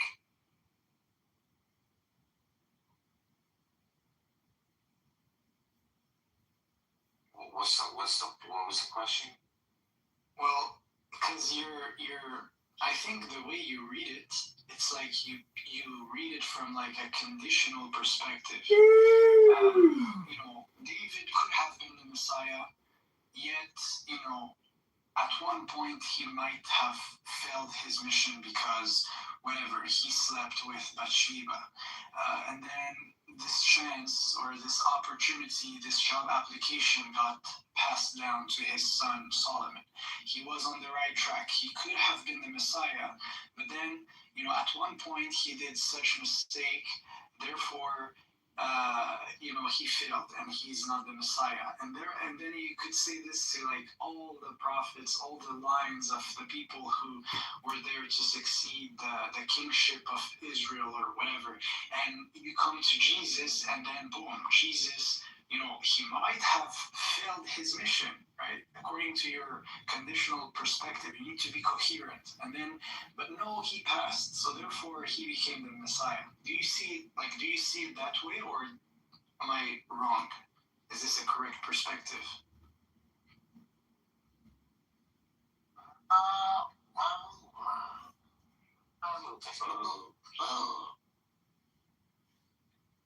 I like when you think loud. It's it's good. I would say, man, maybe you're onto something, maybe, but do I agree? I would say no. I don't necessarily agree with it. I think that every individual has like a higher self, feel further than that thing, that's how I see it. And it's either you pass the test and you achieve that or not. And I do think that Jesus was the only person who is fit to fulfill the mission of the Messiah. I think that's how I see things, right? I think there could have been no other person who could have done better than David if he was in the shoes of David. And I think nobody could have done better than the Prophet Muhammad if he was in the shoes of Prophet Muhammad. That's why history is sealed. It's done. It's already, it's there. So that's how I see it. I don't know. Maybe I'm wrong. Okay. I think for a second. Because according to that perspective, right? Let me just tell you what it entails. According to that perspective, you're saying someone today could come and imagine he does better than Jesus. Now what? Is he the Messiah? Have he dethroned Jesus? I don't think so. Well, the thing is, they sent all these other people, and let's just say, for an argument, that everybody had a chance. But at the end, Jesus completed the mission. That shows that he is the standard. He is the definition of the standard. For me, I wouldn't disagree necessarily. Like, for me, once you're a prophet, you're setting the standard for something for sure. There's no argument about this. I'm curious to see Universe. Hey, man, you're typing really interesting details in the chat that I would like to interact with and maybe share some wisdom and knowledge here in the room. What's up, man? Yeah, I've never read this before. I'm looking at the Wikipedia page on the Islamic Constitution, and it's so fucking stupid and crazy that I know you're just learning English. It's not your native tongue, and so we have a failure to communicate. But when you realize just how crazy Muhammad and his followers were, and the incredibly stupid law and constitution that they created in Medina, Mecca, wherever, just read it on Wikipedia line by line, and you'll see how incredibly insane it is and how fucking much Jew hate there is in the constitution itself of Islam that Muhammad laid down. Because, a lot of people just think of it as a religion, but it's actually Mohammedan law. It's all about the ummah, the rules, the regulation. It's not rage bait. If you just read it, you'll realize it's far inferior to the U.S. Constitution, which liberates mankind, while Mohammedan law actually enslaves mankind to Islam. Read it and weep. I am complete. Sure, no. So, this is his perspective. He was respectful in the sense that he didn't insult. So, but let's see. Let's read this. So, here on Wikipedia, Constitution of Medina, which place? It's go to the text. The text. Yeah, go to the text.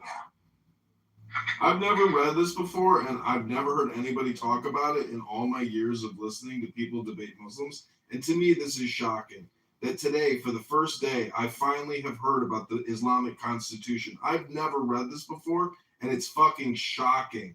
Shocking. Sure, let's read this. Okay. Prescription of Muhammad. Go ahead. You were saying. It's been a while. It's been a while you spoke, so yeah.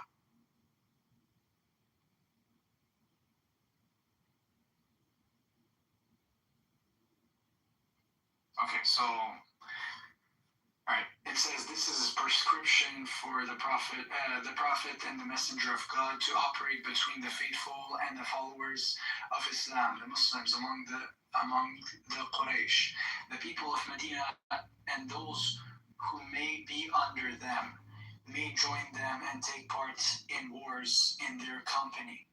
They shall constitute a separate political unit, the Ummah, as distinguished from all the people of the world. So far, how do you see this? For me, it's pretty based as of now. Like, I love this.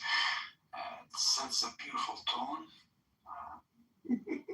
Anyways, the Emek by paying the ransom for themselves so that the mutual dealing between the believers be in accordance with the principles of goodness and justice. Okay, as of now, any comments? Universe. Yeah, you don't have to read. I've already read it, and you don't have to read it to me. It's kind of pointless for you to try to practice your English with me at this point. We need to look at the controversial parts of it, and from an American perspective, or an English perspective, we can help you understand why Mohammedan law is totally retarded and backwards and stupid, and from the year 700. I am complete. Sure, I'll watch your mouth before I shut your mouth. Oh, that's Islamic law right there. It's actually in the Constitution what he just said. So I rest my case. I am complete. Murderers, fucking murderer. Fucking murderer. Yeah. Fucking murderer. Yeah, so let's tone it down. Let's be civil. Don't disrespect Islam in front of me. I don't appreciate that. So, anyways, anyways, but Universe, you have a contention. Let's. Can we go back to barter? I literally fell asleep on that. Okay, whatever. Who the fuck gave the space for the clown to come in here and act like a scholar? Come on. Shit. Anyways, but I was curious, man. It's a good conversation, you know. I'm surprised he's actually like, I'm hearing genuine sense from this guy. I'm like, what? Is he decided to do some you know, like, I'm letting him kind of like get very confident, but you know, time to source up, buddy.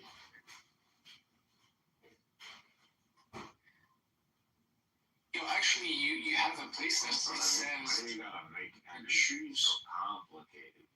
It's not complicated, bro. I'm literally just reading what he's. Bro, the guy came. He had a certain contention. I'm curious. No, he's still there. Like, bro, he's still typing in the chat right now. Oh, he was talking. Who dropped him? Oh, he's just. Nobody dropped him. He just. I think, you know. He got quiet. Okay. No. He got cornered, maybe, I don't know. Maybe by you. Maybe you cornered him. I don't know, man. But if you have yeah, so this I don't even know. He was criticizing the law, right? So, you know, if he criticized the law, I don't have an issue. But at least present the solution on your side. That's all I like. This is all I want. You know, if you're there to criticize something, someone is gonna make a positive statement about Muhammad and what he presents, then that positive statement needs to be justified. You want to say I don't believe in Muhammad? No problem. You want to say what Muhammad presented as falsehood? Bring evidence. Exactly. So show your evidence. Yeah, link is. I keep putting it all in the chat. If you guys just read it and you use your brains instead of just talking and acting defensively, and we compare it to the American Constitution and American law, I'm criticizing Mohammedan law as being actually retarded, inferior, substandard, according to Western jurisprudence. It's amateur hour. It's fucking sand N-word shit. That's what I'm telling you. You hear me? Sandword N-word shit. Yeah, he could have come with more like. Go back to that calm, confident sense you had for it, and fall into that. Just start justifying that claim you made, and without all the adoniums and all that third grader shit. He's just trying to bring disorder. Actually, you know, I love how there's also religious pluralism in the Constitution. The Jews are seen as one community. Look, it says the Jews in the Ben Raf are considered as one ummah. This is a revolution. It's great. Like, I don't know. For me, I see this, I'm like, wow, beautiful. Believers are always one ummah. What are you talking about? I know, I'm just saying some people might say, listen, when you say an ummah, right, even today, some people, well, the majority of Muslims don't necessarily see another community. You're talking to someone who will, this guy will insult halacha. Again, this is the Constitution of Medina. Nice party hat there, Alumi. Apparently you can't maintain yourself. That's why you have so many party hats. This is the Constitution, the Mohammedan law. The reformation of Muhammad, and he incorporated the Jews in it. But if you read the text, you have to ask yourself, what the fuck is all this about? It's about consolidation of power and a new political body. It's calling itself out as a new entity in the world. It's so fucking stupid. It's not based on law or justice or juries or evidence. It's based on a ridiculous assertion. Hello? No, you don't provide details.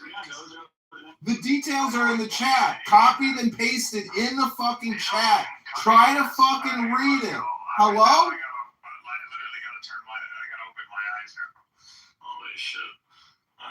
What What is he going by? Universe? What? Is there a name change happening? What? How? Again, it's called the Constitution of Medina. You can defend it. It's totally undefined. You defend it. It's called the Constitution of Medina. Shit. Are you trying to call yourself God? Third, National Churchill. Alright, whatever. Yeah, you should also read what Winston Churchill says about Mohammedan law and what it means for women. Churchill is a fucking cocksucker. That's projection. If we want to go based on what Churchill said, I mean, Churchill has, what is it? Actually, there are a lot of people around the world who would consider Churchill literally how the West has been indoctrinated to view him. Actually, look, here's what Gemini said about the document. It says, it's less of a manifesto of religious superiority and more a pragmatic security treaty designed to stop civil war in a desert oasis. And factually, that's what it happened. Like, this is what happened in history. So I don't know what you're talking about, man. I always forget Kitover is presumably a Christian, so this guy is a follower of Christ. I am just shocked that I've never heard of this before. I've never read it before. Again, it's called the Constitution of Medina. Have either of you gentlemen ever read the Constitution of Medina prior to this conversation? Hello? Well, not fully. It's not very long. If it's the most important religion in the world and it's the final religion in the world, I'm just kind of surprised that most historians never bring up the Constitution of Medina and what it's all about. Hello? It's a preliminary pact with the Jews based on understandings that believers share. So we expect the Jews in Medina were expected to hold to a pact that they willingly entered into, and they willingly on their own betrayed. That's just treason. They were dealt the punishment that they literally chose the arbitrator of, and he ruled on them the ruling that was in their books. So, and that is the punishment of treason. We all know is to get wiped out. I mean, we can all go look at Judges real quick, and we can go see what happened to those little poor Benjamites, whatever the hell they're called.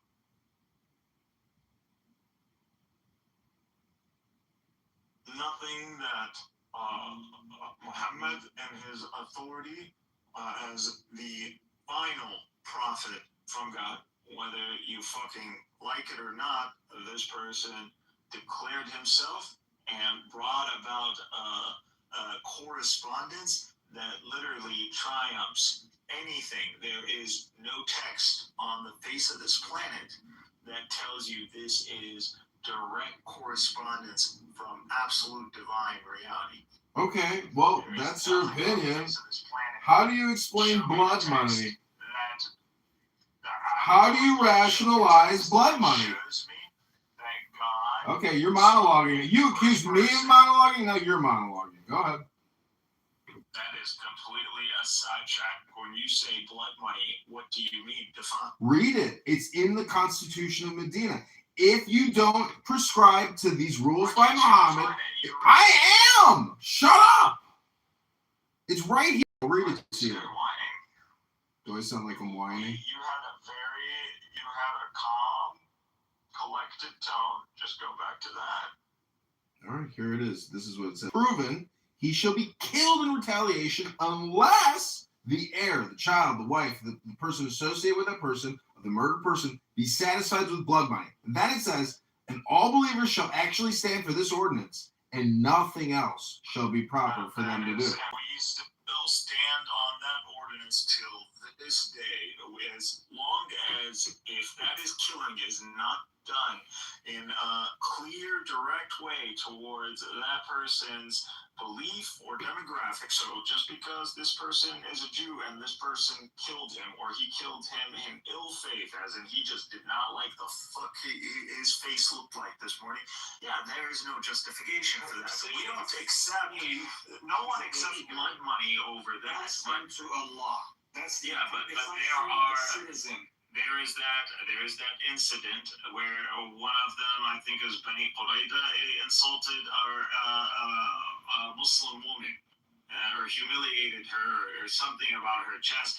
Anyways, that had to be, that is something that was dealt with. So stuff like that, where there's a clear intention to insult, not on a personal basis, but to insult a whole community or to try to create some sort of dynamic, that has to be fended off. Okay, try to be concise. You got 60 more seconds. Land your plane.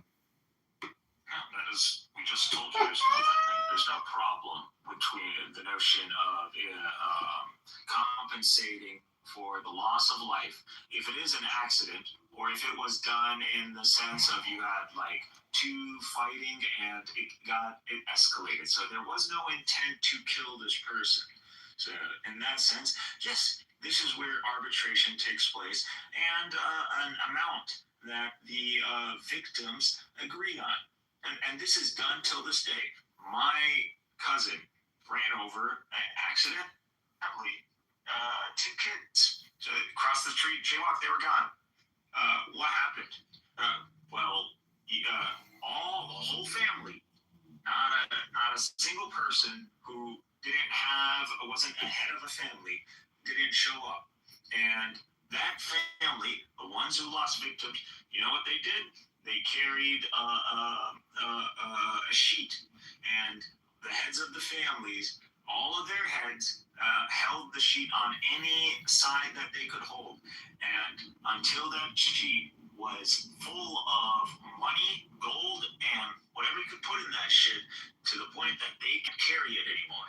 So they literally had to be where they can't carry it, they can't hold it anymore off the ground. So once it hit the ground, that was it.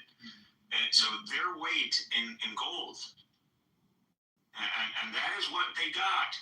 So and that is what we have to do this, because if we don't do this, they can go and pick off two of us. You know, plus I just want to make a precision. You know, the Constitution. This ruling never changed, and this ruling still operates. Okay, we got it, Mikhail. Stop repeating yourself. It's redundant.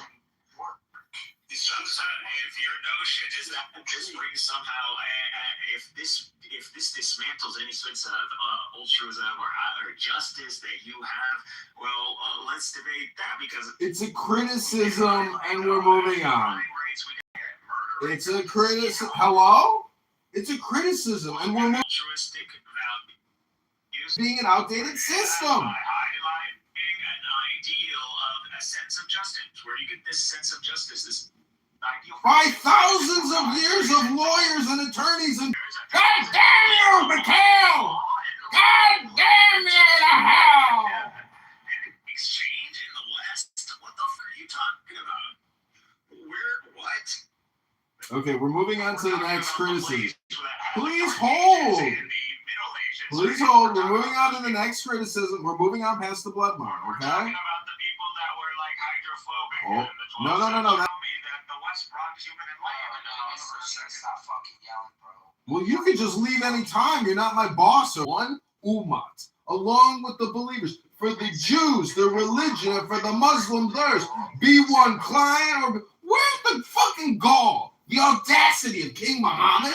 Holy fuck! What a cocksucker! What the fuck did Muhammad tell us? Are you shitting me? Shut the fuck up. Because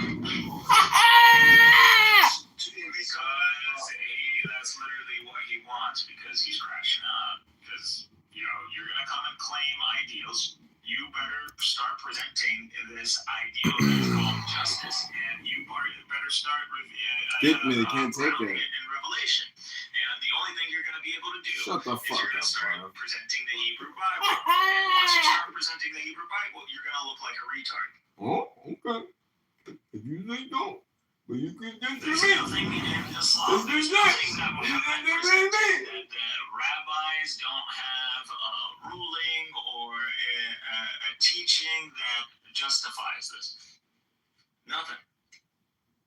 And we all know the hadith, the rulings that Muhammad presented. Literally, when the Jews came and questioned, he highlighted the Torah.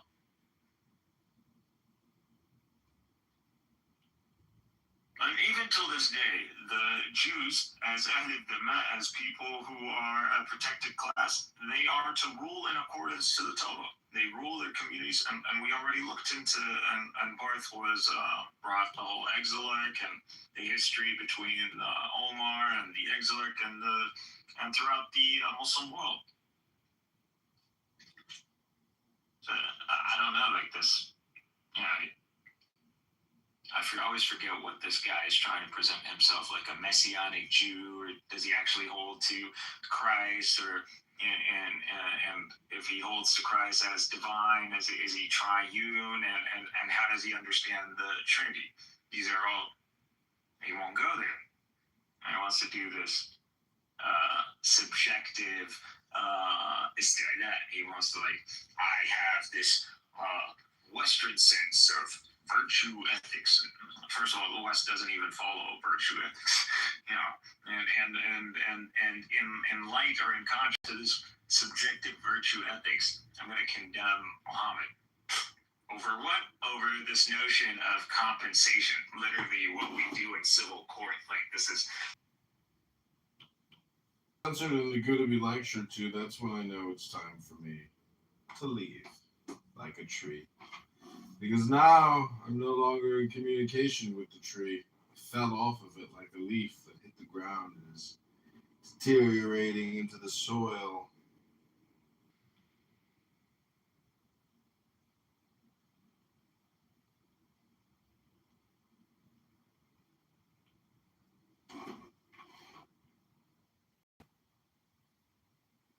Got a pile of clothes you never wear anymore? Turn them into cash for its vintage. Snap a photo, list wrap.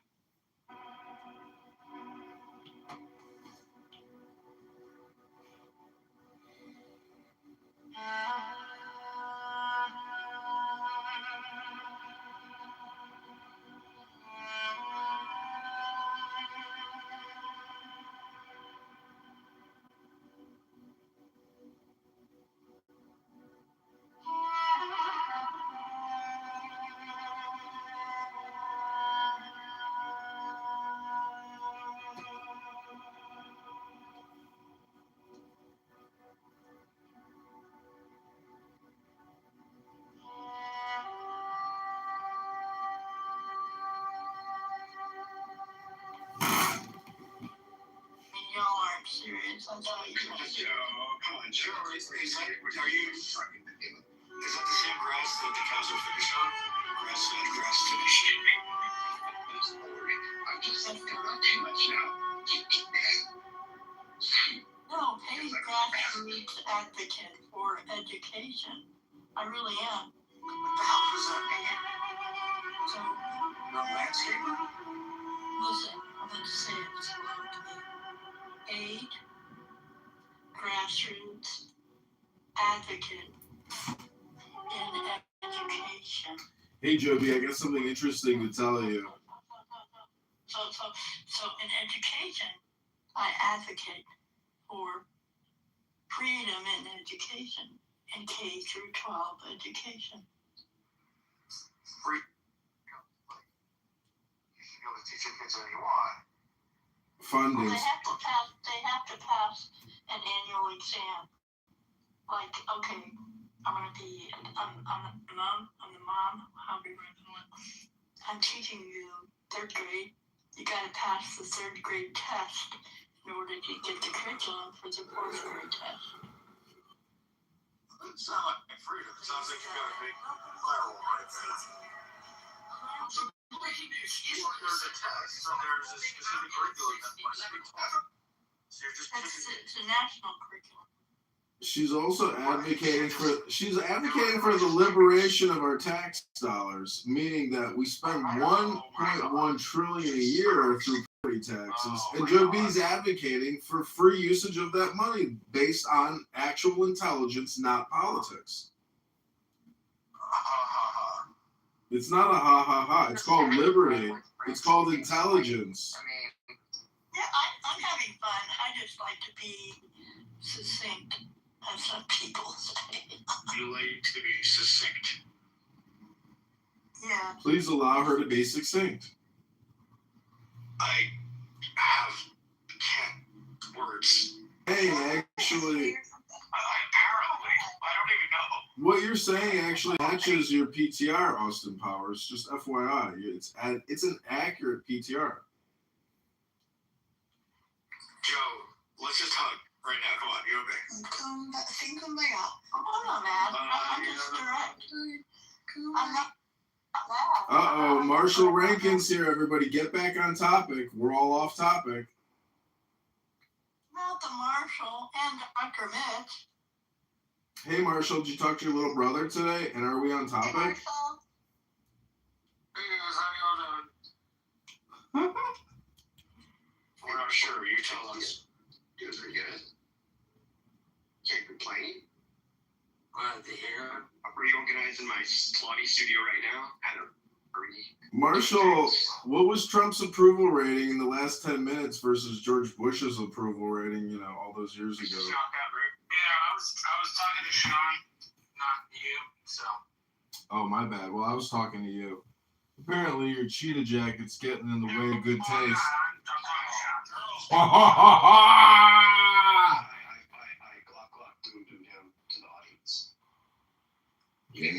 Can't take a little criticism.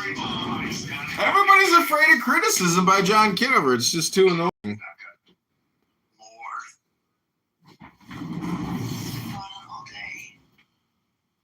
why do you put up with it? People are so sensitive to John Kitover criticism. I'm going to write a book called Criticisms by John Kitover. I just don't like you very much. And it's a really long time, and having to put up with you is a little bit aggravating. It's just one of those things that, like, why? Why did this dipshit get involved in politics? Why? Why did this guy who's not going to do anything decide he wanted to do something, even though he's not? Hey, you're off topic, Marshall. Let's get back on topic. You're off topic, Marshall. Let's call your little brother, see what he says about his bigger brother. John Kitover, can somebody clarify that? Hello? Yeah. This is mayoral candidate John Kitover. I'm fighting for education in Chicago for children. Joe B's with me. Joe B's a contributor. You can relax. I am relaxed. Hello? John, allow me to speak for a moment. Real quick, here we go. I'm often offended because people seem to accuse me of being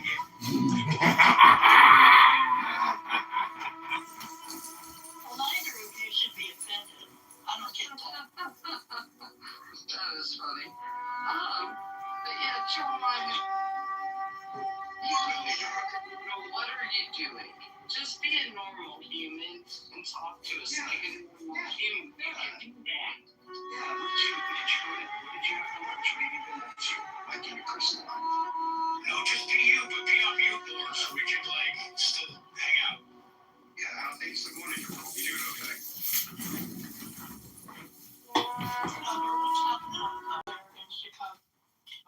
Sorry for making fun of Marshall. I do, for some reason, enjoy roasting what I consider hypocritical Republicans. It's just my opinion. Can you roast me next? You're just a misinformation agent of the NSA, but I say you're a supermodel with the brain of Albert Einstein. Thank you very much. The check's in the mail.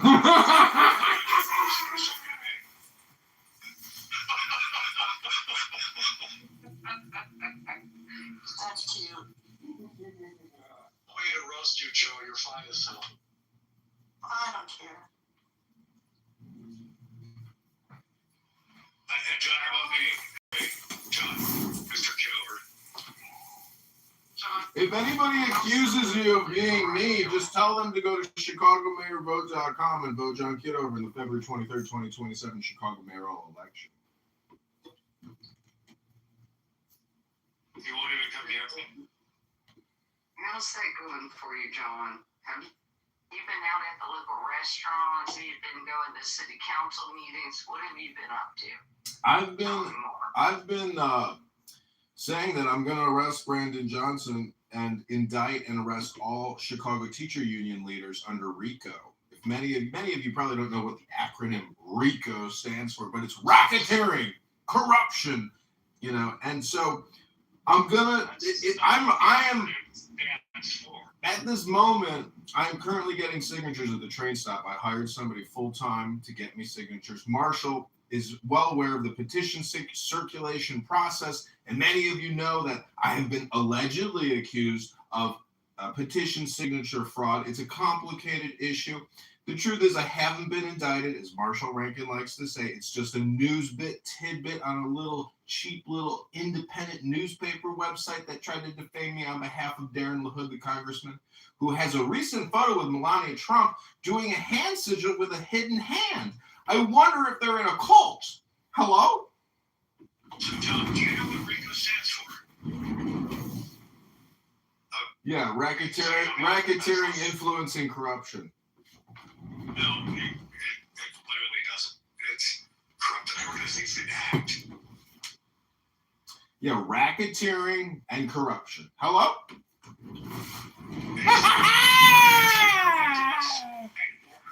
Organization act. You literally don't know what it means after it. Come on, dude. Just own it. Now I think I know why people accuse you of being me, actually. If anyone's gonna, get behind you as some sort of leader, this has to be an act for a bit, right? Like when you get to the meat of you. Yeah, RICO is racketeering, influencing, and corruption organizations. Like, I don't understand. What did I say which is not accurate? Hello?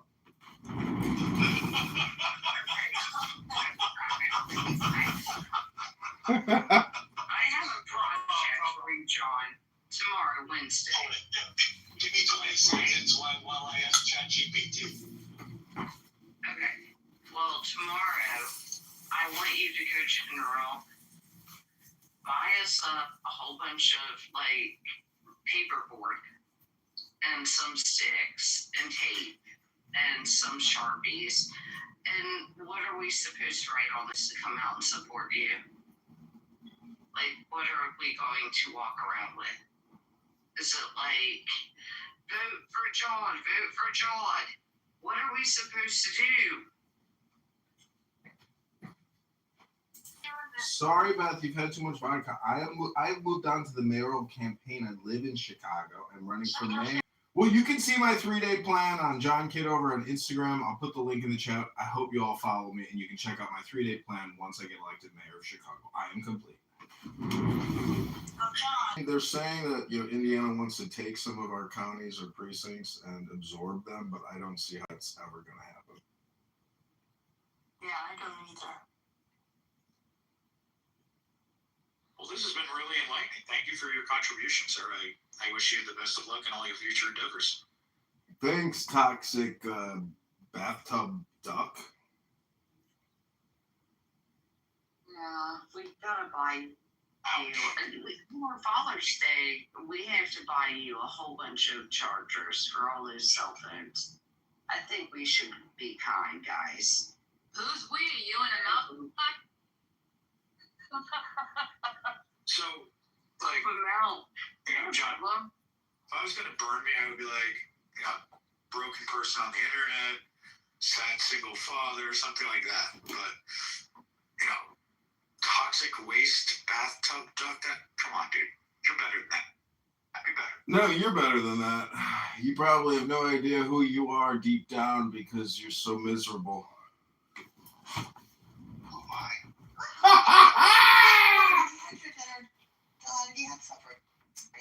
Oh no, I haven't gone on my power walk yet, so that's why I'm a little cranky. I knew that.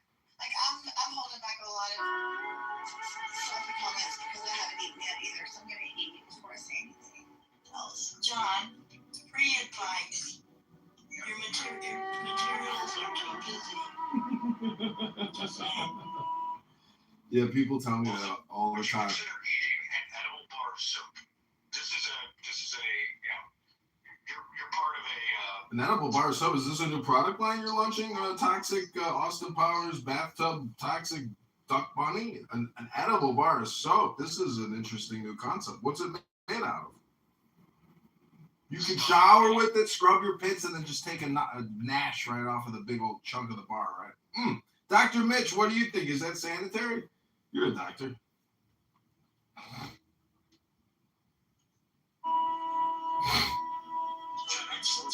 for whatever happened here that made you this way? Austin, let me answer. If you have to ask, the answer is probably no. Got it. Well, Austin, that was an interesting projection. You know, my life is actually going great. I'm running for the mayor of Chicago, and people often confuse you for me. How's that going for you?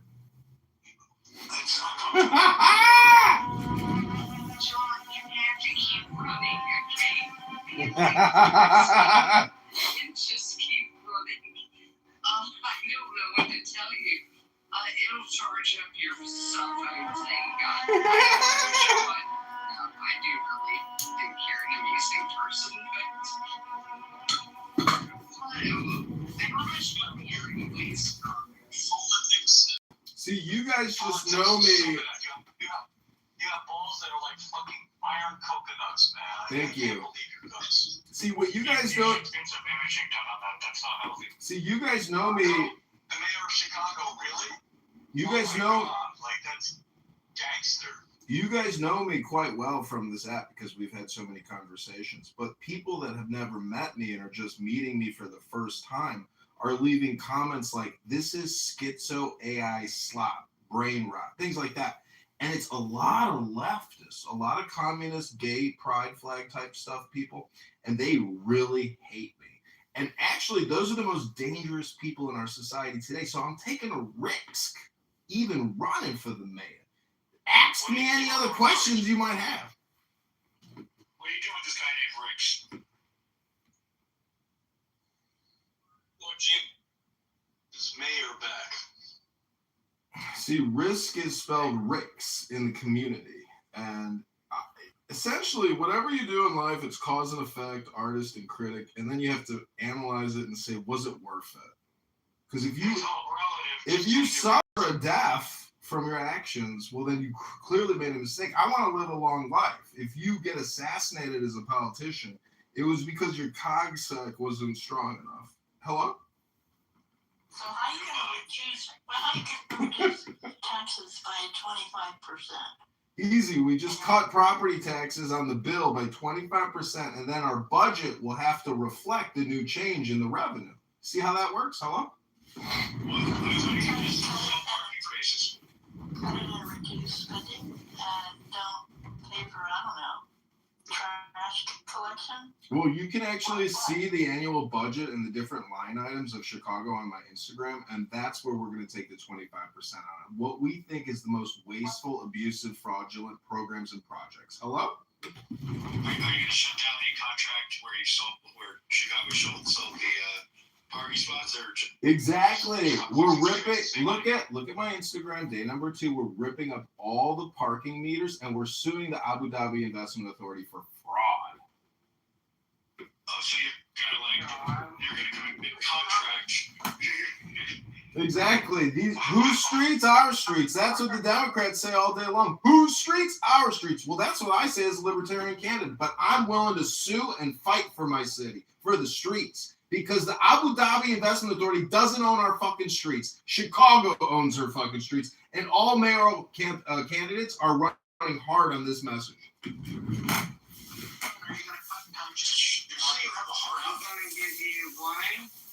I'm going to give you one piece of advice. If you think you're going to get in front of anybody that will take you seriously, please do not go up to them and say hello. They're going to think you're an absolute fucking moron. Okay? Hello? There's only the outside of that. It can only improve. Yeah, Beth, what you fail to understand is that is a clubhouse thing, but in the real world, it's kind of like calling it out, saying like, hello? Meaning like, it's your choice to listen to me. Hello? Hello. Goodbye. It is true. Well, I'm just in Chicago. Well, it's stupid, and if to talk to me and do that, I would look at you like you were an idiot. I would probably try and steal your wallet. Many are stupid in Chicago. Come on. Hello? Beth, have you ever been... I just want to tell you that Defamation thing, man. I coach a thing say that I would flip out on them and say my name will not be attached to you. Please maneuver. And I end with aloha, right, Beth? You end with aloha. Aloha. I'm sorry. You don't end with hello, you end with aloha. That's what every top level. That's what everybody you've ever seen, Warren Buffett in his heyday. He would be out there and he would just end with aloha. And drink his Coca-Cola and eat his hamburger and go home. I grew up in Queens, New York. We end everything by saying blow me. Blow me. Away. Walk off the Not when stage. you're asking for money. Blow me.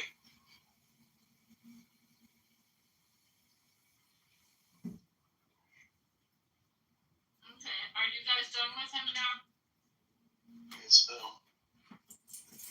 but I feel even worse than before I actually heard him say it. Well, that's actually not the message I want to leave you with. But since nobody is serious and everybody just wants to have fun, but if you really wanted to know my philosophy as a politician or a magician or a musician, you would know what a PMP is. Many of you don't like music. Okay, just if you bring him back up next night, I just wanted to make sure we're all on board. I want to hear philosophy as an esthetician. Well, I'm sure you do, but do you want to have another room with him because I don't want to feed him anymore. Hello? On your own time. Hello? I do not have any objection to your position whatsoever. Hello? Tell me about your gopher situation. Gophers? Which one? What is this, Caddyshack? Gopher situation. Oh, are we talking about the actual ones in my yard? Because goddamn groundhogs. No, there's groundhogs. Okay. Seriously, I don't know what to do. What are your options? Dynamite. I don't know. There's no It's Groundhog Day! Groundhog Day. What do your neighbors say? Nothing. They just pretend like they're not there. They just put rocks into the any holes that show up. I'm just gonna fill it in with dirt over and over and just make it. I'll just put. No, they just can't get with your wavelength, which means that they don't flow with you in that way, and that creates problems. At NGU, it used to be like that. Okay, whatever that is. Well, I'm just saying, 60s and 70s, the guy slaved away at work, and the woman made sure there was always a hot meal in the house that's taken care of. oh, so you saying you went through that? No, but my parents did. Oh, okay, yeah. And what I'm saying is that if someone was able to do that well together, that means that they understand each other. And you don't need words for that. You notice how you trying to grab for something, they trying to grab for something, you look at each other like, what are you doing? Words like you trying to grab something, like, get out the way. You know, it's like that. So to me, the emotions and the connectivity and the trust and security means more than that sun energy. So to me, if the moons don't match, then that's where your true problems come in. So yeah, but your sun Virgo energy, when you look at it, it's Mercury. Mercury is competitive as hell too. That's one thing. Mercury is a competition of intelligence, whereas on Mars is the competition of physical attributes. Like when you say, hey, we want to fight, Mercury might not do that. They'll be like, hey, intellectually, I just beat you down. That's how Mercury will come. So you can see how we end up differently between different people for different reasons. But anyway, I'll leave it there. There's so much to it to talk about, but I just don't want to go too deep. Well, astrology I actually think is pretty interesting because, they're like analogs to all these human emotional experiences and feelings, mythologies, and, symbolic stories, hieroglyphs, etc. But I put in the chat what's called the Medina Constitution of Muhammad.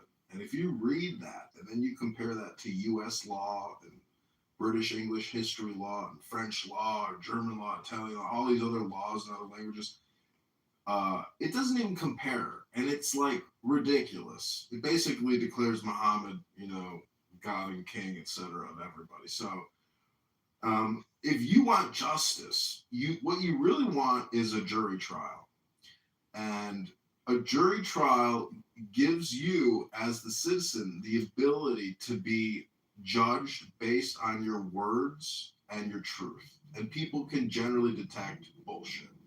So we have a system here which is not actually in usage. Our constitutional rights are completely violated. Even in lawsuits, you are guaranteed a jury trial, and it's in the Constitution. It's like if it's over $20 or $200 or whatever it is. The point is, juries set us free, and when we are denied our right to a jury, our very liberty is completely denied to us. And everybody knows that prosecutorial misconduct, the cost of attorneys, et cetera. To me, the biggest problem going is A&L, L&A, attorneys and lawyers and attorneys. I rest my case. Hey,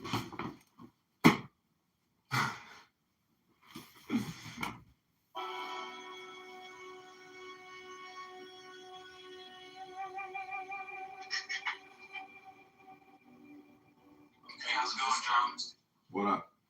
Do you see that new lawsuit from Cash Patel against the Southern Law? Yeah. Dude, that's major stuff, man. I wonder how many people on these online trolls are being funded by that.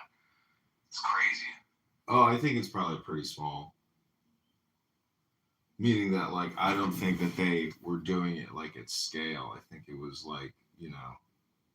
these kinds of things happen all the time. Organizations do, fake fraudulent messaging from, supposed opposing parties. It's basically like gangs. But anyways, yeah, it's huge news.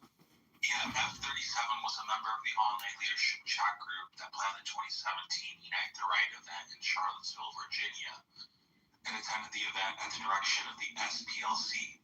He made racist postings under the supervision of the SPLC and helped coordinate transportation to the event for several attendees.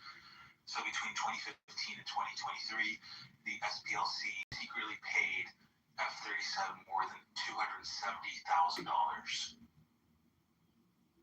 That's just one person. Makes several millions, It's kind of insane.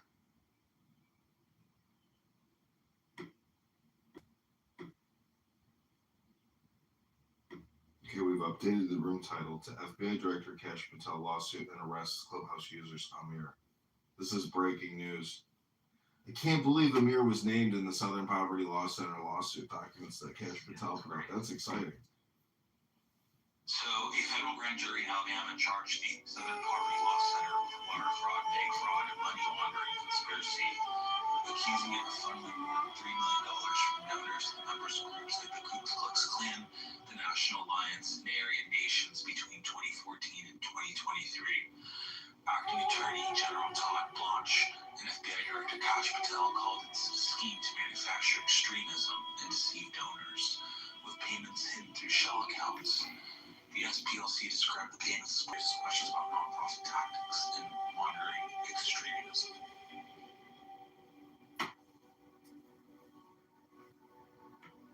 So just controlling all the narratives, you see, it's kind of crazy. You had a big problem with Southern Poverty Law Center, and I believe he sued. He had a huge conflict with them, and other people had huge issues and lawsuits against SPLC. So I'm sure the left will say that, this is unfair, unjust, it's retribution, it's not true, et cetera, et cetera. But, this is always what's crazy. The FBI has been accused many times of not honeypotting people, but misleading potential terrorists and then surprising them and saying, congratulations, you're under arrest. You've been to get more funding. Yeah, to get more funding for their departments. Exactly. No, not get more funding for their departments. What I'm saying is their operations are criticized as being role play simulation with mentally ill people.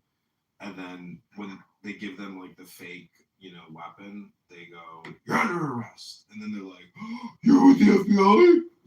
Like they're dealing with retards. They're not dealing with like international crime networks with high-level intelligence and direction. These like indictments happened after Pam Bondi was fired as the acting attorney general. Like she was holding this stuff for more than over a year into the Trump, presidency. She's a total bimbo, P-word. Yeah, there was some post I saw that Eric Swalwell, the guy who supposedly is accused of rape and also Who was running for governor. Yeah, they say that she tipped him off about a covert investigation into him. Oh my goodness. Yeah, this bitch is duplicitous. She's devious. She's a sabotage agent. And so Trump actually fired 3 women. And if you look at the Democrats' Instagram account, they showed the 3 directors that were terminated, and rightfully so. And this is Donald Trump's retribution. And thank God he's man enough to do it. And he's leading this country as a true executive should, because we need a real executive, a real CEO who actually knows and can actually say you're fired, because that's what we wanted the first time. And he kept the biggest snakes, the biggest backstabbing bastards. Isaiah chapter 3 verses 12 says it's a curse among Israel. It says, "As for my people, children are their oppressors, and women rule over them. O my people, they which lead thee cause thee to err and destroy the way of thy paths." And I'm not like a misogynist or anything, but I just honestly I feel like women shouldn't be in those sort of positions of power. That's just like, Well, it's biblical. He points women in positions that he actually views as inferior positions from the get-go. He doesn't give the premium positions to women. And that's a lot of really rich people despise the judiciary, lawyers and judges, and they see them as basically, pen pusher, elitist. It's so crazy. I mean, when you really think about like who should be rewarded in society, lawyers receive an enormous amount of grace in terms of the adjusted gross income or the GDP of this country. Same with doctors, and basically none of them are, because like so many patients and customers of doctors never say that to you. Like he'll recommend it, but he won't say, "Okay, you've got to do this, and we're going to do it together." Like a doctor never says that, because they want you on a subscription-based healthcare, program. Exactly. And so, anyways, I'm just saying that love him or everybody's like love him or hate him. Like same with Trump, same with Kash Patel, same with everybody. It's like I love him, but I hate him because that. God, what's the term? Oh, it's filibuster. Basically, this is a filibuster lawsuit. Is one way to frame it. And do you agree with that in a sentiment? It's like a nothing burger, meaning like we think it's something amazing, but it's not as amazing as what could be, which is like the arrest of Bill Clinton and Barack Hussein Obama. This is sort of like my mentality, right? Donald Trump was almost assassinated. He should have sort of like the mandate of heaven, and he should be able to do. That's how much of a saint he is, dude. I'm telling you. I know. That's we need a Caesar to take the reins of government. Yeah, but look what happened. Look what happened to Caesar. You too, Brute.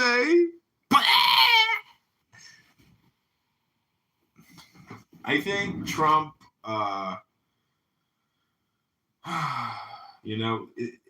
he is. What would you describe him religiously? How would you profile him religiously? I think he's a believer, but he doesn't. I think previously more like agnostic, but ever since like his assassination attempt, it's changed his worldview a little bit. Now, is that your opinion or is that a fact? That's just my opinion. Because if you take it from the perspective that assassination attempt was a highly orchestrated WWE event, now I know that would be the schizophrenic analysis. That's what a schizo would say. We just have to clarify that we are merely speculating on how conditioning and suggestion works, and whether that's true or false. To me, it doesn't matter. Anyways, what I'm trying to get at is that it's a timeline, meaning like, in a way, because I record so much and I try to like think about like the timeline.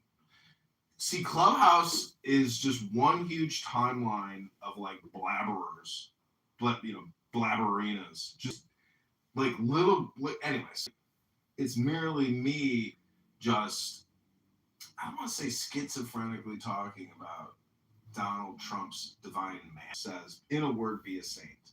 So if Donald Trump arrested Hillary Clinton and see, that's the thing, is like, he spent life, but like worked with, it would be ridiculous for me to be the retribution individual, because that's not safe. To be the saint is far safer in this situation.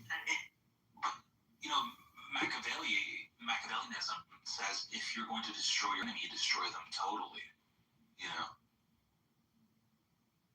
Yeah, but the Tao Te Ching says if you destroy them totally, you destroy yourself. And so, like, many people who destroy their enemies also die afterwards. Like, meaning that there's like some type of like solar connection.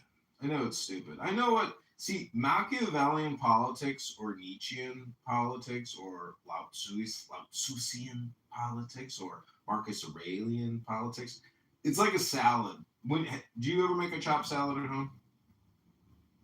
I do like a good chicken cob salad from Chick-fil-A. But you've never personally cut up many different food items and put them all in a salad and tossed it or whatever. No, I never have. Really. Wow, bro, you've never lived that. You're barely living. I should get onto that then. Are you just like look maxing all the time and forgetting that like cooking is, so awesome? Because, anyways, my metaphor is that when you take all the different philosophy books and you make a chopped salad, you have the superior entree or appetizer. But anyways, I just see this is what life is. It's just like nothing burgers. That's the news cycle. It's like, here's another nothing burger. And nothing ever happens, right? Here's another nothing burger. That's what it is, and it's like people are technically running their own Boy Who Cried Wolf simulation every day with the assistance of the nothing burger corporations.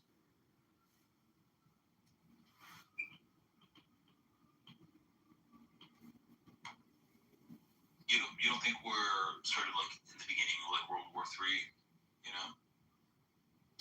Dude, if you were an American in 2001, 2002, 2003, 2004, and you were overseas in Baghdad, like, you wouldn't have thought it was World War III. But if you lived another 20 years and you were still fighting, your perspective might be like, what did you just ask me? Because, bitch, I've been fighting 20 years.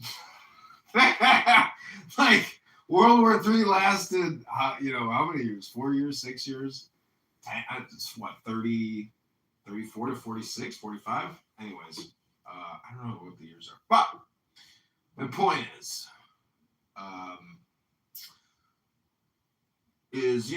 I don't know, invest in drones. Anduril, right? Anduril, that's that one company by that tech guy who wears like sandals everywhere. Yeah. Palmer. Him and I kind of have like the same goatee going, but see, that's the difference between me. I'm just like a gossiper, but he's like an actual engineer who can create like his imaginations, mechanistically, and stuff. Power or money or prestige or whatever, which is all fleeting. So that's the great irony is that when you're 80 years old, even if you're worth like $100 million, you just never know when you're gonna go. Anything can happen when you get up in age with medical problems, etc. And then you get lied to by your doctor. See, this is the funniest thing about life is like you're so damned if you do and you're so damned if you don't. Like you can't escape the universe conspiring to fuck your shit up daily. In every way, like in ways that are so unimaginable and unexpected that. That's entropy, man. That's the definition of entropy. You know, you leave a room that's totally empty, over time, cobwebs will start falling apart. No, it's not entropy. It's divine justice and divine comedy. Because there are people out there who think their shit don't stink and they're so fucking awesome and everything is going great, and then their wife divorces them and gives them the biggest fucking slug in the face that fucking person has ever experienced in their life. And everything was going great until the wife took half of it, and the lawyer and the judges ate up everything else, and you like your whole fucking life savings gone. Like, but you have this huge ego, and like you're a big, cocksucker. See what I'm saying? Like the universe has a way through what you would call entropy of giving people their comeuppance. Like I know many very wealthy people that died horrible deaths because their mental health completely deteriorated, and they were already borderline fucking insane to begin with. Anyways, his name is Tony Schuh from Zappos.com. I own TonySchuh.com, and I sold it to him. And he died, in a shed off of his $30 million house. But everybody is conspiring to be a parasite all the time. If you call somebody a parasite, it's purely projection, because everybody is parasitic.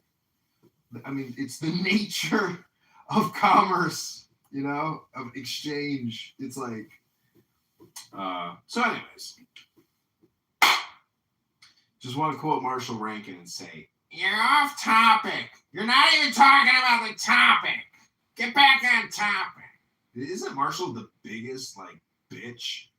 I mean, to me, he's so obnoxious and, not precocious, but just like a fucking, he sounds legitimate sometimes, which is what I hate, because I know he's such a pushover, bitch, And if he always says, I would never give John Kitover any political power. That's like his projection, meaning everybody knows he's not responsible and shouldn't be given anything. I am complete.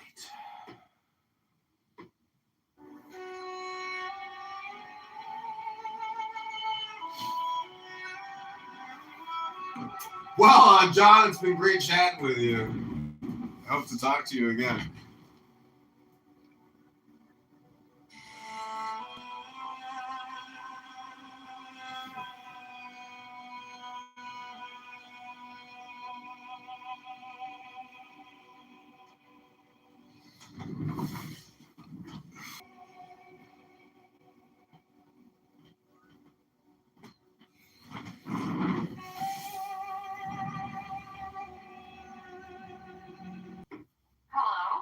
Hello?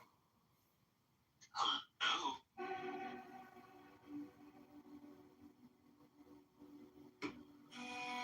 So we're talking about American politics. Yeah, but this monologue has gone on long enough, and I have yet to take my power walk for the day, and it's already getting dark out, so I'm gonna heart out of here in 7 minutes. Is there something interesting that you want to talk about or share with us or enlighten us with, Dr. Berta? Just as a European person, and especially a person that's born and raised in Iceland, what the fuck did you do voting that demented person as your president? Well, I'd like to say, do you know Zen here, and do you know what Zen is, Dr. Berta? Yeah. Do you see real truth in the audience? Do you know what real truth is? What do you mean by real truth? I'm trying to answer your question about Donald Trump. We're talking about basically the real truths of life, meaning that your question is voided out by metaphysics, philosophy, my time schedule, and I know we just previously agreed that we were going to talk about politics, but now I'm transing you without your choice to the real truth of Zen, meaning that the now is all important, and it's far more important than the answer to your question. I'm not saying your question isn't interesting, because I asked you to ask an interesting question. Do you see what I'm saying, Berta? I think it's interesting that you're choosing to ignore the fact that your president is a pedophile. Allegedly.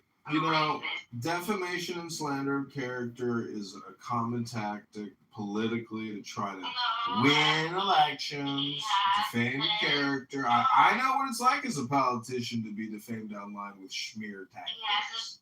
Lies and fake news. Malicious misinformation, Dr. Berta. Dr. Berta, let's just quickly get to the point of this conversation. Are you happy on the inside? Are you happy, and do you know it? Okay, clap your hands. Clap your hands. So you're happy and you know it? I don't live in America, and I'm grateful for it. Well, that's what brings you happiness, because Zen and I are philosophers, and we think joy and love and happiness comes from philosophy. Yeah.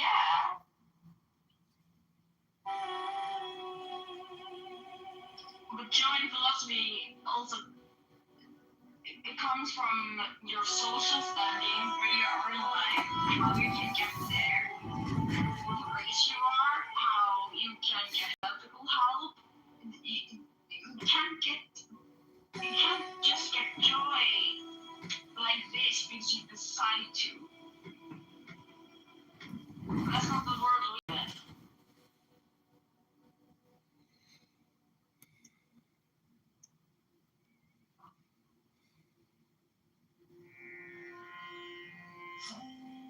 And now you're both silent.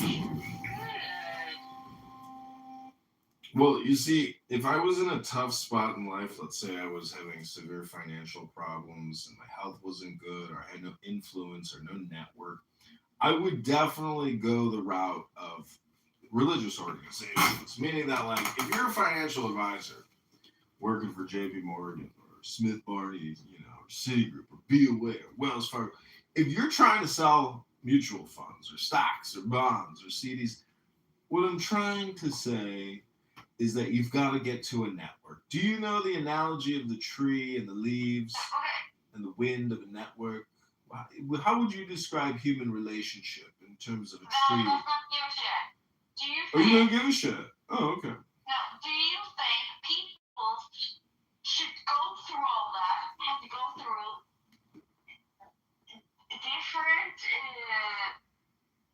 analogies, networks, anything to get basic healthcare in America? So your question about healthcare in America, about people who don't have healthcare and need healthcare because it's a human right, and without it they would die. Yeah, it is a fucking human right to have medical health. I want my fucking human rights. But wouldn't that just induce slavery because you're demanding work for free? Service me. Yeah, she wants people to be able to go into an office and say, service me. I'm demanding it now. She's pro-slavery. No, we've been doing it. We've been doing it. Yeah, okay. No, we've been doing it. Can you listen to me? We have free health care. It's not free. It's tax. We have free health care in Scandinavia. We pay higher taxes, yes, for it, but we have free health care. It's not free, though.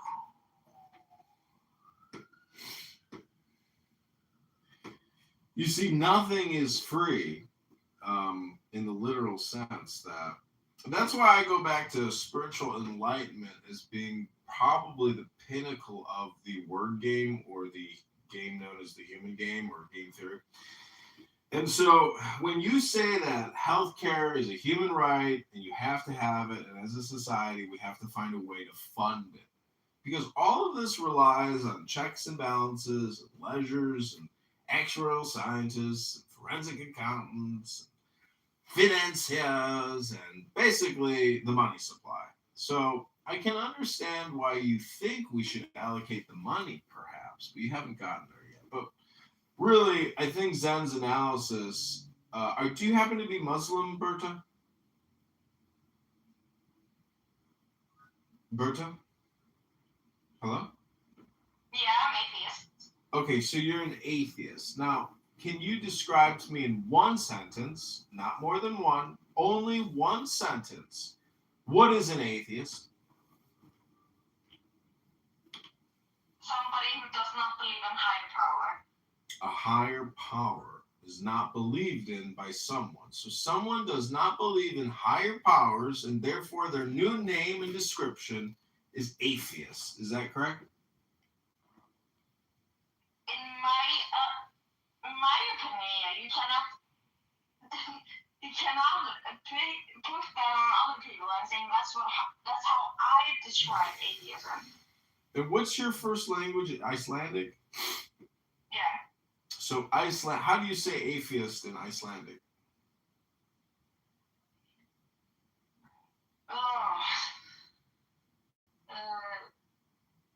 I'll just Google it for you. There's no word. Well, have you heard of translation? Have you heard of translation? Yeah, but there's not one word for atheism. Well, do you think you're smarter than Google? Because I'm looking at the answer right here. It says the most common word for atheist in Icelandic is trúleysingi. Trúleysingi. Yeah, it means they believe in nothing. Yeah. Trúleysingjar. That's mask trúleysingjar. It translates directly to beliefless person or faithless. You're faithless. You lost your faith. Well, guess what Zen and I do? We actually help reinstall faith into human bodies. Because we believe that you're actually just a soul using your human body as a vehicle. Isn't that exciting? That's the good news of the gospel, Berta, is that there is a soul in the universe that you're just actually experiencing, known as the soul of the universe. Make me believe in God again. Make me believe in God again. Zen, can you get the Eurosi vibrator and dildo wand? I think we're gonna have to go pretty hard here on Berta.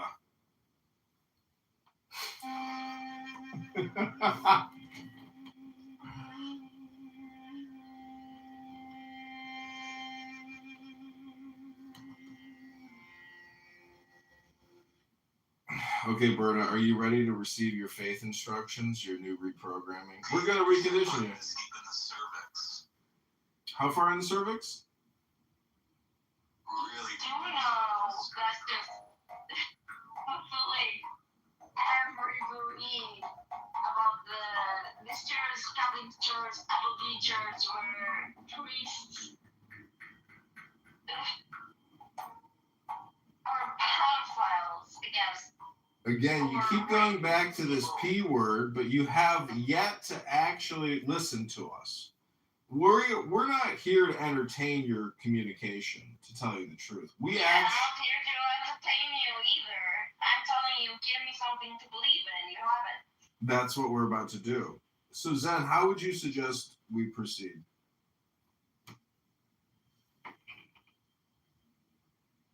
Dr. Zen?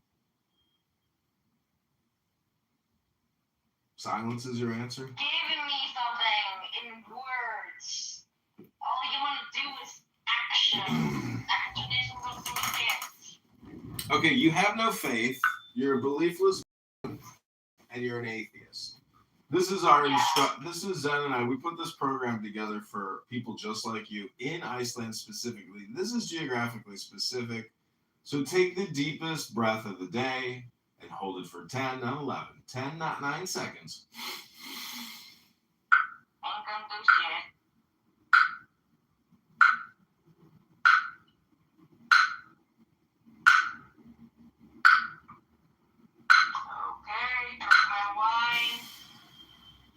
Let it go. Now repeat after me. I am a flower.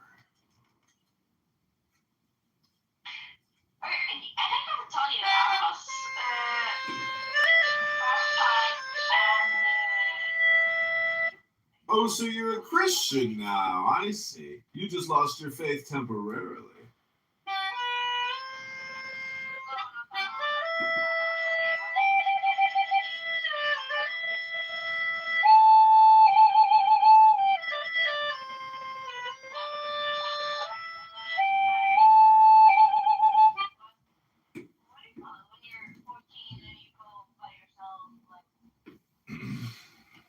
I think they made a movie about that.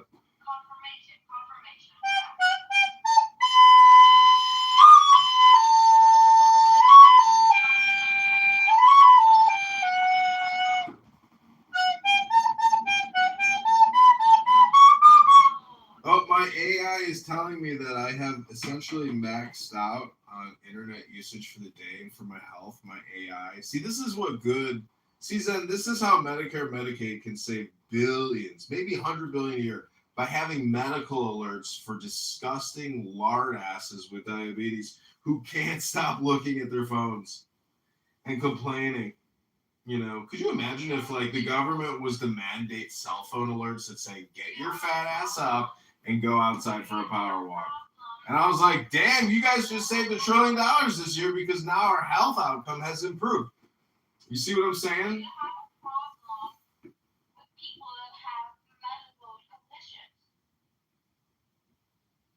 Is that projection?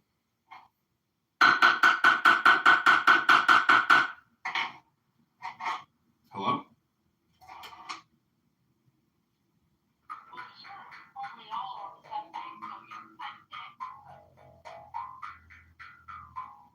I think we just reinstalled your faith. You can pay us later. You want to buy me a coffee right now?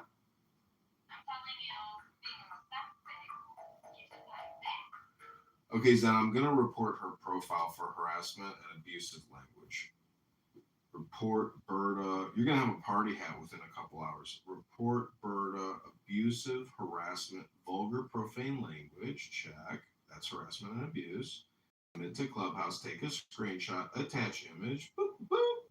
Okay, Berta. Congratulations. You've just been reported to Clubhouse. Zen and I actually work for Clubhouse. We're undercover Clubhouse observation employees trying to detect people that Clubhouse is going to ultimately delete your account probably within 2 hours. So use Clubhouse for the next 2 hours as much as you can because then your account's going to get deleted. And if you want to come back, you have to get a whole new burner number. Anyways, you know how it goes. So thank you for being a part of our experiment here. And we wish you well. Again, you've got less than 2 hours to use Clubhouse until your account gets deleted. Thank you very much. You do know your account goes like comes and goes, so Your account gets deleted. Thanks for being a part of our experiment and our observational psychological study. You've been great. We've learned a lot. Experience.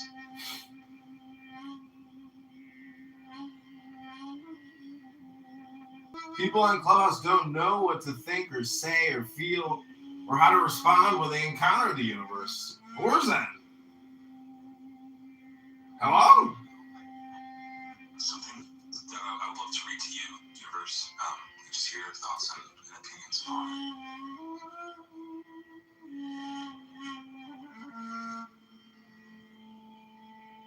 Yeah, please proceed. Oh, the title is called Mandate of Heaven, and it's by Mencius Moldbug.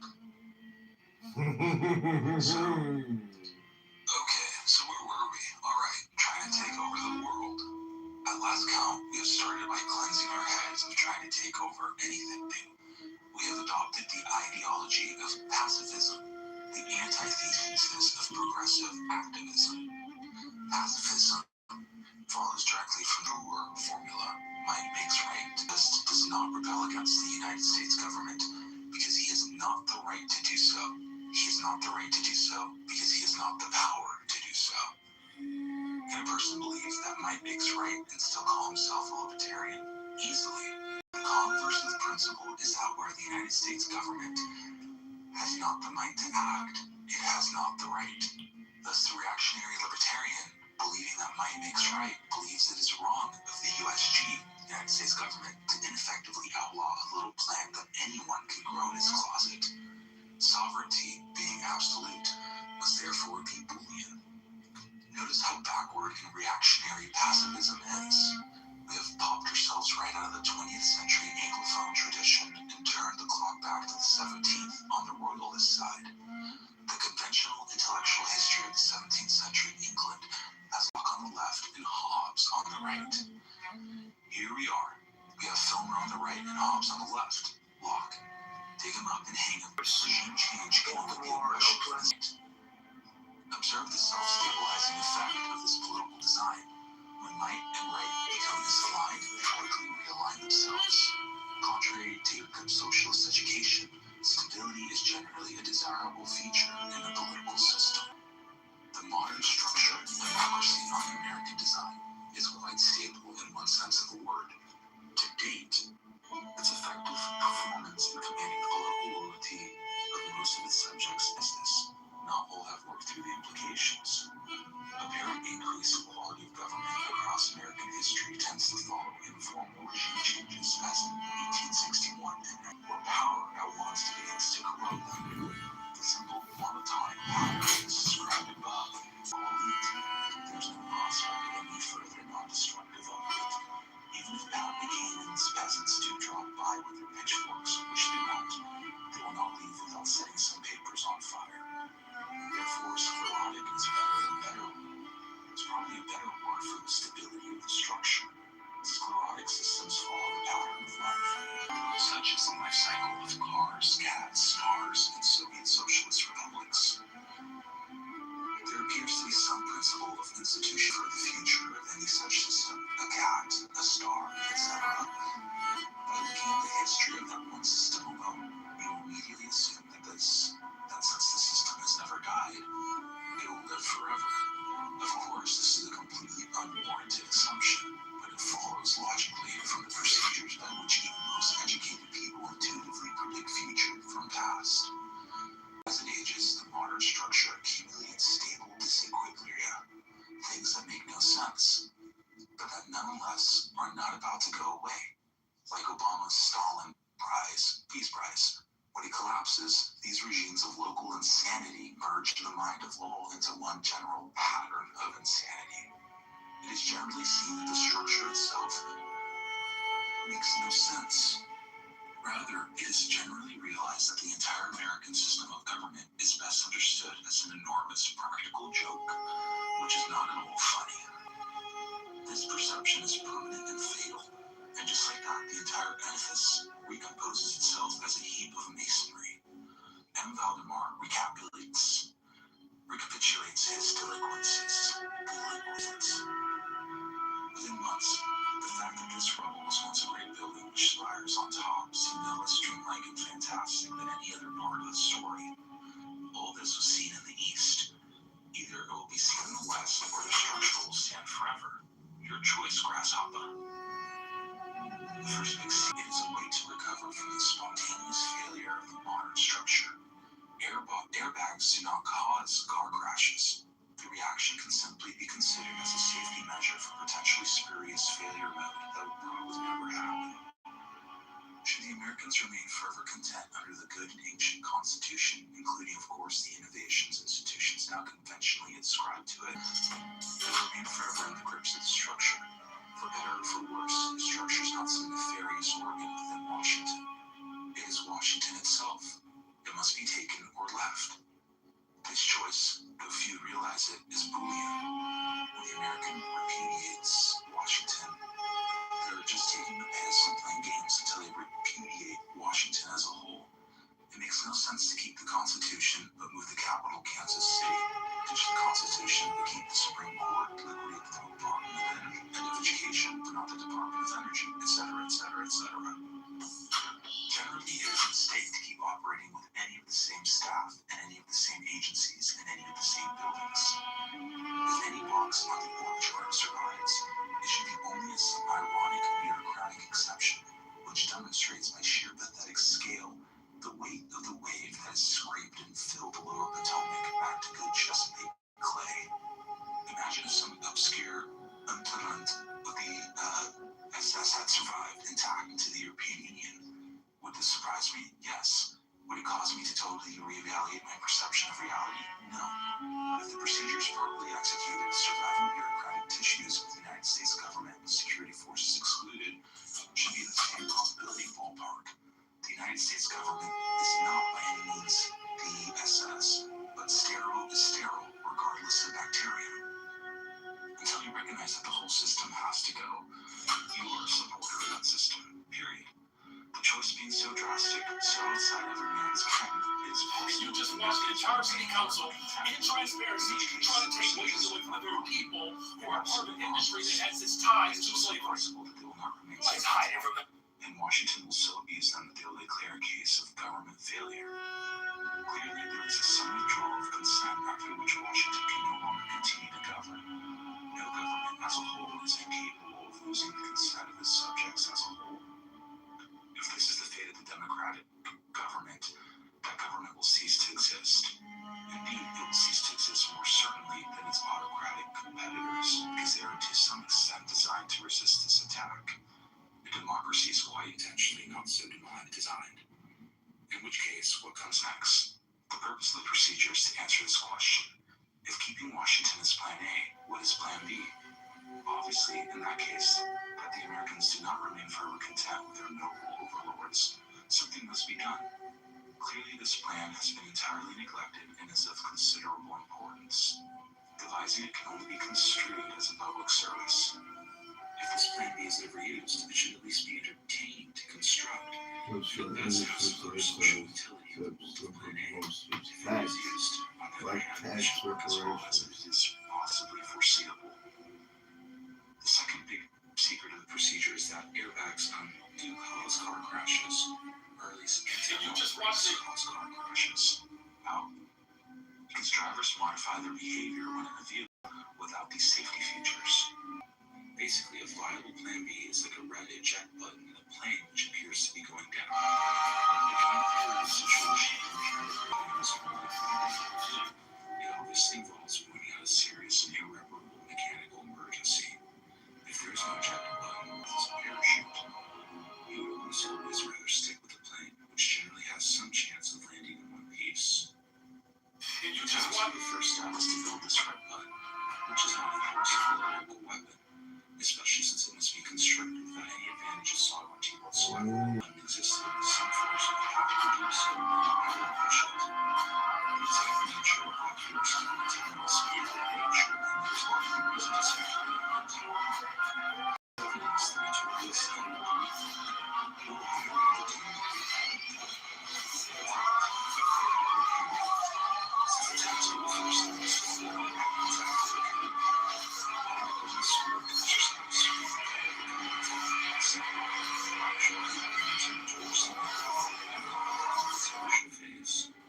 Let's explore this duality between airbag and coup d'etat a little more closely. Is it quantum? It is definitely quantum. The first step has its total wave particle Tao nature. Since it's only the first step of the complete procedure, its ultimate goal is presumably some sort of actual action. And since the ideology of the procedure is fundamental, it would change your accidents. You must also be completely itself. There stands no green apple tea.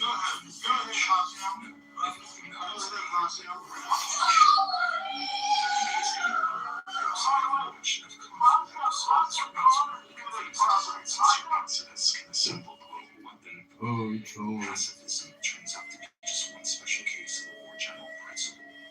Do not act until it is proper to act. Since it is nowhere near proper to act, the difference is irrelevant now and for the foreseeable future.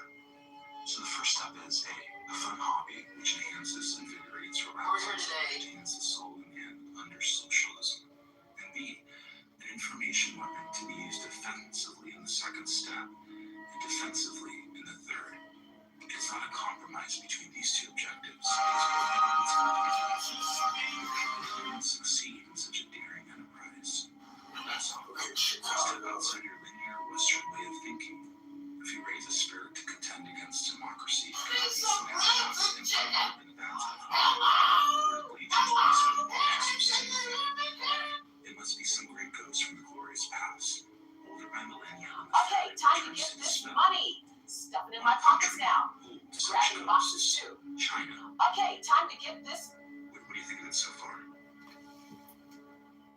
It's good. It's real good. I like, Maharishi goes into like quantum, and how meditation can kind of like allow you to, become quantum.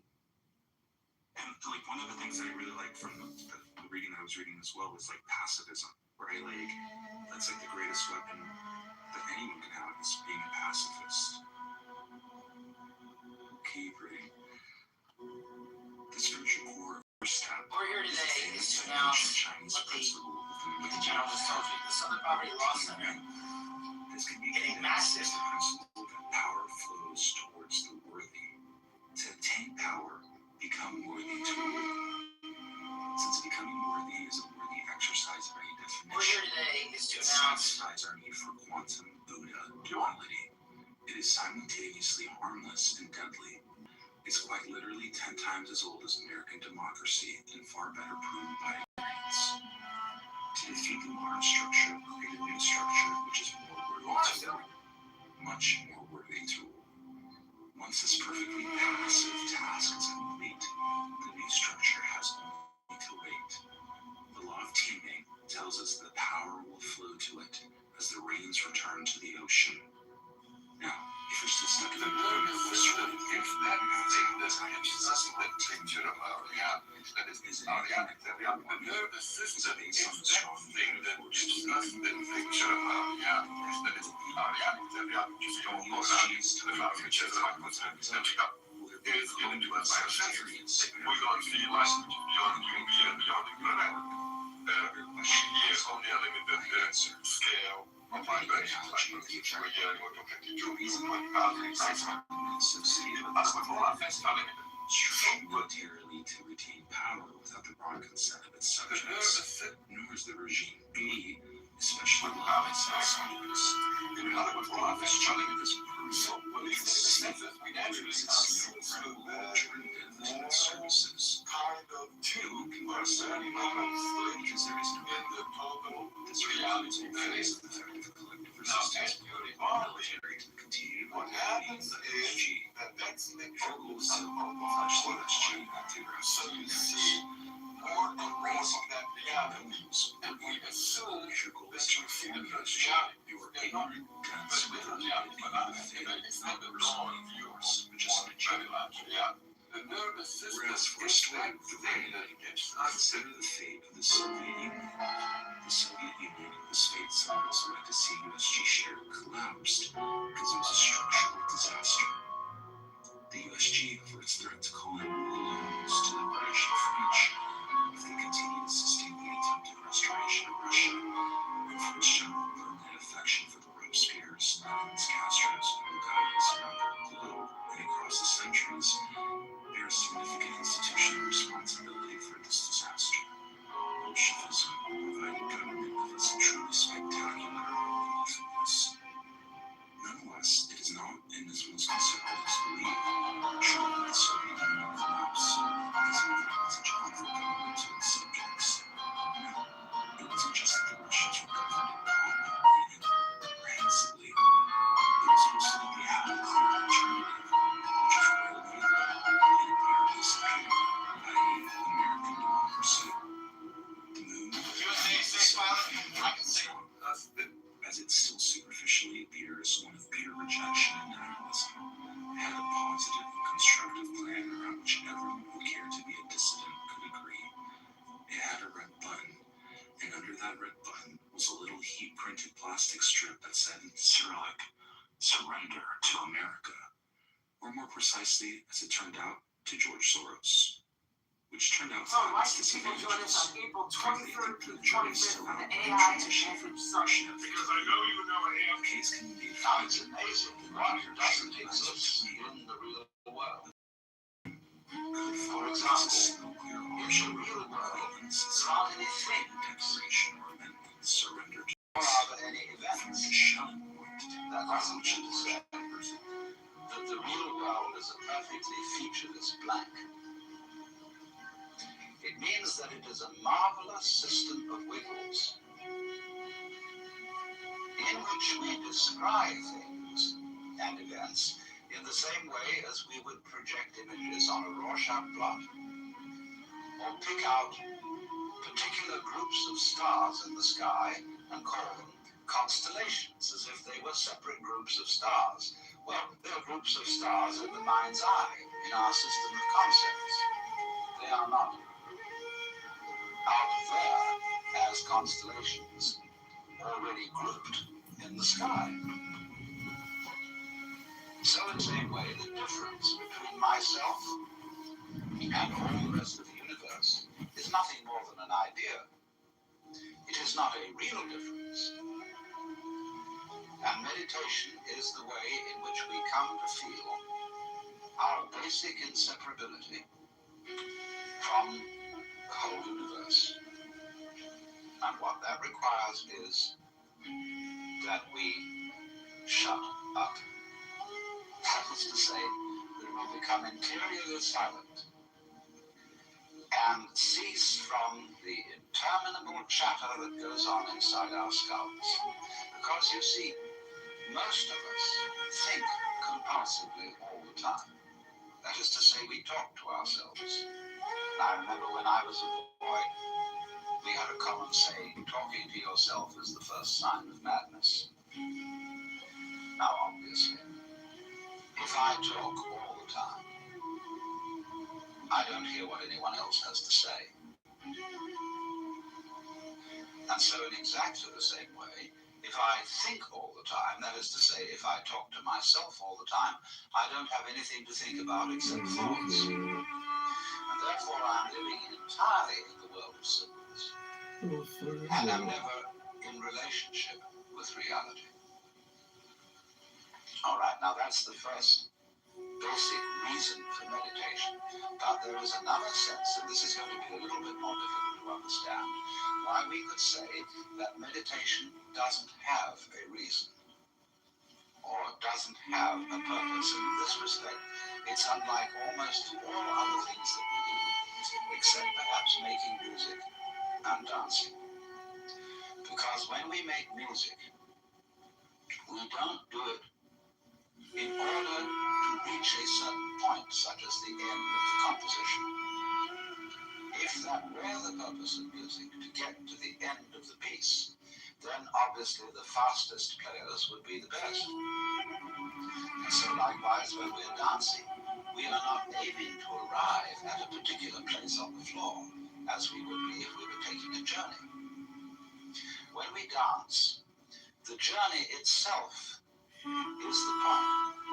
When we play music, the playing itself is the point. And exactly the same thing is true in meditation.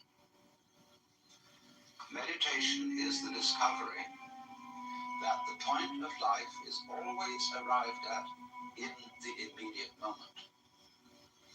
And therefore, if you meditate for an ulterior motive, that is to say, to improve your mind, to improve your character, to be more efficient in life, you put your eye on the future and you are not meditating. Because the future is a concept. It doesn't exist. As the proverb says, tomorrow never comes. There is no such thing as tomorrow. There never will be. Because time is always now.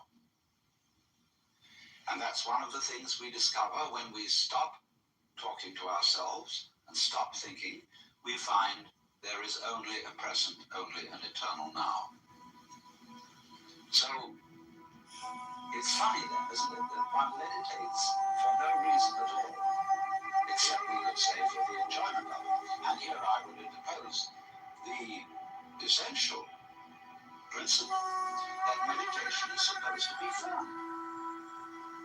It's not something you do as a grim duty. The trouble with religion, as we know it, is that it is so mixed up with grim duties. We do it because it's good for you. It's a kind of self-punishment. Well, meditation, when correctly done, has nothing to do with all that. It's a kind of digging the present. It's a kind of grooving with the eternal now. And brings us into a state of peace where we can understand that the point of life The place where it's at is simply here and now. The easiest way to get into the meditative state is to begin by listening. If you simply close your eyes and allow yourself to hear all the sounds that are going on around you, just listen to the general hum and buzz of the world as if you were listening to music. Don't try to identify the sounds you're hearing. Don't put names on them. Simply allow them to play with your ears. And let them go. In other words, you could put it, let your ears hear whatever they want to hear. Don't judge the sounds. There are no, as it were, proper sounds or improper sounds. It doesn't matter if somebody coughs or sneezes or drops something. It's all just sound.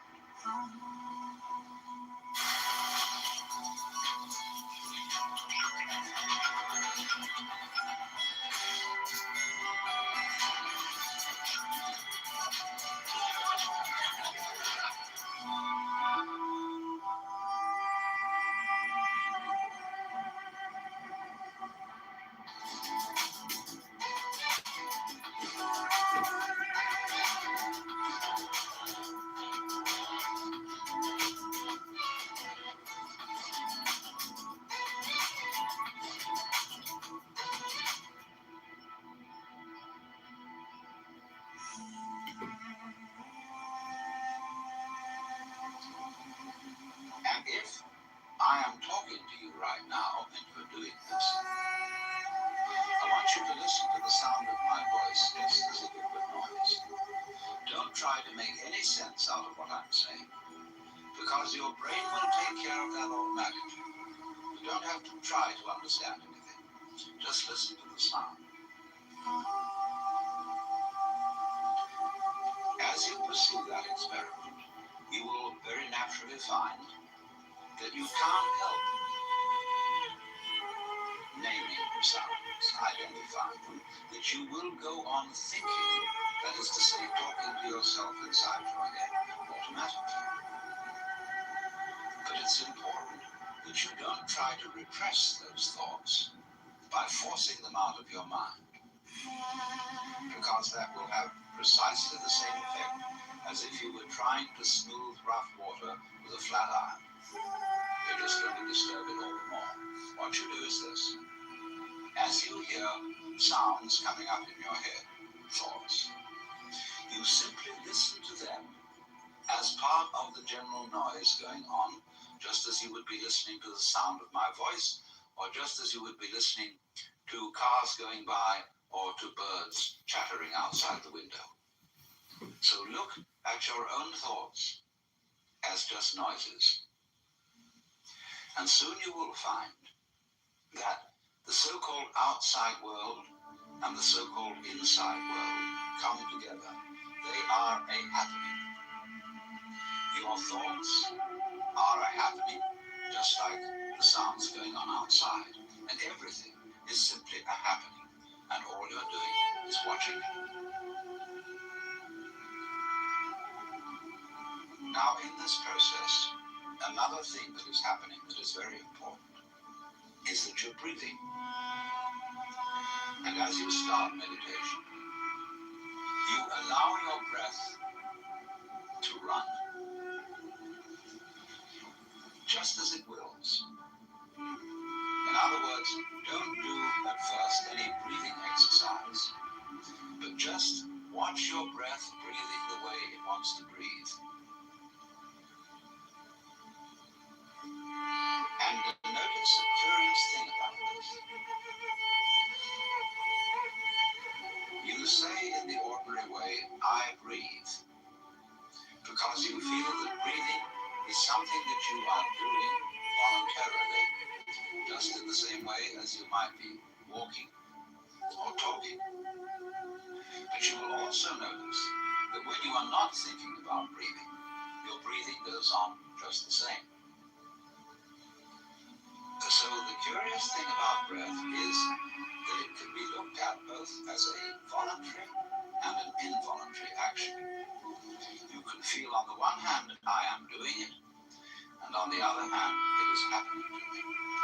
And that is why breathing is the most important part of meditation, because it is going to show you, as you become aware of your breath, that the hard and fast division that we make between what we do on the one hand and what happens to us on the other is arbitrary. So that as you watch your breathing, you will become aware that both the voluntary and the involuntary aspects of your experience are all one happening. Now that may at first seem a little scary, because you may think, well, am I just the puppet of a happening, the mere passive witness of something that's going on completely beyond my control? Or on the other hand, am I really doing everything that's going on? Well, if I were, I should be God. That would be very embarrassing, because I would be in charge of everything. That would be a terribly responsible position. The truth of the matter, as you will see it, is that both things are true. You can see it that everything is happening to you, and on the other hand, you're doing everything. For example, it's your eyes that are turning the sun into light. It's the nerve ends in your skin that are turning electric vibrations in the air into heat and temperature. It's your eardrums that are turning vibrations in the air into sound, and in that way, you are creating the world. But when we're not talking about it, when we're not philosophizing about it, then there is just this happening, this, and we won't give it a name. So then, let me connect this with the problem of birth and death, which puzzles people enormously, of course.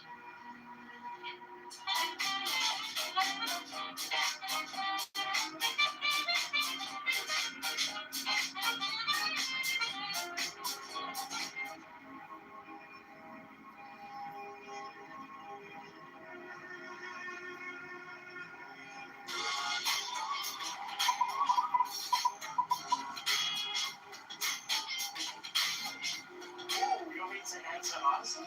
iPhone users. They'll always kind of like rub it in. I don't want to say who, but it maybe someone out of the group chat because they agree with the whole. Sorry.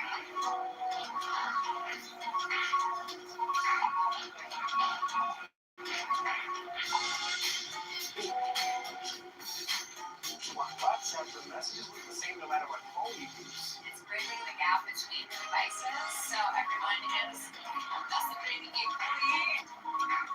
The group chat is kind of nice.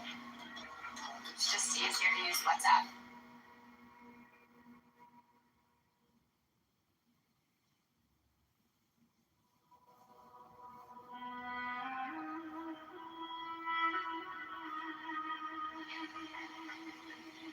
Because in order to understand what the self is, you have to remember that it doesn't need to remember anything. Just like you don't need to know how you work your thyroid gland.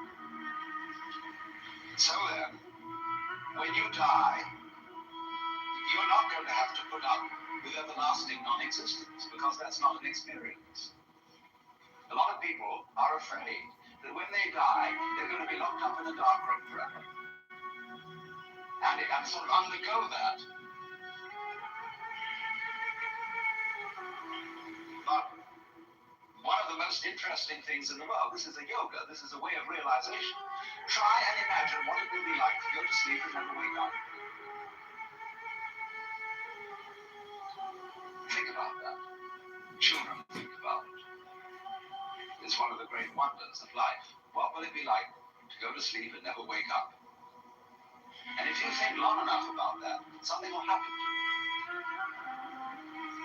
You will find out, among other things, that it'll pose the next question to you. What was it like to wake up after having never gone to sleep? That was when you were born. You see, you can't have an experience of nothing. Nature abhors a vacuum. So after you're dead, the only thing that can happen is the same experience, or the same sort of experience as when you were born. In other words, we all know very well that after people die, other people are born. And they're all you. Only you can only experience it one at a time. Everybody is I. You all know you are you. And wheresoever beings exist throughout all galaxies, it doesn't make any difference. You are all of them. And when they come into being, that's you coming into being. You know that very well. Only you don't have to remember the past. In the same way, you don't have to think about how you work the thyroid gland, or whatever else it is in your organism. You don't have to know how to shine the sun. You just do it. Like you breathe. Doesn't it really astonish you that you are this fantastically complex thing? And that you're doing all of this and you never had any education in how to do it? Never learned that you're this miracle? Well, the point is that from a strictly physical, scientific standpoint, this organism is a continuous energy with everything else that's going on. And if I am my foot, I am the sun. Only we've got this little partial view. We've got the idea that no, I'm just something in this body. The ego. That's a joke. The ego is nothing other than the focus of conscious attention. It's like a radar on a ship. The radar on a ship is a troubleshooter. It's everything in the way. And conscious attention is a designed function of the brain to scan the environment, like a radar does, and note for any trouble-making changes. But if you identify yourself with your troubleshooter, then naturally you define yourself as being in a perpetual state of anxiety. And the moment we cease to identify with the ego and become aware that we are the whole organism, you realize that as the first thing how harmonious it all is. Because your organism is a miracle of harmony. All this thing functioning together. Even those corpuscles and creatures that are fighting each other in the bloodstream, eating each other up. If they weren't doing that, you wouldn't be healthy. So what is discord at one level of your being is harmony at another level.